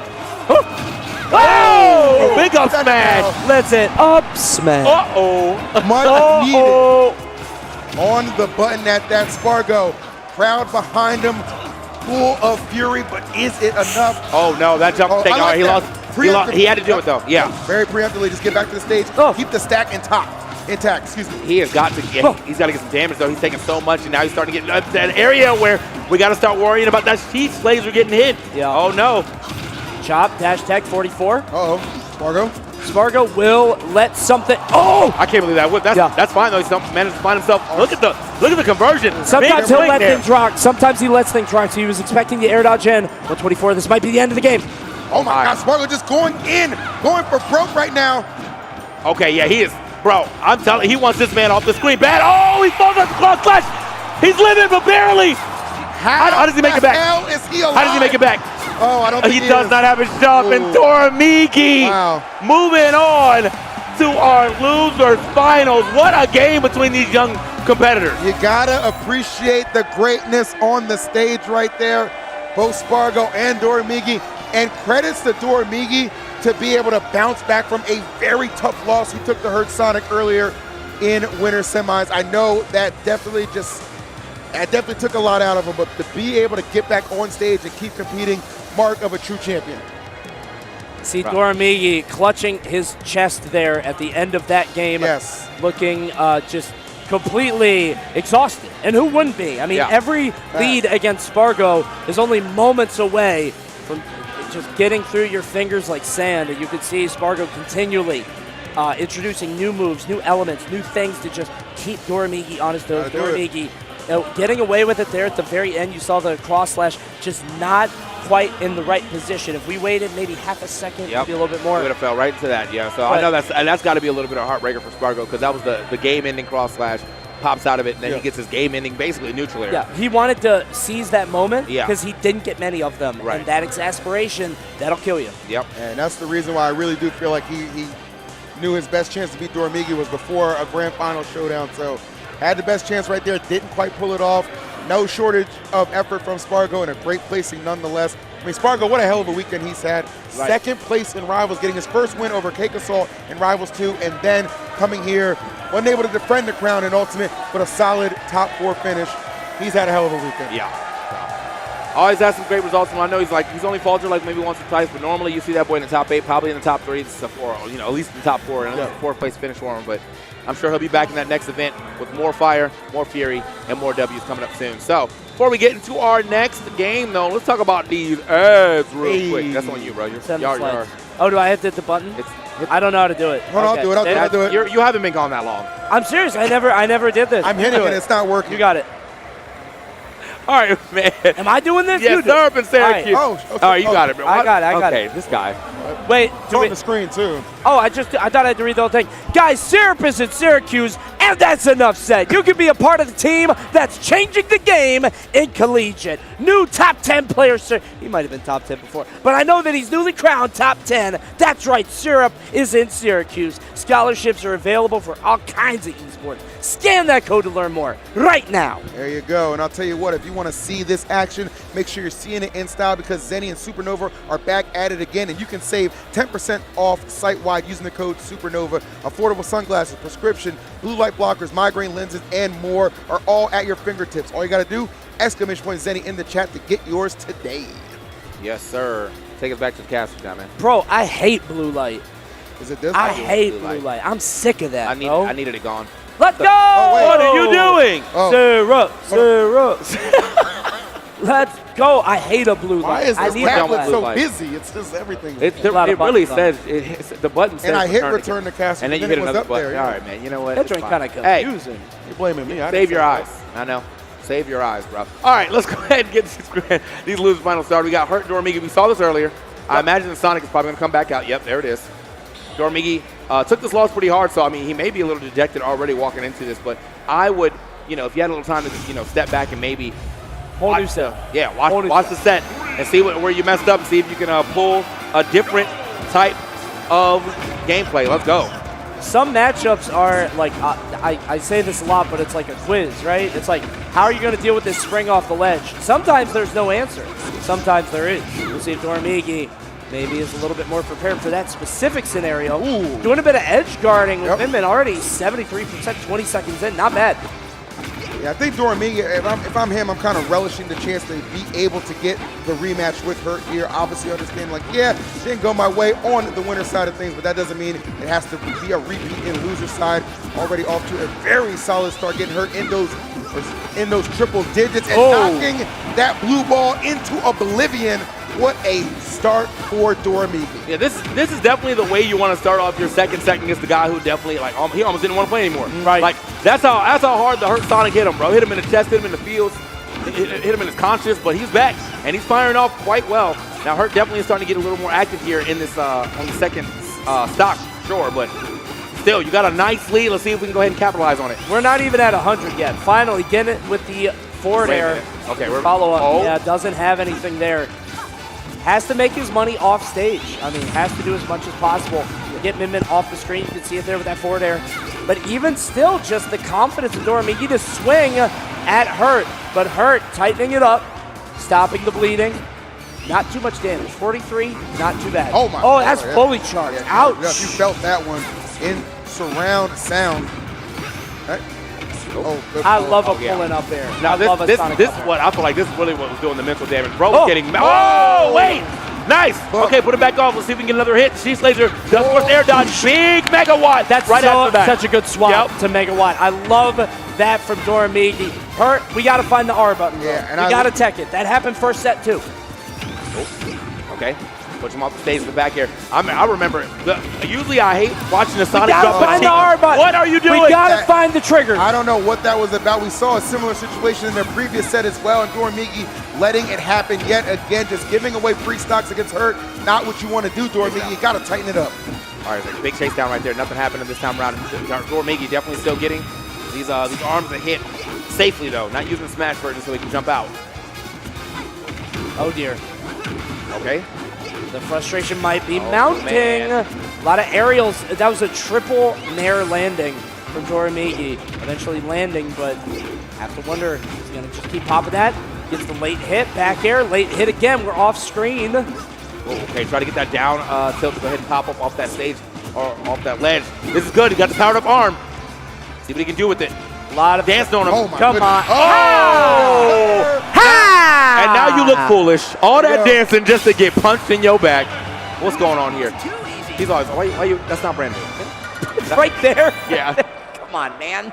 All right, well done. I would love to know the dissertation that the furry is giving right there. I think it was very, very impressive. I agree. I agree, good sir. Amazing stuff from Hurt, picking up where he left off in their winter semis encounter. Really just adding the Sonic to the workforce for Hurt in this character lineup. Really proven to be quite efficient. Would not be surprised, guys, if he does make it back to Mia, if we do see some Sonic. Of course. The beginning of that game looked very rough for Hurt, but Dormigi, I just see it unravel. You usually see the game plan just kind of start to fall apart. Hurt gets more and more damage. Just this very aggressive in-your-face chasing down Min Min. This Sonic is something, man. I'm telling you. Yeah, I mean, it's just nice to see. I mean, you've been watching a lot of Japanese tournaments. So has he been doing this fight for a bit? So the Sonic I've seen it come out very sparingly, right? I don't think it's had as much success, but it feels like the work has been put in the debut or the re-debut. I want to say here at Supernova, it has been incredible. It's truly impressive, and this is gonna sound silly, but like to be able to pilot Snake and Sonic at this level and to swap. Like those characters, they're not similar. Snake plays very differently to so many other characters in the game. And being able to swap like this, it's very impressive. Absolutely. Okay, dropped into him with that neutral air. Now he's trying to line up. Yeah, almost got him with the kiss of death. Rogue is willing to go for it. He's like, I'm going to do it again before I even touch the stage. There it is. Great tech. Hey, we found it. Button. There it is. Hey, tech. We teched it. There we go, boys. Kick. Not going to be able to tech that one. Go. No spring nonsense. Not during this Not set, yet. really at all. Not yet. But like he hasn't had to go for a good grab, yeah. He hasn't had to. Let's see what he can get this time now. We got the powered up arm, trying to make something happen with it. One up F smash is crazy, but I like the Moxie, bro. I will say that. If there's one person I'm okay with letting a homing attack fly right now, it's Hurt. Usually, Sonic's has scarred me. I'm like, I've seen so many homing attacks lead to like an SD. I'm like, I don't want to see it. But Hurt, oh man, now we can do that. Sonic's homing attack is trauma. I don't know what that is. That's actual trauma. I don't like it. All right, knew the roll off the ledge was coming. Hurt has done a good job of exploiting some of these bad habits that Dormigi has had when he is at disadvantage for sure. But Dormigi, to his credit, on the adjustments as well. A couple of times I've seen Hurt corner himself, and that's when Dormigi is electing to try and take the stage control, and even going off stage as well to just continue to put on the pressure. Very smart stuff, like a little back and forth right here between these two. Oh, nice, excellent grab. Always finding these good grabs. You have to throw it, keep that arm powered up. Best version of Min Min you can play. Speaking of, already getting a chance to use it. Oh, once again, okay. Like the defense here, the patience from Hurt. Not running out that corner too fast. Could have found himself on the receiving end of a lost stock for sure. Speaking of, does find that stock. Take anyway, good stuff to Dormigi. Running all the way back, punishing that neutral air, but now he's got to be able to try to hold this lead, and I think that's been very hard for him against Hurt Sonic. 122 now, looking pretty rough, but I mean, Min Min can definitely just start racking up the damage and make it so even when you lose this stock, it's only just the flap of a butterfly's wings that will get rid of Sonic. Just needs a little bit more. I see E's face in the camera. It was a good analogy, bro. I'm a romantic. Okay. Oh, trust me, I know. It was beautiful. My dog. My dog. 62%. All right. Sonic the Hedgehog right now getting knocked off the screen though. I don't know. It's always scary because that laser's always around. You always, there it is. Oh, it's not enough. Wait a minute. One more. Right. Wait. Hey, production.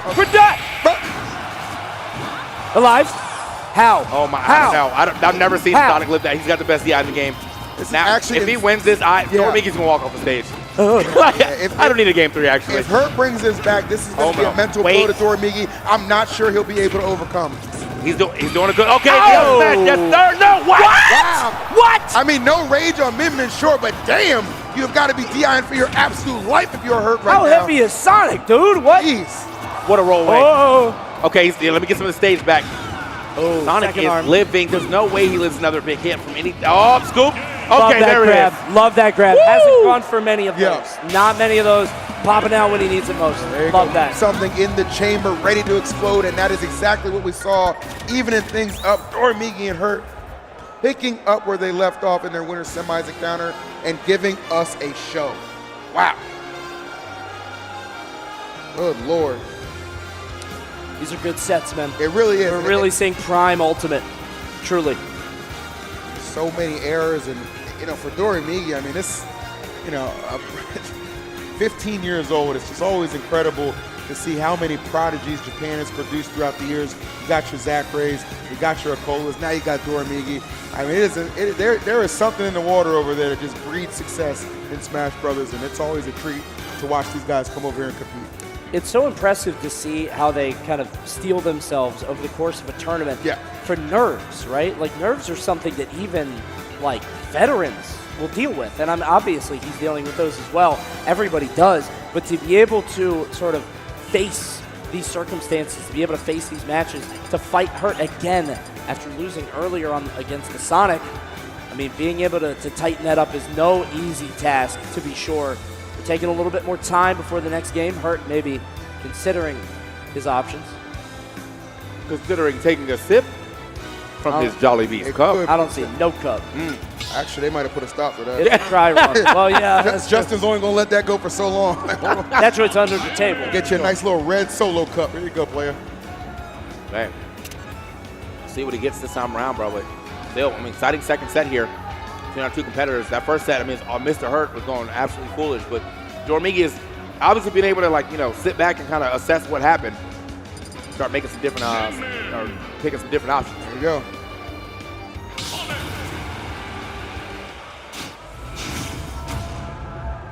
Start it up.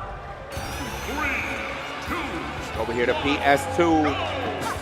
PS2. PS2 make the best games. Everybody knows. Hurt, Dormigi.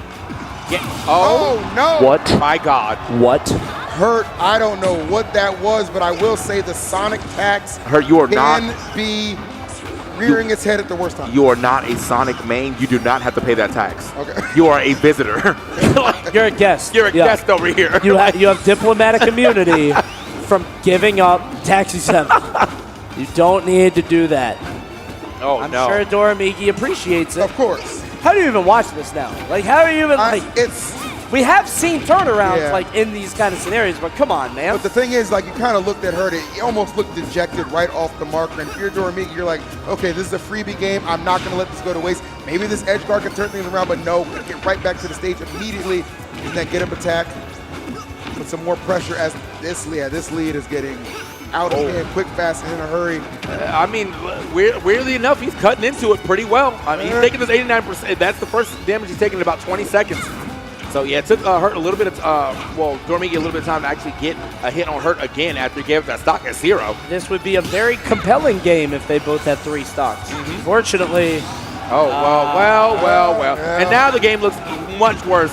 Oh, okay. That's a good dash. I kind of like that. Okay. Can we get this stock at least? I mean, it all starts with 1. But yeah, we have not seen a lot of the tricks that worked in that first set yet. None of the spring stuff has worked out for him. Homing attacks, he has not thrown as many of those out either. Not at all. Dash attack, okay. Still, I mean, Hurt just missing on a lot of these options to get the stock away. Finally finds it. Roll behind, down, smash. Yeah, he needed that, man, but he needed that several seconds ago. It is an incredibly difficult lead he is going to have to try and chop into right now with Dormigi in full control. Okay. Bye-bye. Nice. One thing about Hurt Sonic, though, the thing he has as an advantage, he's not afraid to get aggressive, right? That is kind of his calling card. He's a very aggressive Sonic. He also might be a very dead one as well. Oh, I'm surprised. I thought we were just going to charge it up. There's no way he's going to get a cleaner air dodge to that stage. But no, Dormigi looking for the safer option, trying to hit that down tilt to like maybe just reset the situation. Now that allows Hurt to get a little more time, a little more damage. Push him over here to the right side, trying to go ahead and get the stock evened up quickly. Oh, good dash attack. It's going to be very difficult for Hurt to find this opportunity. Another grab for Dormigi. Love that. Love going deep. Trying to stuff the recovery. Has Dragon Arm. Amazing catch. finally getting that air dodge. Doramiki is not afraid to get active off stage and chase you down. Took his advantage too, man. Like, yeah, you gifted me that stock, I'm going to take the game for sure. Yeah. Great stuff. You do not want that game to escape you, because if that escapes you, bro, oh man, your mental go boom for sure. Yeah, if you're Doramiki, you're just thinking like, I just need to not lose the game, right? I don't need to do anything crazy. And of course, my character being Min complements that very position quite well. Might be one of the worst in the game. Like, in terms of like losing a stock immediately like that, I mean, that's... Of all the people, yeah, it's like Min and Steve are like the two people I definitely don't want to just be giving up a stock and have them play 2 stocks to 3. So, I mean, Sonic is pretty bad for that too. Pretty much anybody in that sort of realm, but yeah, it's a very tough spot to be in. Hopefully this will be a bit more competitive. It's a good start, but we'll see how it rolls on. he's getting back into his defensive bag. He's starting to camp. Yep. I see it. I mean, can you blame him? I mean, it's kind of... Better watch out, though. Having his hand forced right now, all things considered. Defense is kind of something that's beaten into you. It feels like you can go offense all you want, and your talent can take you very far, but at some point you realize, wait a minute, I got to stop making mistakes. Correct. And you wonder how much Hurt's going to have to start doing that. Just stop approaching, stop trying to be so aggressive. However, in a matchup like this, it's kind of confusing because you need that aggression. By the way, didn't tech again, died for it. Yep. We got to be careful when we're getting reversal.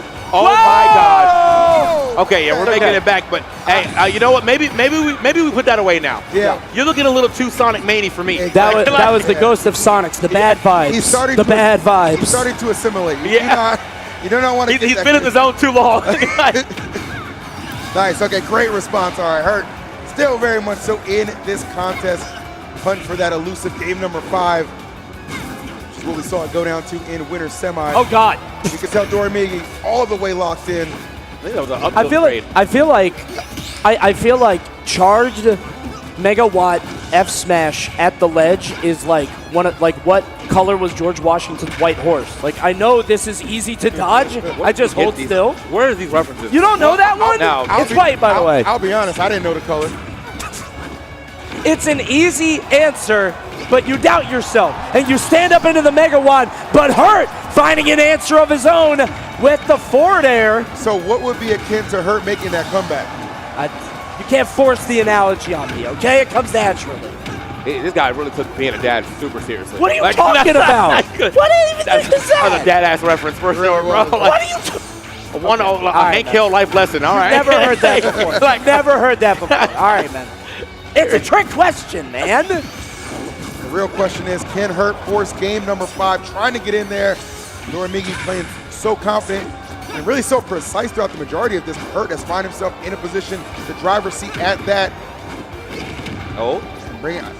There's something to be said about bringing games back. I think it's definitely still anyone's game right now, but it really depends on, oh wait. Okay, now this it really depends on how Doramiki plays this side. If Doramiki can find himself that same combination he normally gets, we're back into it. Ashish Laser can finish this. He can't get back on the stage though. It's looking scary. Oh. He went too far. Yeah. He really tried to force that edge guard. Got punished a bit, but not as bad as it could have been. We're really trying to dog this guy off stage. Not quite enough. Rolls into it. That's the EE thing he was talking about where he keeps rolling on.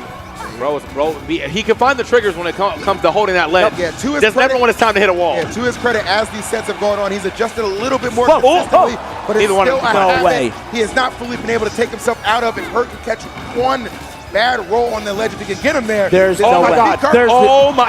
There's no way we lose off tech again. We missed the tech again, and it put us in a. There is no way. There is absolute way. It's another missed tech. There is absolute way. Doramiki walking off. He said, if you can't tech, I'm getting these W's for sure. Neither one of them were teching, but I tell you, Doramiki got the right mistech at the right time. We really have to. It's the reversal. The reversal is so deadly. Doramiki is off stage, and he is continually making the choice to swing the arm, and Hurt is never ready. He's bouncing off, and he's putting himself in a terrible position. And it happened. I'm surprised. Yeah, I mean, like, it's something that, like, it's easy for us to say, right? I'm not trying to, like, say that. No. I mean, I'm not, because Doramiki, there's two things throughout the entire set he always did. Roll from the ledge a lot, and swing neutral air on the way back. Yeah.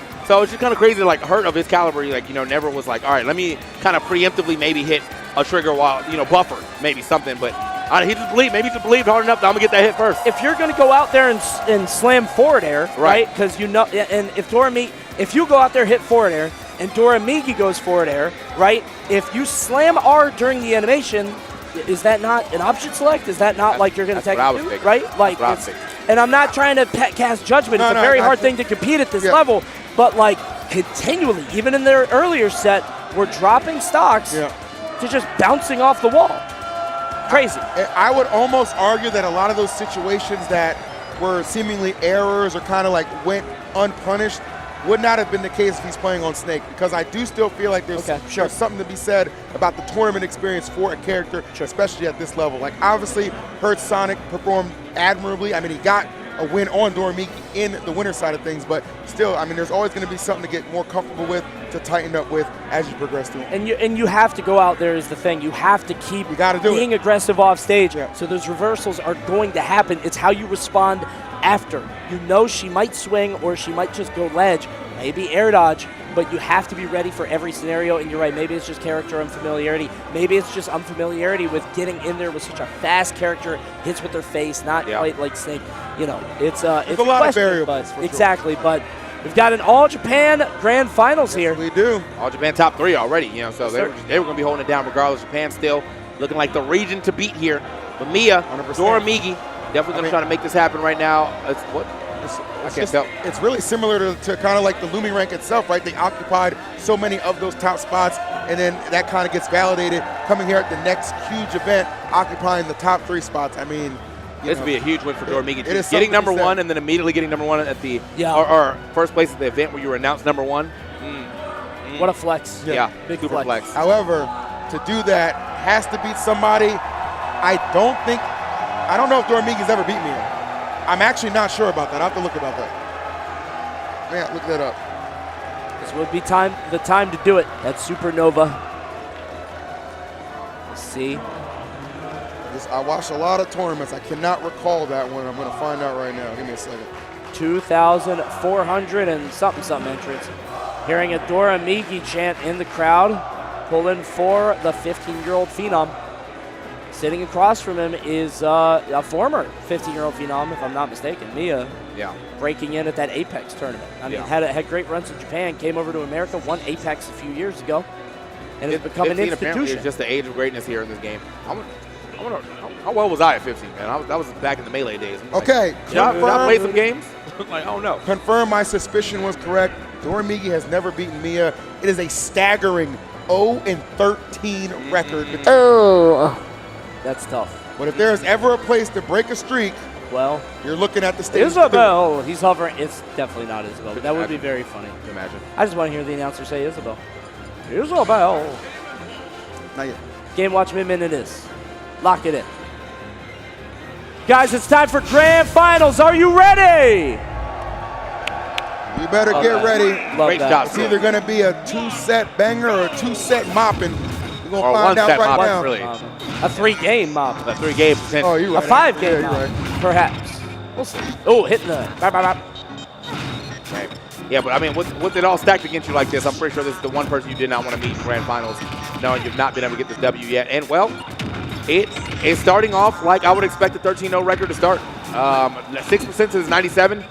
Really rough for Doramigi at the beginning of this set. But yeah, absolutely. I mean, and the thing is, too, like, you're already in a little bit of a mental battle with yourself coming into this, knowing that you're 13 or 0-13 against this opponent who you need to take 2 sets off to have a chance of winning this tournament. So really going to have to kind of develop on the fly if you're Doramigi and find a lot of confidence where it may be difficult to locate it. If you're Mia, though, you understand victory is well within my grasp, and it starts with a dominating stock like that one. It's crazy to think about this match like on a paper, because like a lot of times when you think of a mint bad matchup, it's a character is like very fast, right?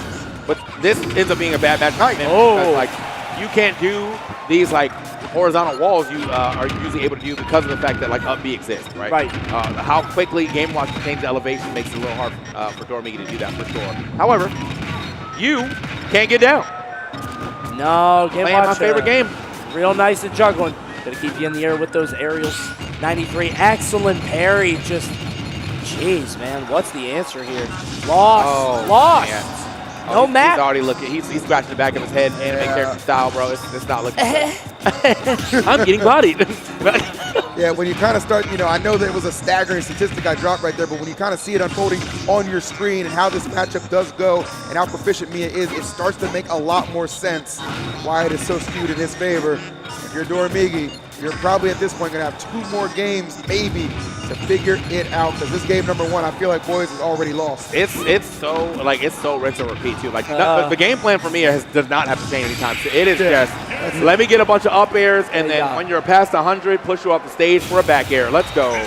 Mia's style is what I would describe as clinical. It's just it's surgical. Yeah. Like I don't think there's a lot of fat on here, right? It's just he's very precise. Exactly where he needs to be.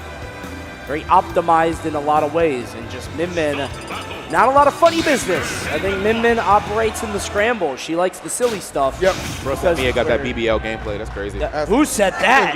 Who said that? Wasn't me. Like, what the heck? I heard surgical. I heard cutting the fat out. All right. Okay, buddy. What we put? If his gameplay was BBO, it would stink. Isn't that a thing that happens?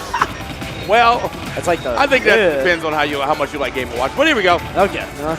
86% off rip as we're kind of vamping, man, because it's just looking just like this throughout the time. Bro, I can't. This hurts to watch, to be honest. Oh my God. 0 to death. Honestly, didn't even break a sweat. This is just... And maybe 0 to 14. It is literally just routine play right now from me. It doesn't need to do anything exceptional.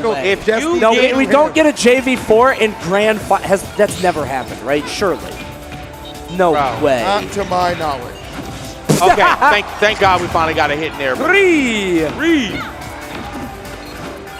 This is just, bro, this is a super major, and this is what the finals looks like, bro. I mean, it's bad matchup, bad character matchup, bad person matchup, rough. That's all I'm saying. This is the video game equivalent of a rear naked choke. It's just, I don't know. Yeah, he's dead. I mean, this video game, this is a street version of an ass whooping. This is all it is, bro. Belt the ass. This about to be over real fast. That's what I'm looking at, bro. You know that Olivia Wilde give her shake or not? That's definitely what Doramigi just did. Like, yeah, okay, yeah. You know what? Second's not so bad. Second is just fine. I mean, you still get a medal. Do we get top 8? Do we get 100? Do we get 100 damage? If we could break 100, get those triple digits. Let's go. We gotta stop. Got the kill off. There Hold we on. go. All right, wait, I gotta do the commentator thing. Hold. Yeah, okay. Hold. If anyone could do it, it's Doramigi. Oh, well, actually, hold on. Don't do that. We're getting convinced, brother. No. Wait a minute. Hold. Don't give him hope. Hold. Wait a minute. Was that the hardest caster's curse of all time? It might. You know what? It was the most no needed. way. It was the most needed. This will be a blessing because I was. Look, I said I wanted to. Wait a minute. Caster's miracle. We'll see. I mean, it is a Sunday. It's the day to do it. Oh, okay. I thought he got that hit actually. No. Hey, wait. What? Hey, there's no way. Production, there's no way. Are you serious? No Production. way. No, I can't. You are. Dude. There's no way, bro. Why would you sabotage? Look at him. He doesn't know what to do. What would you do? He's like, for the stock. Look at me. What is? It's snowing. It's snowing in here. What did he say? Screw me for? I still got another game. Doramigi is like, that's so BM. That is so BM. Bro, is this how they do it in America? History will always repeat itself. What the heck? Doramigi is like, what did I do? So crazy, That's bro. so messed up. That's it. I'm picking Corin. He's mad now. He's picking Corin because he's mad at you. Would have made this better if he picked Sora. That would have been the icing on the cake right there. The corn's out. Let's see. Wait. Does this corn cook? I don't know. I've never seen his other characters. I couldn't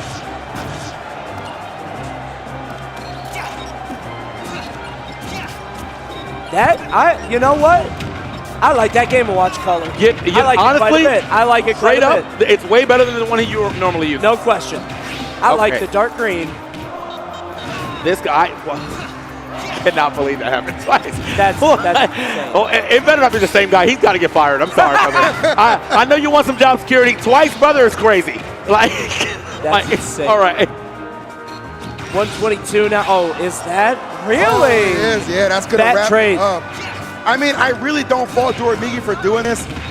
Just like, I mean, what else are you supposed to do, right? Just kind of resign yourself to the fact that you don't have a chance. No, you go ahead, you reach into that character pool, and you just pray something else can be the difference maker. And there it is, the back air on cue, getting this crowd still electrifying to hopefully see Dormigi make some magic. Oh my! Like honestly, bro, like it's in my head, it's definitely a better pick than what we saw on the screen earlier. But it may not matter. Oh my God! Very the close. magnets. Yeah, literally just pixels away. It looked like, but Magnet's hands coming in big. We got to get some more hits in here. Oh, yeah, that is bad news bears for Dormigi, as Mia currently 1 stock away, gentlemen, from claiming a Supernova title in Smash Ultimate. A Sumer? I don't know what he said. All right. Well, no, right now, 48% on Dormigi, and it's only going to keep climbing, 70%. You have to imagine this might be curtains here with this edge guard. Not quite. Almost. Very close. Yeah, I mean, it doesn't seem to matter what character's being picked here. Mia still seems to have Dormigi's number. It was a hotter start for sure, but he has once again slowed him down to an absolute crawl. Big bite, or big shot at least, no bite on it. All right, this is going to be very well be the closing moments right here. Opportunity. Mia spend everything in that situation. It's still coming up a little empty. Okay, another down air going to hit. Oh, okay, walk up and do it. That is crazy. Just walked up an F smash. All right, man. Sometimes you don't have a choice. Sometimes you got nothing but desperation options. But Mia, still not enough. Teasing it, but boys, I think it's about wrapped up. No resources, no chance. No I don't know how he gets past this. This that is going to do it. Mia is your Supernova 2025 champion. Now you can shoot the confetti. Now you can get the celebration. Now you get the adulation. Let me just say this. 3rd place in 2023, 13th in 2024, and now 1st place in 2025. Dormigi, you may sit atop the rankings, but atop the podium, this Supernova mountain lies Mia. Congratulations.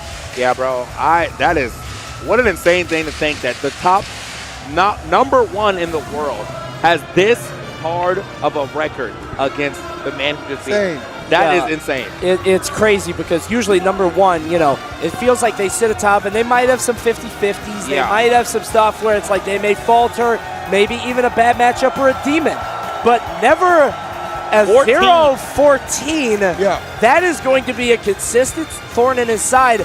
And he's got to start, like, I'm shocked he hasn't already started thinking about that, right? Like, there's got to be something here. It's going to be hard to forget this one. It is going to be very hard to forget this one. And honestly, if I'm Dormigi, I'm just happy that I was on the loser side, because imagine having to do that again. Oh, my Lord. Dude. I'm giving up the second set. That was him, bro. That was rough. I mean, at least he would have some more games and maybe cycle some characters, but yeah, the Min just could not do it. We could have more fun. If you pick random, that's really fun, you know? Maybe had a 3rd confetti cannon to pop off. I don't know.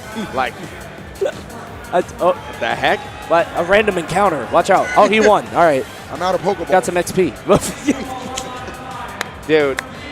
It's a tame one. It's a tame one. Another exciting Supernova, all things considered, though. I mean, maybe not the most exciting of grand finals, but I think the excitement behind that grand final is just to see how someone can play so well so many times against the number 1 player in the world. It is clinical. It really is, and there's something to the art of that. In a game with so many variables, with so many dynamic elements, to find somebody who has found such a consistent rinse and repeat, it sounds derogatory. It's not, man. Doing that against the best players in the world is a challenge.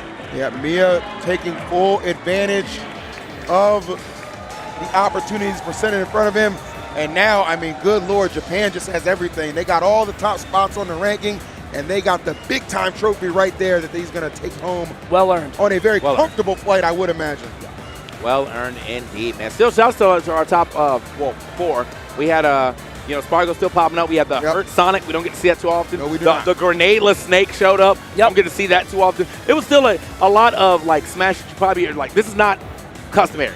Not at all. No. Like, yeah, the way that some of these people played the game today, definitely different, and I very much enjoyed that. So, was hey, great. welcome back. Hey, before you flash your names, can you capitalize my T? I don't know why y'all did that, man. That's crazy. What, it's all small? No, it's capital T, lowercase k, but it's supposed to be capital T, capital K. That would help. I mean, just, I'm trying to brand right, you know what I'm saying? Anyway, hey, we're back. That was great. Great time. Y'all have a great time? I had a great time. Y'all had a great time? Hey, listen. I had a great time. In a world of Fighter Pass 2 complaints, right? Like a lot of Fighter Pass DLC, pretty, not vanilla, I wouldn't say that. I mean, you got the Min all the way, but you got Game & Watch, you got Snake, you got Sonic, you got Cloud. I don't know. It's pretty, I loved that top four. I'm not mad at it. Yeah. Yeah, I watched most of the top 8 too. Here with my boys. Big shout outs to Charles and Haz for holding it down. But yeah, I was excited. Just top 8 all in general, man. Shout outs to Jazzo. I know that has got to be one of the craziest. If there was a craziest comeback category next year, he's got that first game. Oh man, insane combo. Yeah, I don't think I've ever heard this venue that loud. Yeah, I would even be willing to give, if we get awarded an MVP, I would give it to Jazzo. 11-game losers run like that, going toe-to-toe with one of the best in the game in Anand. I mean, that was just incredible. So, yeah. And really just had that crowd roaring. It was nuts. Yeah. So I think that's probably it. I don't think we're doing Mia's still on that stage. Oh, we are. Okay. Well, Big Phil will be doing it. Mr. Interview. I feel like this is a setup. Big Phil got, if anybody got us, Big Phil got us. Guys, I appreciate you guys for having us again for, what is it, a decade? We've done I think we've done every top 8, really. Well. No, you didn't do the first year. I didn't do the first one. I remember. And who won now? Ha! Anyway. I didn't do last year.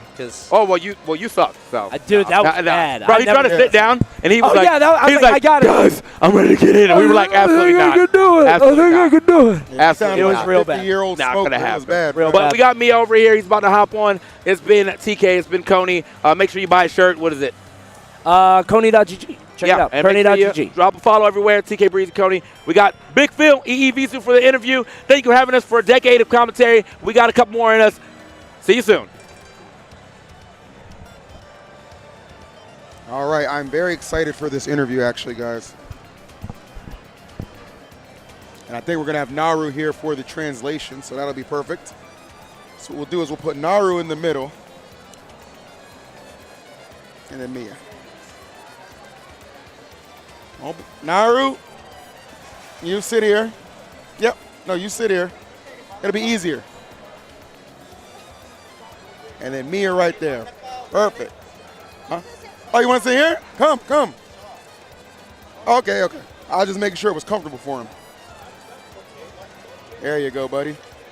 Have a seat. Dang, look at that. That's a nice-ass trophy.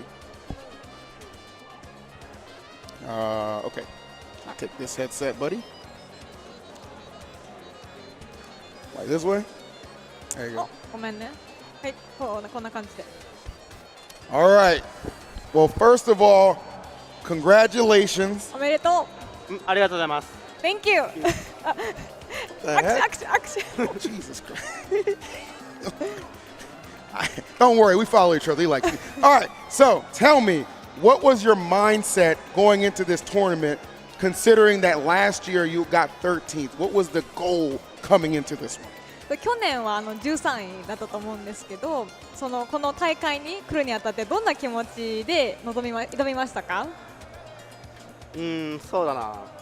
目標とかそういうのなんか。でも海外大会最近成績良くてトップ8。もうとりあえずネタねいっぱい寝ました。試合の合間にホテルに戻っていっぱい寝て、それでもそうしようって決めてて、でそれを遂行した結果。優勝です。はい。I've been doing well recently overseas tournaments. Yes. The one thing to make sure to do it is to sleep a lot. So Ooh, that's what smart. I did. Okay. Yes. Very smart. Well, let me ask him about what he thinks about the fact that Japan came over here and just dominated, okay, occupying 3 of the top 4 spots. Is he surprised about that, or does he feel like Japan is just the best region? そうこの日本がね、この日本人の選手がたくさん今回このスーパーノヴァに来て、もう海外勢を圧倒したと思うんですけど、そのことについてもう当然だと思うか、それともびっくりしたとか、どっちの気持ちですか？まあ、結構今年はやっぱ日本人強かったなって思ったね。ハートとドラ右はちょっと日本人の中でも結構頭抜けてるかな。ルミランクトップ4の、まあ、アコーラとかも入るかな。だから結構まあ入るとは思ってた。Yeah, this year, yeah, I think Japanese players were strong, especially her and Doramigi. They ranked within top 4 on Rumi rank as well. So I was kind of expecting that they're gonna do well. Nice. Okay. Now for him, obviously a very dominating performance, no questions about it. But in his opinion, who was his hardest opponent in this top 8? そうすごい圧倒的な活躍されたと思うんですけど、トップ8で一番難しかった相手はどの選手ですか？終始辛かったのはピーブナッツは強かったね。No translation needed there. Peeb, I got you right there, bud.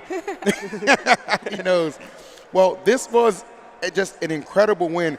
What does he want to say to all his fans out there? Because he had a lot of support at this tournament. I heard it. I saw it. I saw the chat. They were loving Mia, Mia, Mia. What does he want to say to all his fans out there? そうたくさんのファンの方にすごい応援されて優勝できたと思うんですけど、ファンの方々に皆さんに言いたいことは何でしょうか？これからもっとファン増えてください。ファンはもっと大きなファンになってください。I hope even more people will become fan of me. Even more and more, much more. Okay. Tell him he's got one right here. ここに一人ファンがいますよ。Hold on. Can you dap up 10s? Hold on, teacher. Ooh, my boy right here. Tell him big congratulations, and when is the next tournament we can see him competing at, like the next major? 次の大型大会は何ですか？1ヶ月後にリプタイドがありますね。1ヶ月後にsorry. Next month I'm going to Riptide. Oh, Riptide. Awesome. Okay, no doubt about it. Well, tell him again, congratulations, and we wish him luck. That was awesome. おめでとうございます。改めておめでとうございます。ありがとうございます。Thank you so much. No doubt about it. Well, guys, from myself, Mia, Naru, the production, all the casters, the fans, all the competitors, everybody who made this event happen once again, thank you so much for tuning in. It was a blast. And of course, we will see you at Supernova 2026, where this young man will try and defend his ultimate title. Until next time, take it easy. See you later. And twitch.tv/evisu because I'm IRL streaming. Bye. Bye.